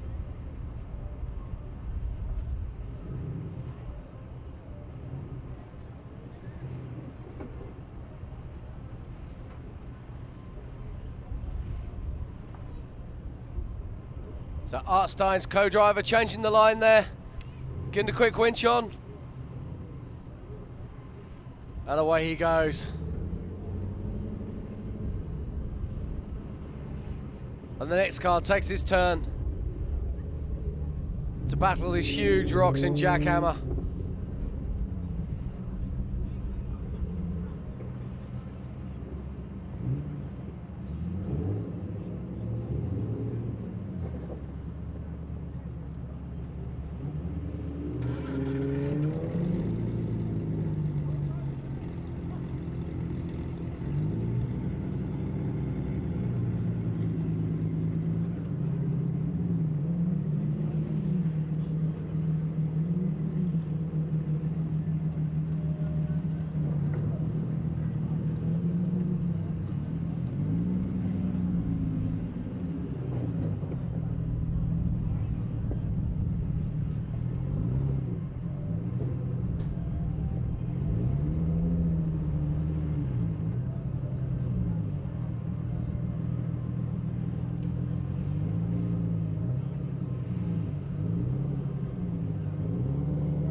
So here we are, it's the 2019 Four Wheel Parts Everyman Challenge, and crossing the line now is the 4837 of Jeremy Jones, who comes on home and joins us in Hammertown. It's a Trent Fab buggy. Glad to see it coming into town. We're just shy of 20 finishers in the 2019 Four Wheel Parts Everyman Challenge. Chris Ray riding shotgun. We'll get them on stage and have a chat.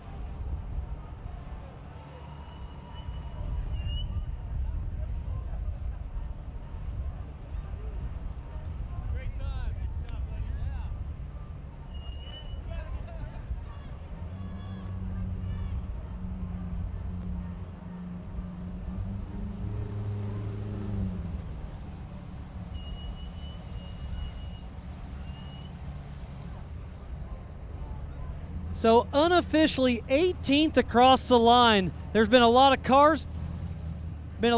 Come through here. You and Chris brought it to the finish line. How much fun did you have out there? We had a ball. It was a great course, rough at times, but we made it through.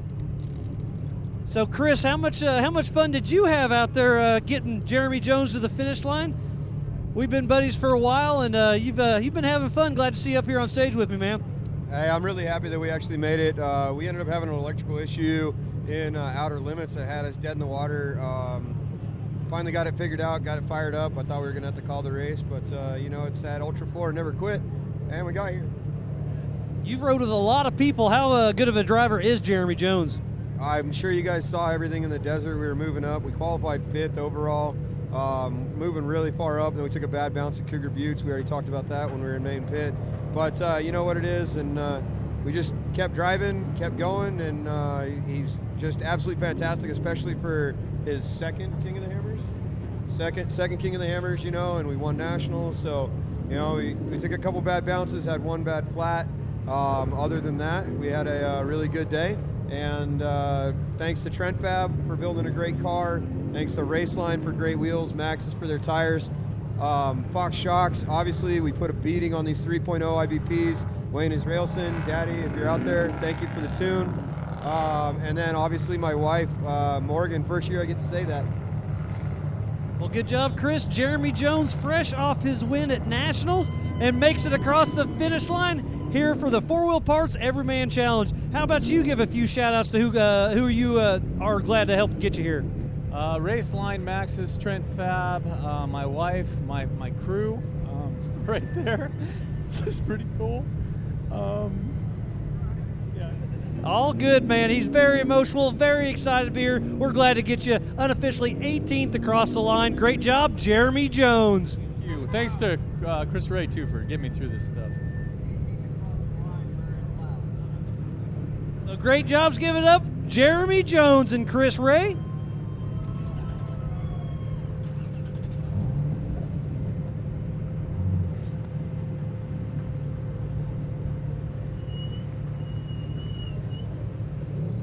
Sounds like we have a few more finishers that could be coming into town here in the next 5 to 10 minutes. And there's still action up there in Jackhammer. Yeah, as we watch the continued action in Jackhammer and Eric Miller trying to get that Jeep Gladiator in. We're going to be joined in town very shortly by Chris Ashton. I hear the crowd getting pumped up for Ashton. It'll be nice to get him here in town. Lots of family and friends. That's what the Hammers is all about. I've been out here pit crewing before for buddies, and there's family and friends help each other out. And then when you're in the pits, there's people helping other teams just left and right. So it's great to see the whole Ultra 4 family come together.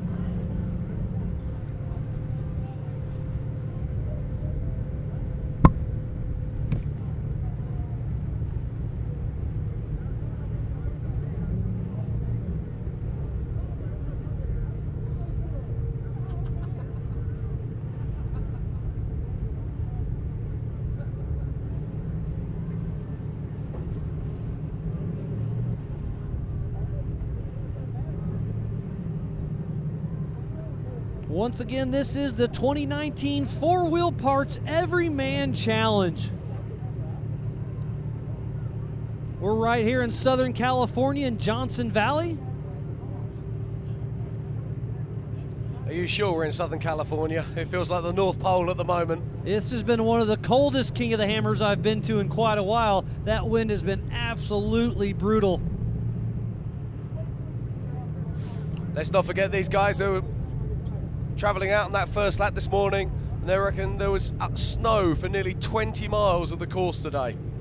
I was out last night. I think it was probably 10:30, and it snowed right here in Hammertown very hard for about 10 minutes. That's amazing. Most of the fans who've been out here in the last few years are more used to shirts and t-shirts than they are wearing full snow gear.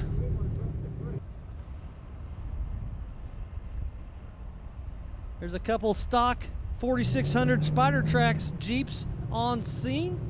Hack Shack, Gear Monkey, trying to help each other out. get up jackhammer. I can see a few of the UK guys in the audience just watching the rocks here up in Jackhammer. They're all yours on Friday, boys.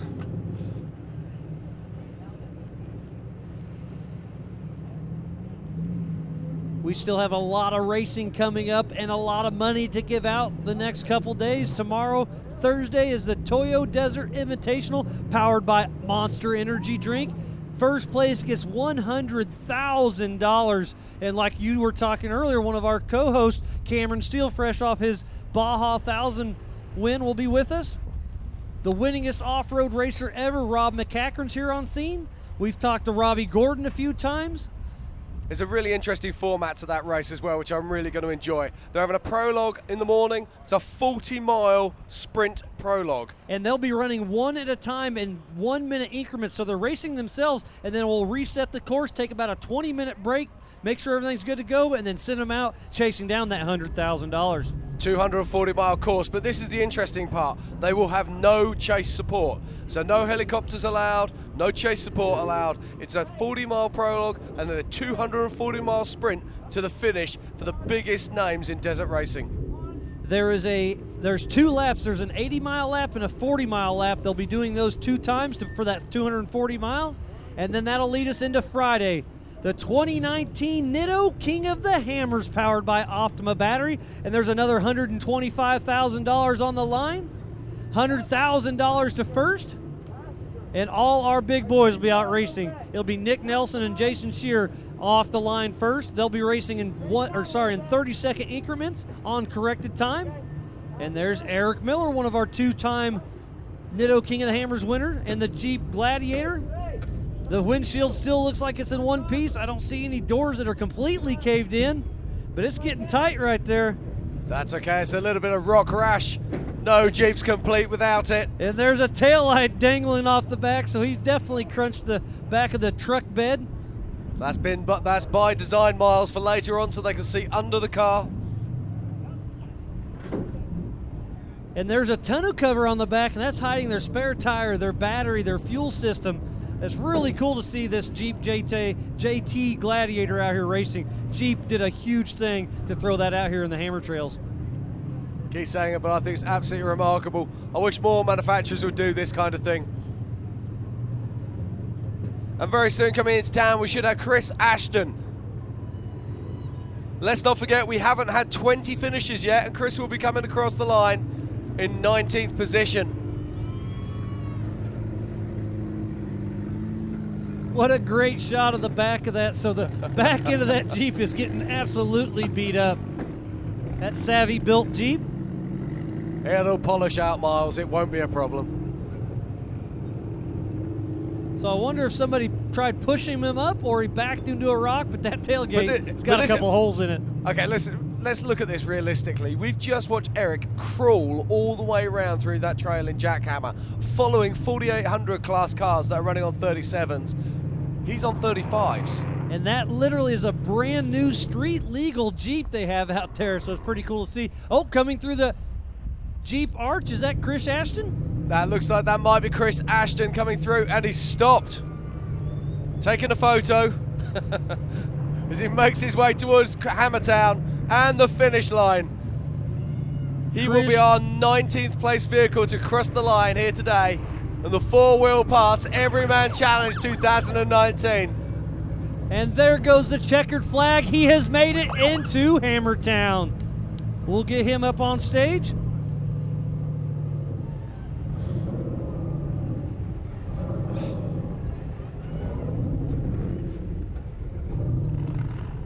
It's definitely a double coat day here in Hammertown. As you watch Chris Ashton, just literally finished, and be joining us on stage very shortly. Miles has the mic, and we'll be finding out all about his day. So while we wait to get Chris Ashton up here, here's Casey Gilbert. You won this race today. How are you feeling right now? Are you still soaking it all in? How much fun was it up there winning the 4-wheel parts Everyman Challenge? It was a blast. We had a really great day and a ton of fun racing against all these guys out here. And how is bad, Larry? How bad is the car? How bad did you have to beat it? It sounded like the transmission you put a beating on it. Yeah, I crashed into a ditch after outer limits. Before you head down Spooners, I wasn't paying attention and put it in a ditch pretty hard, and we broke second gear sprag in it. So from then on, we had first and third, so we just ran it pretty easy on the way in. And you've dominated the Legends class for quite a while. You've raced a couple times in the 4400 class. That car, that Miller Motorsports chassis, is extremely amazing. You drive the wheels off that thing, and this is the first year you're actually going to get some money for winning this race. Yeah, that's a huge plus. Cover some of the expenses on the way out here, at least. Well, it's always great to see you, Casey. Once again, congratulations. The 4-Wheel Parts Everyman Challenge winner, Casey Gilbert. Thank you.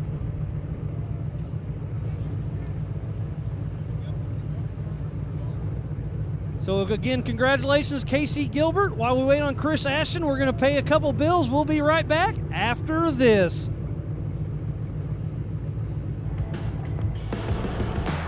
Go inside. Cozy up to the fire. Stay warm. Some call that a nice winter day. We'll have to agree to disagree.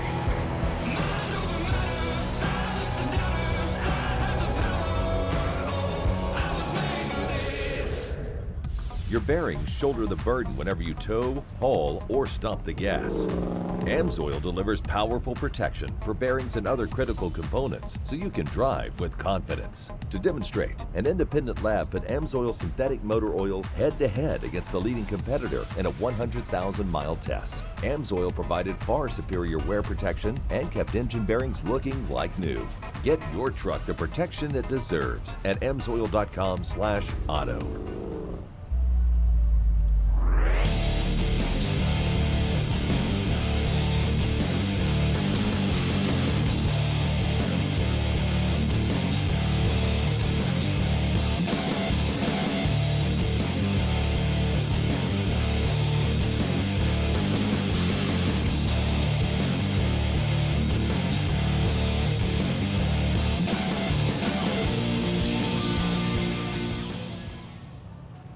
Bring on the punishment. Steel-it polyurethane coating is proven protection. The stainless steel formulation shields against corrosion and protects against the toughest terrain. It's weldable, so there's no need to remove the coating. Just weld right on it. Go to steel-it.com for more.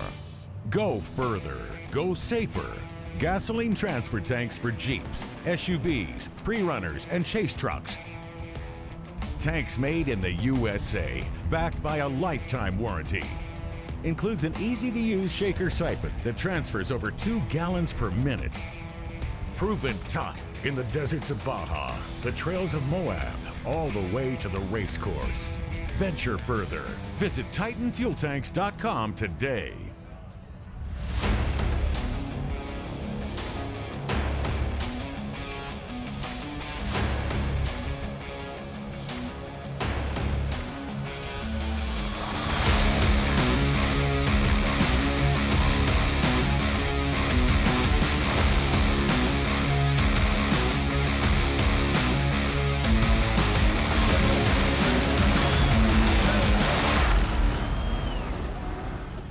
Welcome back to Hammertown, Johnson Valley, California. Jim, you have Chris Ashton. Let's have a little chat with him. I'm joined on stage now by Chris Ashton. Chris, how's your day been? It's very rough. Very rough. It was pretty brutal out there. Very, very whooped out, very choppy. But all in all, we did it again. So we finished in 2017. I had to take a break last year because I was in school for military, and I got the time off again this year and came back, and we came back swinging. 3 motors in 45 days. 2 motors came from a local company. We won't mention their name. It's not proper. But yeah, we built this one in-house ourselves, and we were pretty skeptical about it. We got with Dune Hoon for some engine tuning, and we made it, man. Freaking Ryan Raker, suspension, my pit crew, you know, couldn't have done it without the Marine Corps, Navy, and 1 construction worker. So, So yeah, we last night when we were coming through contingency, getting ready for that pit crew challenge, my locker broke in the front, so that wasn't good. So didn't have any parts on the leak bed, so I just split the case and welded the hell out of it, put it back in there, and hope for the best. Didn't even go try and drive it or nothing. Just got in the car this morning and said, well, once again, 2017, we rolled the car, completely totaled it, had it rebuilt in 2 days and raced and finished, and then we were up until 1 o'clock in the morning last night working on it again. So it's nonstop. There's always a big backstory in all of these races, and that sounds like a classic story. This is has blood, sweat, and tears every day until midnight, until it's ready for King of the Hammers and whatever race we're going to. Well, it's great to see you here back in town, and you are an official finisher at the 4 Wheel Parts Everyman Challenge 2019. So Chris Ashton, thank you very much. And thank you very much for my awesome girlfriend. I couldn't imagine the support that she's given me, her and her family. It's been amazing. So very, very much appreciated. Babe, I love you. We're ready to rock out. I need to get out of this car. We're going to let you do that now. Time to go and party, my friend. All the best. Chris Ashton.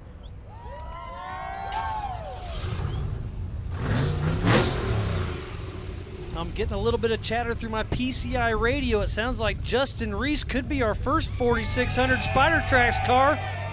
Hopefully the next 5 or 10 minutes. He's got a huge crowd up here excited for him. What is he, 44, 4600? 46. Wow. That's second one, yeah.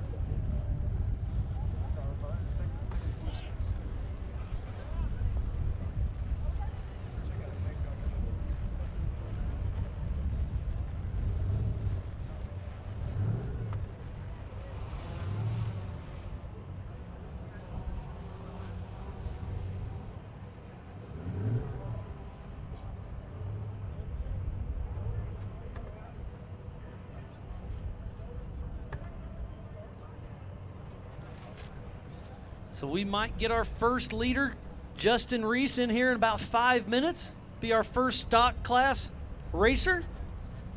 I'm sure he's excited to try to win this 4 Wheel Parts Everyman Challenge.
Sounds like we could be a minute or two to see Justin Reese coming into the Jeep Arch.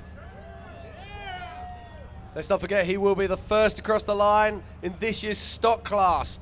The 4600 Spider Tracks stock class. Justin Reese hopefully comes in town very soon. Now, Mars, I've just been looking back through the history books.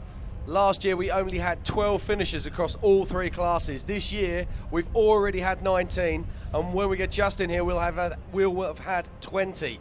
Can we expect any more? We still have 40 minutes of open racetrack, so let's hope we can get a few more. But yeah, if we can get 20 in here, maybe 25, that'll be a huge feat for these guys. They've been battling all day long. They went out on their first long desert loop, and then now they're out there battling all the hammer trails. In a stock Jeep, I can't imagine.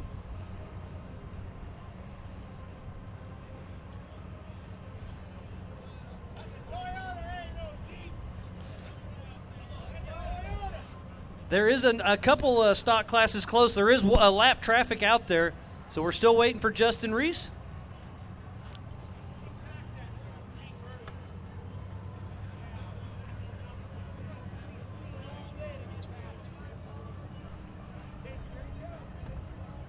Justin's in a Toyota? Oh, I'm sorry. Thank you. That's what I had him covered.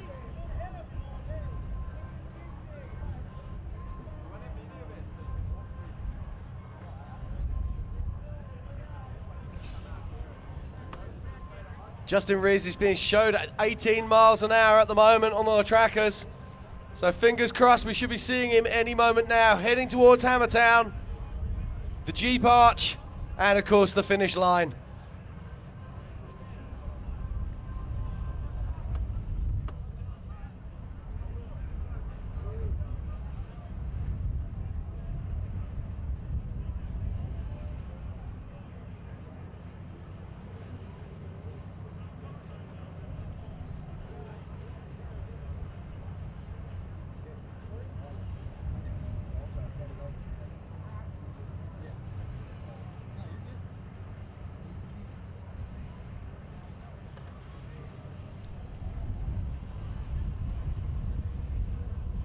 We still have a lot of racing action yet tonight. The 2019 four-wheel parts Everyman Challenge. Still have a few more guys to come in. Hopefully our first place 4600 Spider Tracks guy, Justin Reese, should be here very shortly.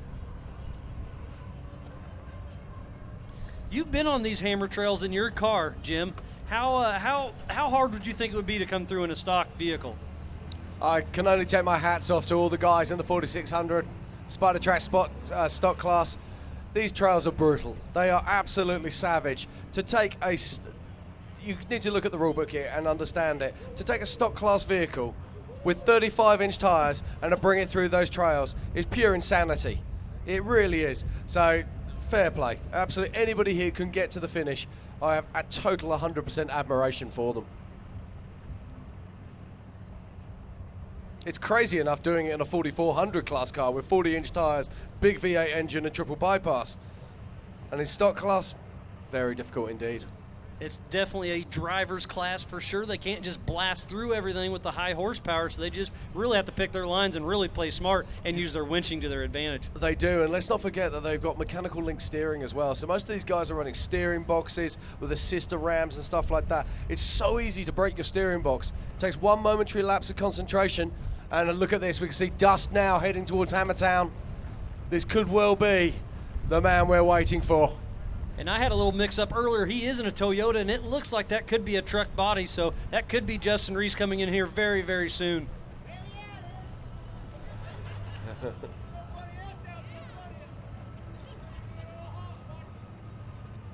Still pushing hard all the way into Hammertown. Still has to go through the Jeep Arch.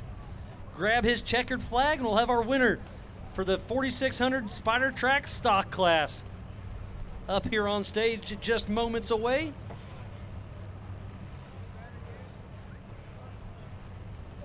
Justin Reese will be in town here very soon. Jim, he's been battling since 8 a.m. this morning. They left 2 at a time, 30-second increments. This race is on corrected time, but there's nobody else near him, so as long as he can get here, he should have it wrapped up unofficially. Unofficially, of course, but he's doing a great job here. Look at this. Justin Reese heading towards the finish arch.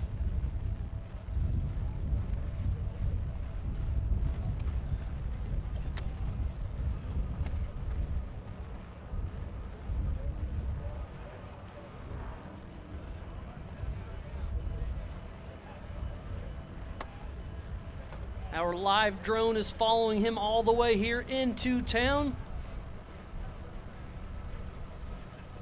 Justin Reese and his Toyota will be here very, very soon. He's got a huge fan base right here in front of the Jumbotron. Listen to him hoop and holler. And he's making his way around now to the side of King Mountain. Just minutes away to be in here on stage. Just the Jeep Arch and the finish line await. One final jump. And we'll have our winner of the 4600 Spider Track stock class on the 4-wheel parts Everyman Challenge 2019. So there's the Jeep Let's not Arch forget. as we speak. We're getting our champion in here into Hammertown. Everybody's excited. I love the stock class guys. I love seeing them battle all day long to get in here, and he will be here very shortly, Jim. He will indeed. We've already seen the winner of the 4800 class come across the line. We've also already seen the winner of the 4500 class cross the line. But this man, Justin Rees, will be the winner of the 4600 Spider Track stock class at the 4-wheel parts Everyman Challenge 2019. Get ready, ladies and gentlemen. He will be crossing the line any moment now. Justin Rees one turn away. The checkered flag is going. Justin Rees comes into the finish line. We have our winner for the 4600 Spider Track stock class, Justin Rees. Getting his congratulations. Everybody here in front of the Jumbotron, super pumped up to get Justin up here on stage.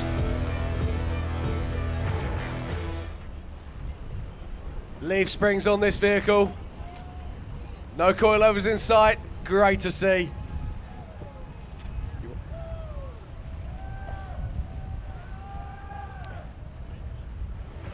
We're getting the tracker off Justin's Toyota as we speak. The 4619 Justin Rees will be coming on stage here in just a minute. He just won his class here at the 4-wheel parts Everyman Challenge in the 4600 Spider Track stock class.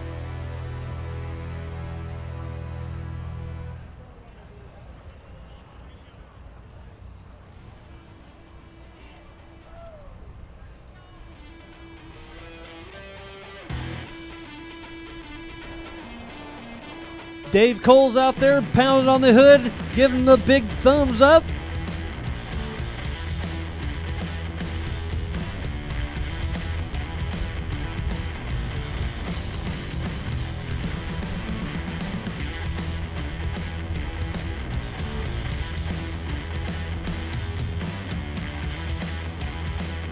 .35-inch tires, mechanical steering. These guys have been battling all day long, but they have made it here into Hammertown.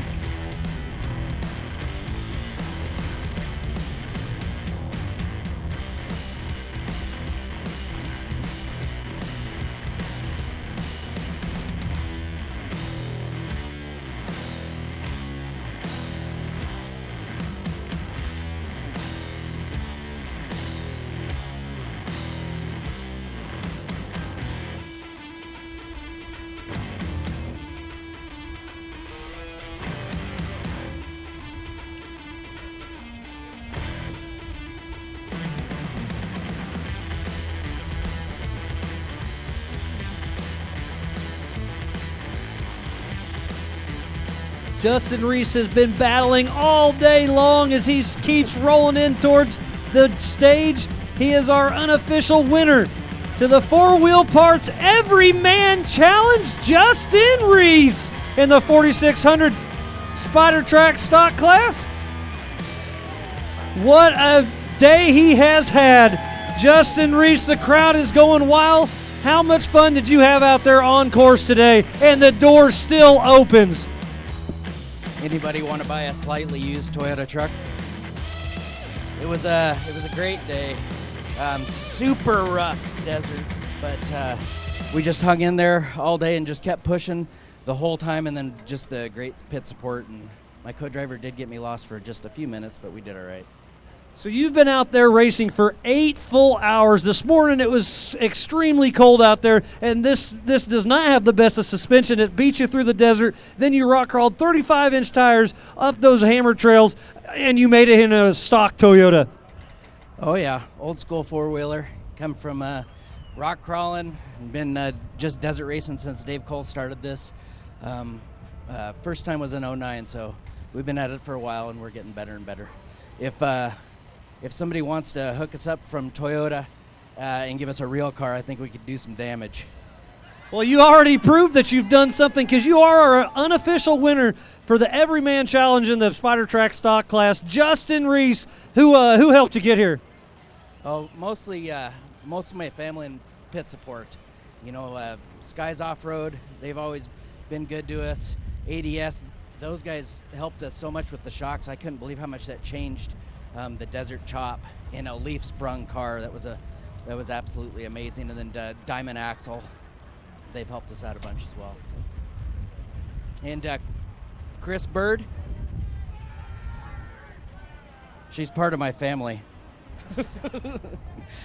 Thanks, Kelly. I love you. And this is Chris Bird. He co-drove me the second lap, and then Matt Carpenter drove me the first lap. Co-drove me. So how much winching did you have to do out there? Because this thing can't rock crawl some of those big waterfalls and stuff. So how wore are you at this exact moment?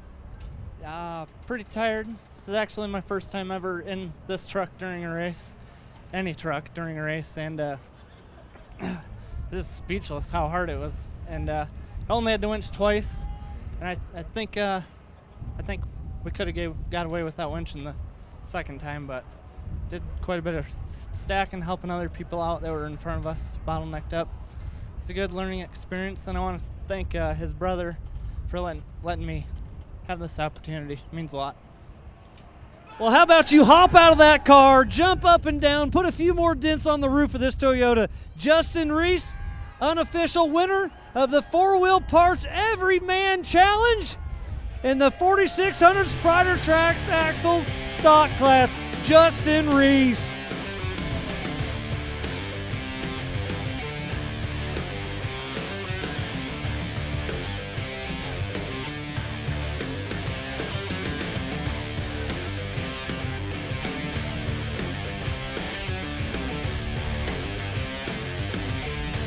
Well, congratulations. Justin Reese just finishing.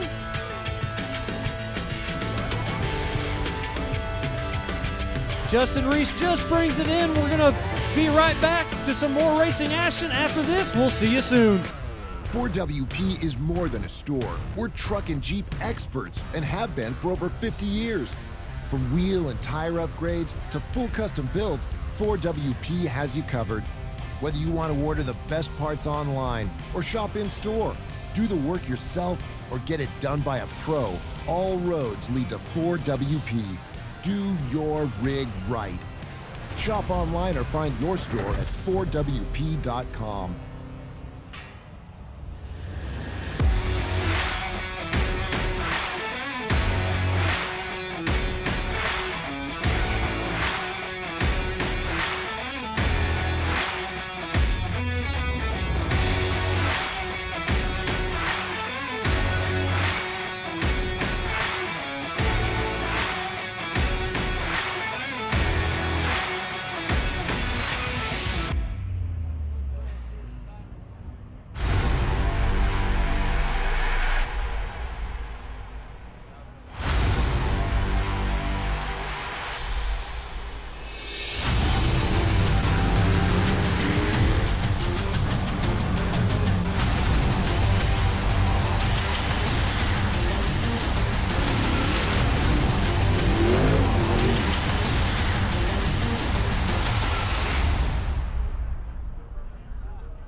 We didn't just test the new Optima Yellow Top with Pure Flow technology, we tortured it. King of the Hammers is 181 battery-killing miles of relentless, unforgiving hellishness. It's one thing to call yourself the ultimate power source. It's another thing to prove it. The all-new Optima Yellow Top with Pure Flow technology with up to 3 times the battery life. Unsurpassed performance built to fit today's vehicles. Optima, the ultimate power source.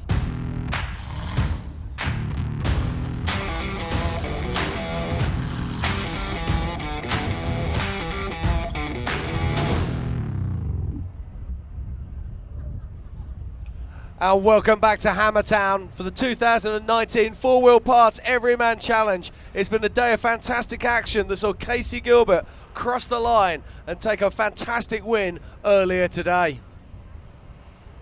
We'll have a few more people coming in. Looks like we have one of lap traffic. Bocce should be coming through, and then up next it should be number 13. Justin Hall will be our next finisher. We don't get one Justin and then we get 2 at once. Who knew? It's been a beautiful day for racing here in Johnson Valley, although it has been bitterly cold. The wind has an icy edge, and there's snow all the way around the back of Cougars Butte earlier on the course. The crews have had to suffer bright sunshine, mind-numbing cold, and of course those famous hammer trails.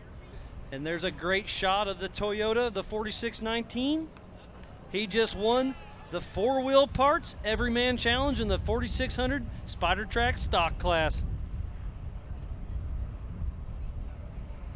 We're talking about earlier, Miles. We're saying that we only had 12 finishers in total last year, but this year we've already had over 20, which is amazing to see. Casey Gilbert come in to take the total win and, of course, win the 4800 class. We then had Jimmy Jack come in to win the 4500 class. And now, of course, Justin Reese coming home to take the 4600 class. Amazing stuff.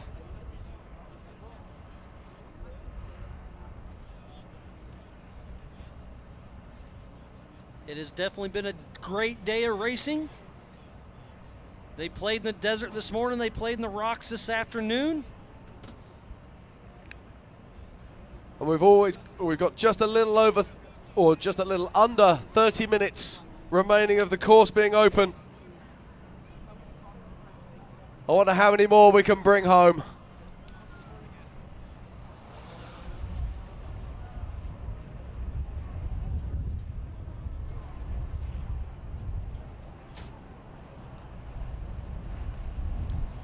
And on screen is our locator. They've been showing that off and on all day. You can see how many cars are actually out on course.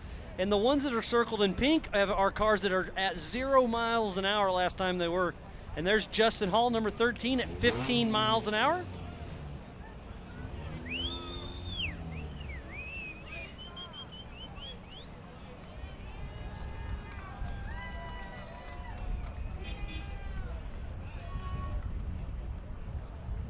So it looks like Justin Hall is only around about 4 to 5 miles out.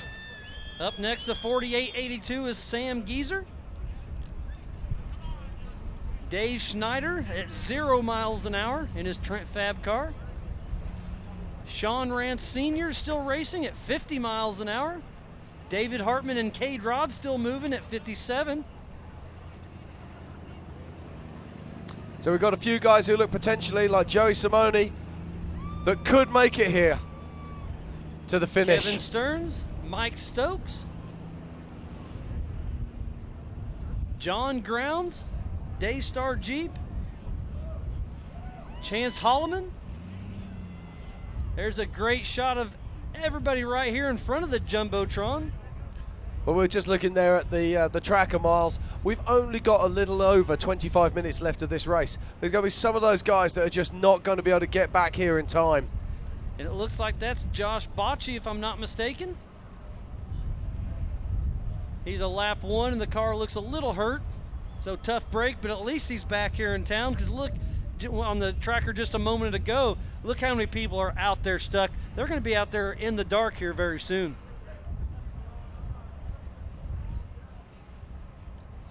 There's a great shot of the Gomez Brothers Racing tent. They've got a lot of race cars in there this week.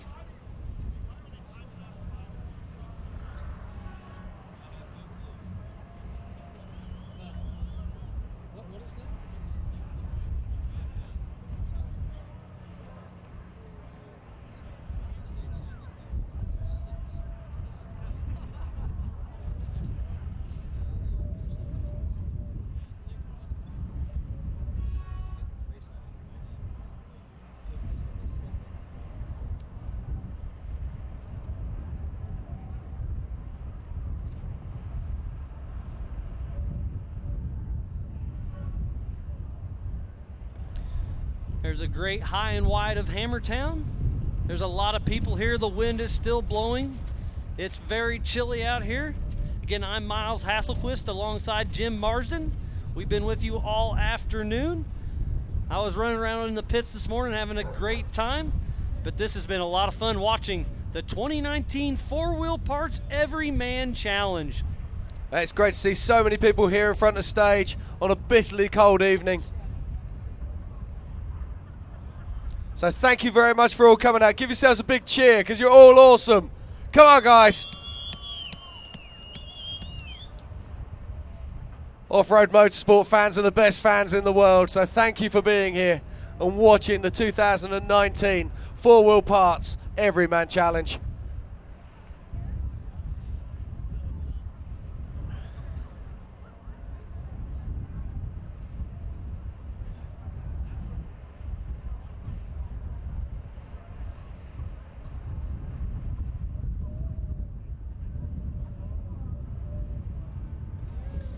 So on screen is Justin Hall still moving. He's roughly 5 to 10 minutes out, it looks like.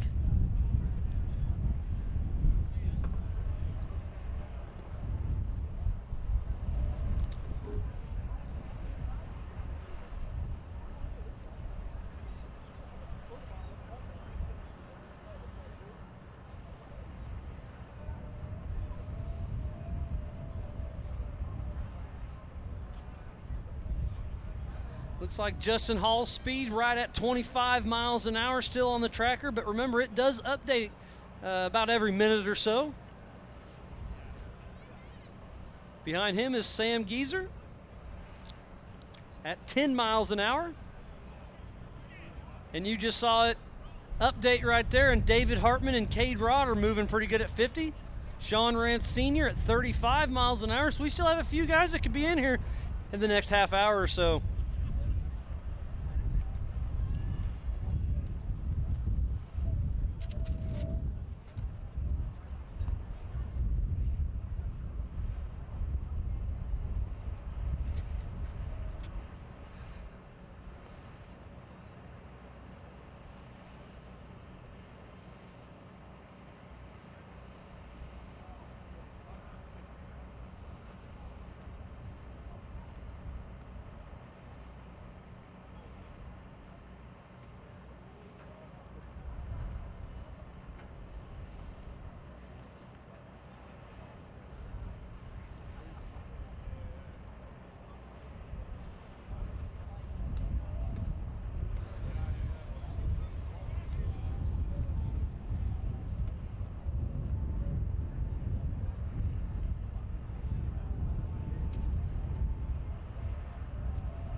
So I had a little miscommunication on my end. I do apologize, but we are getting it cleared with Race Ops. The finish line is open till 6 o'clock. So we've got another hour and 20 minutes or so.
We can see there on the tracker, Justin Hall still moving. He's getting closer to town. He should be with us any moment now, making his way around the bottom of King Hill, up towards the Jeep Arch, and then, of course, through the finish line and into Hammertown. It's been a lot of fun racing today in the 2019 Four Wheel Parts Everyman Challenge.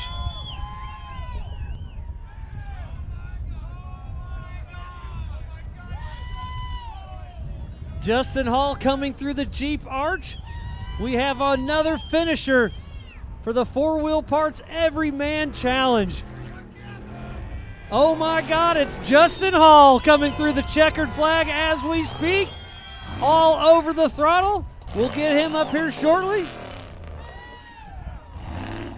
Showing off the horsepower as we speak.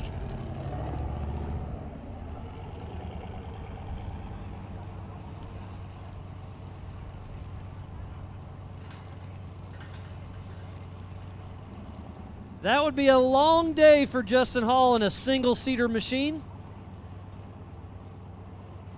But he's here. We'll have him up here very shortly. Have a little chat with Justin Hall.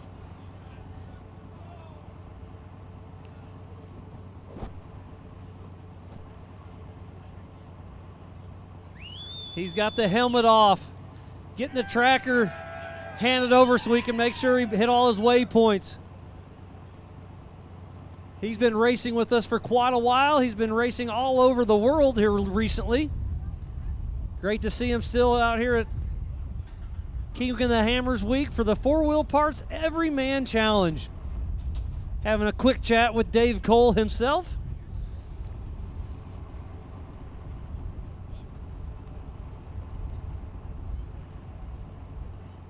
There's that ticker at the bottom kind of showing you who's who and who's where.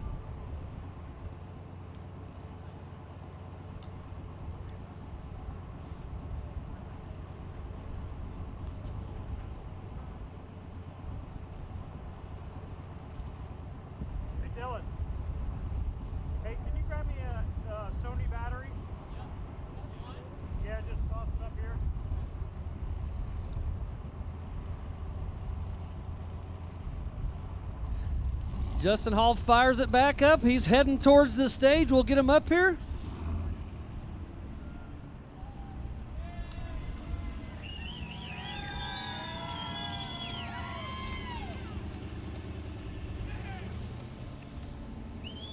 Justin Hall, it's been a long day for you. You've unofficially finished the Four Wheel Parts Everyman Challenge, and you didn't have a co-driver to help you winch. How long was your day out there on course? Well, I ended up starting, I think, 77th or 71st after I broke an input shaft in qualifying, so that put me ways back, and it was a good day. You know, I didn't have to get out of the car too many times. The most was out in outer limits. It seemed to struggle out there. I've never ran outer limits or spooners before. The car was dialed for the desert. Phil at Liberty Mountain Fab and Radflow Shocks got this car just hauling through the desert. Battleborn Wheels, they came on board this year. I killed the tire in the last 80 miles, or at race mile 80 on the first lap. Drove it for 15 miles like that, and it held together. So kudos to them. Rough Stuff Specialties, the housings they're fabricated 9s. All their rod ends are on this car. Dirt Alliance had to use the JM rigging winch line. Josh West, 208 Motorsports. This car's been ripping ever since he's touched it. So rugged radios, the comms were just perfect all day long. Other than that, it was a great day. Well, you got a lot of fans out here. Give it up, Justin Hall. I gotta thank my awesome pit crew. Couldn't do it without them. Had 3 of my mates from Australia fly out here to come support me. Getting a little choked up. That just shows you how passionate he is out there on the race course. Congratulations, Justin Hall finishes the 2019 Four Wheel Parts Everyman Challenge.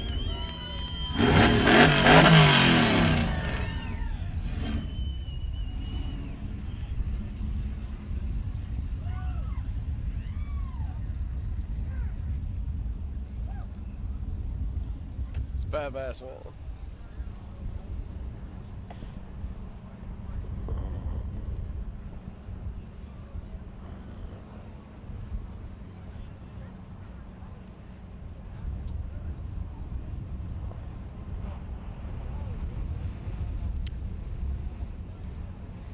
The shadows are starting to lengthen here now in Hammertown. And sunset isn't too far away. But still, we have many cars still on track during the four-wheel parts. Everyman Challenge 2019. But the question is, how many more are we going to get across the line before the 6 o'clock cutoff?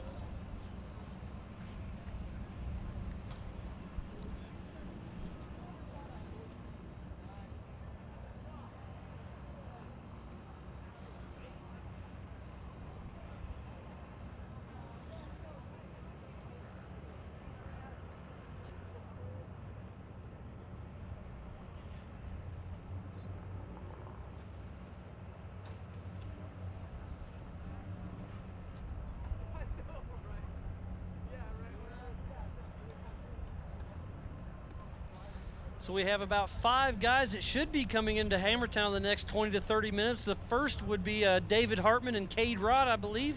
Sam Geezer's in the mix. Sean Rance Sr., those 3 are very close, neck and neck. Kevin Stearns looks like he should make it. Joey Simone's coming in now nicely, as is Mike Stokes. And there's another 3 further back as well. So it looks like we're going to have quite a few finishers coming in inside of the next hour, which is great to see. There's John Grounds, Daystar. He's going to be really close to being sneaking in here. Chance Holloman. And then we've got Alex McNeil hauling at the moment at nearly 38 mile an hour. And still Dave Schneider is stopped on course. Let's hope he can get that Trent Fab car fixed. So there's just over an hour open here at the finish line. We'll see how many of those guys will come, but it sounds like we could have 5 to 10 if they have that little perfect run. David Hartman and Cade Rod, Team Jimmy's 4x4. They've been switching up driving duties today. Cade Rod's going to race a Pro 2 this year, so they've taken the time off this year to race a little bit, building him a 2-seat IFS car for next season, very similar to Lauren Healy's car. So him and David Hartman teamed up today. As you can see the tracker update, and he jumps up a mile or so. So David Hartman really running strong coming into the finish.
Hopefully in the next 5 minutes, we'll have a few cars in here. It should be first up David Hartman, but Sean Rance Sr. was in the mix.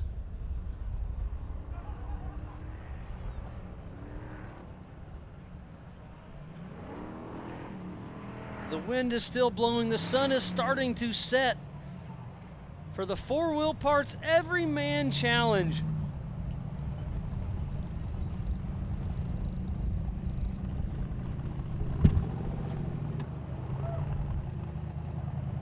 And it looks like that is David Hartman and Cade Rod, 4874, crossing the finish line.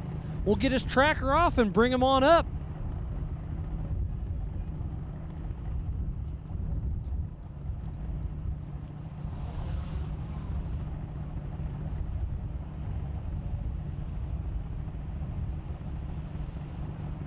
So David Hartman and his Jimmy's 4x4 machine. This is his second year racing with us. He's been battling all day long. He's been in that car for 9 hours now, plus lineup.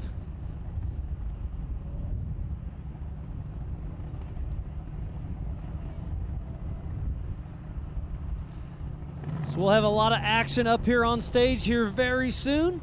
David Hartman coming up on stage.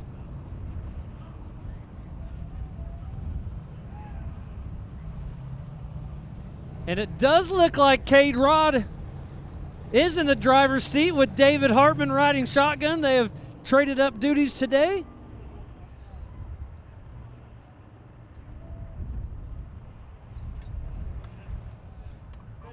So this is David Hartman's car with Cade Rod driving right now. You guys shared duties today. How much fun did you have on course? And who was driving in Cougar boots when it went upside down there?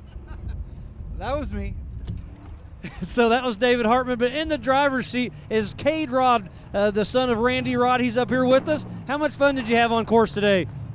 Oh, it was an awesome day. It was brutal. We battled issues all day, you know, from Cougar buttes to a drive line to brake line to winching all the way up outer limits to being rolled over. So, you know, it was really awesome having one of my boys, one of my best friends in the passenger seat, co-driving at the very end there. Other than that, he was hammering through the desert. We were flying, making good pace, and it just turned out to be a good day. We came across the finish. Yeah, you guys are an unofficial finisher for the 4 Wheel Parts Everyman Challenge, and it is registered under David Hartman that's sitting in the passenger seat. And you were racing this morning, had a lot of fun. It's cool to see you let Cade Rod drive for a little bit. Great job for that.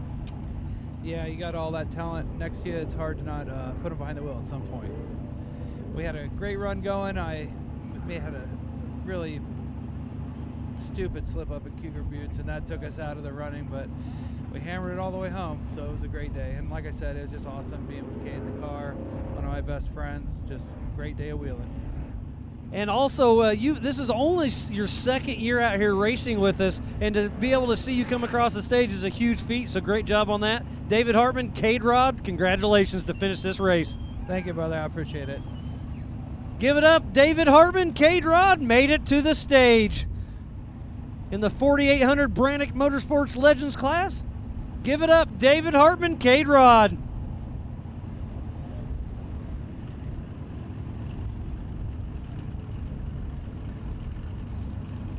Looks like we have a couple more cars. See Kevin Stearns in the mix.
Okay, here we are live in Hammertown, the 2019 4 Wheel Parts Everyman Challenge, and I'm joined on stage by Sam Geiser. How we doing, Sam? Great. How was your day? It was long, but bumpy at the end.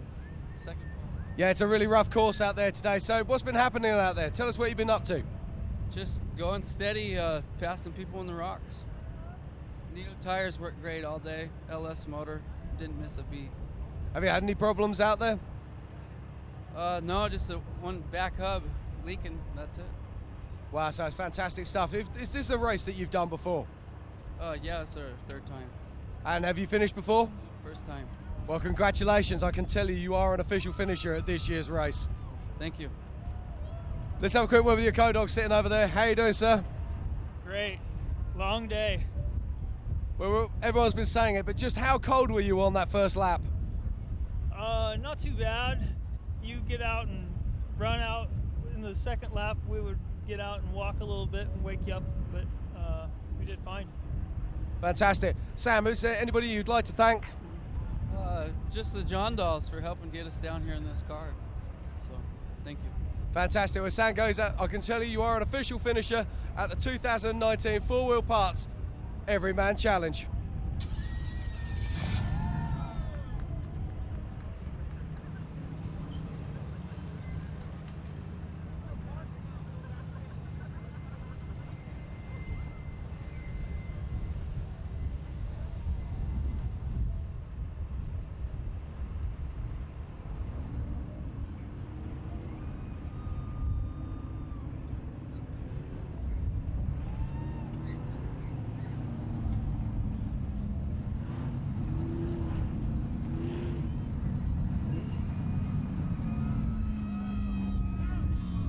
Here we go, ladies and gentlemen. We have another finisher here in the Four Wheel Parts Everyman Challenge. How are we doing, sir?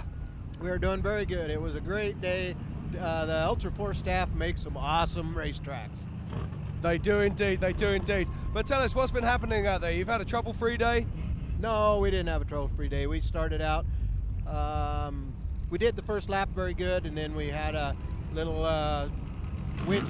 People were winching on Jack North and Jack and a few of them, and then driver ran out of talent and tipped it over coming down Spooners. We'd have been here an hour ago, but we had fun. It was great. That's the main thing, is having fun. Let's have a word with your co-dog who's sitting next to you. How was your day? Very busy. It was good, but glad to be done. Absolutely. It's been very, very cold out there on track, and I'm sure that you'd just like to get back. So I've got to ask, is it going to be a warm drink or a cold beer? A little of both. He likes cold beer, I like warm drinks. I'd like to say thanks to my sponsors, ADS Shocks, Vulcan Tires, Raceline Wheels, Savvy Off-Road, Rough Stuff, for all the fab parts that held up all day long. Fantastic. Well, congratulations. You are an official finisher at the Four Wheel Parts Everyman Challenge 2019. Go and grab that warm drink. Thank you very much.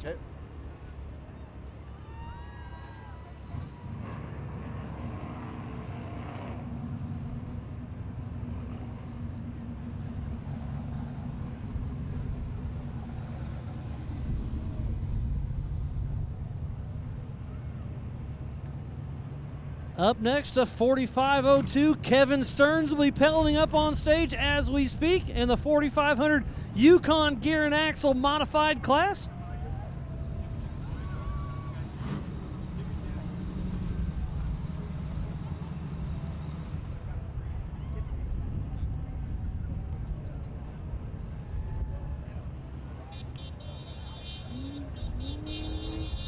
Kevin Stearns, you've been battling all day long. You're still smiling. How much fun did you have today for the Four Wheel Parts Everyman Challenge? All of them, all the funs. Yeah, it was a it was a good day. You know, we had some real, luck. If you unlucky things happen, we rolled in. We had bad qualifying. I didn't even finish, but we rolled into pit 1 there, and the belt fell off in the pit. Well, at least you were still in the pit for that to have your guys help you. But yeah, I mean, there's so many things that go into this racing. This morning it was extremely cold in the desert, and then tonight it's getting cold once again. What does that play into your strategy? Did you take extra clothes? It looks like you have an extra jacket on. Yeah, I wore a windbreaker all day.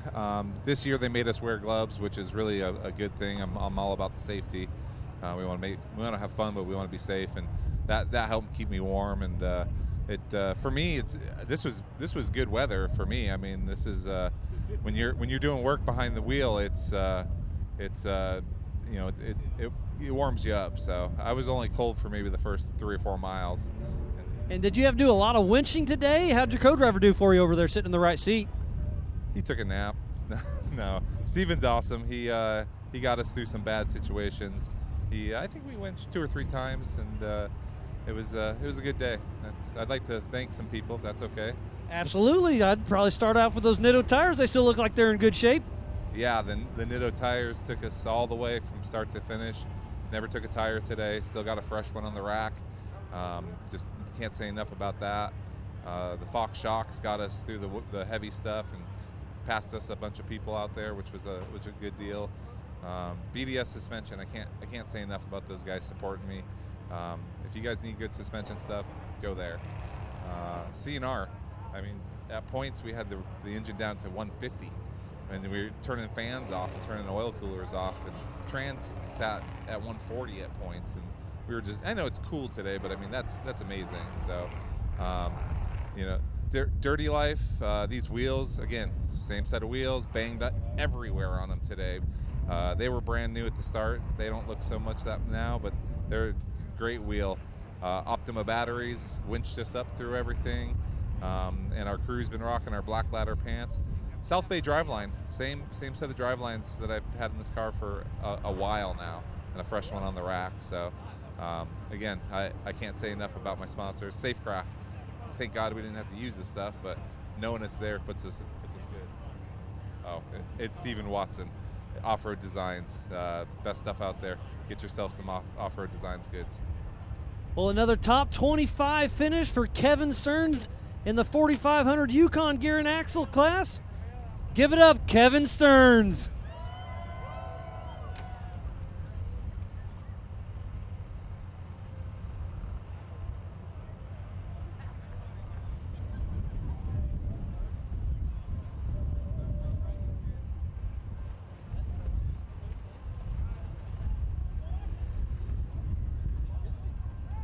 And I may have met a little, it slipped my mind just a little bit. You may be unofficially in that third place behind Jimmy Jack and Brad Level.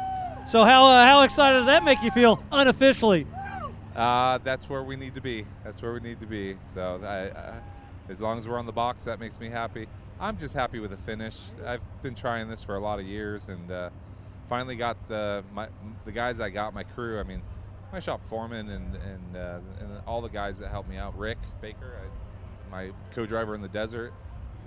You guys got to understand how much effort goes into this. This is every night, every weekend, you know, till midnight and 2 o'clock in the morning sometimes. And it's every penny and every last bit of energy to be here. So any of you guys out there that want to try this, be prepared to put it all in. Well, congratulations, unofficially third place in the 4500 Yukon gear and axle modified class, Kevin Stearns.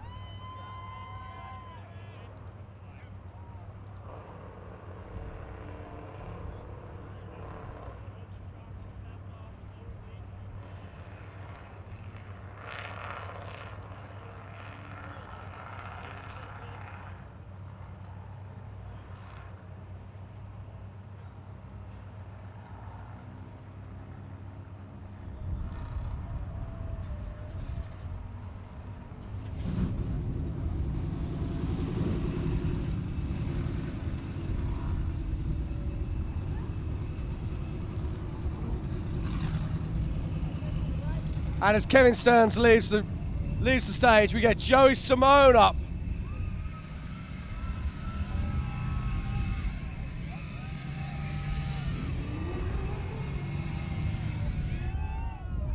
Let's have a chat to Joey and see how he is. Hey Joey, how we doing? I'm doing good. The Jeep's not doing good. It sounded like that for the past 2 hours. I didn't think it was going to last at all.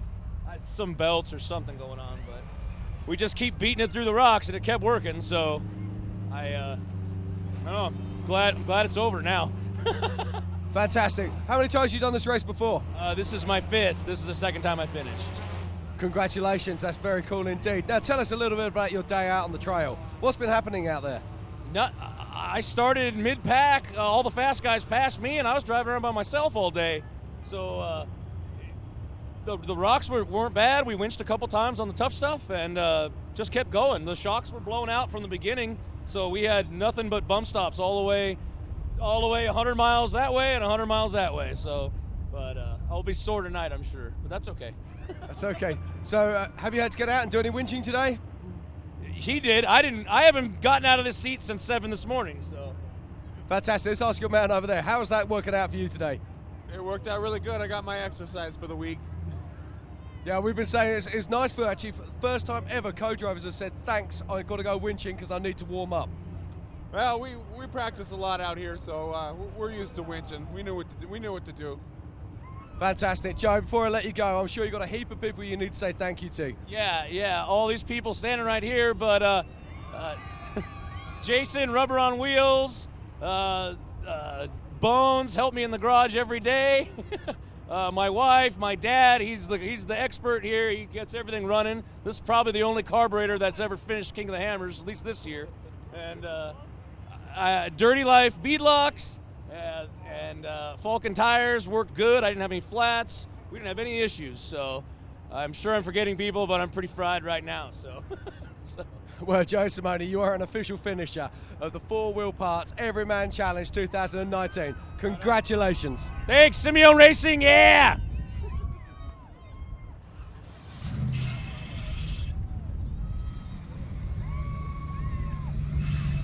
As Joey leaves stage now, we're going to get Mike Stokes up on stage. It's great to see so many finishers at this year's Everyman Challenge. Let's not forget, last year only 12 cars crossed the line inside time. That's how brutal this race can be.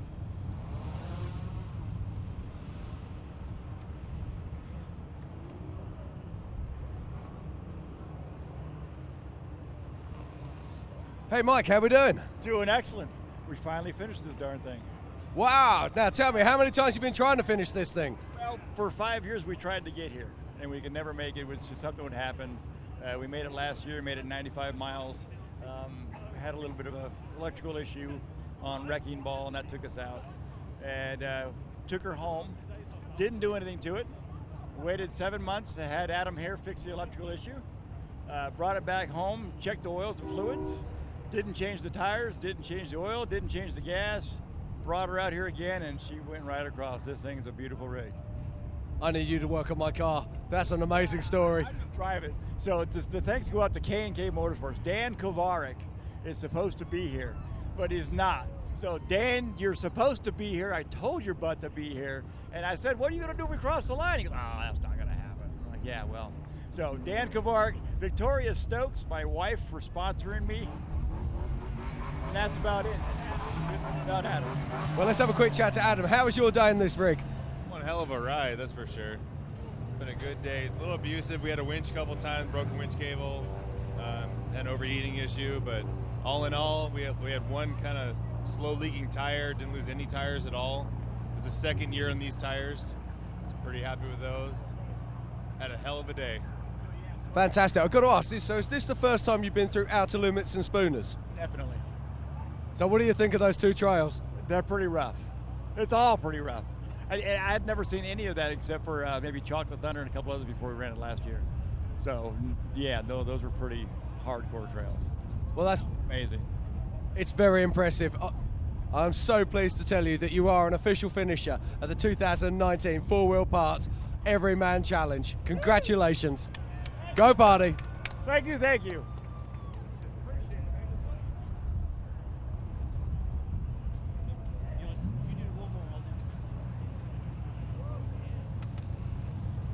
As Mike Stokes leaves the stage, we're going to get Jesse Oliver up on stage now, find out what he's been up to today.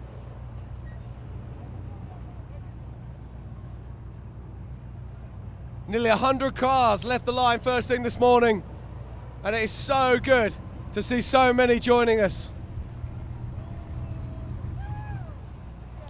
Jesse Oliver, how you doing? Great. Does it feel good to be back in Hammertown? Absolutely. This is second time in 6 years. Second time you finished, or the second time you've been here? Second finish in 6 races. Fantastic news. Well, we're very pleased to have you back here in Hammertown. Tell us a little bit about your day and about your car. It was pretty clean. We winched a few times, never got out of the car, got the same 4 tires on it that we started on, so life is good. It all sounds remarkably easy. Yeah. I don't believe him, ladies and gentlemen. I really don't. Let's have a word with the man next to you. How you doing? Tired. Has he had you running around much today? I only got to get out a couple times, not much work. Helping other teams to help ourselves, and it was a fun day, but I'm ready for it to be done. Fantastic. Well, in that case, I'm not going to hold you up. Are there any people you would like to say thank you to? Xtanium, Ironman Off-Road, Brannick Motorsports, Pack Racing, and Raceline Wheels. And all those guys right down there in the front row. Our families, our wives.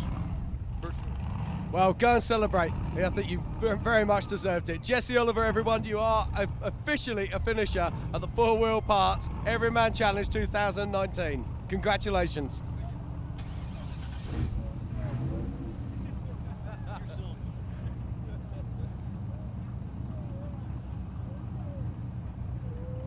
So we have Wade Coleman that will be pulling up here directly.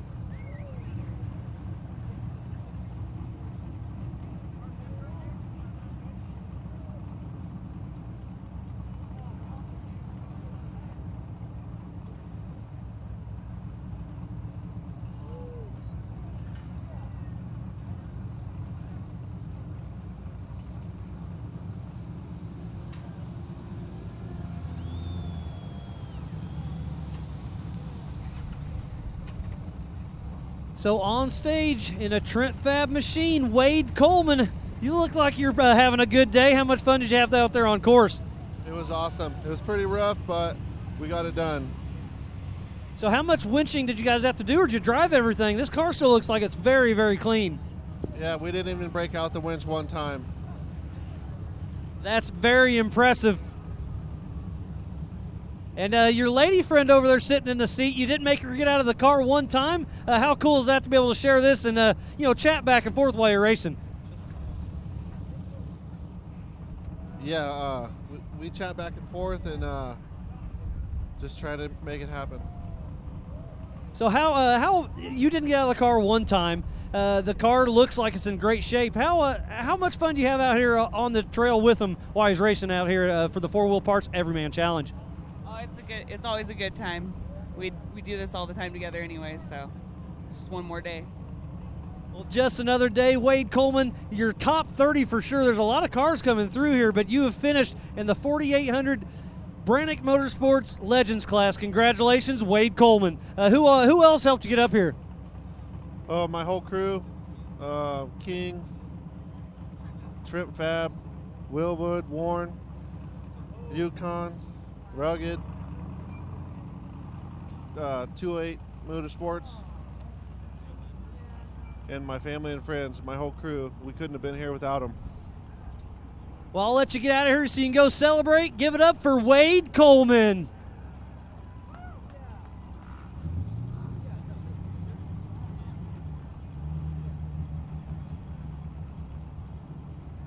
Up next, Proving Grounds Daystar machine, John Grounds.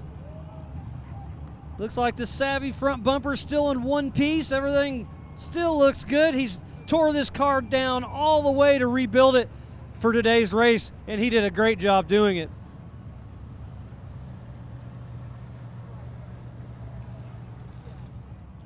Well, it's been a long day, and thanks for the chat the other night in the pits. I was hoping you'd come up here and we get all the chat, not only in the pits, but up here on stage. You made it. How excited are you to get this Daystar Jeep up through the finish line? Oh, man, it's great. That was a fun course. The desert was awesome. The rocks, this car works flawlessly with Fox shocks. We got the BFG tires on here that just work its way through the course. It's unbelievable what machines can do now. And we were, like I said, we were chatting in the pits the other night, and Daystar's going to hook you up and let you race the whole season this year. Is that correct? Well, the cool thing is this is a really good start to the season. We ran all of Nationals, East and West last year, and this is a great kickoff for this season. So we're really excited to be right here. Well, John Grounds, the Jeep still looks like it's in great shape. You tore this thing all the way down, rebuilt it, new motor, new transmission, and it was worth the payout. What are you going to do tonight when you get home or back to your pits? What's your strategy for the rest of the week? I'm going to take a leak when I get out of the car, that's for sure. Honestly, we're going to get back into Phoenix, Arizona, where we're based out of. We're going to tear the car down. I think in 4 weeks we race in Sacramento. So, there's not much downtime to these things, but it's good. We kept the car in one shape. We had one small minor rollover. You can't tell, which is good. But we thought, oh, man, this is going to be a long day for us. But we rolled it back on its side with the winch, and just motored on the rest of the day.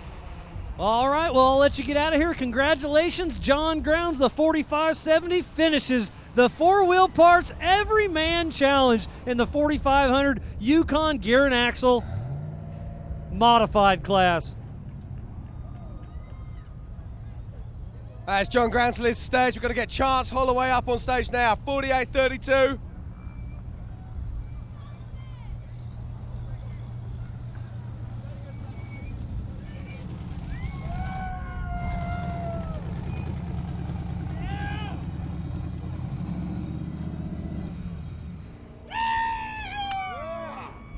I got some very happy people here. Chance, how we doing? I am whooped, but had a blast.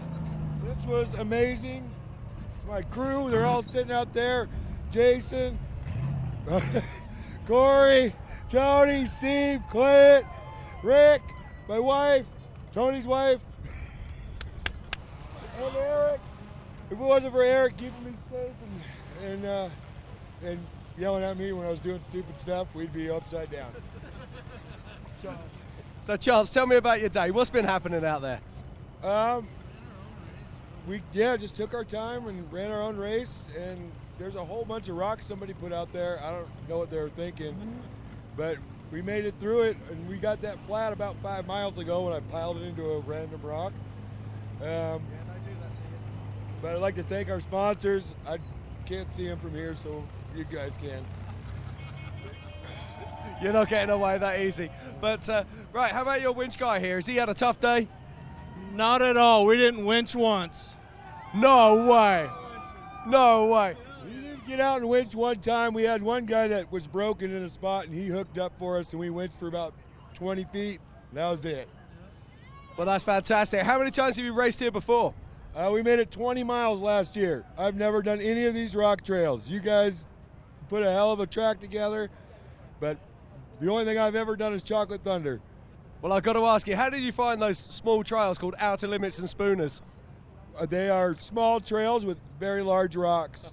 It was a blast. I mean, all those trails are crazy. I just kept asking them, where are we at? I don't even know. Yeah. Well, this is why we put on races like this, so guys like you can come out here and have a great time. And I am so pleased to tell you that you are an official finisher of the 2019 4-Wheel Parts Everyman Challenge. Time to go and celebrate. Thank you very much. Fantastic stuff here in Hammertown.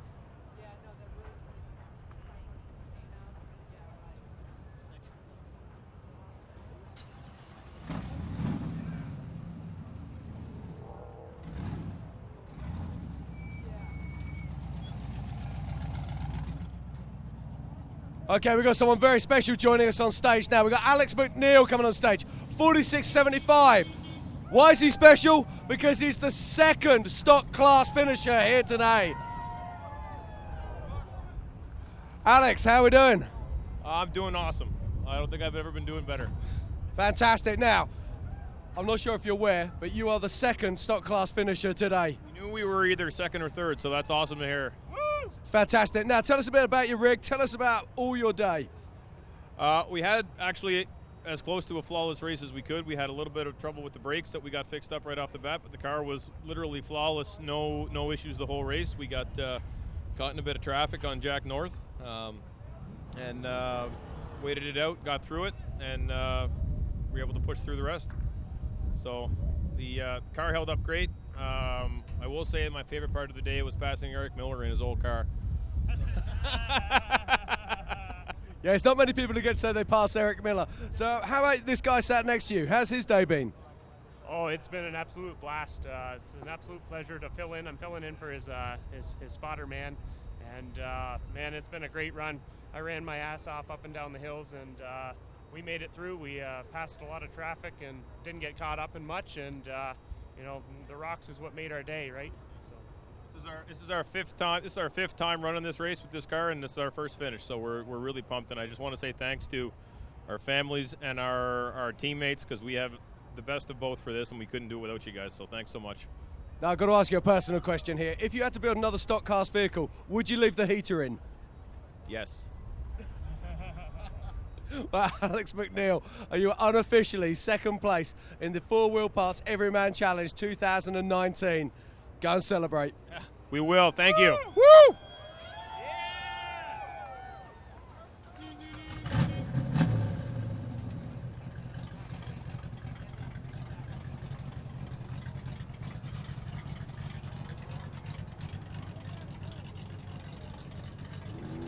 So great to see so many finishes here at today's 4 Wheel Parts Everyman Challenge 2019. We keep saying it, but that was only 12 finishes last year, and we have had nearly 30 this year. It's great to see. And my tracker just updated it. Does look like it could be Joe Shilliday coming in. He could round out the podium for the 4600 Spider Track stock class. Hope to get him here in town in the next 10 minutes or so. The finish line's still open for another 35 minutes, so hopefully we can get a few guys in here.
On screen right now is a T1. They'll be racing in tomorrow's Toyo Desert Invitational. He's wanting to do a little pre-running tonight, I believe. That's going to be a lot of fun, fighting for over $100,000. There's a good shot of the Monster Energy banner behind him.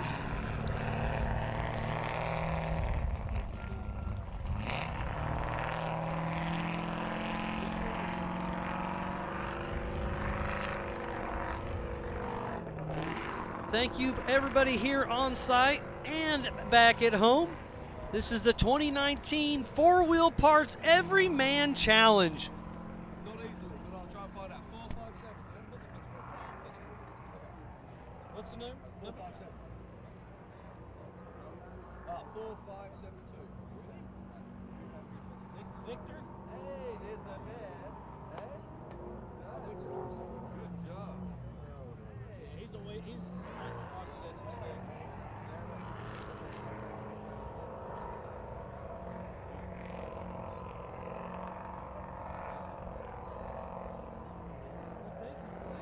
You're almost here, though.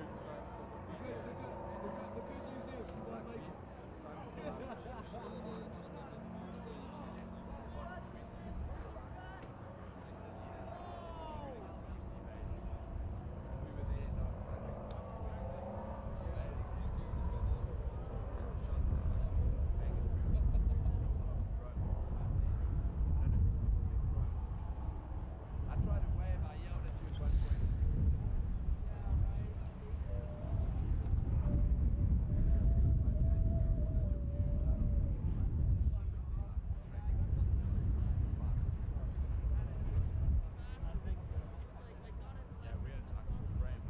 But you can still finish, but I don't know how it'll play out.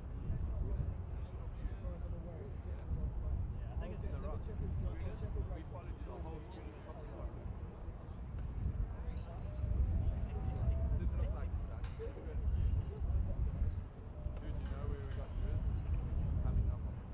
So on screen right now, you're seeing the tracker. There's Dave Schneider. He's back moving. He was sitting for a long time. There's Josh Atterbury, another stock class guy.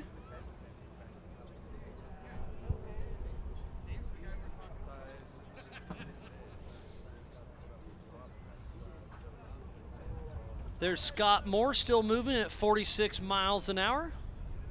4800 Brannick Motorsports Legends class. There's Jimmy Lewis and Texas Jesus still coming through there in an old spec car. Hope to see them here in town here shortly. Behind him, the 4820 is Randall Holmes.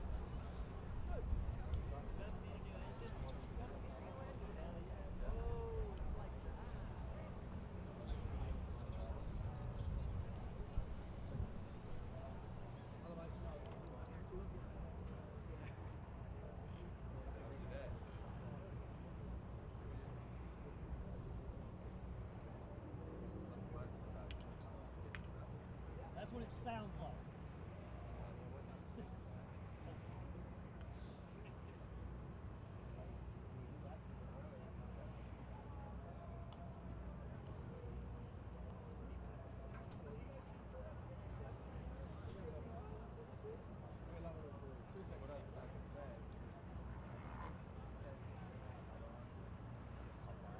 Rob's way out in the Rob's.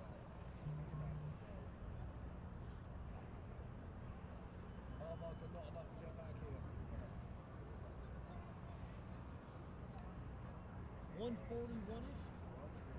Yeah, but he's nowhere near Spooners or anywhere, so he's no chance. Sorry, mate.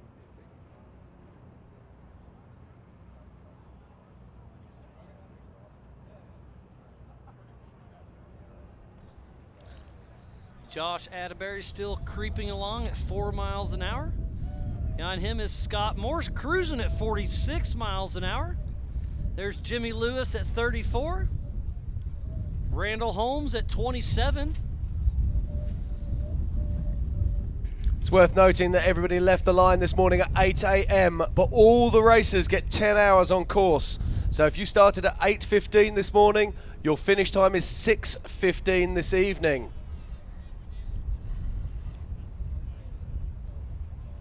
The sun has gone down. Very little light left. The wind is still blowing, and it is very brisk up here on stage. I think the word you're looking for is very cold. But we will stay here, and we will bring home all of these heroes as they make their way back towards Hammertown. They've had a tough day in the office.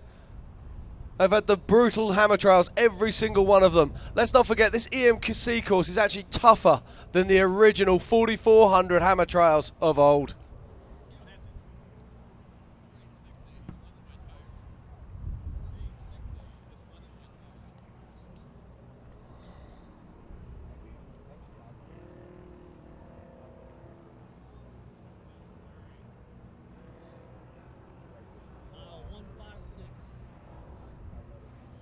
Earlier on today, Casey Gilbert crossed the line in first place, sealing the total title and also the win in 4800 class.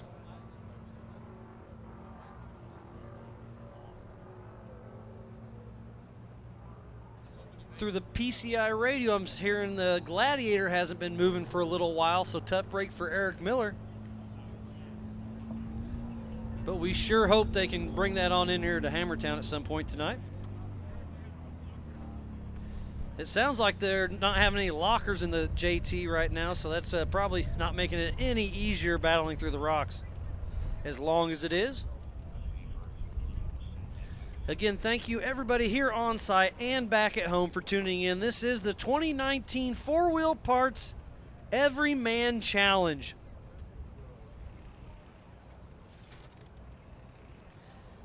You can tune in the rest of the week for sure. Ultra4racing.com/live. The King of the Hammers Facebook. Hit that share button. Get on the Ultra4 Instagram. Hashtag it up. And while we wait for a few more competitors to come on in, we're going to pay a couple bills and we'll be right back after this.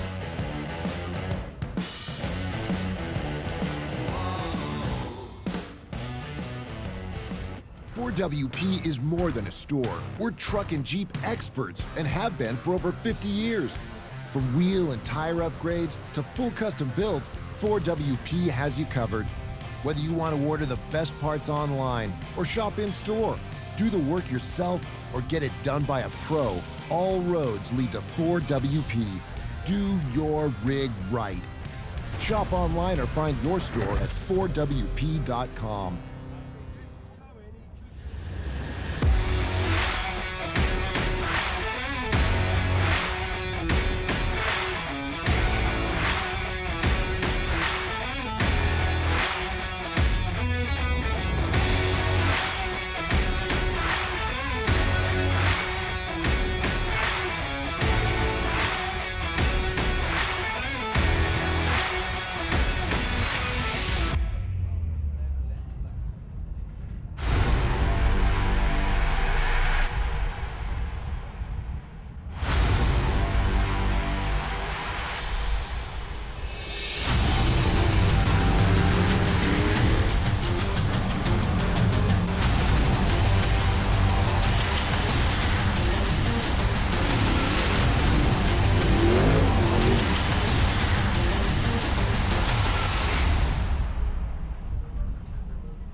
We didn't just test the new Optima Yellow Top with PureFlow technology, we tortured it. King of the Hammers is 181 battery-killing miles of relentless, unforgiving hellishness. It's one thing to call yourself the ultimate power source. It's another thing to prove it. The all-new Optima Yellow Top with PureFlow technology with up to 3 times the battery life. Unsurpassed performance built to fit today's vehicles. Optima, the ultimate power source.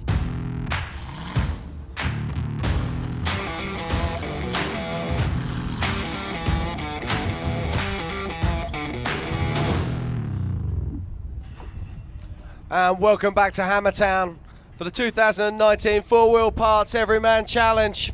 It's been a fantastic day of action. We saw Casey Gilbert cross the line earlier today to win overall and to take first place in the 4800 class.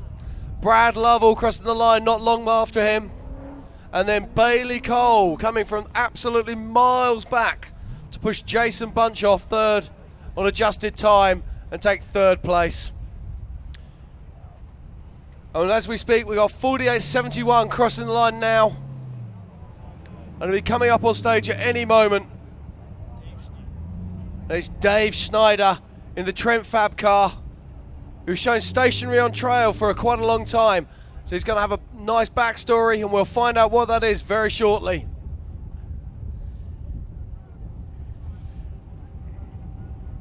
DSI is unofficially our 33rd finisher for the Four Wheel Parts Everyman Challenge. And another Trent Fab buggy. He's been racing King of the Hammers with us since almost the beginning. My first year was 09, and he was definitely here.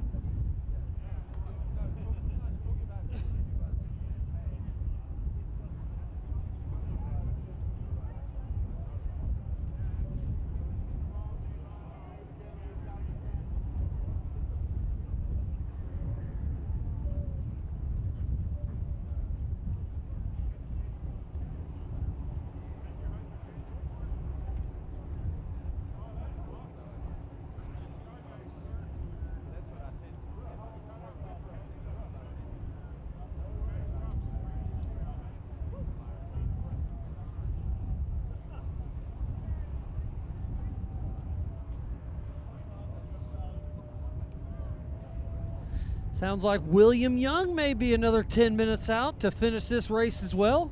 That would be another great one to see up here on stage. That's a great shot of Dave Cole and Dave Schneider chatting it up, giving the congratulations for finishing this thing.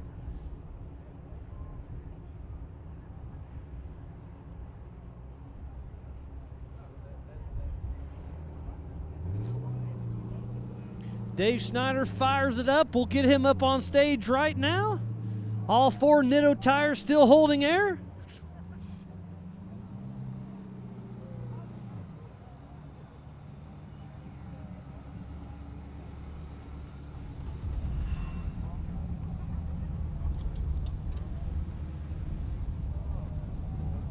So Dave Schneider's got his Trent Fab buggy up here on stage. 33rd finisher for the 2019 Four-Wheel Parts Everyman Challenge. We'll get his helmet off and have a quick chat. You've been racing with us out here at King of the Hammers for a very long time, Dave. It's great to see you up here on stage. I enjoy your company, and you finally made it in here. How much fun did you have out there on course, or how cold are you right now? We're not actually that cold. Once we got the car moving again, it heated up quite nicely. The driver front link fell out of the car about 8 miles out and shoved the front tire all the way back in. There's a whole bunch of bent and cracked stuff, dropped the driveline out. You know, Brian's quite the innovative guy, so we found a way to get it put back together, and here we are. Jerry Rigging 101. I absolutely love the no-quit attitude. You got about a half hour before they were going to close the line, so how bad were you stressing or pushing to make sure you get in here? We left the GPS on to watch the clock and just kept trying to hustle as fast as we could, and you know, kind of realized where we were on course and two-wheel drove as far as we could, and you know, just watched the clock and you know, did our best. Well, like I said earlier, I just love seeing you've been racing with us for a very long time. I believe it was 09 was my first year. When was your first year racing with us? 08 actually. So yeah, you've been here a very long time. You're up on stage, this Trent Fab car. Who else helped you get here to the finish line? Well, besides Trent Fab, Fox Shocks, Raceline Wheels, Yukon Gear and Axle, you know, we're on the Nitto tires today, the Dust Junkie pit support. Of course, Brian being here all day long. We came out New Year's pre-ran. He came out again, did some more pre-running on his own time. Spent all week out here in his 4400 car just running trails and desert and taking notes, and while I was taking care of other stuff. And you know, we had notes on just about everything, and it was a really great day other than, you know, the front driveline carrier bearing fell out twice, 2 flat tires, and then the link incident. So we spent a lot of time out stretching our legs today. So correct me if I'm wrong, but Bailey Cole's driving your car and you're driving somebody else's car, right? Yeah, that's a funny story how that worked out too. But, you know, when they called and asked if Bailey could drive that car again, I wasn't going to tell them no because, I mean, 93rd to 3rd, you know, if it would have had a motor to qualify, I have no doubt he would have put that thing on top. So whose car are you actually driving right now then? This is Matt Young, Mechman Alternators. All right, we'll give it up. Dave Schneider finishing unofficially 33rd for the 2019 Four-Wheel Parts Every Man Challenge.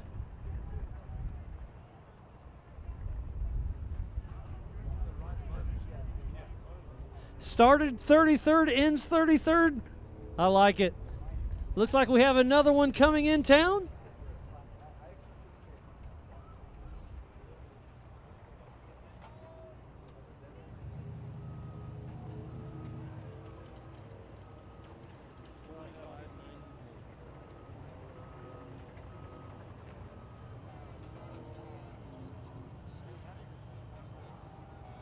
And up next is the 4591, should be William Young.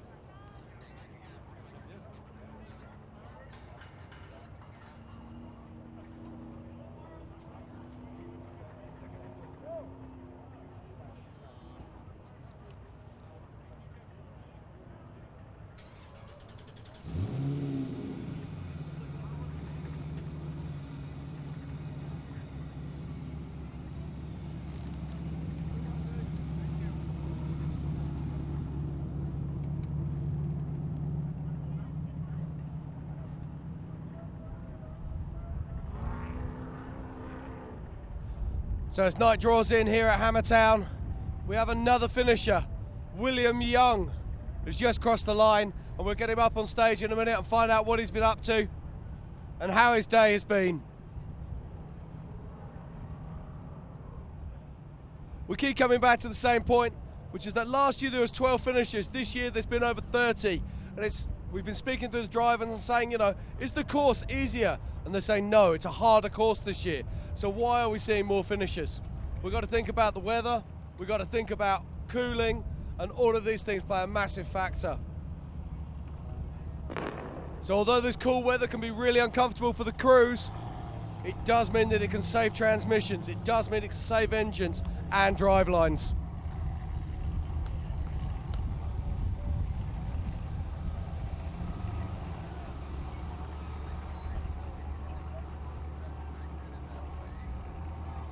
So we're just waiting for William to get his helmet off, and we'll have a chat and see how he's been getting on.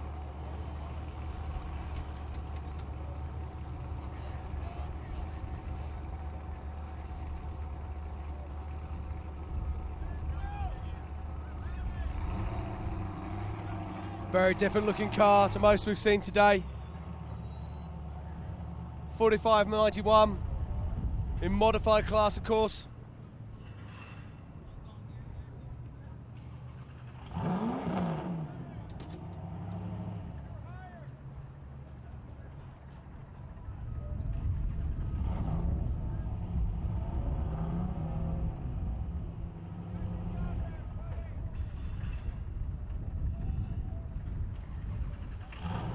Let's just wait for William.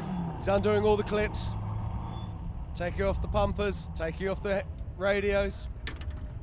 Hey William, how we doing? Pretty good, pretty tired, pretty sore, ready to get out of this thing. You've been in this car now for an incredibly long time. How's your day been? Bumpy. Fair enough. So, is there any part of the course you really enjoyed and any parts of the course that you really hated? I liked it all. I had a great time. It was my first time, so I didn't know what to expect, but it was a great time. So have you driven any of these trails before today? Never once, no. So you had some big shocks for you? Yeah, I sure did, but Tommy here's done it before, so relied on him to get me through the whole thing. Fantastic. So tell us, how do you find Outer Limits and Spooners today? We drove by them. Oh. I am tired. Okay, fair enough. Now tell us a little bit about your car. It's bright yellow. Thought I'd draw a lot of attention. Fair enough. Let's have a quick chat to your co-driver there. How's your day been? It's been really good. This guy never seen a hammer trail in his life. Went out there and a little slow in the desert, but very good rock crawler, real smooth, and he did a really good job. So I'm happy for him. He's happy for himself. So first time out, pretty cool. That's an amazing achievement to come all the way out to King of the Hammers and to actually complete the EMC. To do it on your first time without actually seeing the trails is remarkable. You should be very proud. I am.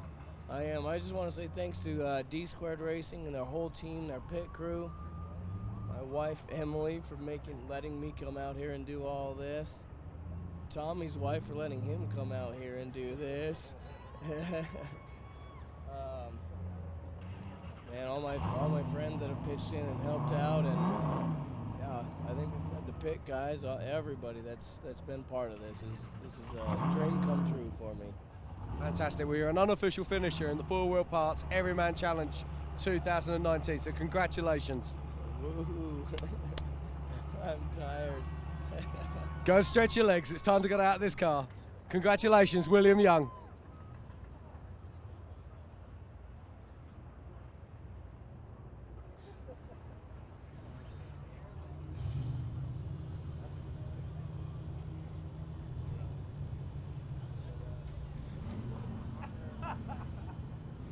So as William Young leaves the stage, we wait for more finishers in this year's 4-Wheel Parts Everyman Challenge. Thank you once again, Jim. And we'll do one more push. Stan the Man Brannick's up here. Jody Ford's back at home, can't make it up here. You brought this fuel jug up. If you put a couple bucks in the deal, we got hats, we got koozies. Come on up and support Jody Ford. Thanks, Stan. Hey, Miles, thank you so much for having us up here and giving Jody an opportunity to support his family. He's back home. He's a hell of a racer, and we're thank you, Miles. We're trying to raise money for his family. He's got cancer, and I got some koozies up here. I got some badass King of the Hammers hats. You throw a donation in the Hunsacker here, and we're here to support Jody. So he's come back strong and a winner. Thank you very much. All right, well, Stan the Man Brannick, he is our 4800 Legend sponsor. Brannick Motorsports, going to throw out some swag. Thank you, Stan Brannick. We keep saying it about Ultra 4, but it's all about the family. We race on the track, but in the pits, we are one big family. We like to help each other out. And Stan's showing exactly what that's all about.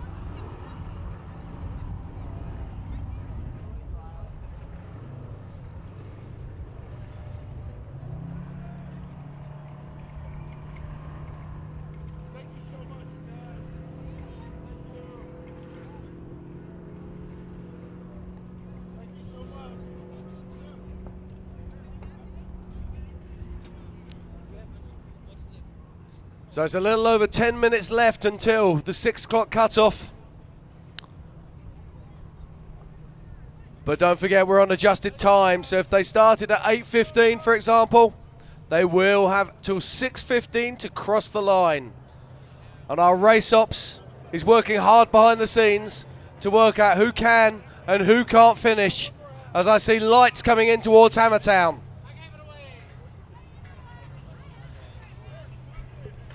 I see some headlights coming down the Jeep arch as we speak. The sun is down, it's dark, it's getting colder, but we still have a few more that we could bring here through the finish line. And we will stay here till the end to bring all these guys and girls home.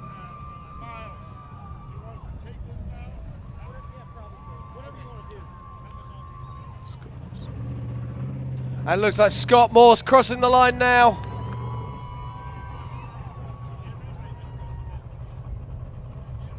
Very distinctive vehicle.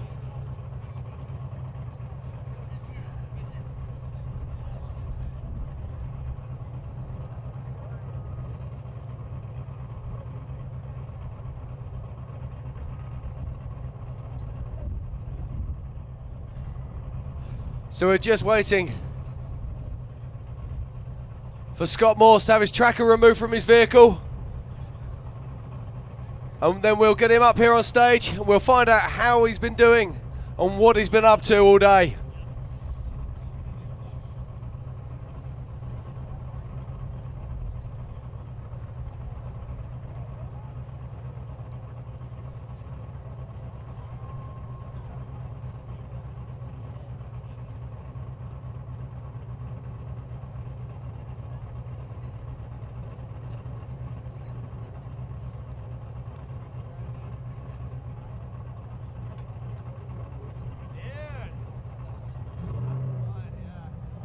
So 4868, part of the 4800 Brannick Motorsports Legends class, Scott Morse with Moose Racing. Pulling up on screen.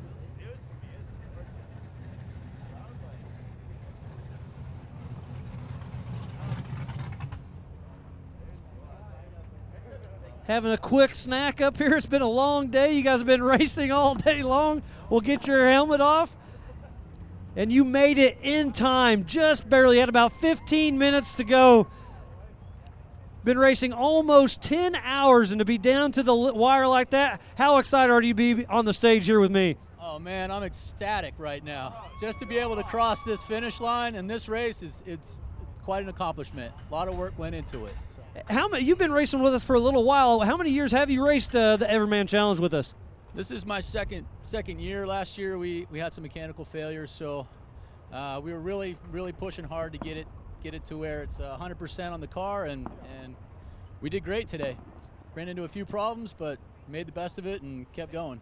What are a couple of those problems you had? Was it winching? Was it a hard part? Did you have to get out and fix something? We had a flat tire. We had some engine issues, and yeah, there's always some winching going on. So just a long day. Cole Murphy is my co-driver.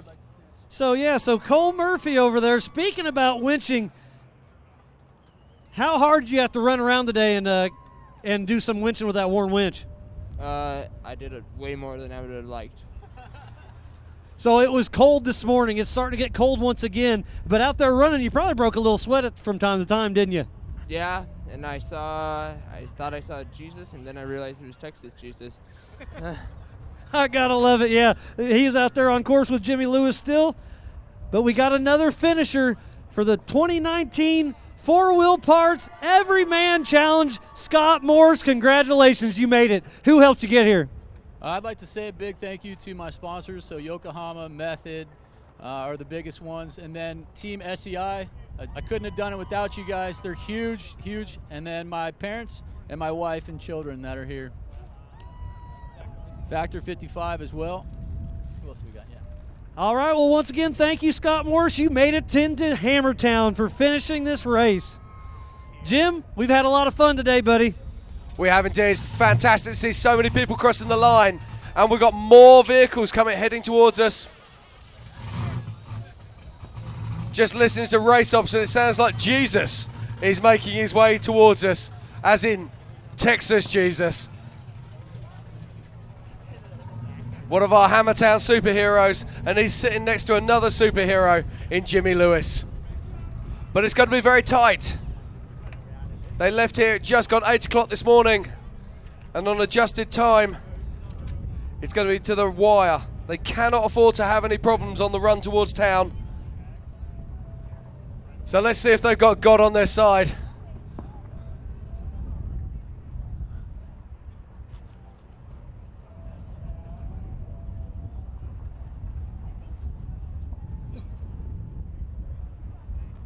It's been a great day of racing, but we still have 2 more to go. Today is the 2019 Four Wheel Parts Everyman Challenge, and then tomorrow morning we'll fire off with the first prologue for the first ever Toyo Desert Invitational powered by Monster Energy. Those are the fastest T1 drivers in the world. We've got the top 10 winners of the Baja 1000 all racing with us. It's going to be a lot of fun to watch those guys bomb through the desert tomorrow for a $100,000 first place finish. And then Friday, the 2019 Nitto King of the Hammers powered by Optima Battery. So it's been a lot of fun all week. It's been a long week, but the main action is still yet to come. Absolutely, Miles. It's going to be absolutely mental. Yesterday we saw Nick Nelson qualifying in pole for the main race on Friday. And he's going to start right next to our current king, Jason Shear. And I can see lights in the background by the Jeep Arch. Looks like there is a car coming down there now. Is this Jimmy Lewis? Is this Texas Jesus?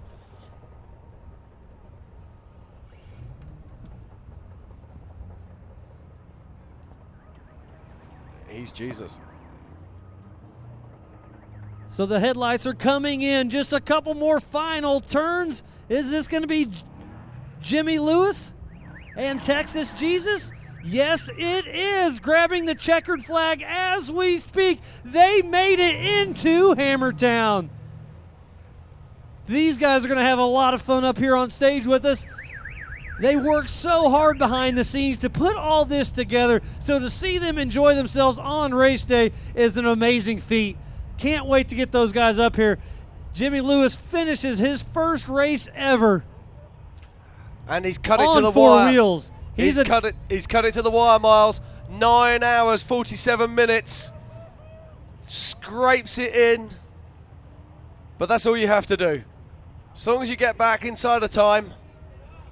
And I'm sure they're going to have a heap of stories to tell us once they get up on stage.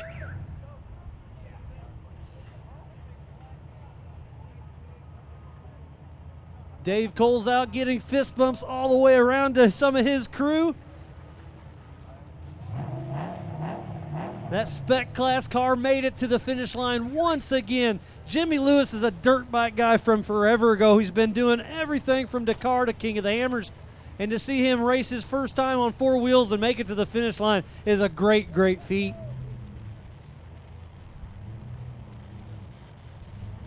Nitto Tires sponsored machine.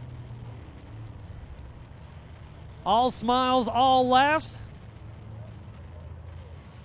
We'll get his tracker yanked off there. But Jimmy Lewis and Texas Jesus finished the 2019 Four Wheel Parts Everyman Challenge.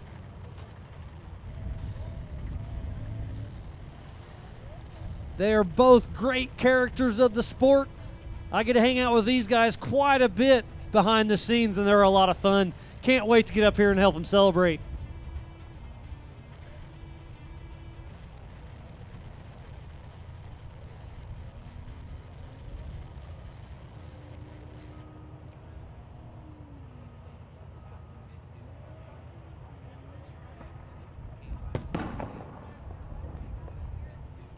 And the rocket's red glare They're already chatting about their day, laughing it up with Dave Cole.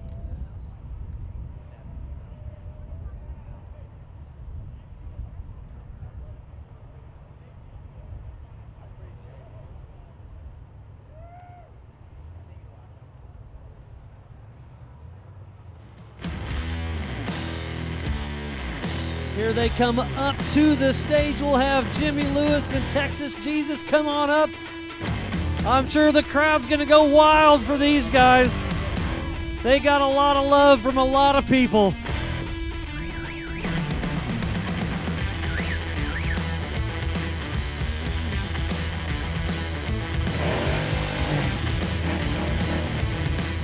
Jimmy Lewis, Texas Jesus, you guys made it in for the 4 Wheel Parts Everyman Challenge. I love seeing you up here, Jimmy. How much fun did you have on 4 wheels today? I'll tell you, it's a lot different than putting on a motorcycle race, that's for sure. I was a 100% novice, and I might be like a novice and a half right now. But Texas did awesome, helping me learn how to do the rocks and stuff. I was kind of a sissy this morning in the desert, and it cost us, but our whole goal was to get here right now. We said we were going to have fun. We did. We said we were going to finish. We did. And we said we were going to drive fast, and that's a matter of debate. So you're used to 2 wheels. This thing's got 4. I'm sure you biked it up a couple times, but how do you relate the dirt bike world into Ultra 4? I don't really know exactly how to relate it. I mean, we're used to the speed, but you know the lines are completely different, and having to think for 4 wheels as opposed to 2 is different. And when this thing gets stuck, there's a lot of work that goes involved in getting it out. You know, just pivot, turn it, and goes for another shot. But at least when it tips over, and luckily we didn't tip it over, it's not so bad. And with the age-old saying, with age comes cage, I'm glad to see you hang up the dirt bike just a little bit to play with us, and we hope to see you out here again next year, possibly. Oh, we'll see. I gotta, you know, now it could be a real expensive habit, right? So I really gotta thank Dave Cole for providing me with the opportunity to do this. For sure, Texas for kind of really being a coach. Dan Fresh also really helped me out a whole bunch driving the other day. Like, he told me everything that Dan told me, but I got to watch Dan do it, and it made a big difference. And then as the day went on, every time I was learning a couple new techniques, how to pivot the thing, how to smash it. He kept telling me to mash it. I wasn't sure whether I was supposed to do it like that or not, but we made some clanks. Well, I'm going to run over and have a quick chat with Texas Jesus. We've been buddies for a long time. I'm glad to see you up here. How much fun did you have, buddy? I had a great time today. It was just a long day. We had to fight a little bit of overheating issues here and there all day. We weren't sure why. Didn't have a leak. I think we had a good little air pocket somewhere in the system, and kept fighting that all day. And we also, when we left Chocolate Thunder, we were trying to get our system down for going from low to high after her problems, and I think we smoked something in the high range rear wheel drive. So we drove in high range and front wheel drive the rest of the day, but we still had 4 low. So it's been an experience. And it's just great to see you be able to enjoy yourself, because most of the time I see it almost every race, and you're just working your tail off, dusk till dawn, and now you're out here really enjoying yourself. Is it more work racing, or is it more work working? It's still working from dusk till dawn. We went pre-running at 8 yesterday morning, and then I didn't go to bed till 11. It was just, and haven't stopped since, up at 5:30 this morning. Here we are finished, and it's going to be a long night now. Well, I can't wait to celebrate with you, Texas Jesus. Jimmy Lewis making it to the finish line for the 2019 4 Wheel Parts Everyman Challenge. Let's get a couple more shout-outs to some of your sponsors that helped you get here, Jimmy. So for sure, Max Tracks helped us out. Nitto Tires, Fox Shocks helped us a ton. They really worked on getting the shocks working on this car. Texas, you're gonna have to run the rest of this month. Yep, Factor 55. Yeah, we used that more for other people than we used it for ourselves. We had to move people out of our way. In fact, there's a stock class car we just drug up a hill out there. Spider Tracks, Savvy, yeah. Warren, oh yeah. Yeah, so the axles were awesome. I mean, I don't know a whole lot about the car, but this thing is built like a tank because I hit stuff that I probably shouldn't hit, and he just laughed at it. So it's different. He hit the gas pedal too. But we had a really good time in the car. Like I said, at times it was stressful, but our goal was just to finish, and yeah, good times. And PCI really helped us out as well, especially getting our radio program this morning. That was last minute important. All right, well, I want one more huge congratulations. Jimmy Lewis, Texas Jesus, make it to the finish line. Let's give it up for these guys.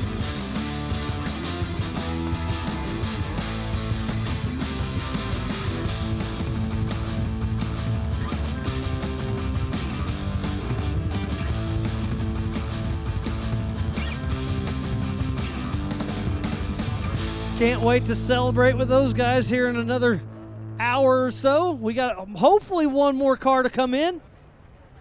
Jim, do you hear anything else on the chatter? Just waiting for more news, Miles, but it's great to see the 4820 car sitting there just back there. Just waiting for race ops to confirm if we're going to see any more finishers today in the four-wheel parts Everyman Challenge 2019 as Jimmy Lewis and Texas Jesus leave the stage.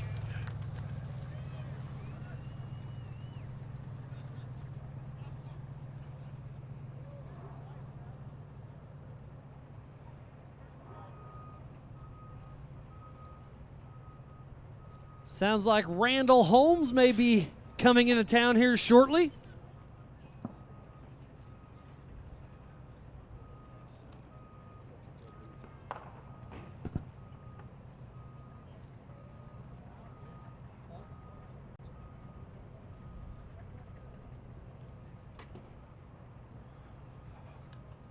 Okay, we're going to get Randall Holmes up on stage now.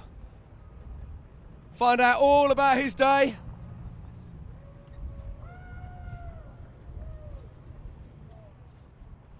And what he's been up to. Hi, Randall, how are we doing? I'm doing great. It's very good to see you back in Hammertown. Tell us about your day. I had a great day.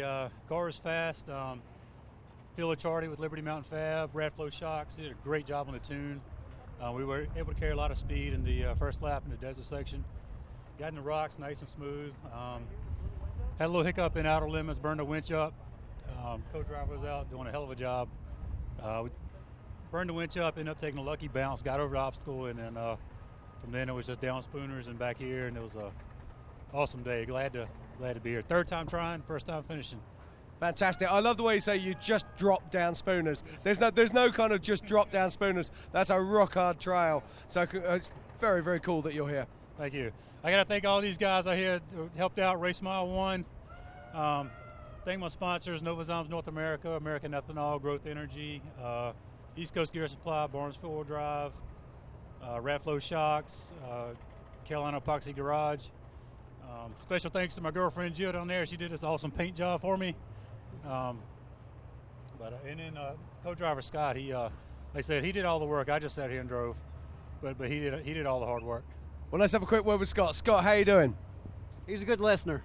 Nah, Randall kept it cool a couple times. Did what I do. That's got him to the finish line. That was our goal. And so very, very happy. Very happy with family back home for the support to allow both of us to do this. It's a blast. It's great. It's great what Dave puts on for us and the crowd out here. It's awesome. Well, I'm very pleased to tell you are an official finisher at the 2019 Four-Wheel Parts Everyman Challenge. You cut it to the wire, but the most important thing, you got back to Hammertown. Congratulations. Go party. Thank you. Thank you.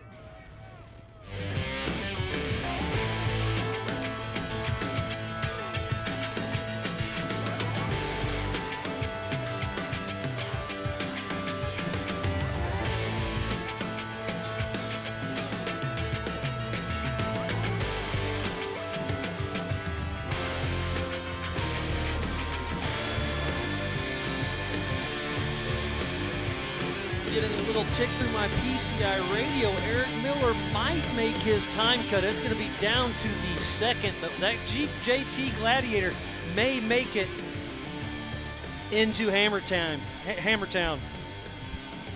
Now, what a story that would be if the two-time king Eric Miller could bring back that stock Jeep. We're going to get our tracker up on now. And let's have a look and see if we can find Eric Miller. There he is. Oh, this is going to be very, very tight, ladies and gentlemen. Let's not forget, this is not an Ultra 4 car. If that was a 4400 class car, you'd be sitting there going, no problem at all, he'll make it. This is a stock Jeep Gladiator, 127-inch wheelbase, and he's going to be pushing that thing to try and get it back to Hammertown.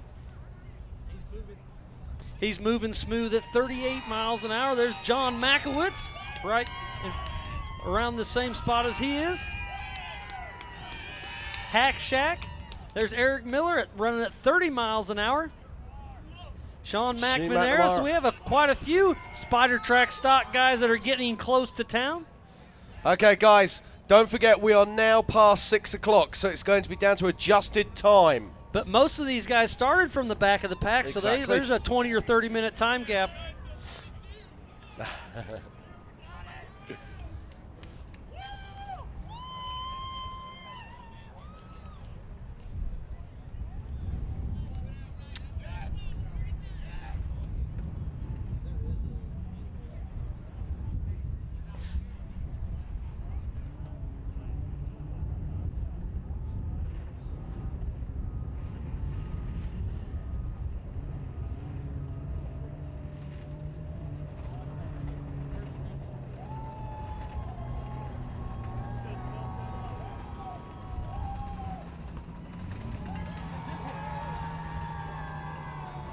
Looks like Josh Atterbury makes it through the checkered flag. Another 4600 Cracker Fab machine makes it in here. That Jeep Cherokee, huge fan base right in front of the Jumbotron. Getting loud, getting excited. They can't wait to get him up here on stage.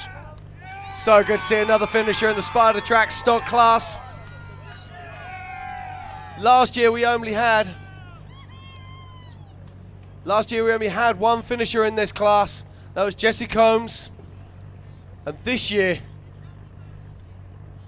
we have a full podium. Unofficial third place finish. Josh Atterbury. Another fan favorite.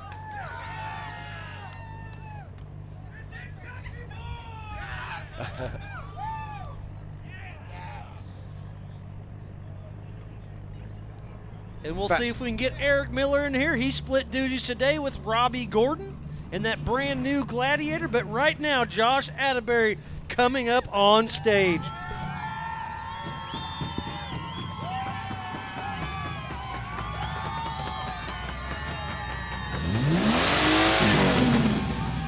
Hey, dude.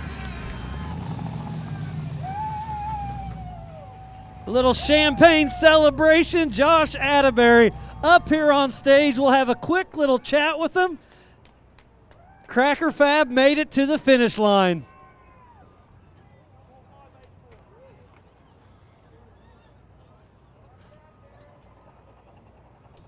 $46.93, part of the 4600 Spider Track stock class.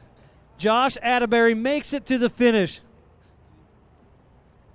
How much fun did you have out there? Too much fun.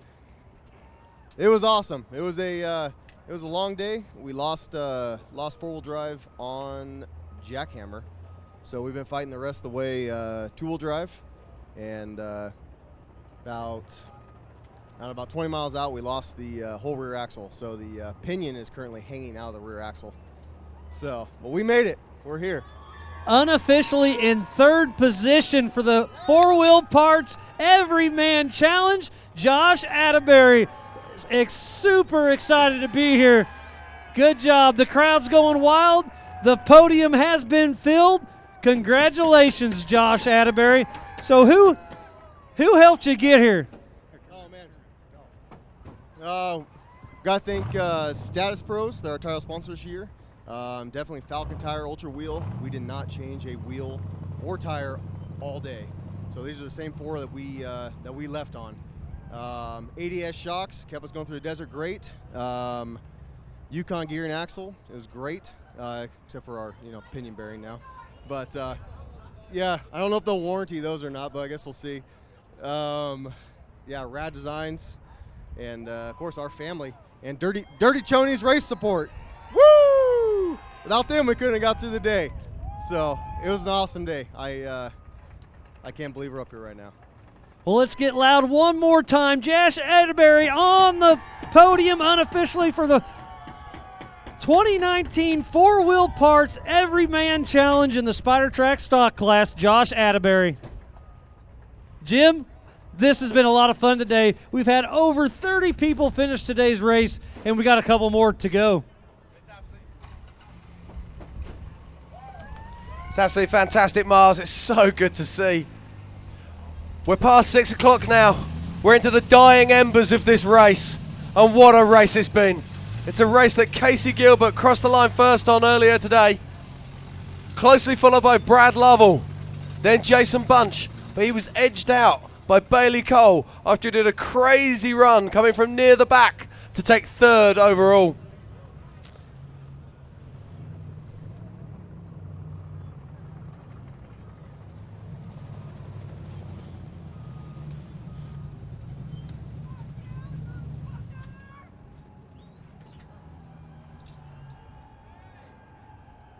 We're joined on stage now by Taran Horowitz. How are we doing, Taran?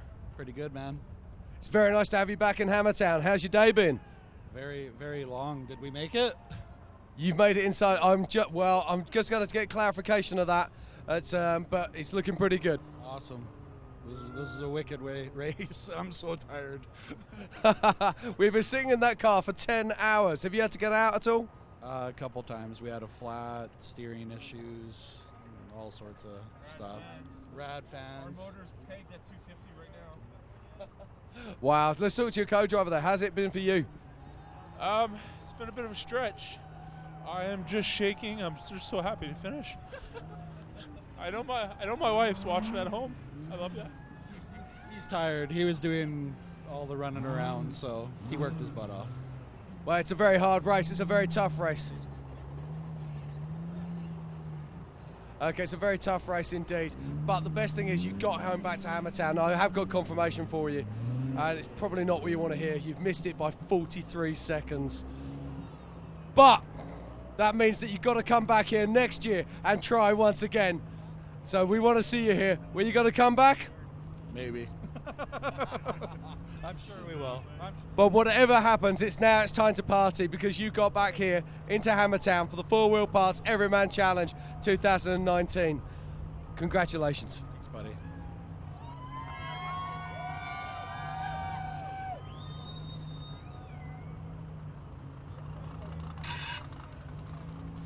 It's the bittersweet with this race.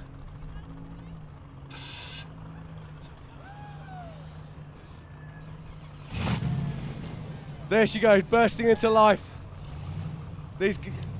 So it sounds like Eric Miller could be here in 10 minutes, and he has 10 minutes of time to still finish. So it's going to be just like Taran, down to the wire. Is he going to make it or not? Time will tell. Let's hope we can get him up here on stage in that brand new Gladiator. Eric Miller, two-time Nitto King of the Hammers winner. So poor old Taran there, he's been in the car for 10 hours and 43 seconds. Those 43 seconds means that he is not an official finisher, but he's still a hero in our eyes. Anyone who can take on that magnificent course, beat it and get back here to Hammertown is a superstar.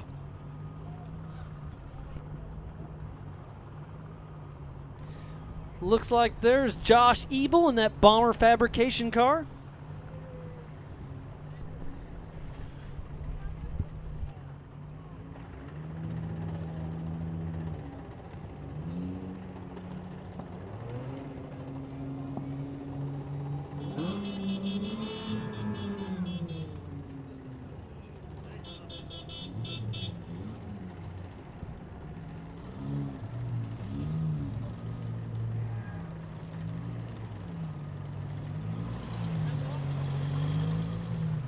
So we're on stage here with a 4831 Josh Ebel in this Bomber fabrication, racing in the Legends class, Brannick Motorsports Legends class. You've been fighting for right around 10 hours today. It's been a long day. It's been a fun day. But this car looks like it's still in great condition.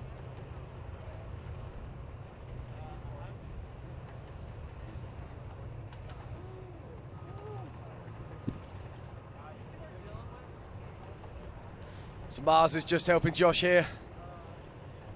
When these guys buckle in the morning, they've got neck restraints, they've got pumpers, so they can pump air through the helmets. They've got radio comms. Josh's also got a desert skirt that goes around the bottom of the helmet to keep the dust out. That helps a lot today with the wind, too, I'm sure. Indeed. It was a long, cold day of racing. Most difficult part of the day, getting off the kit. As Mars helps Josh, just look at the tracker and we can see that Eric Miller is making his way to town in that stock Gladiator Jeep. And it's going to be close. Josh Ebel, you're here. You got the helmet off. What does this mean to be crossing the finish line tonight in today's 4-Wheel Parts Everyman Challenge? I've been coming out here for about 5 years. I volunteered, I was a fan, and now I did this. I can't believe we finished. We tried last year, we came really close. I want to thank BFG, Bomber Fab, S-Pod, all my sponsors, King, 4x4 Shop, California Generators. Without all my friends and my family supporting me, I couldn't have done this. I really, this is a dream come true for me. So are you going to race the rest of the season with us, or you just come back for next year's race? I think we're going to do Ridgecrest for sure, and maybe Stampede. Those are both a lot of fun. I've been to both of those races, and both those proven to be a fan favorite for sure. So great to see you, Josh Ebel, making it across the finish line. It's going to be really cutting it close on your time, but at least you made it through here. Just glad we made it. Thank you. We'll give it up for Josh Ebel.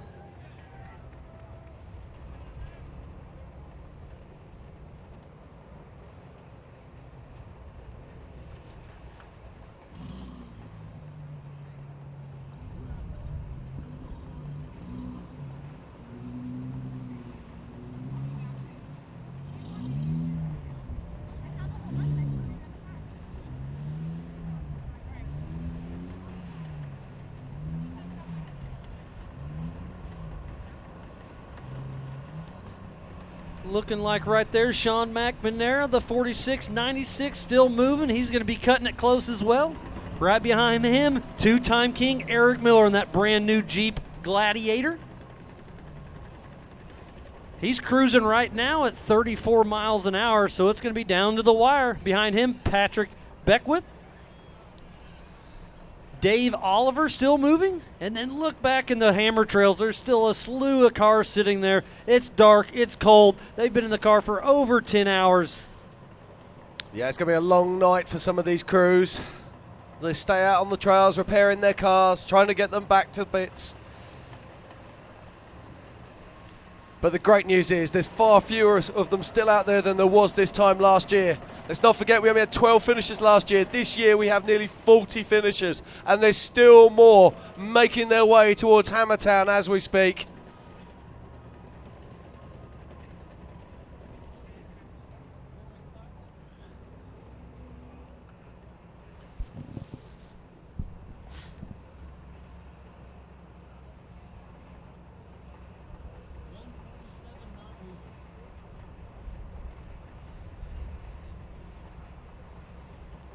We look up our map now on the live tracker. And those 5 red marks on the left-hand side are making their way towards us at Hammertown. But it's going to be so close. Each one of those white marks represents a mile marker. And this is not open desert. This is gnarly, twisty trails where the maximum speed is going to be around about 30 miles an hour. And it doesn't take a genius to work out that it's going to be very tough for these guys to get here inside time. But we will be here. We will welcome them home.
So we've got 3 cars that are much closer to Hammertown than some of the others. We've got Sean McNamara, Eric Miller.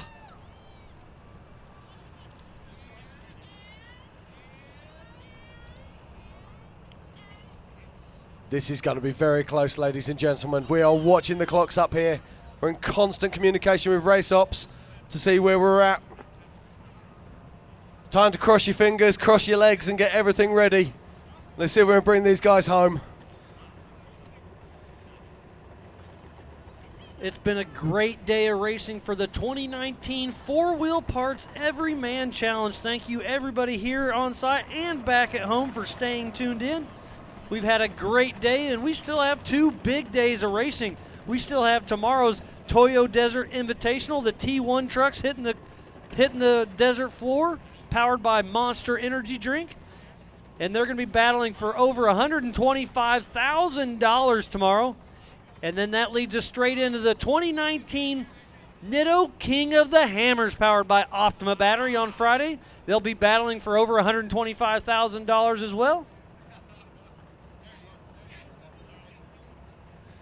It's going to be so close, but it's not looking good for Eric Miller. Yeah, he better hustle. Yeah, we're getting confirmation at the moment that Sean McNamara and Eric Miller, this is amazing. This is a little bit of Hammers history maybe here. They left the line at the same time together this morning, and they're heading to the finish line at the same time together. We're not sure that's ever happened before, so let's see what happens, but they are pushing the time boundaries. They need to fly like they've never flown before. But even if they time out, we'll still be here. We'll still bring them home and give them the reception they deserve. These are stock class vehicles, let's not forget. And I've got Dave Cole right here. He just came to me, and he said since those guys are in the stock class, if they're going to make it here, they're going to be finishers. So we're going to give them a little bit of extra time. The Jeep Gladiator's going to make it in here with Eric Miller, hopefully Sean McNamara and John Makowitz. So what you're telling me is that they're going to be finishers. Do you know what that means? It means we've got ourselves a race, okay? We got Sean McNamara racing 2-time king Eric Miller for a finish. And like you just said, they started at the same time, so it's going to be a race to the finish line. Usually there's corrected time, but not between those two. How much fun would it be if they come through that Jeep arch together? Side by side racing all the way to the finish line. We see some headlights in the distance. We may have a couple cars coming in here any second.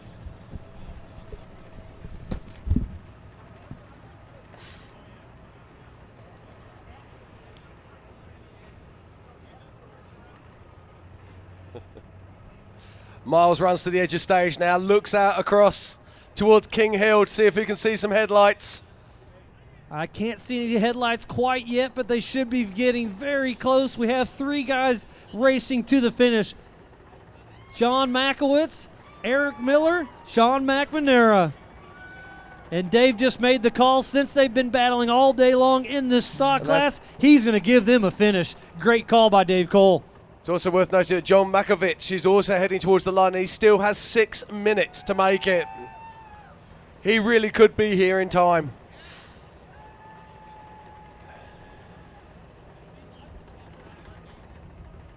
This is a proper nail-biter this year of the Four Wheel Parts Everyman Challenge.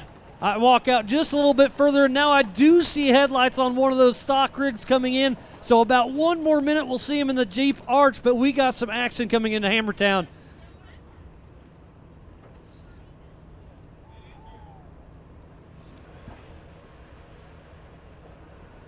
So the headlights are coming through the desert. We'll have a couple of these guys in here just momentarily, but they've been battling for 10 hours out here, battling the elements, battling the rocks. These guys are really pushing hard. Great to see them put it all out there and make it to the finish line. I can see the headlights heading to the Jeep arch as we speak. We've got a Jeep in the Jeep arch coming on down into Hammertown. Which one's it going to be? Time will tell. Fantastic scenes here in Hammertown as the cars make their way down through the Jeep arch. But which one is it? Who's in front? They look like roof lights to me. And if that's roof lights, I'm guessing. This could be Sean McNamara. I reckon that's Sean McNamara. I think it is Sean McNamara coming into Hammertown, grabbing the checkered flag. Sean McNamara. Fantastic stuff. I got a chat with him in the pits earlier today, so I'm glad to see him make it back around for finishing his second lap. Finishing the 4-wheel parts Everyman Challenge in the 4600 Spider Tracks stock class. And I see more headlights coming. Could this be Eric Miller? We'll have 2 cars coming in here very, very soon. We still have John Makovitz out on course as well, as we wait for Sean McNamara to join us on stage and tell us all about his day. It's been a very long day. They would have been lining up very early this morning. They've had over 10 hours in the car.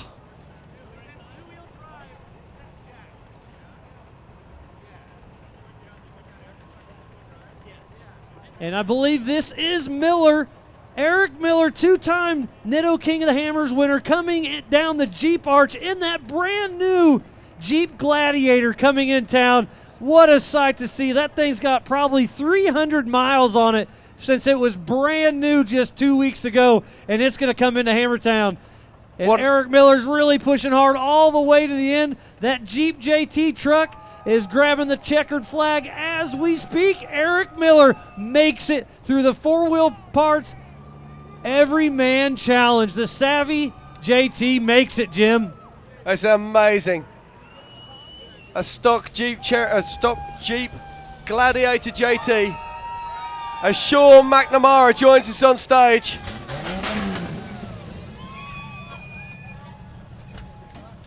So we have Sean McNamara. Sorry. Oh, there he is. He's co-driving. How much fun did you guys have out there today on course? Oh, we had an absolute blast. The False Desert was... The whole desert lap was amazingly fun. Sean got to kill a bunch of desert, and then I hopped in from the rocks, and, you know, we were making up a ton of time chasing down the leaders. We were making short work of all the rock trails, every single one of them, and then coming out of Jack, between the sand from Jack to Aftershock, we lost 4-wheel drive, and we've been 2-wheel drive since. And, you know, I mean, we were running probably, I think second, and then, you know, dropped it back a bit. And Dave Cole just came up here. You guys did miss the time, but he stretched it for the stock class, so you guys did finish this race. Sean McNamara, how much fun did you have out there driving the first lap? Oh, the first lap was awesome. There's snow out there. Like, it was a blast this morning. We had a couple of little issues, didn't hold us back too much. But this second lap was rough. Running 2-wheel drive down Aftershock, who knew you could barely get down it? Then we lost steering. We clobbered something together under the hood so we could steer the car and get it back here. We almost called it quits. So it was fun. It was a long day, but a lot of fun. But you're here on stage for the 4-wheel parts Everyman Challenge. You're in the stock class, the Spider Track stock class. You made it. Who helped you get to the finish line, Sean? Oh, a Falcon for the most part. I mean, no flats at all today. We ran a flawless morning. 10 factory motive gear, held together pretty well. Lost the ring and pinion a couple hours ago, but yeah, Terraflex and their transfer case, couldn't have done it without them. I mean, this guy, does all the sponsor stuff, so you can ask him. Yeah, Sean pretty much covered most of it. I mean, there's a couple there's 4 parts. I mean, they sponsored our bump stops. That was a new thing for the stock class, so getting somebody to help us out with those was huge to get this car across the finish line. We picked up tons of speed. I don't think I've ever seen so many stock cars doing 70 miles an hour in the desert before. It's amazing. So, you know, Stinky Fab, all of our fabrication on the car comes from Stinky Fab, Cav Fab, our long arm system, and then, you know, Cal and Dallas from Stinky Fab. We broke leaf springs in Jack 3 nights ago and couldn't pre-run because we had no leaf springs, and they were flown up to the lake bed for us, and we had them in, and, you know, we qualified second too, right behind that Jeep truck that, you know, happened to finish behind us, guys. We got those leaf springs in 3 minutes before we happened to show up to qualifying. Hadn't driven the car, hadn't tested it with those used springs, and you know what? We put down an awesome time. It was really cool. So, good times. Well, congratulations. Sean McNamara makes it to the finish line for the 4-Wheel Parts Everyman Challenge Spider Track Stock Class. Give it up for Sean McNamara. And I think, what do we have to do? You want to play rock, paper, scissors to see who gets Eric Miller, Jim? We can do, my friend, if you wish to. Sean McNamara's official time was 10:02.49. As we wait for Eric Miller, our two-time king, to join us on stage with the Jeep Gladiator. A couple of weeks ago, I was chatting to Dave Cole, and he said, we've got this crazy idea. Jeep are going to bring out a pre-production vehicle, and they're going to race it in the Everyman Challenge. I just laughed. He then told me that they're going to put Robbie Gordon in the driver's seat for the Desert Loop, and I laughed even harder. But look at this. It's coming on stage. It's completed the Everyman Challenge course. Robbie taking it around the Desert Loop. And that incredible driver, Eric Miller, bringing it home on the rock sections. The only thing that's been done to this vehicle is they've put some safety features into it, roll cage, and other bits and pieces. All that work was done by Savvy Off-Road, Gerald Lee, who we saw up here earlier.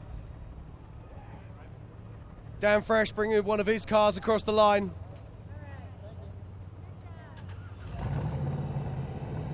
And Eric is just collecting his little baby. He's a new dad. And it's a massive family affair for all of the Miller family. So let's get him up here. Let's have a look at this Jeep, and let's have a chat to Eric and find out how his day's been.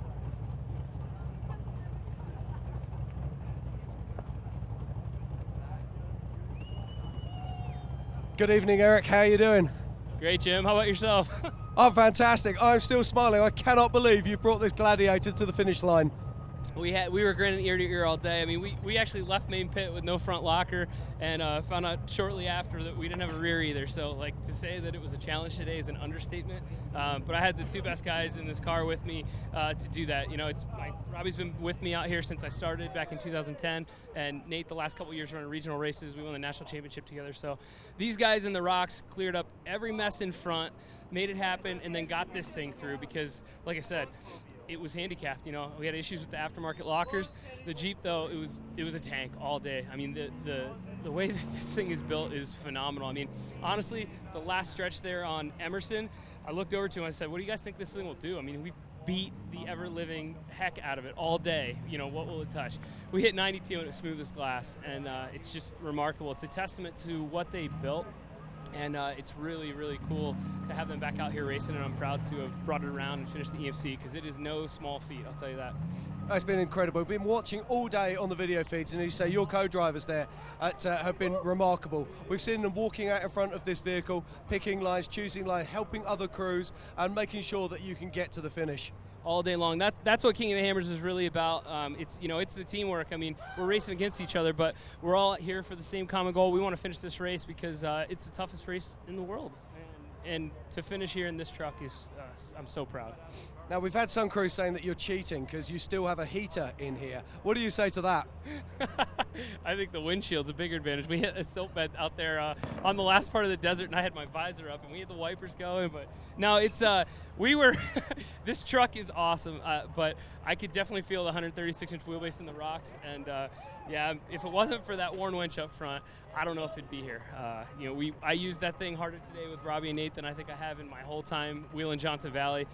So really, really stoked to have those guys on board. Not a flat all day, the Nitto's hooked, and I can't believe how well this thing rode, and I'm sure that's because we got the right Fox shocks on it. So, like I said, Jeep built a hell of a machine. I'm proud to race it and proud to bring it around for a finish. It's absolutely fantastic. So are you going to take this car home and take it down the mall next week? I wish I could, but you can't get these things. That's what's so cool about this. But no, it really is. I got to thank Savvy Off-Road. They prepped one heck of a vehicle.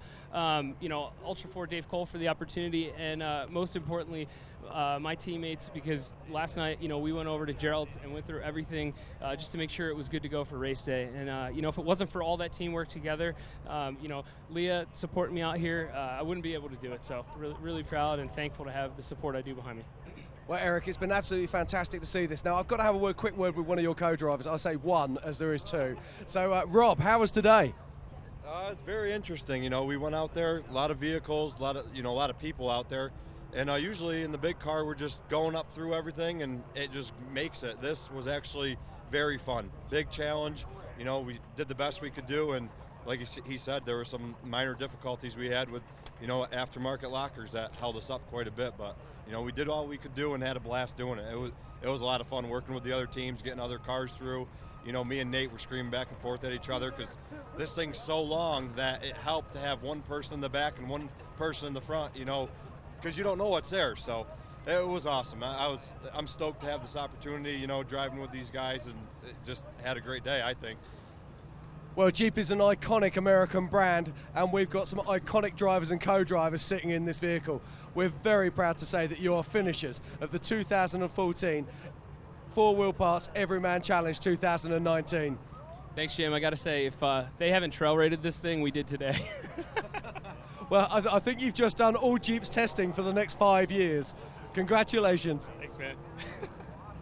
Eric Miller, everybody. What a great run he had today. And I'm going to also bring up Robbie Gordon. You drove the first lap of this thing. How much fun was it driving the Gladiator this morning? It was good. The biggest thing I wanted to do is get it back to Eric where he could go play in the rocks. And, that's obviously he's fast in the desert, but I don't think I would have ever got it through the rocks. So I was stoked to see it get to the finish line. I'm glad to see you be a part of this thing. And tomorrow you're going to be driving your T1 truck. Did today's Jeep help you plan for tomorrow's race? It actually did. The first 90 miles, everything except for Cougar Buttes, is the same thing we're going to run with the trophy truck. So I was able to get one more lap in, and I think that was good. It's the Jeep was amazing. It's it was long enough that in the desert stuff it rode really good, and it down through the bumps it's good, and all the little chop and stuff, and it's amazing how it climbed through Cougar Buttes. Really didn't have a problem through there. But I don't know how he got through some of these sections that we went through in the UTV the other day, because I had a hard time getting through just in the UTV. All right, we'll give it up. Eric Miller, Robbie Gordon, Jeep, the Everyman Challenge, Four Wheel Parts 2019. They made it to the finish line. Great to see this brand new car make it.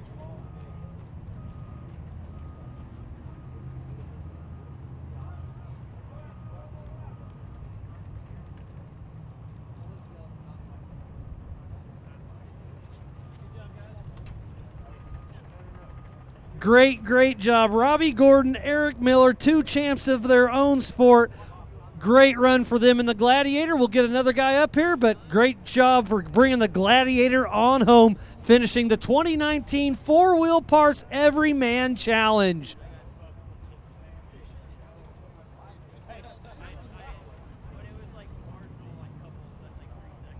The Gladiator's got 173 miles on it. How awesome is that? This thing is brand new and got beat up here in the Hammers.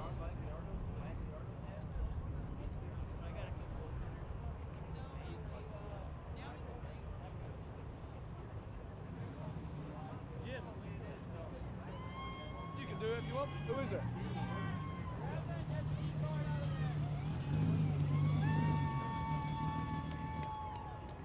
As Eric Miller and the Jeep leaves the stage, I've got John Makovec joining us up here now.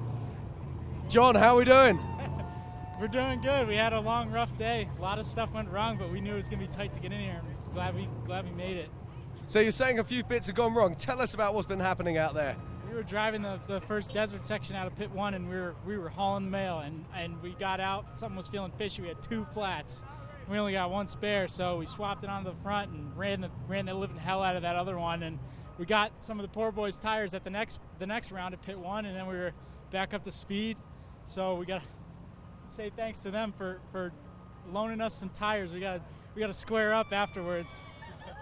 And we had a serpentine belt fly off, and we fixed that, and then we busted this shock off. So the last 25 miles, we were riding it like a bucking Broncos, just trying to hold on to the thing and get in here. Well, it sounds like you've had a hell of a day. So how about your co-driver there? Been doing much winching today? Probably about 3 or 4 times. Nothing too crazy. A lot of winching of other guys and Jack North getting out, helping everyone, keeping things moving. Overall, good day though. Pulled quite a bit though. Well, it's fantastic. I'm sure you're getting a lot of support here. Have you got some people that you'd like to thank? Yeah, plenty. We have Falcon Tire. We ran for a long time on flat tires, and they kept us moving pretty good speed. And we had the Coyote liners inside of them too, and that helped us get there much longer, get much more life out of those tires until we were down to the rim. So that was really awesome. Got to thank Raceline Wheels for holding up like a champ in all 3 of those components. Radflow, well, obviously we're running a fast pace with 3 shocks right now, so that was really awesome. East Coast Gear Supply, we don't have any problems there. We have Torque Masters Industries keeping our axles all turning, Clayton Off-Road suspension components, and Heavy Metal Concepts always covering us for photos and everything. And there's definitely some more that I'm forgetting. You got any more? And thanks to everyone that helped us out. We got Mike over here, we got Mel, we got Leah. Who else over there? Phil the Painters. Phil the Painters here on the stage. And yeah, my girlfriend Mel, she's back there too. She did a lot this week. Well, I got some good news for you, John. I've just had timing ops in my ear, and they've just told me that you are an official finisher at the 2019 Four Wheel Parts Everyman Challenge. How does that make you feel? Really good. I also got to thank our parents, because they put up with all this, and it really means the world. So can't forget them. Well, congratulations. Time to go party, have a drink, and enjoy. John Mitrovic.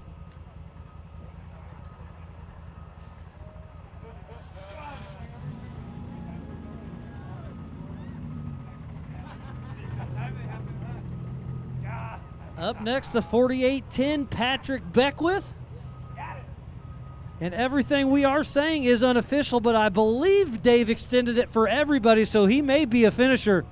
Again, I'm Miles Hasquist alongside Jim Marsden. Patrick Beckwith makes it to the finish line. How much fun did you have out there? And you got your little man with you. That's pretty cool. Yeah, he's my co-driver. You know, we were on our nose, we were on our sides, we were everything but right side up, but it was a good time. Thank Maxxis Tires, and yeah, it was a good time and a long day. Patrick Beckwith, you had a lot of fun out there. How old is the little man down there? Year and a half. That's awesome to see him being able to be on stage with you, making it across the finish line. Who helped you get here across the finish line? All my family and friends, Collins Racing, Bunderson Racing, Maxxis Tires, Warren Winch, I mean, just a lot of them. So I'm going to thank everybody for everything that they do, because we sure couldn't do it alone. We're a one-man band, so it's good to have all the help. And it sounded like you had quite a few people out here in the crowd excited to party with you, so go crack a cold one and have a good rest of the night. All right, thanks a lot. Patrick Beckwith finishes the 2019 Four Wheel Parts Everyman Challenge in the 4800 Brannick Motorsports Legends class.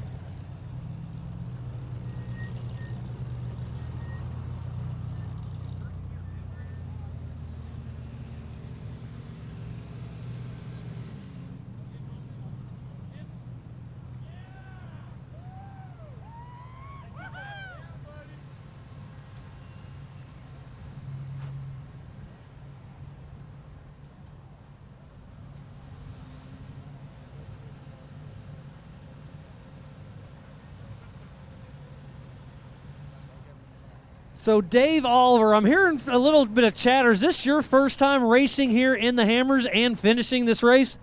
Yes, it is my first time. It's actually my second race. What? That's awesome to see you be able to be out here, you know, a rookie in the sport, but to be able to finish this race, that's very impressive. What kind of practice helped you get all the way to the finish line?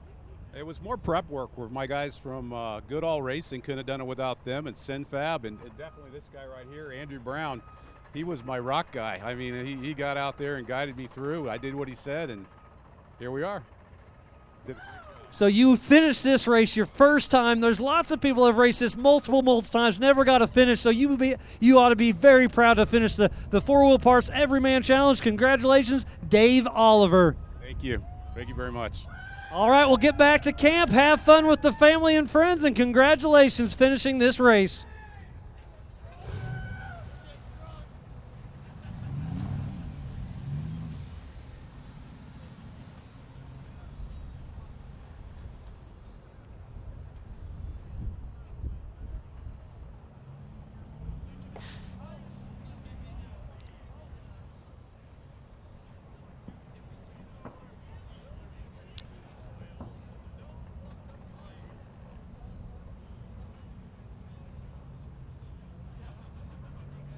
Here we are in Hammertown, and what a day it's been.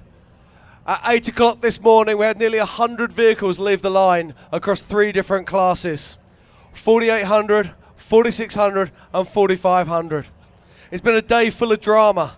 It's been a day full of pain and misery for some, and for absolute jubilation for others. Casey Gilbert has been crowned as champion overall of the 4-wheel parts EMC Everyman Challenge. But the clock has ticked by. Our final times have passed, and it's time to wrap this show up. From me and Miles, we'd like to say thank you very much to everybody at home for watching. We're going to leave a camera on stage for the next hour for people who are coming in still. But it just leads us to say, don't forget to tune in tomorrow for the T1 Trophy Trucks, and don't forget to be here on Friday for the big dance. King of the Hammers 2019. At 8 p.m. tonight, though, you can go until after dark and have a catch-up on all today's events and see some of the action live. So thank you very much, and we'll see you tomorrow morning for the T1 Trucks on the Trophy Invitational. Thank you and good night.